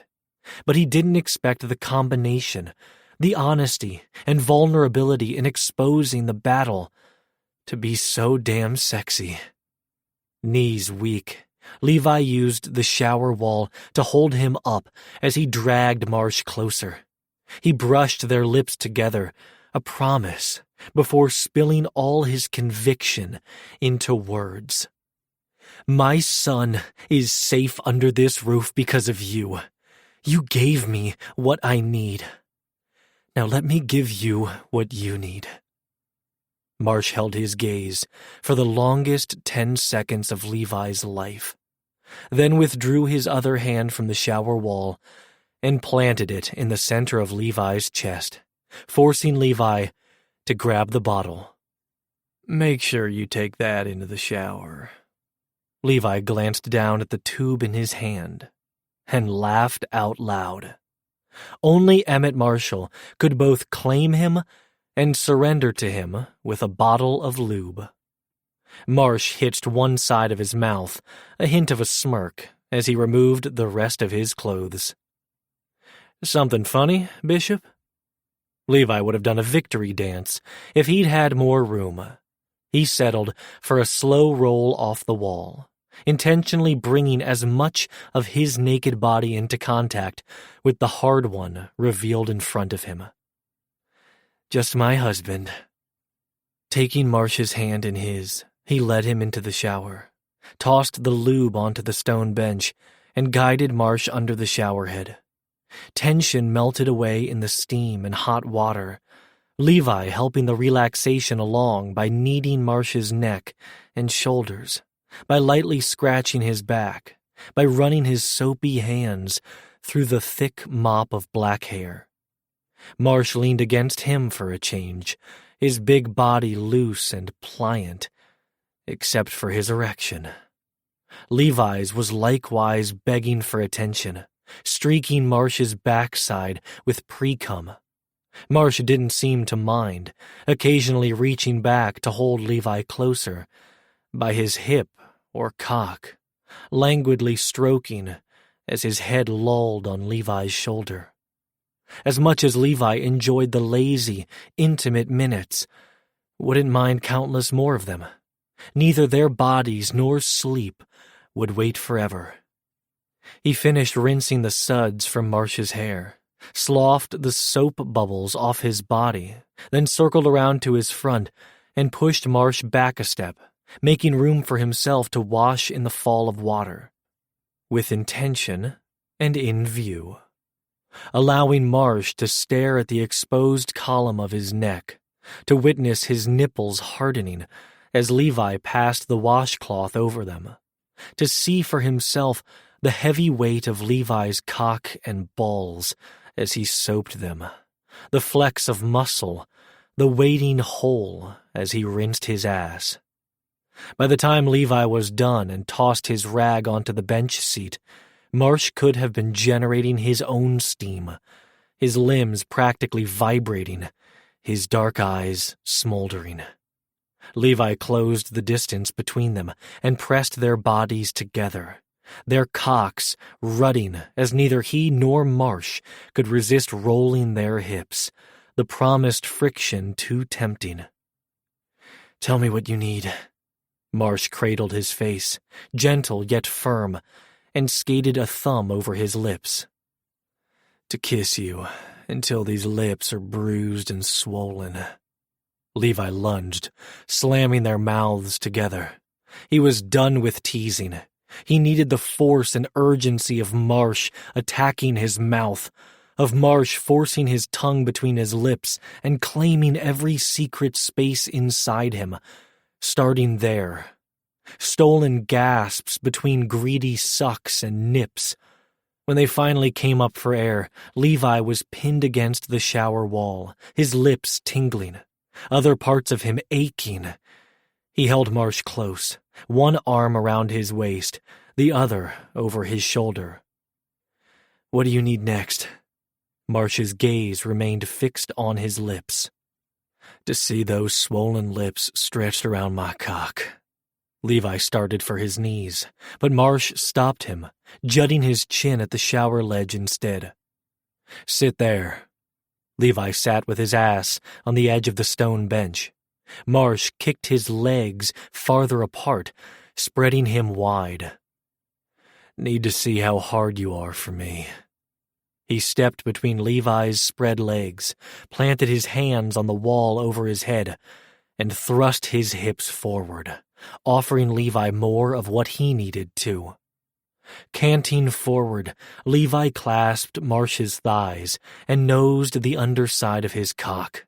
He swirled his tongue around the base, around his balls, everywhere but where a cursing Marsh wanted it. Fingers plowed into his hair, curled around the wet strands, and tilted back his head. The searing sting all pleasure, no pain.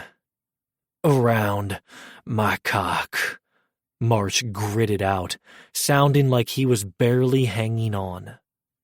Levi couldn't stop the smile that stretched across his face. Marsh's eye roll made him smile wider. He was still smiling as his lips parted around the tip of Marsh's cock, taking just the head inside his mouth, before he pulled back to circle the tip with his tongue. He repeated the motion again and again, a little farther down Marsh's cock each time, until finally he took Marsh to the back of his throat and swallowed. Above him, Marsh growled and slapped the shower wall. Levi drew back slowly, tongue flattened along the underside of Marsh's cock the entire way, intending to start the torture over again. But Marsh demanded more, punching his hips forward. Levi gave it to him, sucking in earnest, groaning as Marsh used him, tested his limits, covered his tongue in tangy pre-cum. He was coming undone, and Levi was more turned on than ever. He reached a hand between his legs to grasp his cock, to stroke some of the ache away, but Marsh tightened the hand still in his hair, pulling him off his cock. He stepped back and offered Levi a hand up. Levi stood, admiring his husband's thrumming body. "What do you need now?" Hand to his hip, Marsh reached around him and plucked the bottle of lube off the bench. Straightening, he rotated Levi to face the shower wall, adjusted his position so his ass wasn't in the spray of water, then dribbled lube down Levi's crack. Marsh's hand followed, fingers on a direct path to his hole, a finger circling and pushing in. Marsh stretched over his back.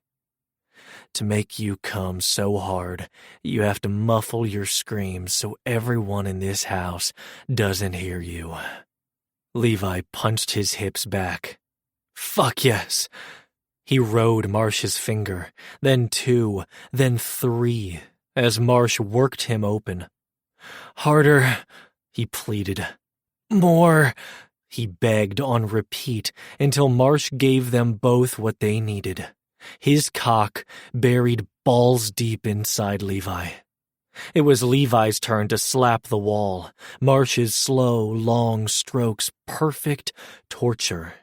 Made even more so when Marsh grasped the underside of his knee, hitched his leg up, and placed his foot on the bench, opening him wider, penetrating him deeper, hurling him closer to the edge as he wrapped a lube-slick hand around Levi's cock, stroking in rhythm with his thrusts. Levi was on the verge, the threatened scream right there, and panic rushed up. He looked around frantically. What the fuck could he use to muffle the release barreling down on him?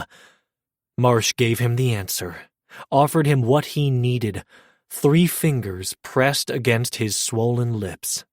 Levi opened his mouth and sucked them in, groaned around them as Marsh poured pleasure into him, pumping through his orgasm, then wringing Levi's from him, stroking his cock until he covered Marsh's hand and the shower wall with his cum.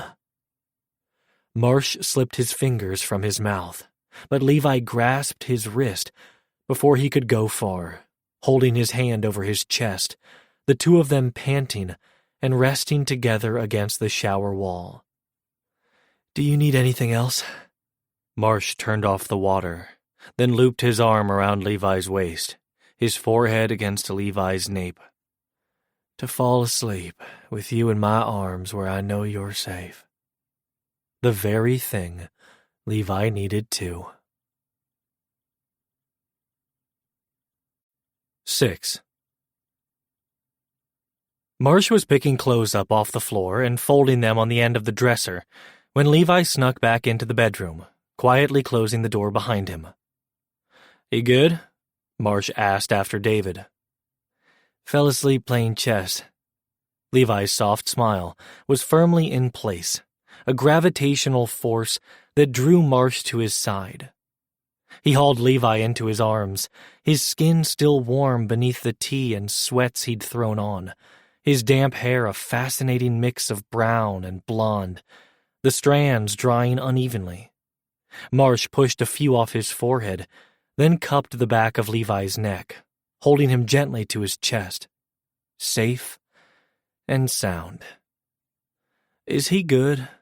Marsh asked again, not just about David's current state, but overall. "Tomorrow will be rough," Levi said, grasping the subtle distinction. Right now there's just a lot. We'll see if he sleeps and how surly he is in the morning. It's July 4th weekend. Plenty of distraction if he needs it.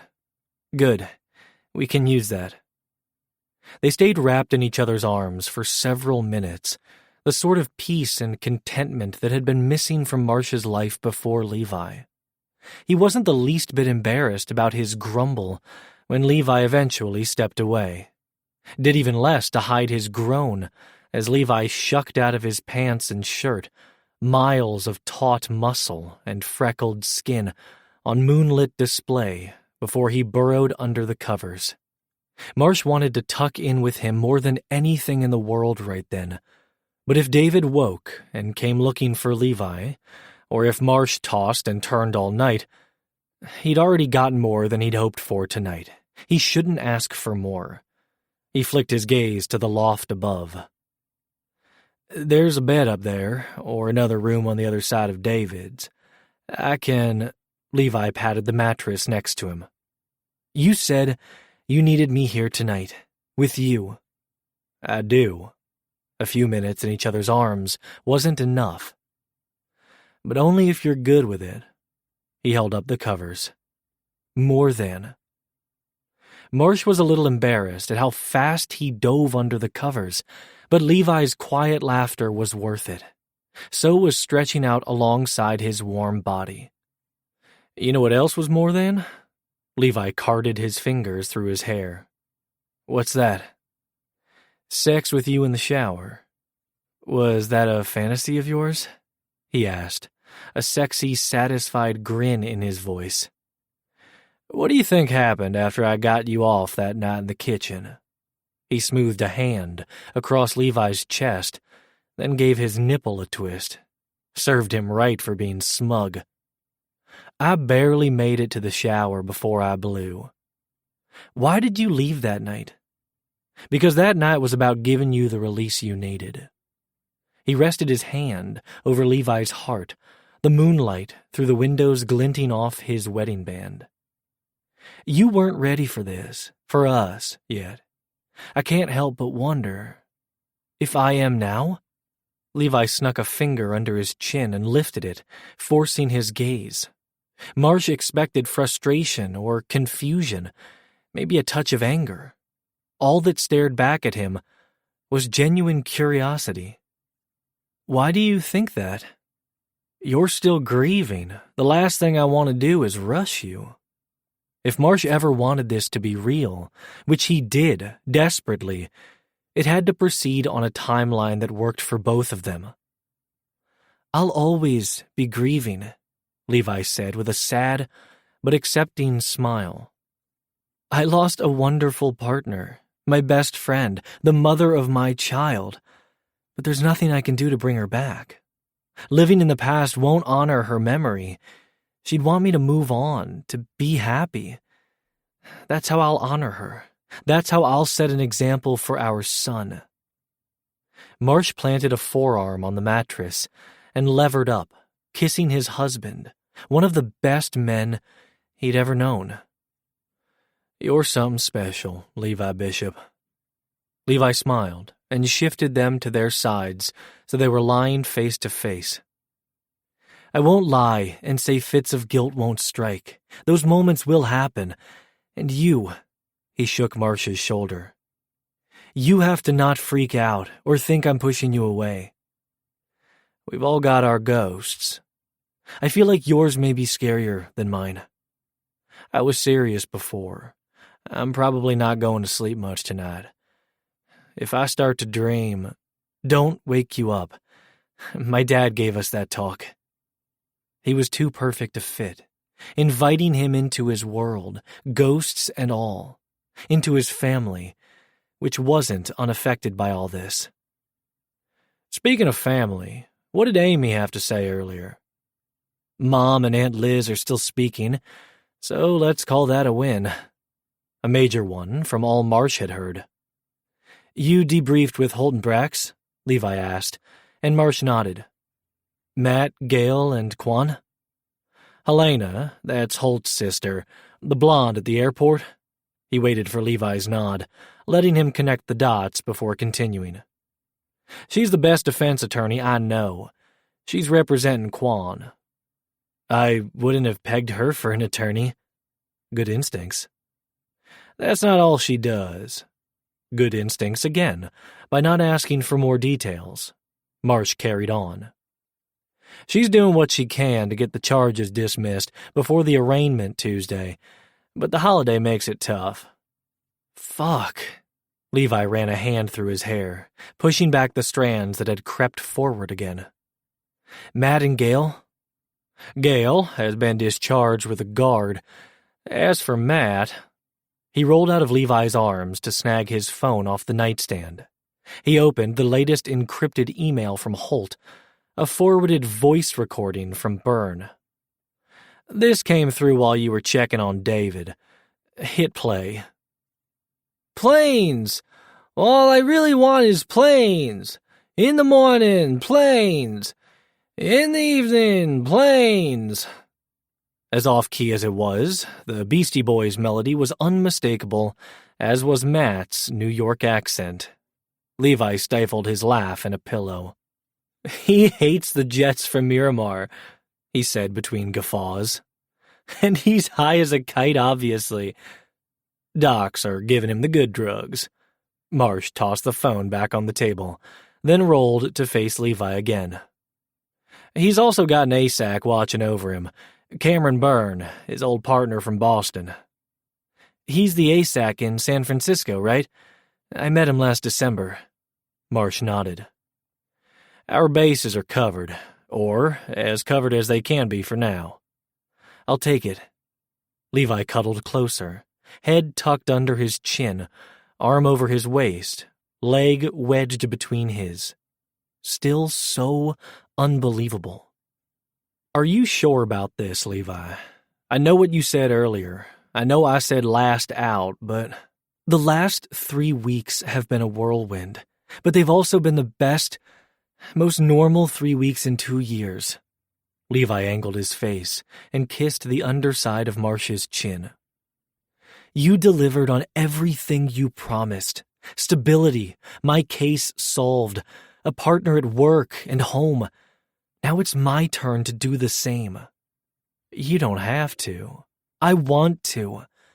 He snuggled closer, and Marsh drew the blanket his grandmother had quilted over them. I want these assholes behind bars. I want to see justice served for their victims, including Sophie. I want to keep working with you, and I want to see where this goes. Romantic chess and all that. Marsh chuckled. Romantic chess? Do you even know what that is? Levi shrugged, his reply slurred with encroaching sleep. I'll just throw around the term and pretend I know what I'm doing. You've got the bold moves down, but no sacrifices. Marsh dropped a kiss on his head, his own eyelids heavy, the long day and roller coaster of emotions catching up to him. Not without talking to me first. Levi's light snores were his only reply. 7. The low hum of muted voices and the warmth of sunlight nudged Levi toward waking. The heat was comfortable and tempted him to stay in bed as it filtered through the gauzy curtains he'd pulled over the windows last night during one of his many trips down the hall to check on David. Either he'd wake from the nightmare where Marsh didn't get to David in time, or Marsh would wake from, Levi guessed, a similar hell, and he'd need to make sure his son was safe and sound, not blown to bits. David had slept through the night. He and Marsh, not so much. Marsh must have given up at some point earlier in the morning, his side of the bed cool, his drawl among the voices outside. Giving up himself, Levi flopped onto his back and let the mattress, the soft sheets, his sore ass, and the lingering scent of his husband provide a fleeting moment of peace to add to his severely depleted well. His brain, however, once awake, refused to rest. He was putting together mental to-do lists before he could stop himself. The list of people he needed to check on, the tasks he and Marsh needed to tackle to connect the chessboard attacks to Ader Capital. Phase 2. The bedroom door swung open. No knock, no warning, and David darted inside. Just as quickly, he shut the door behind him, barely avoiding a slam. Levi wondered who his son was running from, or hiding from. David spun on his heel, caught sight of Levi's no doubt epic bedhead and the love bites on his chest, then, with the wide-eyed look of a horrified teen, spun right back around like he wanted to run the opposite direction but had no way out. He settled for banging his forehead on the door. OMG, can this morning get any more awkward? Chuckling, Levi scooted to the end of the bed and leaned over the side. How'd it get awkward to start? He snagged his sweats, yanked them on, then stood. Nausea and wooziness hit him like a crashing wave, forcing him to grab a bedpost for balance. David thankfully didn't notice, too caught up in his own crisis. Still facing the door, he flung an arm out behind him, pointing in the direction of the backyard. The hottest man I've ever seen in my life is out there. Roger Moore? David flipped his hand and shot him the bird. Gotta be Marsh. The answer was a no-brainer to Levi, and God forgive him, he couldn't help needling David a bit more when he was this deep into his drama. He made a retching sound and violently shook his head.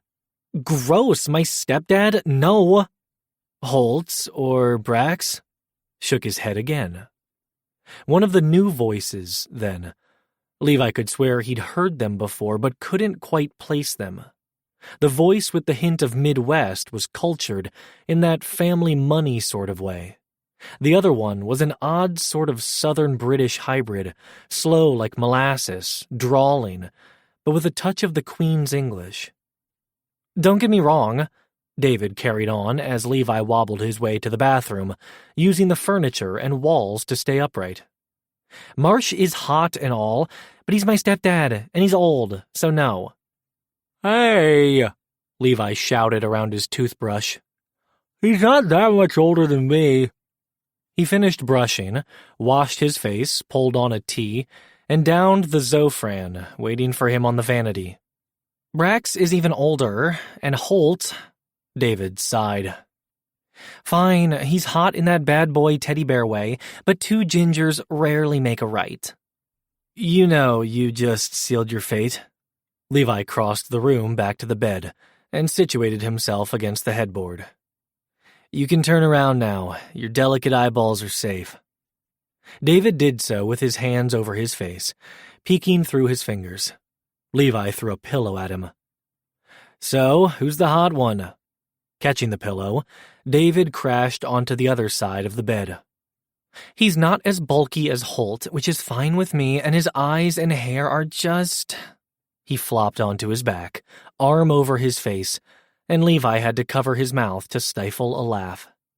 It had been a long time since he'd seen David this animated. This was like the before times when he and Kristen used to wind each other up, or joined forces to wind up Levi. I didn't think I liked man buns, but... He rolled back over, burying his flaming red face in the pillow. Levi ruffled his hair. Name, David. He mumbled into the pillow. Trevor something, hyphen last name. Ah, now Levi put it together.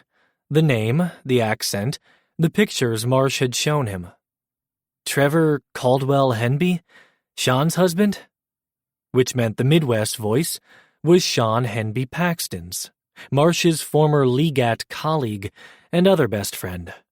Sean had left the FBI last year to marry Trevor and Charlie, his college sweethearts, and to run his family's empire after his adopted father's death.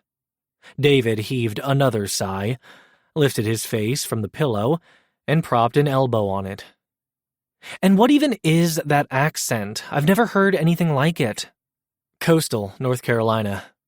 Now that he knew who it was, Levi could place the accent, A buddy of mine at the academy used to call it high tider. But David wasn't actually interested in answers. He collapsed back on the pillow. And of course, his wife is gorgeous too, and all commanding and shit. I've never been attracted to women, but she turned my head. Charlie's here too? Yeah, they got here this morning, and their husband's hot too in a boy next doorway.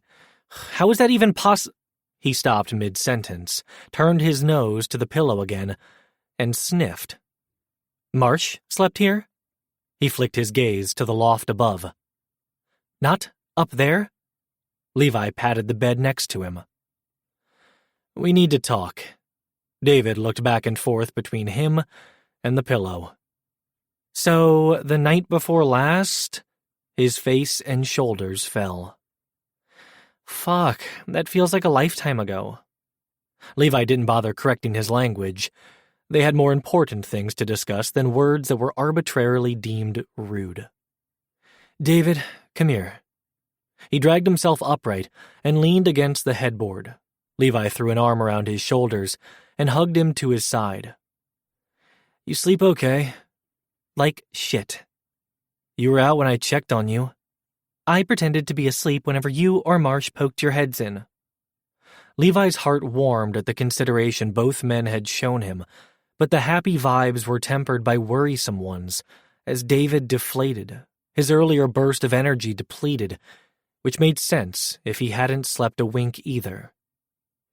Every time I heard a noise, I thought someone was trying to break in and get to you. And it's the country out there.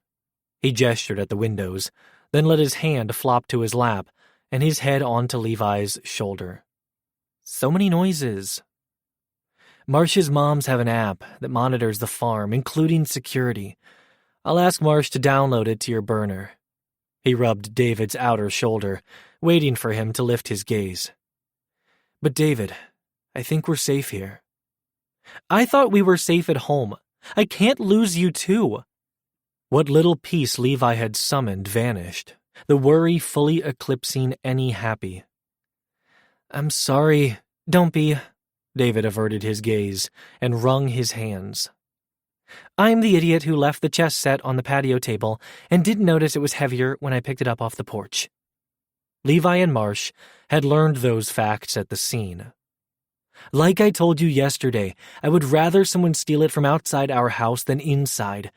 And as for the weight, it was an easy mistake. You weren't the only one who made it. David seemed to contemplate that, silent once more as he leaned against Levi, the muffled voices outside the only noise, until he spoke again, so quiet and timid he hardly seemed like the same excited teen from 5 minutes ago. Do you love him? I've known him for 3 weeks. I can't say that. Yet. David blew out a long breath, then sucked it back in as Levi continued.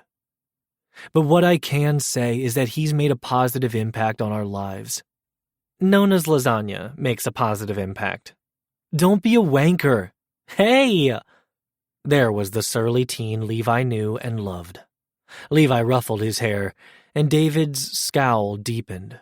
Levi didn't think the truth he had to tell him was going to make the frown any better, but he owed David that, and had promised Kristen. Truth? David hesitated, but after a hard swallow, he lifted his gaze and nodded. Jesus, Levi loved his kid. 24 hours of hell, and David was still chin up, ready to accept more change in his life. For all his grumpiness, he was one of the bravest people Levi knew, and one of his favorites. Levi should have never doubted him. I like him a lot, he told David.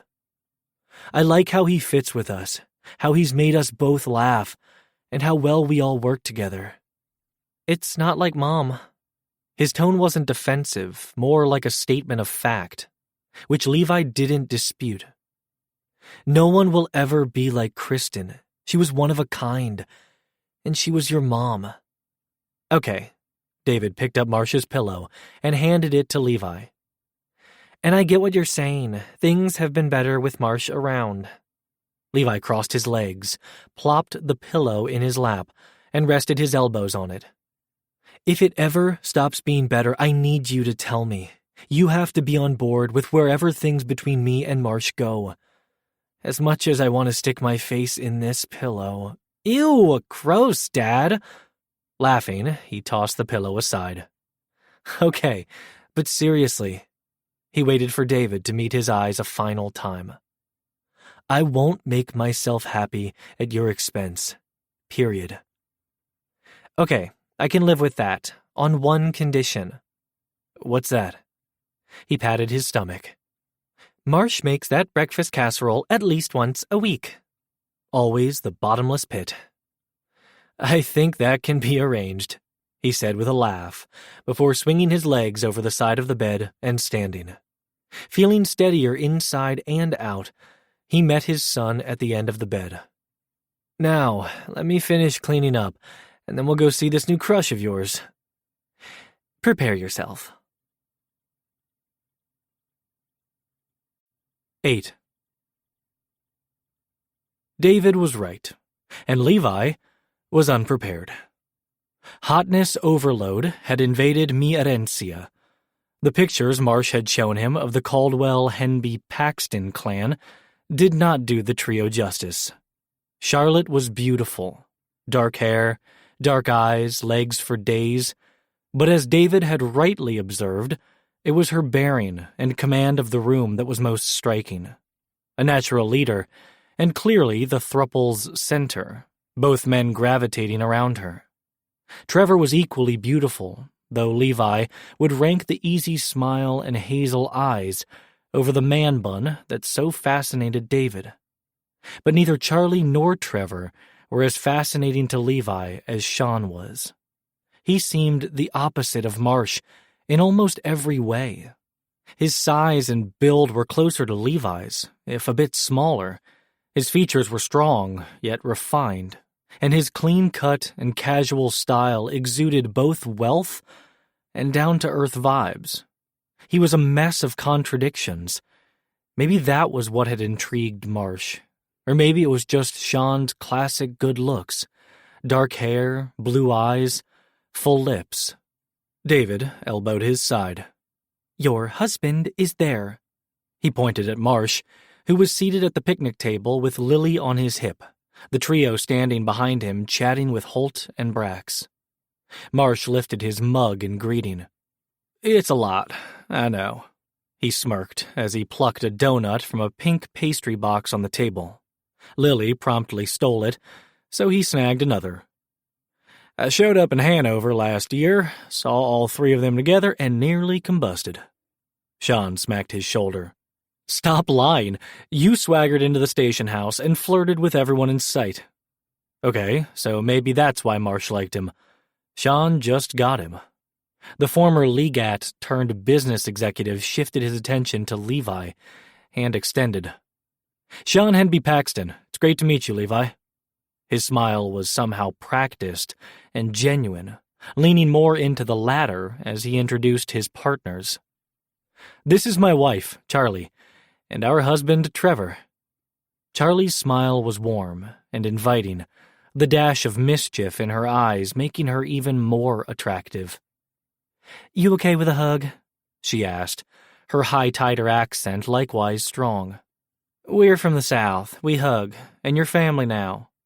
Hugs it is, Levi said, with open arms, embracing Charlie, then Trevor, before Sean snuck in for the tightest hug of all. Thank you, Sean whispered before pulling away. Levi didn't have to ask what for. Even if Marsh didn't realize how special he was to his friends, how much they wanted happiness for him too. Levi recognized it, and was thankful Marsh had friends like that in his life. And now, so did he and David, who he nudged forward. This is my son, David. They hugged him too, David turning bright red, but Sean got him talking, easily drawing him into conversation about the ranch. The guy would have made one hell of a politician, but to hear Marsh tell it, Sean would rather give politicians hell than ever be one himself. David, Trevor, Irina interrupted as she and Camilla strode toward them. You can hit the vet rounds with me or ride out with Camilla and Lily. Trevor leaned close to David and whispered conspiratorially, "This is the we're not supposed to hear it portion of the morning." A grinning Trevor stole David's words. Charlie whispered conspiratorially to Levi, "There's a reason he's the most popular professor in the lit department at Georgetown, and it's got nothing to do with Shakespeare." "I'm gonna have to skip the vet rounds," Trevor said to Irina with an apologetic smile. "I'm a hard pass on needles." David, all of a sudden, found his words again. Shocker, that. "I'd like to see the ranch. Marsh talks a lot about it." Levi didn't think that's all he wanted to see, but there was apparently a tiny part of his brain not thinking about the sexy lit professor. "Can I do vet rounds with you tomorrow?" he asked Irina. "It's something I'm interested in." David added, surprising Levi. Yes, things had improved at home. David engaging more, Marsh drawing them both back into the world of the living. But the hard work of reconnecting had just begun. He needed more time with David. It was part of the reason he'd agreed to Marsh's proposal in the first place. Time was tight, and they needed to start having conversations with David about his future. "Of course," Irina said. "The work never stops." Horses! Lily chimed in excitedly around her last bite of donut. "Which one are you gonna ride?" Marsh asked. "Penelope or Luther? Or maybe Buck?" Camilla plucked Lily off his lap. "You're riding with me, Karina." Lily clapped. Buck! "Mom's horse," Marsh said, though Levi was behind a step, caught mid-shiver. "Lily can ride?" "I wish he'd never put her on a horse," Holt said, similarly apprehensive. "But here we are. It's all she wants to do." Marsh tickled the bottom of his niece's bare foot. "She takes after her uncle." She giggled, squirmed out of Camilla's arms, and ran toward the barn. "Shoes!" Holt called after his daughter. "I best catch up before she tries to ride by herself." She pecked Marsh's upturned cheek, Irina's lips, then hustled after the tiny ginger terror, David and Trevor in their wake. "Sunscreen!" Levi shouted after his son, though he didn't think it would do much for his son's beet-red skin, especially not following Trevor around on a horse all day. "Shall we take this inside?" Brax said once the civilians were out of earshot. "Some places not on the way to 80 billion degrees." "You spent 20 years in the desert," Marsh countered. "Yes, but I'm not from it like you or Levi. I prefer the fog." Holt looped an arm around his waist. "That's my man." "Fine," Marsh said, pushing to his feet. "I could use more coffee. My body thinks it's 5 in the morning." He reached Levi's side and wrapped an arm around him, same as Holt had done. "And there's tea for you too, ginger kind, to help your stomach." Good, because judging by Charlie's determined stride, by Holt and Brax with their heads together, by Sean's pensive look reflected on Marsh's face too, another long roller coaster day was just beginning. 9. Marsh didn't want to lean too heavily on Levi. He wasn't as green as he'd been yesterday, but Marsh had noticed his deeper breathing and his slower steps each time he'd gotten up last night to check on David. He must have taken the Zofran this morning, which had restored enough balance to shower and make his way outside, but the fact he didn't immediately go for tea or a donut betrayed his queasiness. While the strategy session ahead would likely lead to frustration, at least it would take Levi's mind off the altitude sickness for a spell. Once inside, Marsh directed his husband toward the stone hearth that separated the living area from the kitchen. This time of morning it would still be cool, the sun on the other side of the house. He ducked into the kitchen for Levi's tea, a refill of his coffee, then claimed the spot beside Levi. Across from them, Charlie perched on the arm of the couch, Sean on the cushion beside her, while Holt, with his laptop, sank into the living room chair next to the one Brax had chosen. "Has our mess gotten back to Washington?" Marsh asked Charlie. While serving as deputy chief of police in Hanover, she'd nailed the cartel that had killed her brother and father. That had put her on the FBI's radar, and she'd been recruited to the Organized Crimes Division and relocated to D.C., where Sean's family's company, Paxton Industries, was now headquartered. "You could say that." Charlie crossed one jean-clad leg over the other. "And it's locked down tight. My SAC tried to wrangle the case, given the connections to organized crime, domestic and international."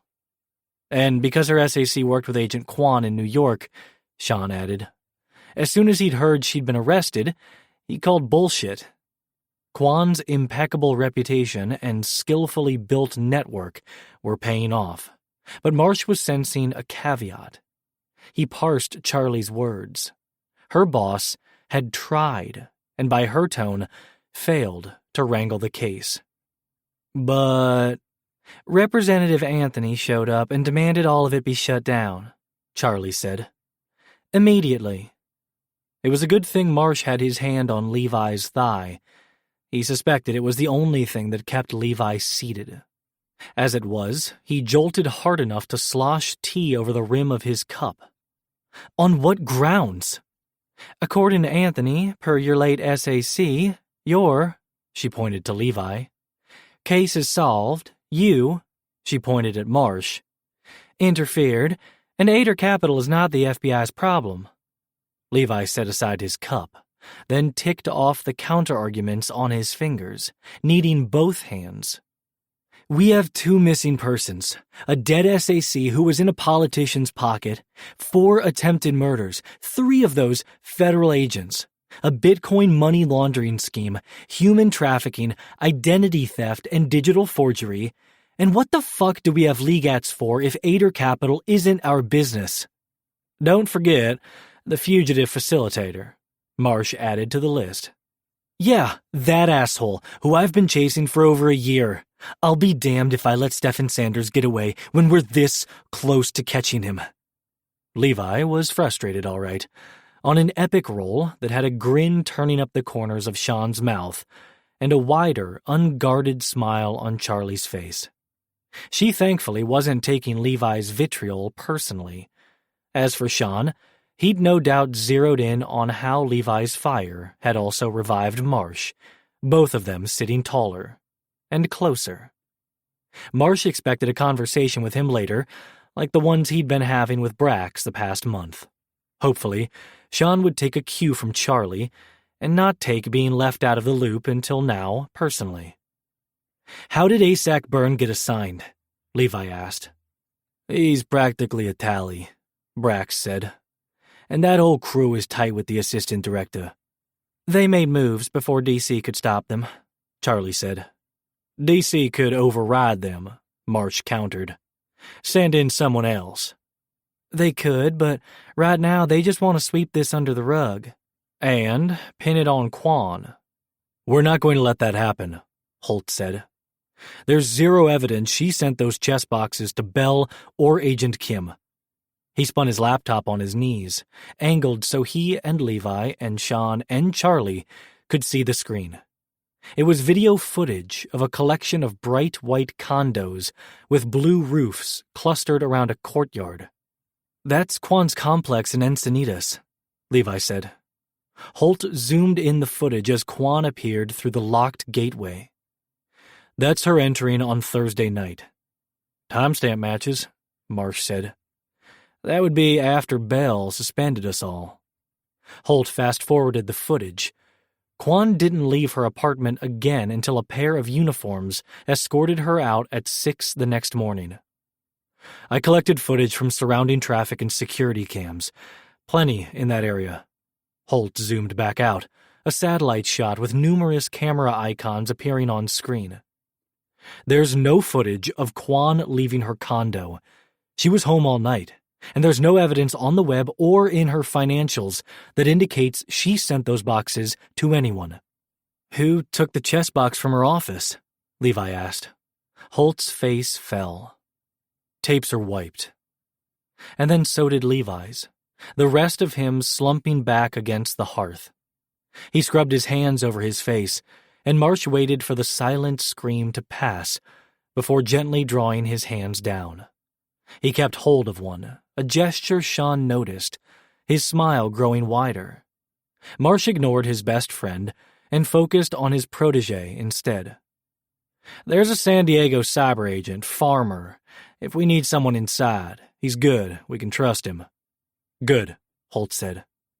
"Helena's got Jax, our best hacker, with her, but there's only so much they can do without raising flags. I'll put them in touch if they aren't already." "Can we track the box that was delivered to Matt?" Levi asked. "Already on it," Holt confirmed. "What else can we do?" "You two," Charlie waggled a finger at him and Levi, "can stay under the radar and let us work. You're both officially suspended." "Passports?" Marsh asked. "Still active," Brax answered. "Everyone but Kwan's." Levi's hand tensed in his. "You're going back to Europe?" "Stephen Sanders is our best lead," Marsh replied, then shifted his gaze to Holt. "Has he left the country yet?" It was only a matter of time. "Nothing official, but Ader is in the business of smuggling people. He's not the average person on the run." "Can Mel—" Marsh started, only to be cut off by Levi, who segued a different direction, squeezing his hand to draw his attention. "How far are we from Amarillo?" "About 6 hours by car." "Let's check there first," Levi said. "Assuming the Orchard building there was a front for Ader, since Orchard was the West Coast front for Ader's trafficking operations. Stefan could still be in the area." "Do you really believe that?" "No. I think he hightailed it out of there as soon as he got word we fucked his op, but he would have been in a hurry. I'm hoping he left some clues behind, maybe some contacts or witnesses that can tell us more." "All right, you do that." Here in Texas, close to David, who needed him more than Marsh did right now. Marsh could not take Levi away from his son after yesterday's near miss. "I'll get a jump on Europe."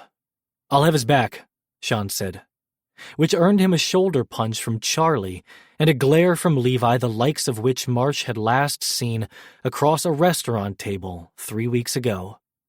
He turned his glare on Marsh and wrenched from his hold, standing. "Can I talk to you?" He didn't give Marsh a chance to object, disappearing around the hearth into the kitchen.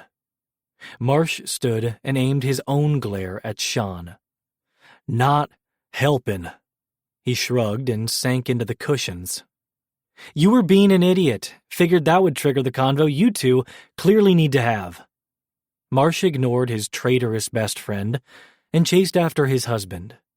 He found him standing by the back door, hands on his hips, staring out at the pastures where Irina was checking on one of the pregnant goats. Levi's voice was low, carefully neutral when he spoke.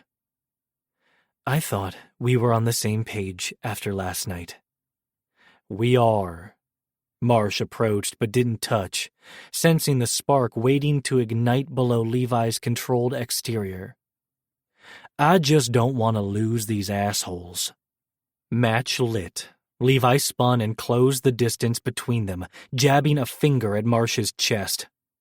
"I am not letting you run off after them alone." "I won't be." Sean would have his back. Not as well as Levi would, no disrespect to his best friend, but this was the safest way to work both fronts at once. "Without me," Levi seethed. "We're partners, and right now, David needs me here for at least a couple more days." "You will be." "He needs you, too."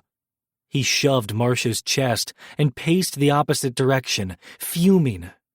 A throat cleared behind them. Marsh turned to find Sean and Brax next to the hearth. "I'll drop Trevor and Charlie back in D.C., then go ahead to Europe," Sean said. "Start working our contacts there. I'll draw less attention, and I can poke around unofficially. Charlie will keep an ear out in D.C. and work anything we need there. And I can take you and Levi to Amarillo on the jet," Brax said. "Quick hop." Neither of his best friends gave him room to argue, In their proposals or their stern expressions, Levi sealed the deal. "That'll work. Thank you." "Put Jax on standby," Marsh told Brax. "I'll text Farmer, have him assemble the team there for a call, and prep him for assistance." They both nodded, then faded back into the other room, leaving Marsh to face the wrath of a still, simmering Levi. "I'm not trying to box you out," he said, lightly grasping Levi's arm, needing to reconnect and trying to forestall an explosion. "I know this is a lot." He gestured at the room of reinforcements behind them. "I'm just trying to move everyone on our side of the board into place while keeping you and David out of the center. He needs you safe. I need you safe." Levi covered his hand and stepped closer, voice losing its angry edge, turning earnest in a way Marsh was powerless to resist. "I appreciate that, and I'm glad you have all these people at your back, but I'm at your side, Marsh. I'm your partner." Marsh tapped his temple. "It's been a while here," took Levi's hand in his and laid it over his heart. "Even longer here." Levi had spent the better part of yesterday afternoon and evening trying to repair cracks that Marsh kept chipping open. Doubt and fear were powerful jackhammers. "I might make some missteps. We'll make adjustments." He drew Levi into his arms. "I just want to keep you and David safe." Levi returned the embrace, hand flattening against his chest, words penetrating deep inside it. "Someone has to keep you safe, too." 10. It was late afternoon by the time Agent Farmer texted that he'd assembled the team in San Diego. When the video connected, Levi wasn't sure it was the right call. The drab walls and beeping sound unfamiliar. Not their war room at the FBI. But then Farmer's long, narrow face entered the frame. "Agent Bishop, good to see you." He nodded at Marsh beside him. "You too, Agent Marshall." "Any issues connecting through the secure server?" Marsh asked. "None. Thanks for saving me that trouble." "You're not at the office," Levi said, still trying to get a bead on his location. The cyber agent cut his dark eyes to the side. "Because someone demanded he also be on this call." Farmer rotated his laptop, and in doing so, Levi got a better idea of their surroundings. IV stands, vitals monitors, shitty lighting. Those drab walls and beeping sounds made sense now. It didn't take a badge to guess who their guest of honor was. Sure enough, Agent Kim appeared on screen, elevated in a hospital bed, his head wrapped in bandages, a mop of black hair poking out the top. "These damn doctors won't discharge me yet," Matt griped, alert and irate. "Your head got pinballed, Matty K," said the dark-haired, dark-eyed Agent Byrne to Matt's right. His Boston brogue was thick, and if that didn't give away where he was from, the Red Sox t-shirt did. "It's still in a bandage, bro." He flicked a piece of errant gauze above Matt's ear, and Matt batted away his hand, grumbling. "Matty K," Marsh said with a smirk. "Don't you start too." Matt jutted a thumb at Byrne. "Only he gets to do that." "Agents Bishop and Marshall," the ASAC greeted. "It's good to see you again for longer than 5 seconds this time. Seems we have some friends in common besides this fucking Yankees fan." Marsh knocked his knee under the table and leaned closer. "Don't tell him who you root for." "If you two are done," said a familiar voice, and the laptop shifted again, widening the view. Alyssa and Will appearing in the frame. "Boss," Alyssa greeted, followed by Will's, "Good to see you two alive and well." As soon as the words were out, Will flicked his guilty gaze to Matt, and guilt likewise crawled up the back of Levi's neck. "Matt, Nope, don't say it," Matt interrupted. "I said I was in."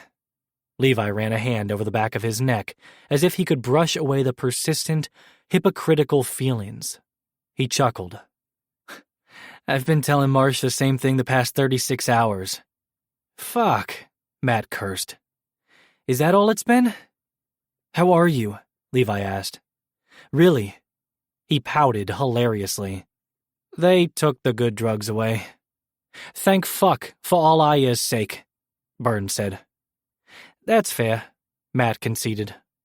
Little bro got all the musical talent in the family. Gail? Marsh asked.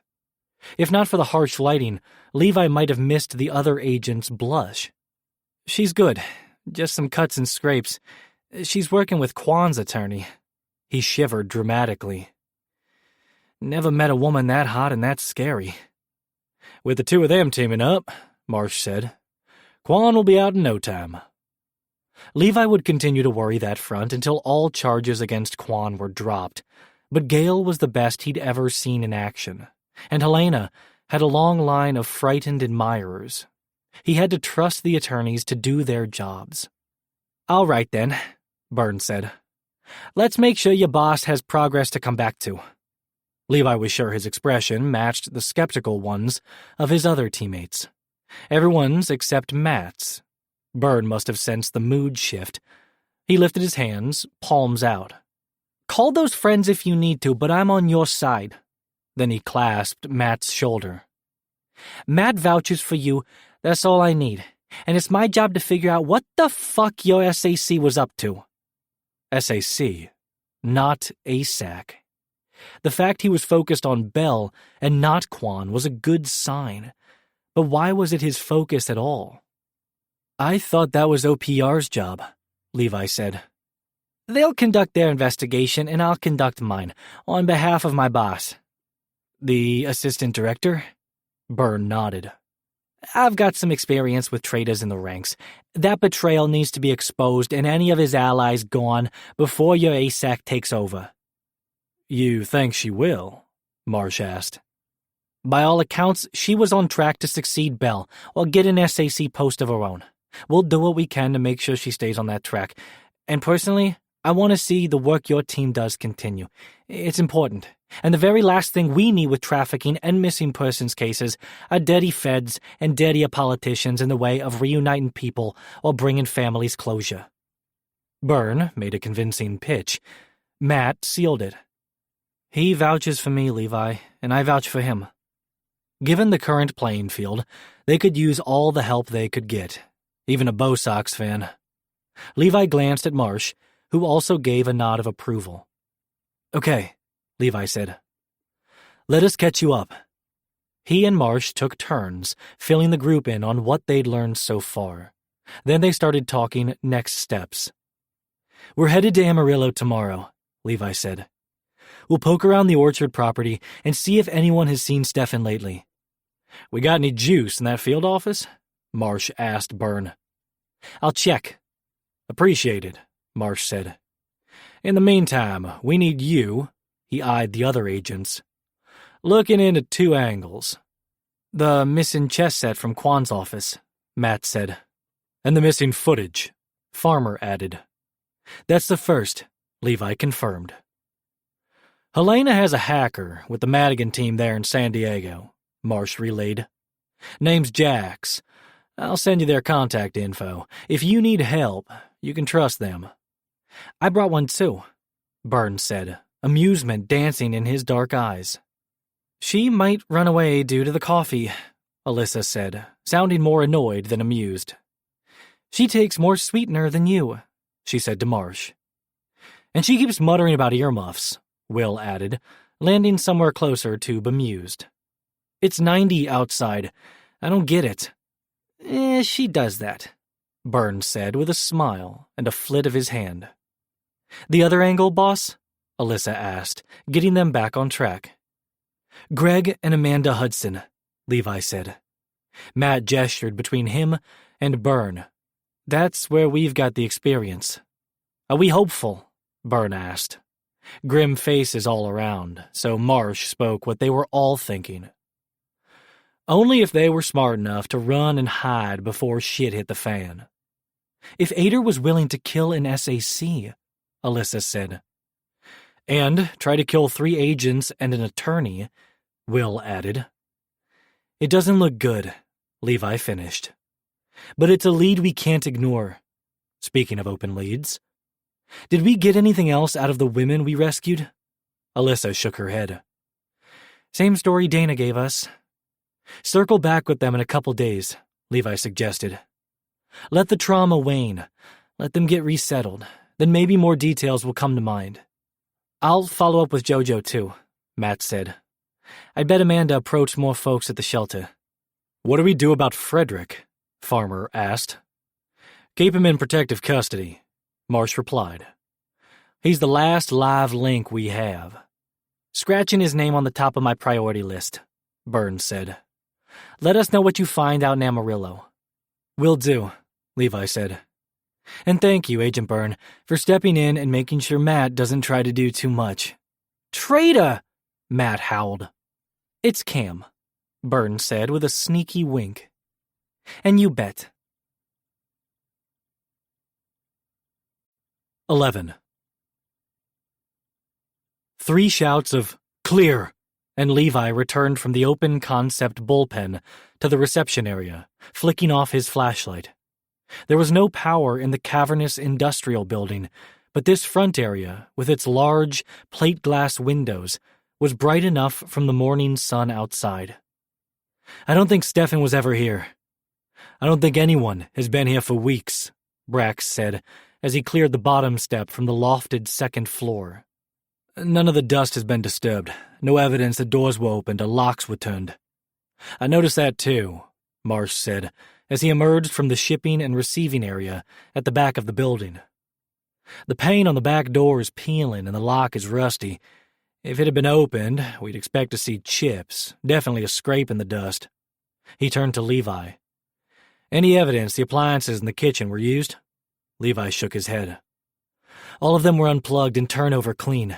Fridge smelled like cleaner. No cool air and no food scents. If they were keeping trafficking victims here, there would have at least been basics, not bare shelves and sparkly clean appliances. Same as the offices he'd passed in the hallway. No equipment, cords, or other evidence of use in the offices either. I'm going to have a look around outside, Brax said. See if there are any tracks or any cameras you or Holt can hack. He moved to go, but the crunch of gravel outside sent them scrambling. Guns drawn, Brax stood behind the post of the open loft stairwell. Marsh crouched at the corner of the reception desk, and Levi hid in the shadow of the open door, closest to the stranger whose long, thin shadow darkened the threshold. Levi's gaze shot to Marsh's, held. Fear was there, but so too was confidence, on both their parts. Marsh gave a nod, and as the shadow extended an arm toward the door, Levi readied his weapon. The stranger knocked. FBI, is someone in there? Levi breathed somewhat easier. Friendlies, he answered as he lowered his weapon and stepped out from behind the door. He stood so Marsh and Brax still had clear lines of sight, just in case. I'm putting away my gun and getting my badge. He moved slowly, as trained, and because the glare of the sun was denying him a good look at the new player, he flashed his badge. I'm Special Agent Levi Bishop. Ah, that's a relief. The shadow stepped forward, out of the glare and into the daylight of the room. He was tall and wiry, white, with black-rimmed glasses that sat on a long, thin nose. A matchstick vibe about him, amplified by the hipster attire. Thin tie, tight vest, starched shirt, and a slim-fit suit. A bit overdressed for a Sunday in this heat, but the green eyes behind those glasses were bright and kind. Special Agent Todd Barnes. I'm based out of Dallas. He waved in another agent. This is Agent West, our local head in Amarillo. Agent West was shorter and stockier than Barnes, practically busting at the seams of his suit. The black man's brown eyes were sharp and alert, tracking Marsh's and Brax's movements behind Levi. Levi gestured their direction. I'm with Special Agent Emmett Marshall and Braxton Kane, a bail enforcement agent. Tension receded. Badges were flashed, and handshakes exchanged. I thought we were meeting you at the field office, Marsh said. Got a tip from a mutual friend in San Francisco, Barnes said. Seeing as you two are both suspended, he waggled a finger at Levi and Marsh. I thought not in the office would be better. He's a perpetual worrier, West said. And my auntie owns the cafe across the street. He pointed at the Biscuit Kitchen storefront. Knows we have this side locked down. She stopped by to pick up biscuits for church, saw someone snooping around, so we booked it over here. Church. Sunday in Texas. That explained the suits. Levi would have face-palmed if it wouldn't make him look ridiculous. We should have called first, but it was on our way from the airport. And you wanted to nose around, without locals looking over your shoulders, West said. I like you, Marsh drawled in his full Texas accent. Like you both, actually.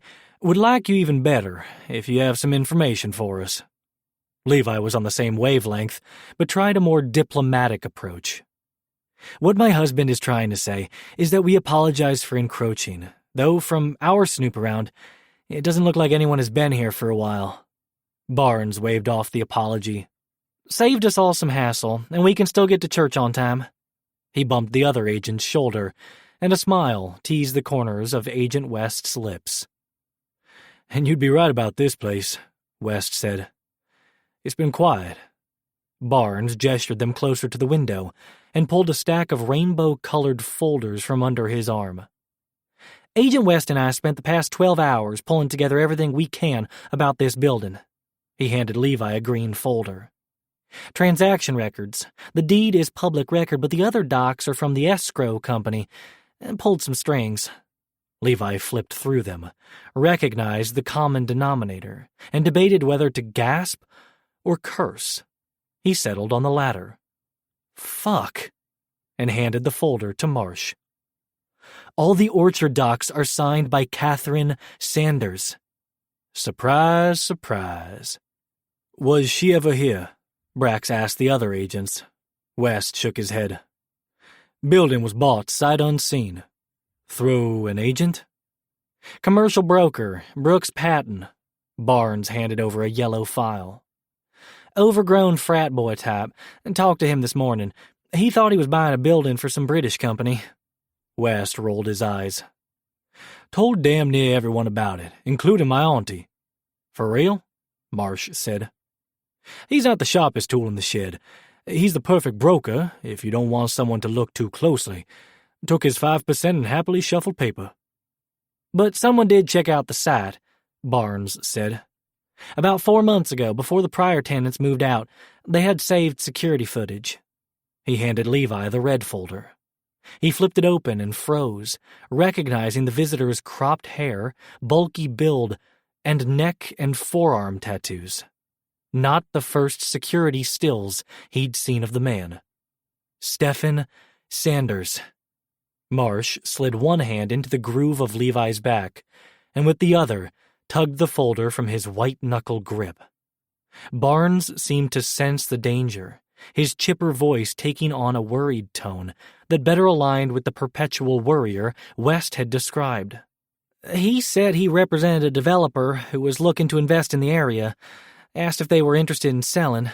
They told him they were tenants with a couple months left on their lease and gave him the landlord's contact info. Did the landlord ever hear from Stephen? Marsh asked. No, West answered. All contact was through Brooks. Not sure whether this last bit of info is good or bad for you. Barnes held out a blue folder. Stephen Sanders was here on Thursday. Another photo still, of a place Levi had just walked through. The airport. He was using an alias, Damon Wyatt. Levi flipped the page and scanned the boarding pass and fake passport. This wasn't an alias on their list. New? Using an ID created by Blake Anthony? We made an educated guess as to his destination, and sure enough, one of the gate agents recognized him. Houston? Marsh said, then explained to Levi. It's the closest airport with the most outbound international flights. West nodded. Houston, then on to Munich. Which meant he'd gotten word of their bust, that the transport would not arrive, and had promptly left. Which meant he hadn't been in San Diego to deliver those boxes, which meant by now he was probably back in Vienna. Barnes read their cringes correctly. Bad news, then? Bit of both, Levi said, then focused on the good news part. Means there's not likely to be another transport here. But it also means he's out of our jurisdiction, Marsh said, and by the determined set of his husband's jaw, Levi knew they'd be having that conversation about going to Europe sooner rather than later. 12. The drive back to the airport was a short one, spent mostly in silence, Levi ignoring any effort Marsh made to engage him. He just kept flipping through the colorful folders Agent Barnes had given him, muttering curses under his breath. The news wasn't all bad, but Marsh had to concede more of it was bad than good. Their prime suspect had slipped through their fingers again. A man Levi had been tracking almost as long as Marsh. Was that why he'd closed off on the car ride over? Why he'd left Marsh and Brax standing in the plane's galley, stomped down the aisle, and plopped into the back row window seat? Had the altitude sickness gotten to him again? Or was it because Levi was as equally unenthused as Marsh about the conversation ahead? Each time they'd tried to have it the past couple days, the train jumped the tracks. But Marsh had a different perspective now. A valuable reminder of the competent federal agent he was lucky to call his husband. A fact he couldn't let himself forget, no matter how strong his protective instincts. I'm going to ping Mel and Holt, Brax said as the co-pilot closed the plane door behind them. Update them and get the latest to our contacts in Europe. There isn't an official bounty on Stefan yet. Marsh lifted a hand to count off all the ways this was outside the best friend's scope. No charges have been filed, no bail set and broken, and from what Charlie said, there likely won't be. I can't ask, you didn't. Brax, this is what we do. Redemption, Inc. and the Madigans. Not every bounty is on the books, especially when it's the kind of evil we want to stop. Marsh squinted his eyes like he wasn't sure who he was seeing. Did you really used to be a cop? I made my peace with where I can do the most good, including for my family, which you are a part of too, he said with a crooked smile, while still managing to sound grumpy about it. Yep, same old Brax, same good-to-the-core center under layers of grizzle. Deal with us. I think that's more the other way around these days. It shakes out in the end. I'll call Sean too. He patted Marsh's shoulder and jutted his chin toward the back of the plane. Go check on your husband. Time to have that conversation, regardless of whether Marsh or Levi wanted to. He grabbed 2 bottles of water from the galley, then made his way down the row and slid into the seat next to Levi. Levi spoke before Marsh had the chance to. Don't even start with that go-it-alone to Europe bullshit. Maybe Levi wasn't so hesitant to have the conversation after all. Marsh removed his hat and tossed it into the seat across the aisle. I won't be alone. Correct. Levi shifted onto the hip nearest Marsh and leaned closer. Because your partner will be with you. What about David? Marsh kept speaking before Levi could protest. I want you at my side, make no mistake about that. You are the best partner, the best agent I have worked with, but David has to come first. Stopping Stefan and Ader won't matter if David is compromised, physically or emotionally. He clasped Levi's hand and ran a thumb over his wedding band. It's why you put this ring on your finger. You were trying to do what was best for him, to keep the roof over his head and be there for him more. Levi didn't immediately object. He spun the ring around his finger, and after several moments said, "You're right." "So you'll stay?" A question, not a statement. It had to be Levi's choice for David. But that wasn't where Levi's head had gone. "Is there a reason you don't want me in Europe?" Gaze downcast, he spun his ring again. "Sean, or someone—" Marsh leaned across the armrest, clasped Levi's chin, and kissed him hard, tongue parting Levi's lips and sweeping inside, claiming the only thing he wanted. He drew back when Levi started to lean in, to want more himself, more than they could claim together in their current surroundings, and not without resolving the disagreement at hand. "There's nothing for me in Europe but a job and a sad apartment. You are the only partner I want, personally and professionally. But I know what it's like to lose a parent. So does David. We were both lucky to have another parent who moved the world for us. But if I'd lost my moms too, I don't—" He rested his forehead against Levi's shoulder and shook his head. "I can't be the one who takes you away from David. I'd never forgive myself. I still haven't forgiven myself for Friday." The go-it-alone to Europe plan had initially been about protecting Levi, and to some extent himself. But when it came right down to it, the person who truly mattered was the one they were both responsible for, who couldn't protect himself from the evil encroaching on their world. Levi's fingers threaded through his hair, and he kissed the crown of his head. "David's lucky to have someone else in his corner now, too. So am I. We can't lose you either. I have commitments to both of you and to my job." Marsh lifted his head and braced his forearms on the armrest, his fingers tangling with Levi's. "Per the Bureau, we're both suspended. The oath I took says I still have a job to do. You said we'd be safe at the ranch. Is there any reason to think David won't be if I go with you?" "Of course not. No one knows that land better than my moms, and we can call in more reinforcements." Levi squeezed his fingers. "Give me until tomorrow. Let's make sure we know where all the pieces are on the board and the plays we need to make." Marsh couldn't help but smile. "Someone's been paying attention." "Hard not to, with all you chess nerds around." Levi rolled his eyes, but turned serious the next second. "We'll get all the information and make an assessment. Then we'll talk to David, tell him as much as we can, and we'll let it be his call." That was all Marsh could ask. 13. Storms delayed their arrival back at the ranch and wreaked havoc on an understaffed Miarencia. Once they did arrive, they'd immediately jumped into action. Marsh and Brax rode out with Camilla to help suppress a brush fire in the south pasture, while Levi had driven the ATV alongside Irina and David on horseback to round up a flock of sheep that had escaped through a gap in the fence caused by a downed tree. Holt stayed at the house with Lily, monitoring and coordinating efforts in real time between the two groups and the local fire department.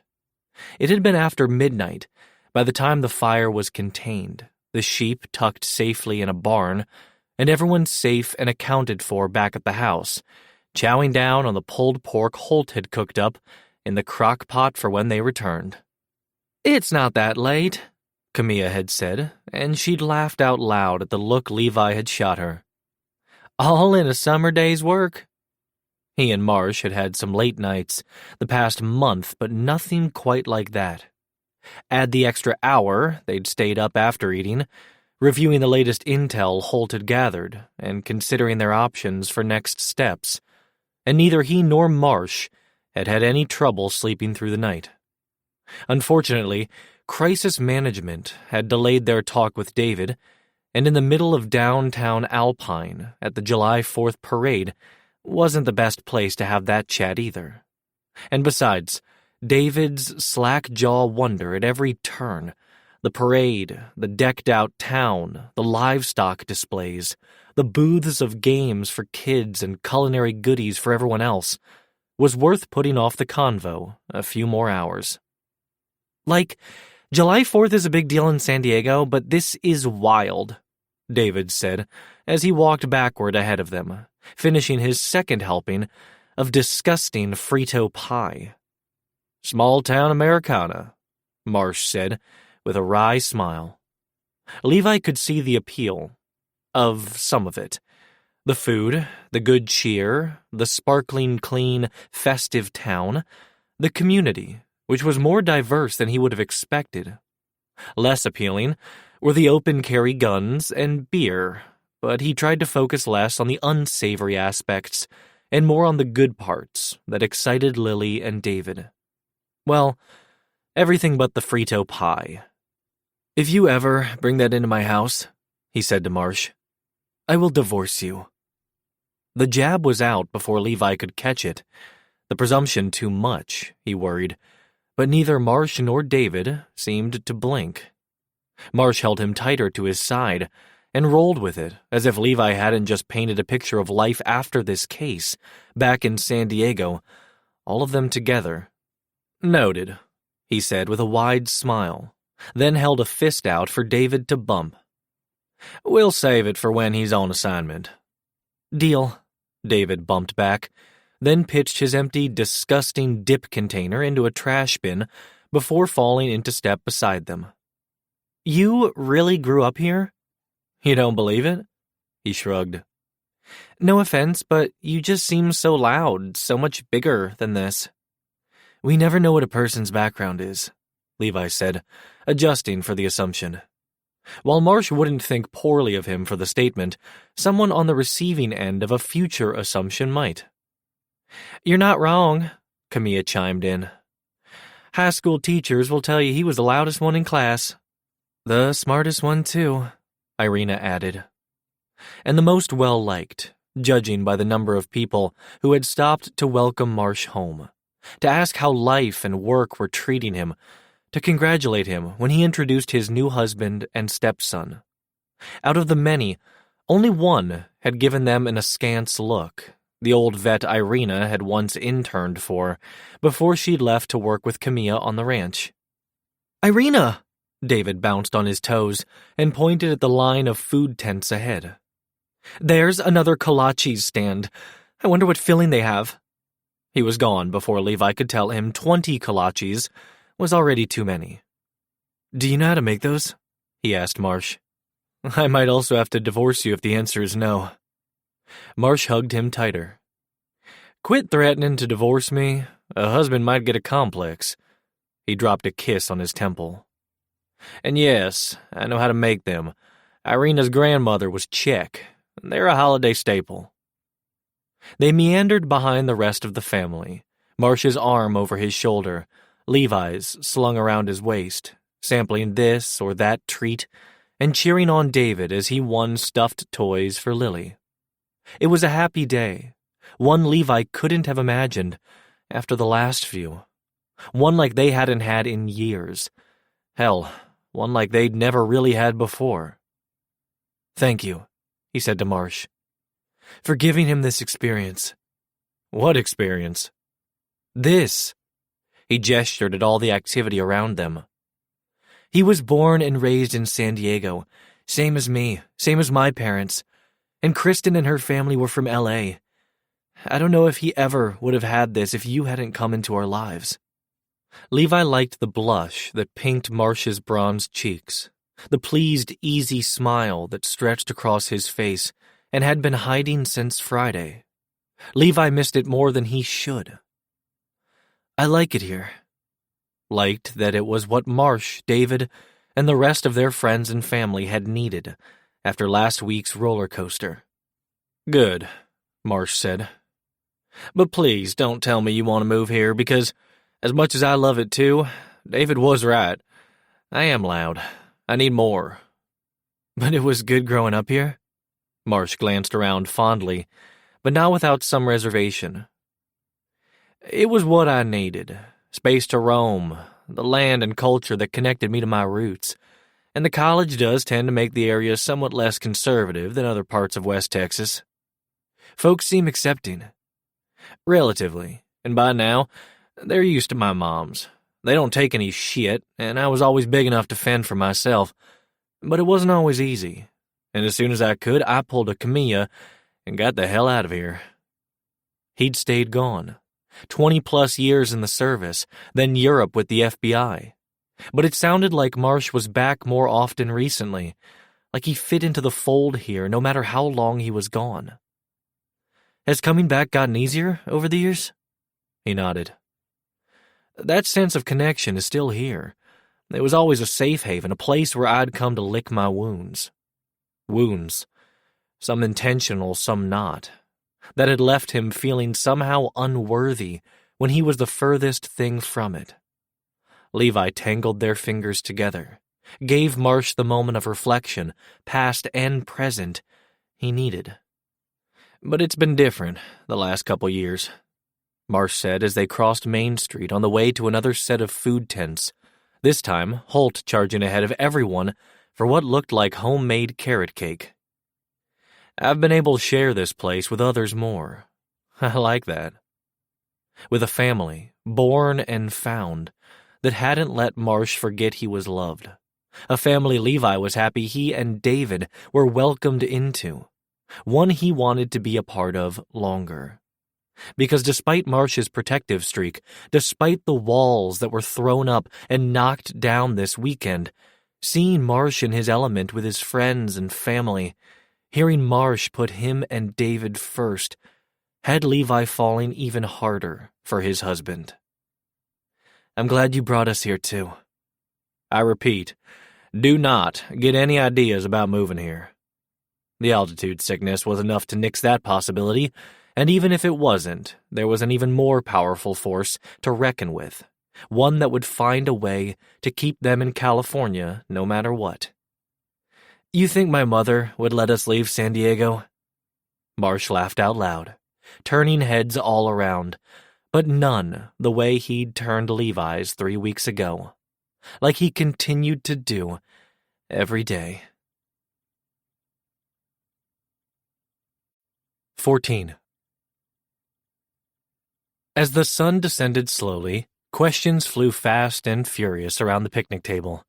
This or that, true or false, have you ever? Everyone playing along as they waited for the fireworks to start. The view from the ranch's higher ground, the second best seat in town, according to Marsh.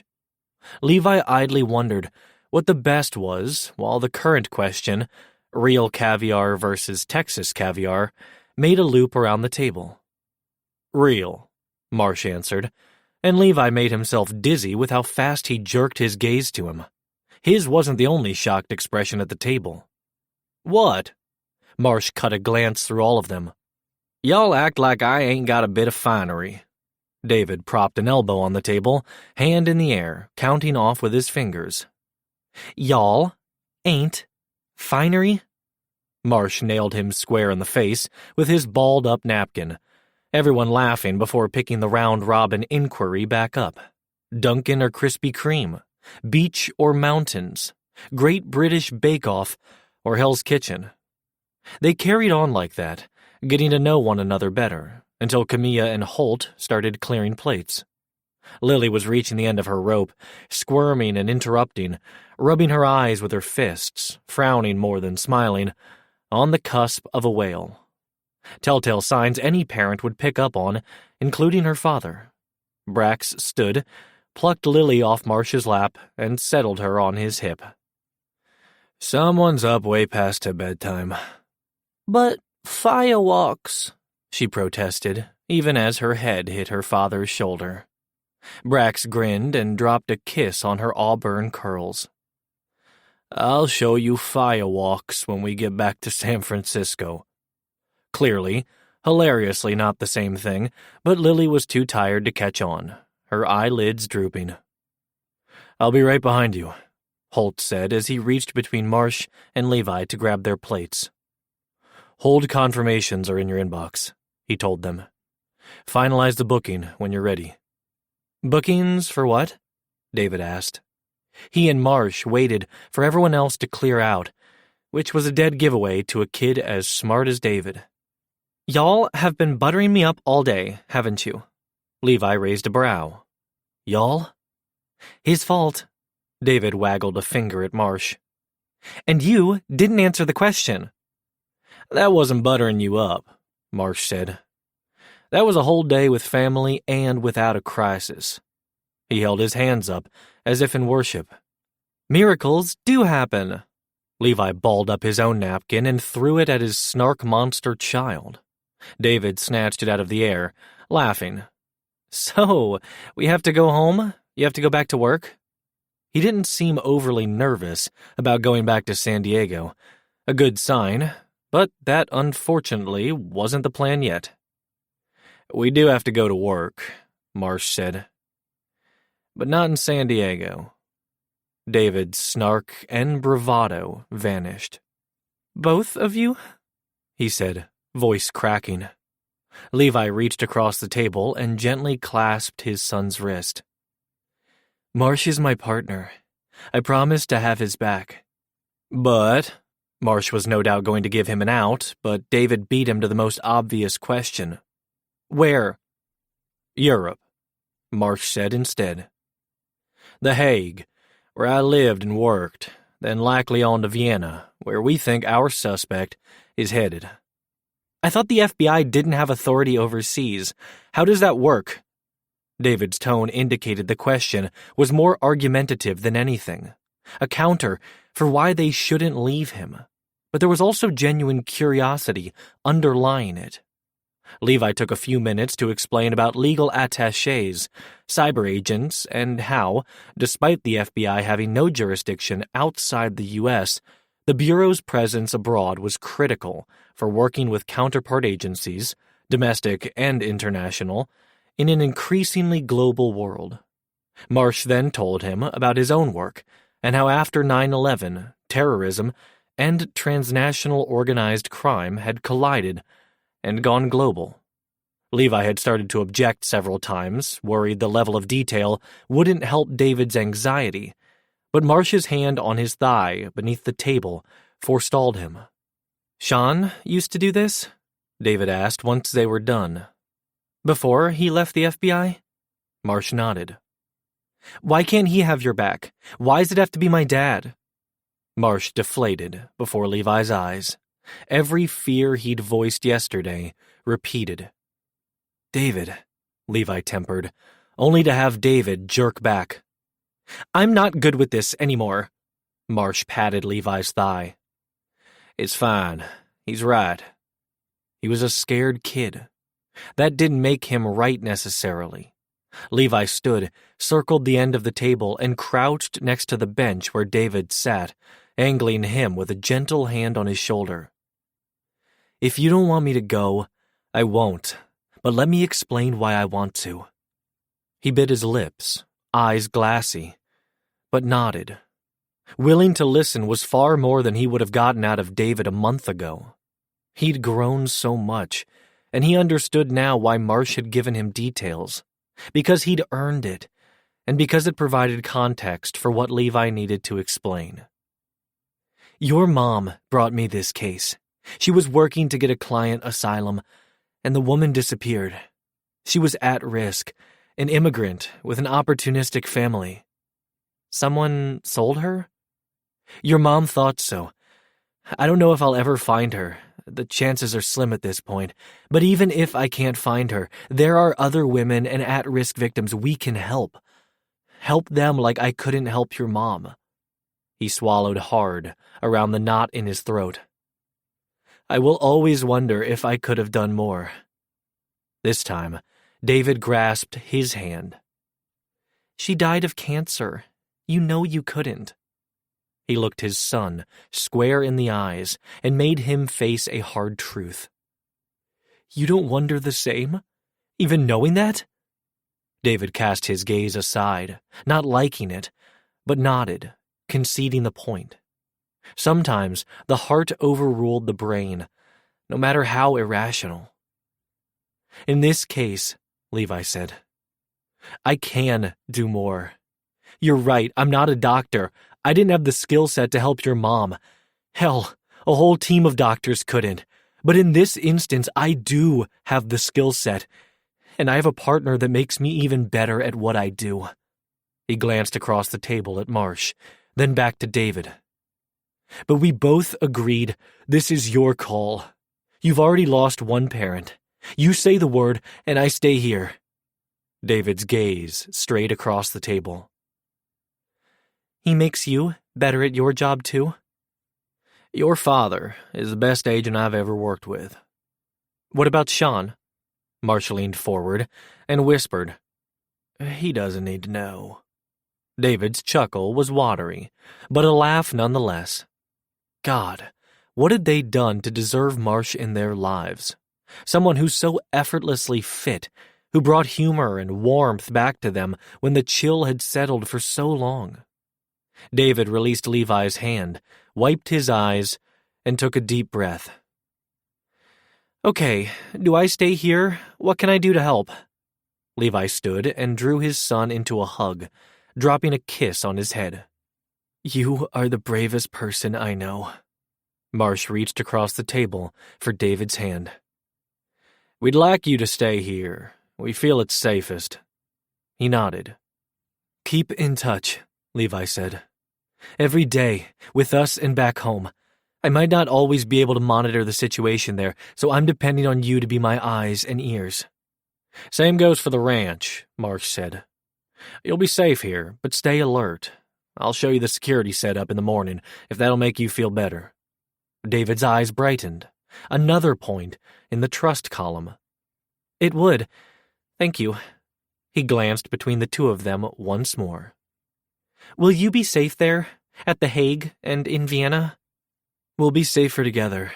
Levi clasped his shoulder, bent so they were eye level, and gave him the truth. I will do everything in my power to come back to you. Marsh went a step further. And I'll make sure of it. 15. So this is what that secret smirk was about the other night. Levi stood at the edge of the ranch's highest mesa, staring out over the hillside of sunflowers, the towering crop cast in a silvery glow from the moon's reflection off the stream that snaked through the valley floor. He turned, and his blue eyes were aglow too, giving Levi that wolfy quality that had first captured Marsh's imagination, much like the view tonight had captured Levi's. Those are Irina's sunflowers? They're planted in a few different spots on the ranch, but this is the largest field. I wanted to show you during the daylight, but those hours kept slipping away from us. Marsh lowered the tailgate of the utility vehicle they'd driven out in and hopped up on it. I also told you I'd show you my favorite place on the property. He held his arms open wide, gesturing to the field of yellow flowers, the glistening stream, the plentiful pastures on the other side that stretched all the way to the house, where a glowing fire pit cast enough light to see 4 adults sitting around it. But Marsh's mind was still on the teenager they'd left inside the house, on the maturity David had shown earlier that night, on the risk they were asking him to take after losing so much already. Do you think David will be okay? The last thing I want to do is hurt him more. Not for me.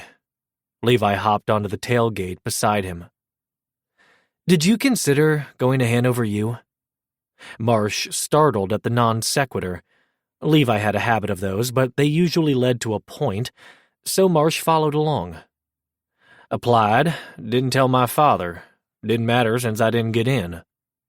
Explain something to me. He shifted, bending a knee up onto the tailgate and angling toward Marsh. How do you not understand your worth? He tilted his head toward the house. Those 2 women down there know it. Your best friends know it. How can I make you understand it? He laid a hand on Marsh's chest. In here. The heat from Levi's hand seeped through his shirt, and Marsh folded both hands over his, trapping that warmth where he wanted it most. He held Levi close and confessed a truth he'd never told anyone. They all left.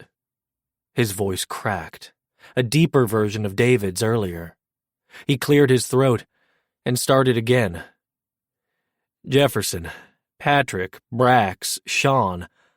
I can't blame the latter two, but it still hurt, like I wasn't enough. Levi tugged at his hand, and Marsh loosened his grip, then tensed when Levi made to move farther away. Had he said too much? Leaned too much on a man who'd already given him more than he could ask for? But then Levi rose onto his knees and threw one over Marsh's lap, straddling him. He forced his gaze up into those eerily gorgeous blue eyes, the moonlight and conviction making them burn. I'll talk to David again in the morning before we leave and make sure he's still good. And if he's not, I'll stay. He framed Marsh's face in his hands. But even if I'm here and you're there, I will not leave you. I want to know every move you make. My case was yours. Your case is mine. Marsh tried for a joke, anything to stop his heart from beating out of his chest, from exploding with hope. Community property? Something like that. And something like this. Levi laid a kiss on him, similar to the one the other night, plundering and claiming, but slower and more deliberate, befitting the quiet night, the heaviness of the decisions they'd made, and the discussions they'd had today, full of the promises floating in the summer air around them. Levi drew back and rested their foreheads together, his breath ghosting over Marsh's lips with words he'd waited a lifetime to hear. I will have your back, however I can do that, however you need me to, and I will give you a home and heart to return to. I promise I won't leave you. Marsh struggled to accept Levi's words were meant for him. I want to believe you. Have I given you any reason not to? He hadn't. Levi had surprised him, stood by him, comforted him, and trusted him. Marsh wanted to believe more than anything that Levi meant every word of his promise, that the man kissing a path down his throat felt the respect, admiration, and affection Marsh had for him, that the hands sneaking under his shirt and racing up his back meant to claim and hold him like Marsh wanted him to, for as long as Levi would have him. Levi kissed the hinge of his jaw. I took a chance on you that night in the restaurant, the corner of his lips. Take a chance on me now. Marsh owed him that much. A chance and his trust. Same as Levi had given him when they hadn't known each other at all. Same as Levi had trusted his family with him. Marsh and his heart felt safe with the man in his arms. This wouldn't end like all the times before. Levi's words, his kiss, promised more. Marsh decided to take a chance. I'm trusting you. I won't let you down, Levi mumbled against his lips. Should we move this back to the house then? Marsh drew back and brushed the long top strands off Levi's forehead. Oh, my sweet city boy.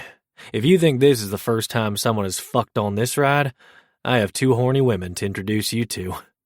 Levi threw his head back and laughed, the sound unlocking all the hope Marsh had trapped inside himself, the sight every inch the sexy wolf that turned Marsh on like no one else ever had.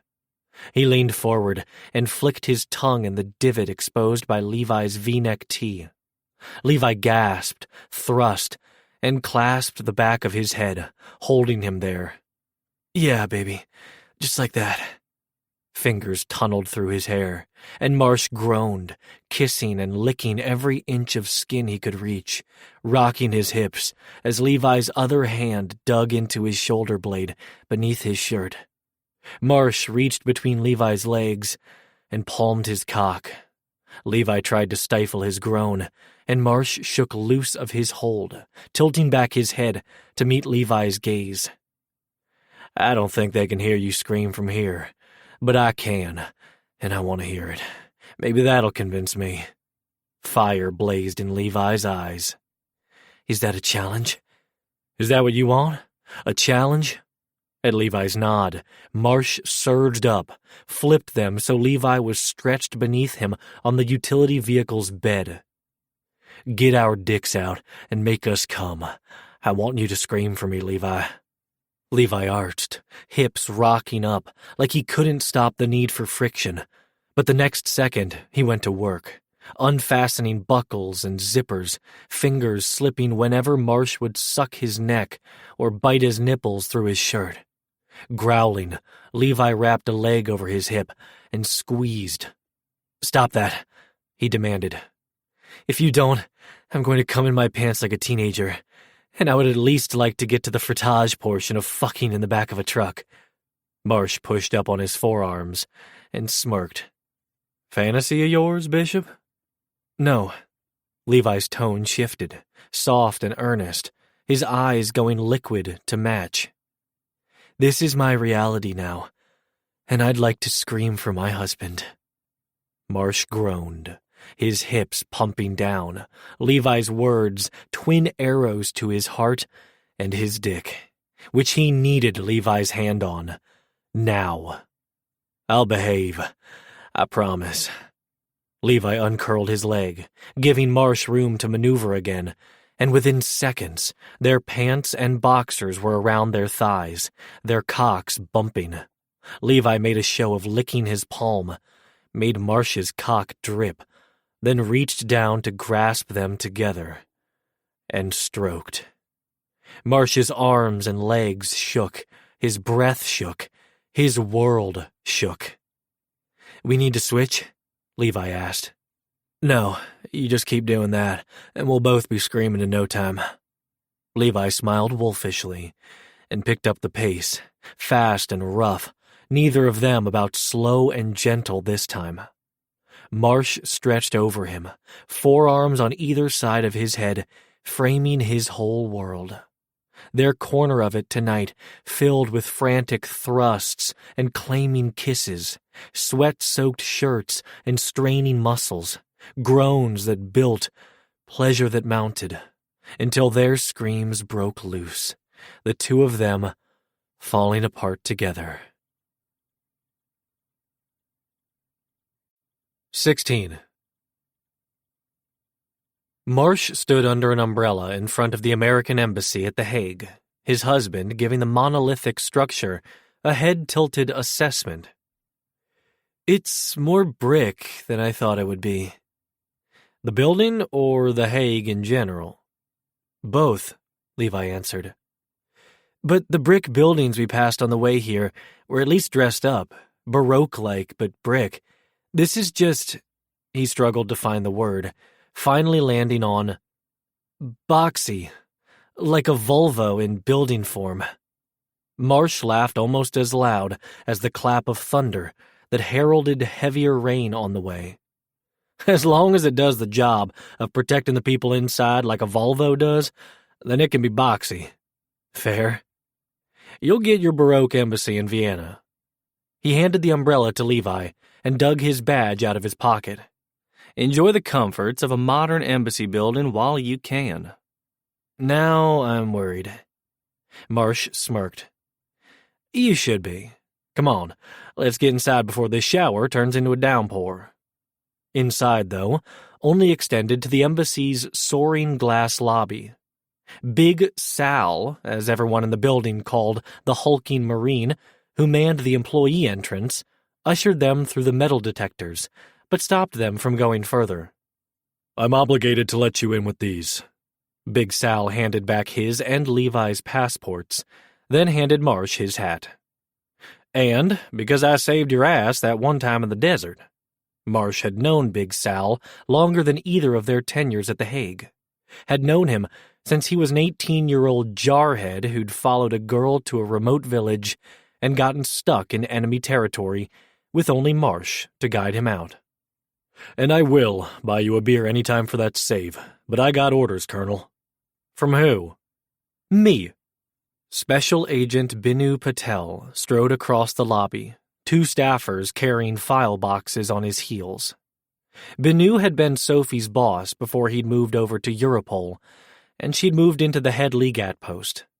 He'd moved back after Sophie's death in a temporary capacity that had lasted more than 3 years now.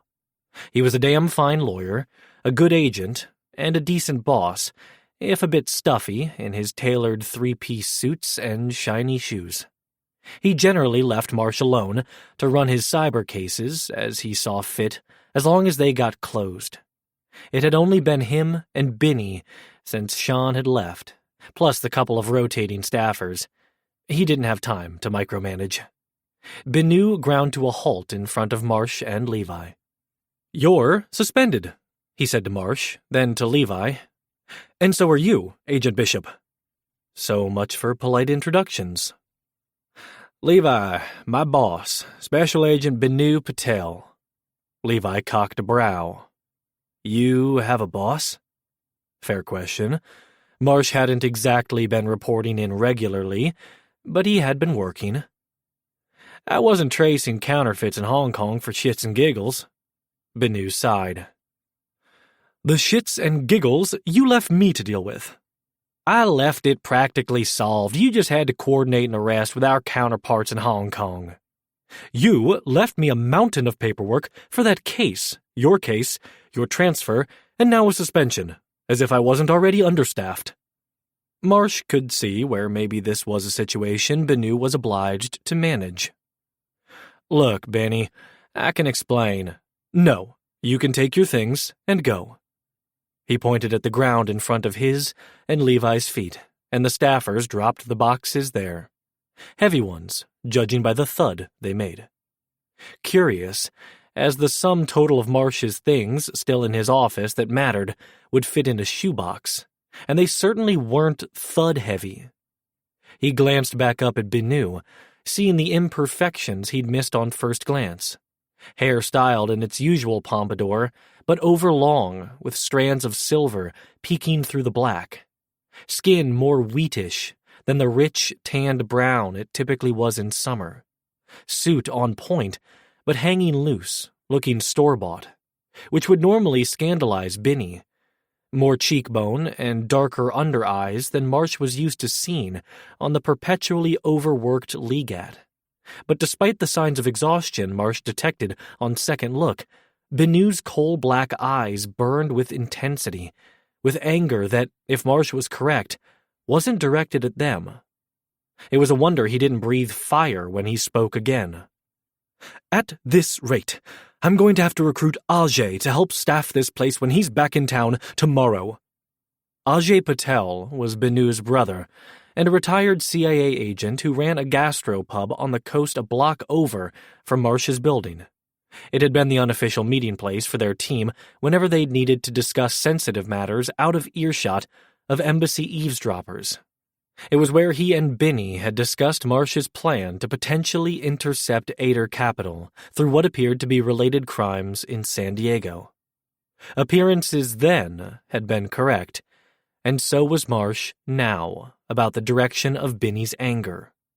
Bending, Marsh stacked the boxes, then hefted them together. "You're in charge of the umbrella," he said to Levi. "Don't want anything in here to get wet." Binu aimed a tight smile Levi's direction. "I'm sorry, we couldn't meet under better circumstances, Agent Bishop." Without another word, he turned and strode back across the lobby, disappearing around the wall to the elevator bank. "Don't say a word," Marsh mumbled to Levi before saying goodbye to Big Sal on their way out the door.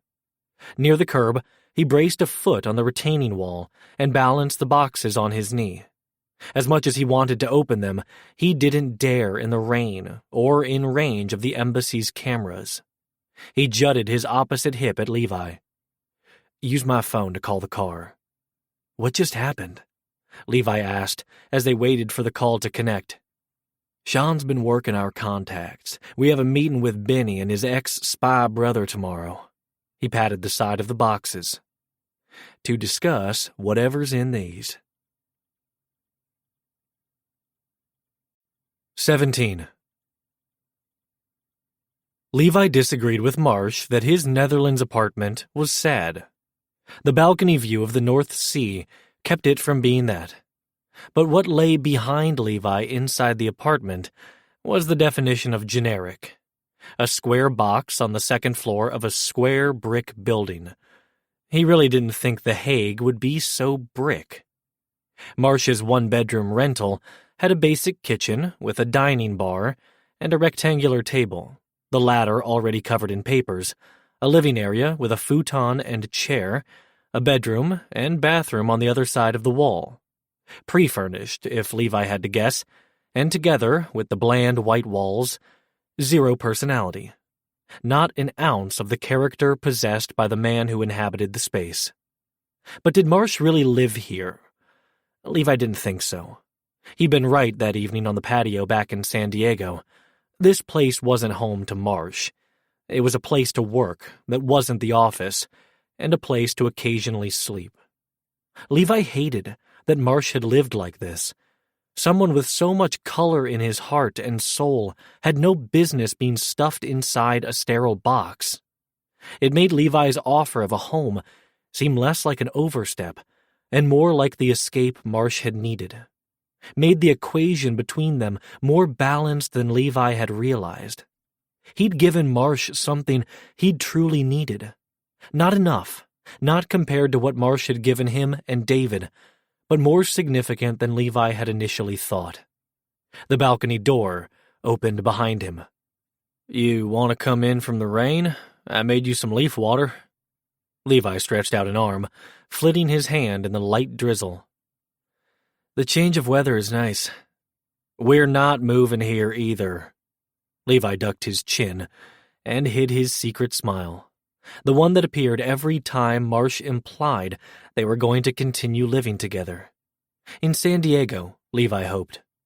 And hope was what he aimed to instill in Marsh. The doubts and pessimism lingered from all the times Marsh had not been chosen, but Levi was starting to win him over, starting to make him believe. Small victories. He pushed off the balcony rail and followed Marsh inside. "You send David a picture?" Marsh asked. Levi held up his phone, his text thread with David displayed, a picture of the North Sea filling the screen. "For your mother's sake, I hope it didn't wake him. 5 a.m, David is a beast." He pocketed his phone and grabbed his tea off the bar, reflexively lifting it to inhale. Peppermint tickled his senses. His favorite. The first he'd had in days. It was a wonderful, considerate surprise that helped settle him after days of travel. "Thank you." "You're welcome." He waited for Levi to join him at one end of the table, then pointed at the box on the opposite end. "That one is full of case files. The bombing that killed Sophie, Ader Capital, their role in wider trafficking operations, everything our TOC task force was working on." "Don't you have all that electronically?" "I do. If I know Benny, this is his version of dock retention." "By moving the files out of the building?" Marsh nodded. "DC must have gotten to him." "Not before Charlie and I did." Sean emerged from the bedroom, mug in hand. He made a beeline for the kitchen and the fresh pot of coffee Marsh had brewed. "Glad you got in." "Thanks for the lift," Levi said, referring to the private car Sean had sent to the airport for them. "Would have been there myself, but I had a call with our London office. I'm relatively on their time zone for a change, and they are taking full advantage." He rounded the dining bar and stood on the other side of the table. "So, if those are our files, what was in the other box?" Marsh spread his hands, indicating the files and papers covering the table. "Benny's investigation." Benny's? Levi would have thought the acting Legat's files would have been included with the others from the office. "Into Sophie's murder." Sean didn't seem surprised. "He wouldn't admit to it when I caught him outside the tea shop yesterday, but I gathered he was running something separate." "He looks rough," Marsh said. Sean wore a concerned expression to match. "Notice that, too." Who was she to him? Levi asked. More than a colleague? She was his friend and protege. Pretty sure he also carried a torch for her, Marsh said. But he never acted on it, since he was her boss before moving to Europol. Sean set aside his mug and approached the table, shuffling papers and riffling through folders. What did he find? I'm still going through everything, Marsh said. But it's less about the actual bombing or Ader's operations and more about finding the inside man. The inside man? Levi set his teacup next to Sean's mug. Someone at the bureau on Ader's payroll? Besides Bell? We didn't know about Bell until last month. Benny contended we should be looking for an Ader mole long before that. Someone at the embassy in Vienna, or at one of the other agencies or organizations we worked with. Someone who fed Ader Sophie's location that night, Sean said. Someone, Marsh continued, who knew who she was to our team and what would happen if they took her out. She held us together. My CI that night said it was an ISIS-affiliated group trying to make a statement, Sean reminded. Maybe it wasn't about Sophie at all. Even I don't buy that, Levi said as he slumped into a chair. There was a money trail back to Ader then, and now they've killed an SAC, tried to kill 3 other agents investigating them, and framed an ASAC. The lengths Ader would go to protect their criminal empire seemed endless. Marsh squeezed his shoulder. It's a billion-dollar operation. All of us running around with badges are small potatoes to Ader. He shot a smirk across the table. Well, maybe not rich boy over there. Sean shot him the bird. You're one to talk. Levi wished he could enjoy the banter between friends, but he was hung up on something Marsh had said earlier. If Benny's believed this for a while, did your office pursue it earlier? Marsh lowered himself into the chair beside him. We were looking into it, but then I stumbled onto your case, and the connections flashed like a neon sign. It seemed the fastest route to shutting Ader down. Well, we're here now, Levi said as he ran a hand across Marsh's slumped shoulders. We should investigate all routes. Agreed, Marsh and Sean both said, the latter following with, Who were Benny's prime suspects? Marsh dragged the Benny box closer and pulled out a thin file. He tossed it across the table to Sean. You, at one point. Me? You bugged out in a hurry. Because my father was dying, and someone who shall remain nameless put me on the path back to my soulmates. Marsh's who? Me? Pose made Levi laugh. Even Sean, as tired as he obviously was, cracked a smile. The smiles faded, though, when Marsh pulled the 2 thickest files out of the box. He dropped the first one on the table. Lennon Ross, FBI legal attaché in Vienna. Dropped the other file. Chief Inspector Theodore Wagner, our contact on the Austrian Federal Police in Vienna.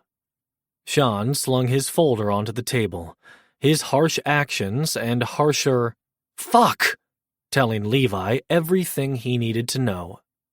Their investigation had just taken a detour. 18. Levi stood in front of the gastropub, arms folded, staring at the sign over the door. The spyglass, really? Ajay thinks he's funny, Marsh said. He is funny, Sean countered. For a spook.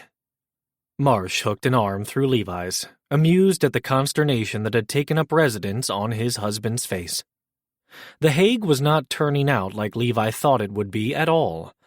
The spyglass, though, Marsh could concede, was a conundrum.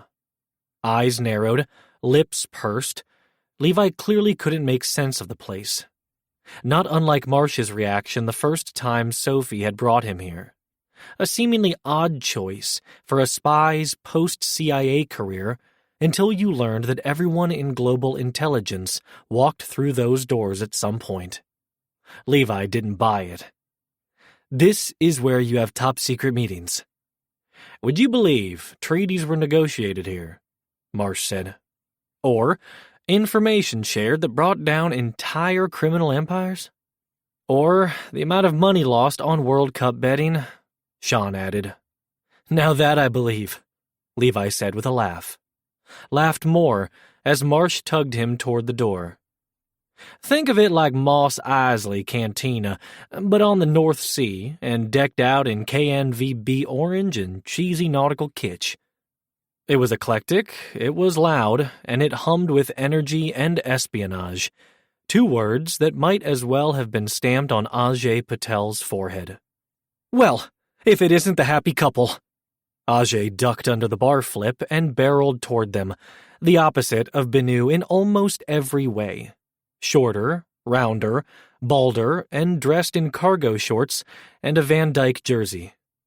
I cannot believe you got hitched, he said as he folded Marsh into a back-slapping hug. Yoo-hoo!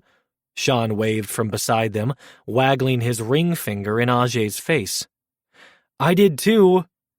Ajay drowned him in a hug too, and Sean completely failed at playing offended, laughing as he returned the embrace. We always knew you would, pretty boy, and you got 2 scorchers, I hear. But this one, he slapped Marsh's shoulder. We didn't have high hopes for him. But damn, he whistled as his dark gaze swept over Levi. Marsh would have been worried if he didn't already know Ajay was happily married. Didn't stop him from looking and appreciating, though. You did good, cowboy. I know I did. Marsh slid a hand into the groove of Levi's lower back. Ajay Patel, my husband, Agent Levi Bishop. Levi, this is Ajay. It's a pleasure to meet you, Levi said, hand extended. Ajay wrapped it in his bare paw and yanked Levi into a hug too. All mine, Levi. He drew back, smiling wide. There's a bottle of Bollinger and a stiff fellow of absolutely no relation to me whatsoever waiting for you on the peak. Go on up, toast, enjoy, and I'll be up in a few with some eats. As quickly as he'd come, Ajay bustled off, shouting a Dutch greeting at someone else who'd walked through the door. Levi's confused face returned, and Marsh couldn't help but laugh. That guy was CIA? Some of the best spies are the loud ones. Folks never suspect them. Ajay uses all that commotion as cover. And he could talk to a tree, Sean added. Or get blood from a stone. Marsh led them through the restaurant, past the open-air patio, into the kitchen, and through the pantry, accessing a door hidden behind the shelves.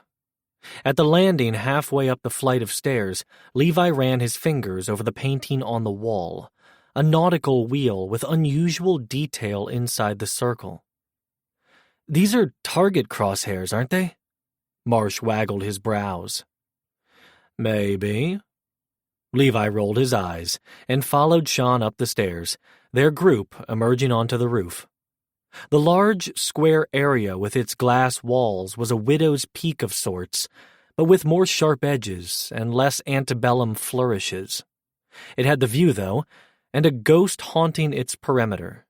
Binny paced along the seaside edge, shoulders slumped and face downturned, his hands in his pockets, the day's coat and tie long gone. Hey, boss, Sean said. Binny jolted, chin and gaze jerking up, a clue as to just how far away in his thoughts he'd been. I'm surprised you came, he said with a weak smile. I thought once you saw your file you wouldn't be so friendly. It was a fair consideration, and a much smaller file than the others. Which we need to talk about, Marsh said. Can we toast first? Binny gestured at the champagne and glasses on the low square table between the 4 rooftop loungers. I didn't get the chance to properly congratulate you yesterday. Marsh was right. The Binu who'd greeted them at the embassy was not the same Binny Marsh had worked beside. Today's Binny was more in line with the agent and boss he knew, polite and mannered, with some of his usual stiffness exhausted out of him. Marsh tossed his Stetson on a lounger. Lunchtime booze? I'm taking the rest of the day off. Binny filled glasses and held the first out to Levi. It's a pleasure to meet you, Levi, truly. He passed around the rest of the drinks, saluting Sean and Marsh with, "Congratulations," before returning his attention to Levi. You know he's a handful, right? I'm learning. His smile said he enjoyed the lessons. Marsh would take that. Would take more champagne, too, if Binny didn't finish it all himself, pouring his third glass before anyone else had had a second. Long week? Long month. He sank onto one of the loungers. Long 3 years, if we're all being honest. Sean claimed the seat across from him and moved Marsh's hat out of the way. So, talk to us. Marsh sat between them on the lounger that was perpendicular, Levi at his side. When did you start back down the rabbit hole? When you left for San Diego, Binny replied. I couldn't sit here and do nothing. Because that torch he'd carried for Sophie still burned, now for justice. I'm right that Ader has help. There's no way they get away with all they do without cover. Representative Anthony in the U.S. And Bell, my late SAC, Levi said. They can't be the only two. Binny raked a hand through his thick black hair, sunlight catching the silver strands, even more numerous than Marsh had noticed under the embassy's lights. There has to be someone on this side of the pond, too. Someone who allows them to operate unchecked in Austria and across Europe. Marsh didn't disagree, but the proposition didn't exactly line up with Binny's casework. That's more juice than Ross or Wagner have. But one or the other is a convenient first line of defense. Like Bell was, Levi said. It's consistent, a mirror setup, same as they did their operations and money in Europe and the U.S. He shifted his attention squarely to Binny. How certain are you that Sophie was the target? Sean's CI said it was about ISIS wanting to make a statement. Are you sure it wasn't about creating a bigger scene on the night of the benefit close by the Opera House? It was smart of him to ask, the outsider coming new to the case. He could get away with it. Marsh was equally curious as to Binny's thinking on the point. The CI's original information was the easiest solution, but easy solutions were rarely the answer. We can't be 100% positive, Binny said. I can't even be 50% in this case, but given Ader's latest course of action in San Diego, eliminating or discrediting anyone who might put the pieces together and finally nail them, it seems to fit. Before anyone else could weigh in, the rooftop door banged open, Ajay coming through with a serving tray balanced on his shoulder. I come bearing gifts. Marsh stood and helped him unload the tray. He wasn't lying about the gifts. Fresh fried samosas, a giant serving dish of steaming biryani, sides of salan and raita, and a basket of fresh naan. Marsh's mouth watered.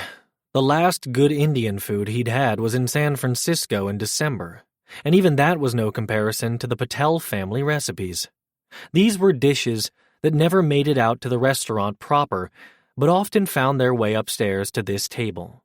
Secret food shared as secrets of a different sort flowed. Ajay sat next to Binny. It's goat, your favorite. I expect you to eat 2 bowls of it, no argument. Binny patted his knee. You're a good older brother. Levi was loading his plate, too, the most food Marsh had seen him eye since leaving San Diego. No more wooziness or nausea? I'm back at sea level, he said around a bite of samosa. I'm a happy seal again. Marsh chuckled.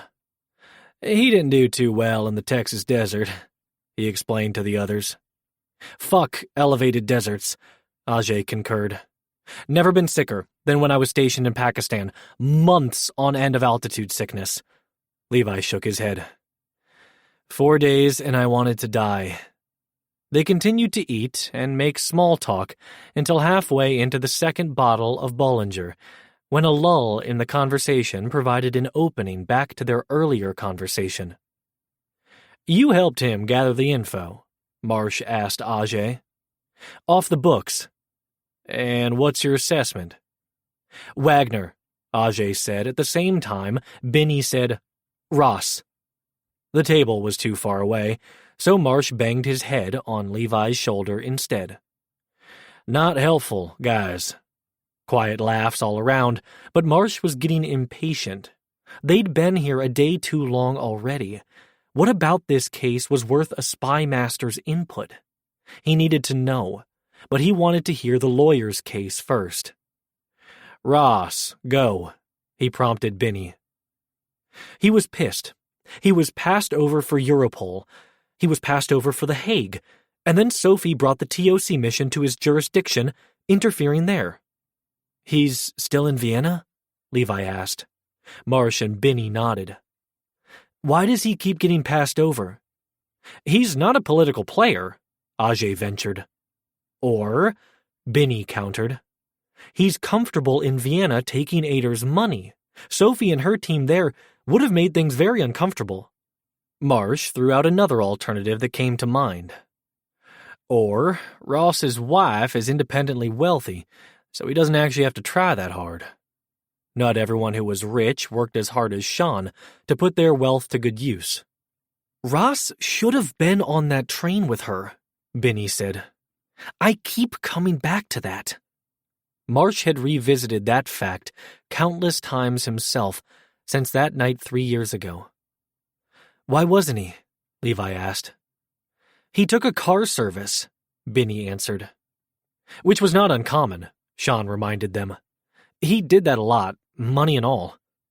Speaking of money, Marsh said, I saw in the files where you'd flagged several deposits into his brokerage account.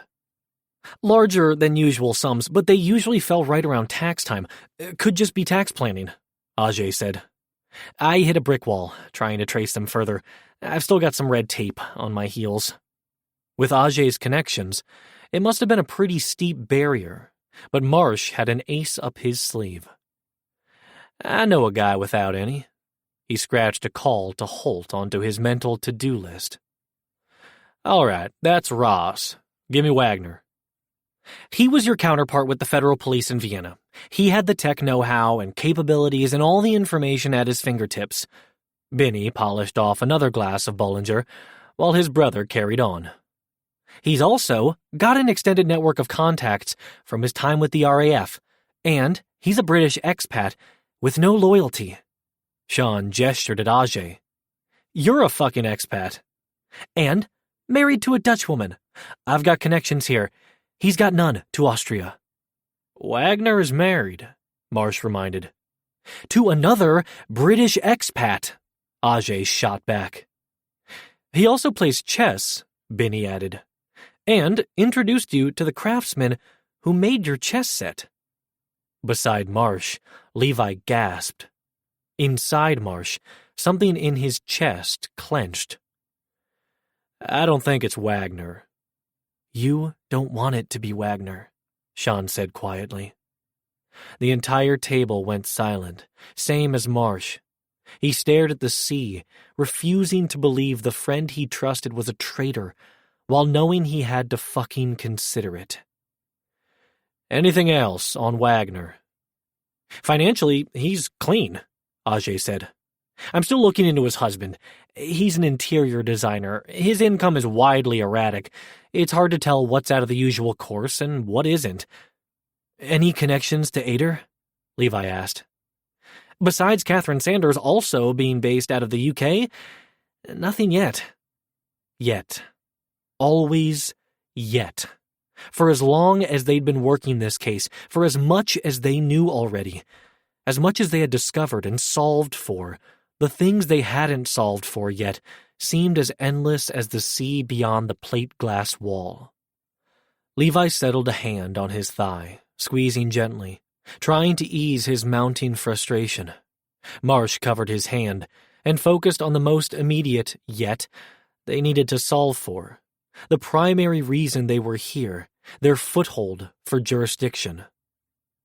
Were you able to find anything on Stephen Sanders?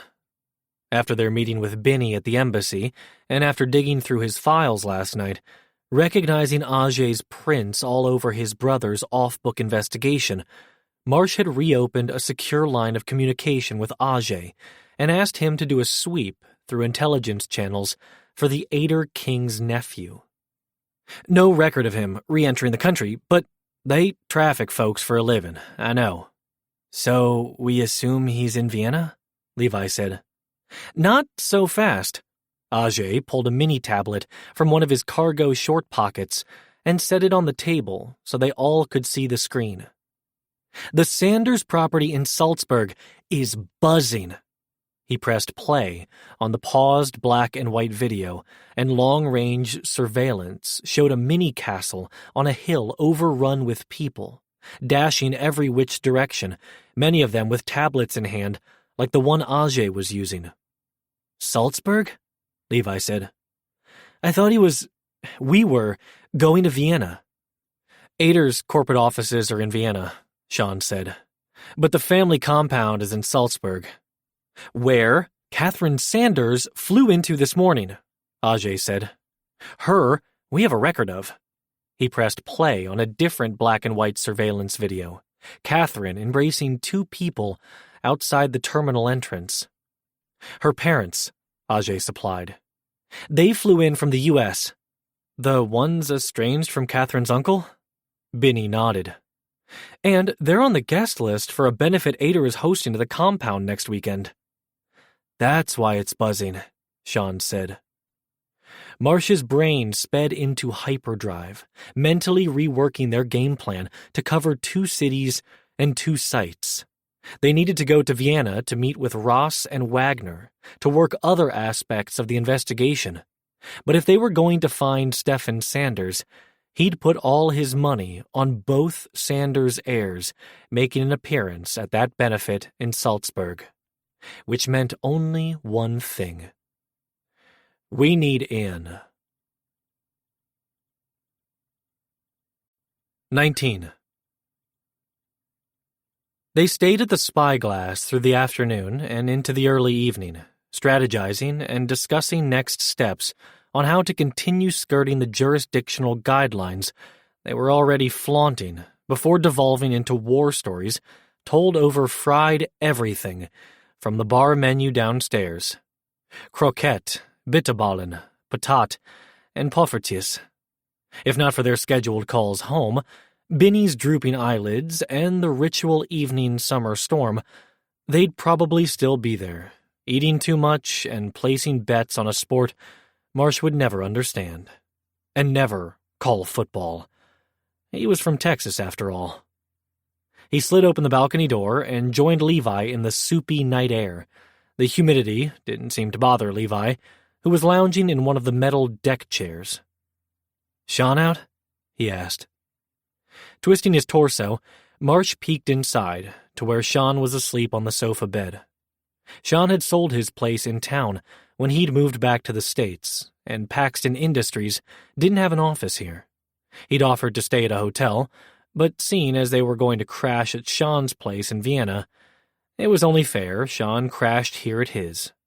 And it made Marsh feel better to know his best friend was safe under the same roof. Out like a light. He sank into the chair beside Levi's. He's effectively working 2 jobs. Add in today's Indian buffet and fried feast. Levi billowed his shirt. I can smell the oil and spices seeping out of my pores. We can go inside to the bedroom. Marsh waggled his brows. If it's too steamy out here. Then it'll be steamy in there, and we've got a house guest. Marsh scooted his chair closer, leaned over the arm, and grabbed his husband by the shirt front, hauling him closer. Come here. He brought their lips together in a kiss that at any other time, without a house guest and without all that food in their bellies, would have led directly to the bedroom. This place isn't so bad with you around. Thanks, I think. He slumped back into his seat. But I don't want to live here either. Agree. Marsh liked it well enough when he'd been running from sand and sun, but he wasn't like Binny. He didn't want to live here in the past with ghosts and bureaucratic red tape. Not when a life in the present, in a place and with people that felt like home already, was so close to becoming a reality. "We need to call David." When they did, it wasn't David who picked up the phone. Camilla's face filled the screen instead. "Your son is helping Irina birth baby goats. Look!"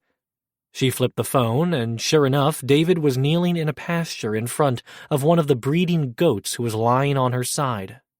In his arms was a small ball of brownish-red baby goat. He held it in front of the mother, encouraging her to lick and clean her newborn, while Irina worked to deliver another behind her.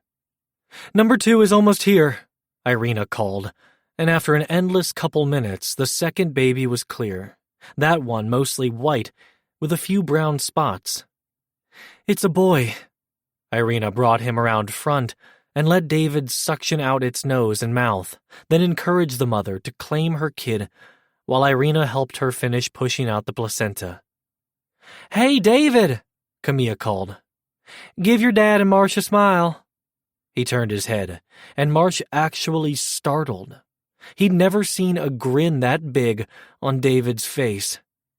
"Look!" He shifted so they could see both babies, their mother fully engaged now with David's help.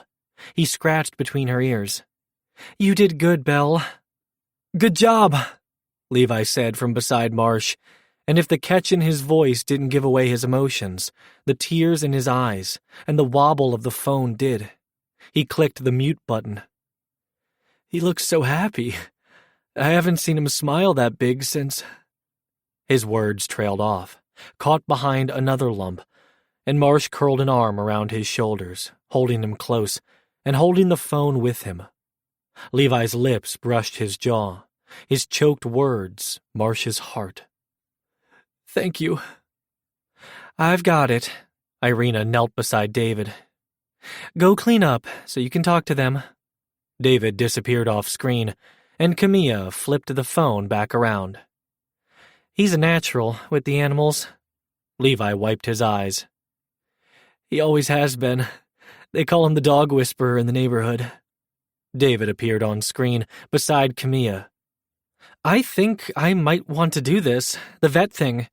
Can we talk about it when you two get home?" Marsh jolted again, David's words fueling that fiery hope that continued to build inside him. Both these incredible men expected him to be there in San Diego, part of their family when this was all over. Levi leaned more heavily into his side. "Of course." "I'll get him up to speed," Irina called from somewhere close by, off camera. "Camilla, can I get a hand?" She blew them a kiss goodbye and dropped a straw hat onto David's head. "Leave this on, or you'll become even more of a lobster." She moved off in the direction of Irina's voice, leaving just David on screen, leaning back against a fence post. "How's The Hague?" "Very brick," Levi said.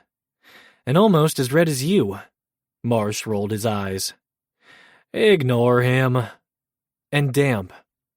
"But you're good. Safe?" "We're good, David," Marsh said. "Headed to Vienna tomorrow." The next step they'd decided on before leaving the spyglass. Benny would stay and hold down the Hague front with Ajay, while he, Sean, and Levi went to Austria. Vienna first, to make contact with Ross and Wagner, snoop around Ader HQ, then get into that benefit in Salzburg. Sean was reluctant to flash his money, but if that's what it took, if Marsh needed to throw around some of his too, he'd do it, so long as the money was redirected before it ever hit Ader's pockets. "And you'll be safe there?" David asked again. "Sean's family owns a building downtown," Levi explained. "We'll be staying there with added security." David's eyes grew wide. "They own the building? How the hell am I ever going to lure Trevor away from him?" Levi shook his head, laughing, and Marsh thought maybe best not to crush the poor kid's dreams by telling him the Paxtons owned the entire block of buildings, and that no one was ever luring Trevor away from Sean and Charlie again. "I rewired the entire security system myself last year when he took over," David nodded, seemingly reassured. Did you get the picture I sent? Levi asked. That didn't look like brick. The coast is pretty. Tell us about the rest of your day. They settled in, listening as David animatedly told them about monitoring Belle's vitals and behavior as she'd ambled about all morning, grazing, until settling down in one corner of the pasture. "David! House now! Please!" called a high-pitched, trilling voice, Lily demanding his presence, her next words making clear why. "Mamma Mia says snack time!" You heard the boss lady. It was David's turn to roll his eyes. You have no idea. Hey, David, Levi called his attention back to them, much less ear-splitting than Lily, but still effective. I'm proud of you.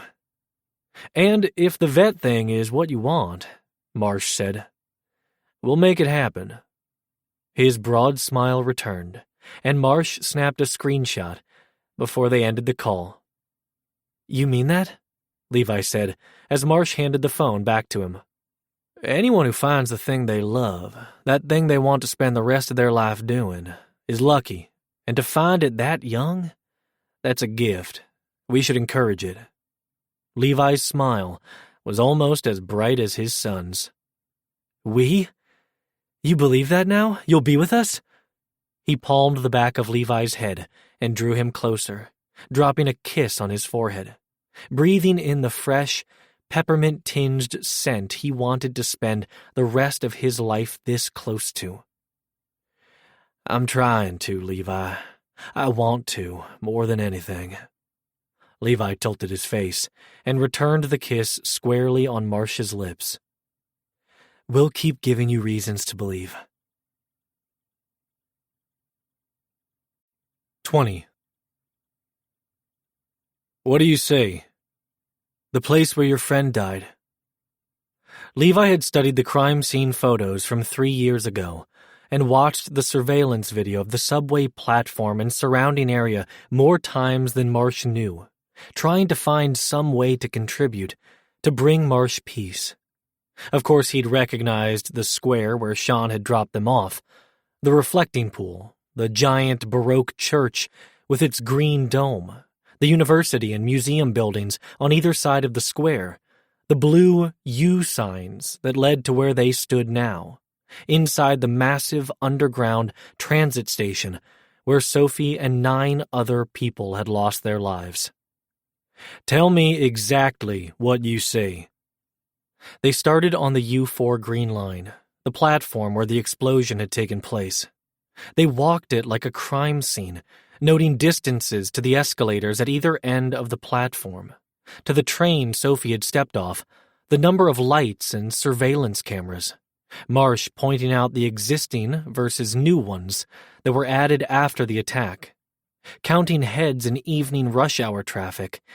They did the same for the U1 red and U2 purple lines that also ran through Karlsplatz station, then also for the winding underground shopping area between the U-Bahn lines and the surface.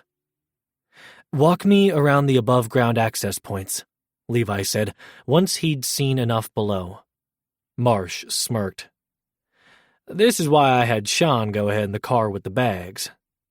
With the rush hour crowd, it took extra time to do a thorough walk-around, finishing at the vine-covered entry below the historic station building. This place is huge, Levi said. When Marsh didn't reply, Levi turned to find him standing several feet away, next to a landscaped bed of flowers, his eyes glued to a bronze plaque that stood knee-high, raised enough to be noticed but not obtrusively so. Closing the distance, reading the plaque, Levi understood Marsh's silence and observed the same. 10 victims' names, including Sophie Cohen. He stepped behind Marsh and looped his arms around his waist, hugging him from behind. Even if Sean had gotten to you sooner, neither of you could have stopped this. You know that, right? Having walked the site himself, Levi better understood the impossibility. Without more precise advance intel, there would have been no telling which of the above-ground entrances Peter Bauer would have used, which line he would have targeted, which escalator or stairs he would have taken down to the platform.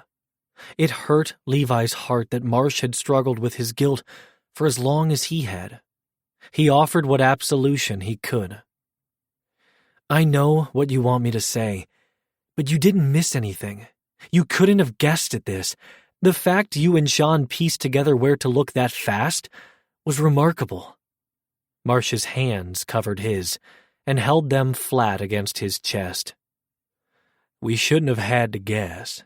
We should have had the surveillance. You were locked out of the surveillance. Who do you think engineered that? Wagner? Ross? Anthony? Ader. One way or another. We'll get them. He hugged Marsh tighter.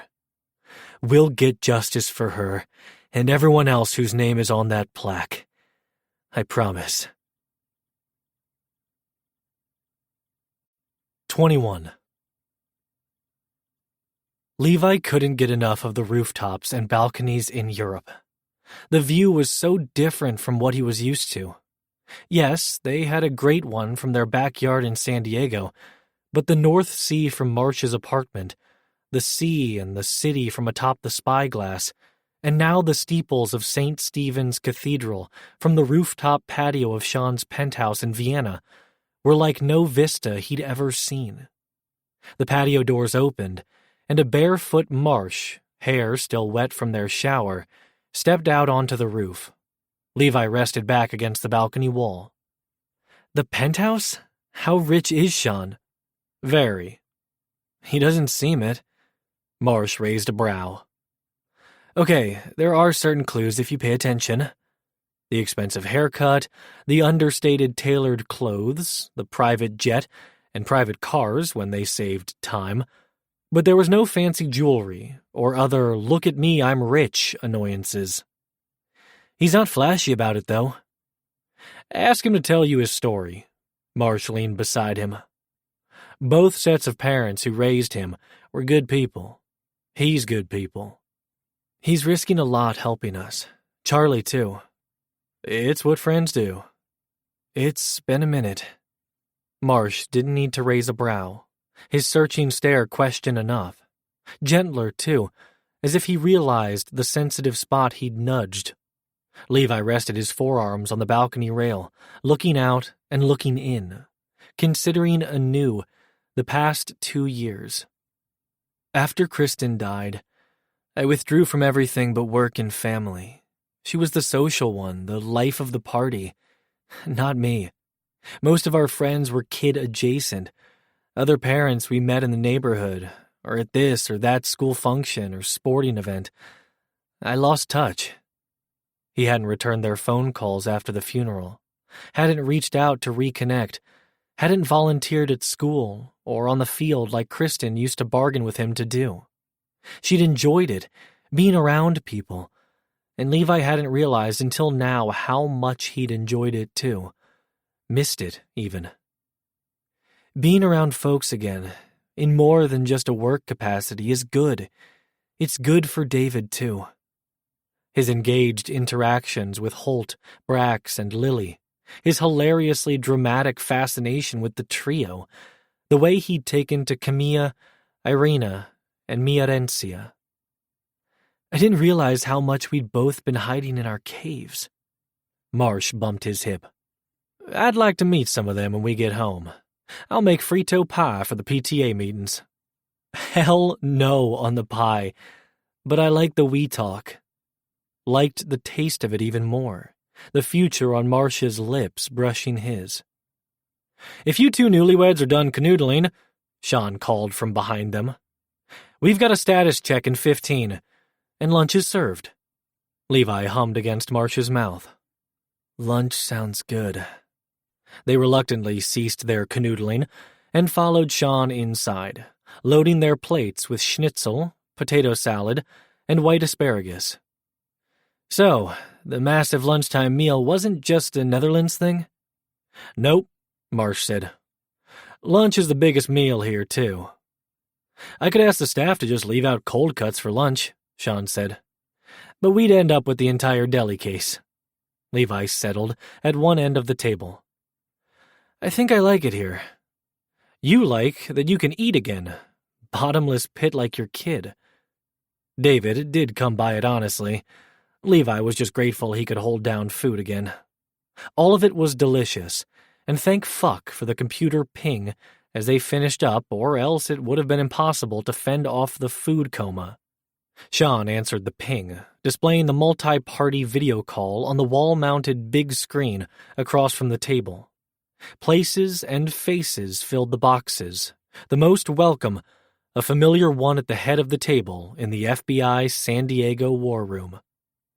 Ma'am, Levi greeted his ASAC. Aren't we past that, Levi? Quan replied. Julia didn't work in his mind, so he tried. Quan. Better, she said with a nod, then let him have it. And fuck you both for not already having this locked down by the time I got sprung. I expected more from you. Marsh smirked. Good to see jail didn't change you, Eagle. Levi, though, failed to find the humor in the situation. You're not pissed about the jail time? It wasn't pleasant, she answered. But better someone try to frame me than blow me up.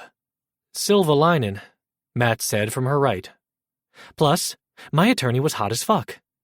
Matt replicated his full-body shiver from several days ago again, and in his Texas screen square, Holt nearly spit out his soda. Are you officially back at work? Marsh asked Quan. Still technically suspended. She swung her gaze to Byrne on her other side. OPR doesn't work as fast as the rest of the legal system, he replied. So, put me to work, she said to them. I've got time on my hands, and the hot blonde was married, so I need to drown my single sorrows in something productive. It was more than Levi had ever heard his ASAC divulge about her personal life. Had jail changed her? Or was it just working with old colleagues that had loosened her up? Either way, he'd take all the help they could get. Marsh was also on board, the two of them, plus Sean, bringing everyone else up to speed on the latest intel. If Ross or Wagner is the bell there, Cam said, who's the Anthony? And is Anthony working with that person? Sean said. I want on that, Quan said. I need to know who set me up, and I've got the connections to help work it. Charlie and Cam offered to officially liaise, while Matt smartly deferred, that inquiry above his pay grade. Any leads on the chess boxes? Levi asked. They were the most concrete pieces of evidence they had. About that, Holt said, as he shared his screen, familiar footage from outside Quan's office the night of the attacks on pause. This is ultimately why the charges were dropped. He hit play, and if Levi hadn't seen the video himself, he would never believe it. At the point the footage previously cut off, it continued to play now, showing a janitor removing the box from Quan's office and handing it to none other than S.A.C. Bell. Levi propped both elbows on the table, hands framing his Home Alone face. He stole the box that ultimately blew him up? Cam nodded. Brax tracked down the janitor in Boca. He took a vacation with the $5,000 Bell paid him. Also turns out, he opened it before handing it off to Bell. Nothing happened. Quan connected the dots. Proving I didn't rig it before it was out of my possession. Who'd he hand it off to? Sean asked. Working on that now, Matt said. But take a stab at my top 3 guesses. Marsh ticked them off. Anthony.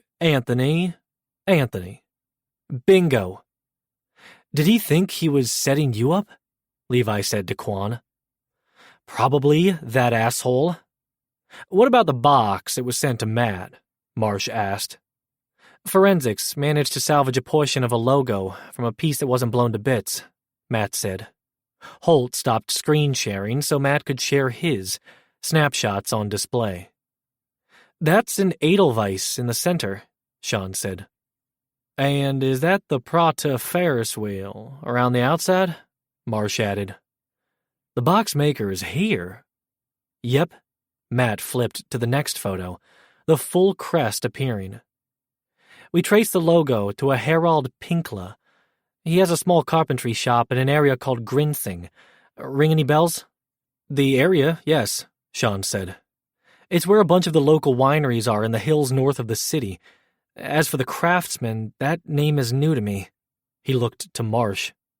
What about you? Marsh shook his head. New to me, too. Not the same person who made mine in Qualms. We'll check it out here on the ground, he told the team. Levi continued ticking off the open leads in his head. What about Greg and Amanda? Still in the wind, Matt replied. But you were right about giving the potential victims time. You've got something? Amanda mentioned another possible location to one of the women, out in Poway. Will and Alyssa are on their way there to check it out now. I'm running down the ownership records, Holt said, beating Levi to his next question. Gail also reached out to Amanda on a personal email address. We'll see if she bites. Anything else? Marsh said. Something even better. Matt rubbed his hands together, looking entirely too gleeful for having been recently concussed. Jojo was outside Greg's shelter office when she overheard a call between Greg and a British-sounding woman. Catherine Sanders? Sean posited. She was schooled and works in London. Likely, Holt said, then ran a clip of her speaking at a charity event last year. Jojo took a listen to and thinks it's the same person. What did Catherine say? Marsh asked. She was threatening to foreclose on the building, Matt relayed. If Greg didn't deliver the merchandise.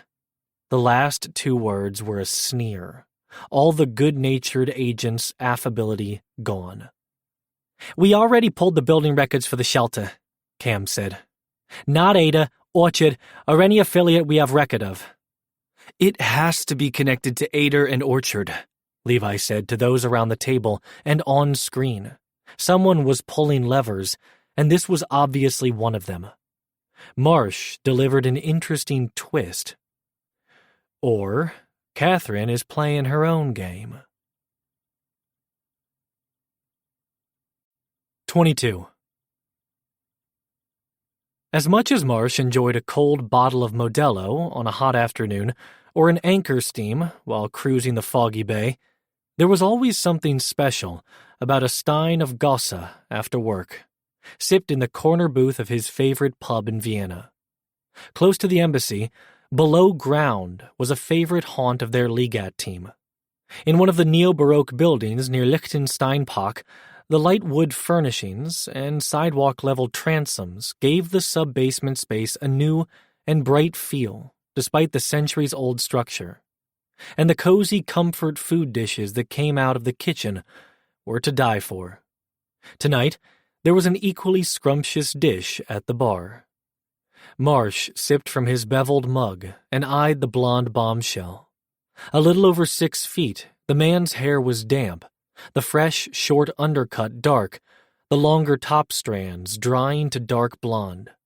His charcoal tee showed off broad shoulders and a V-shaped torso.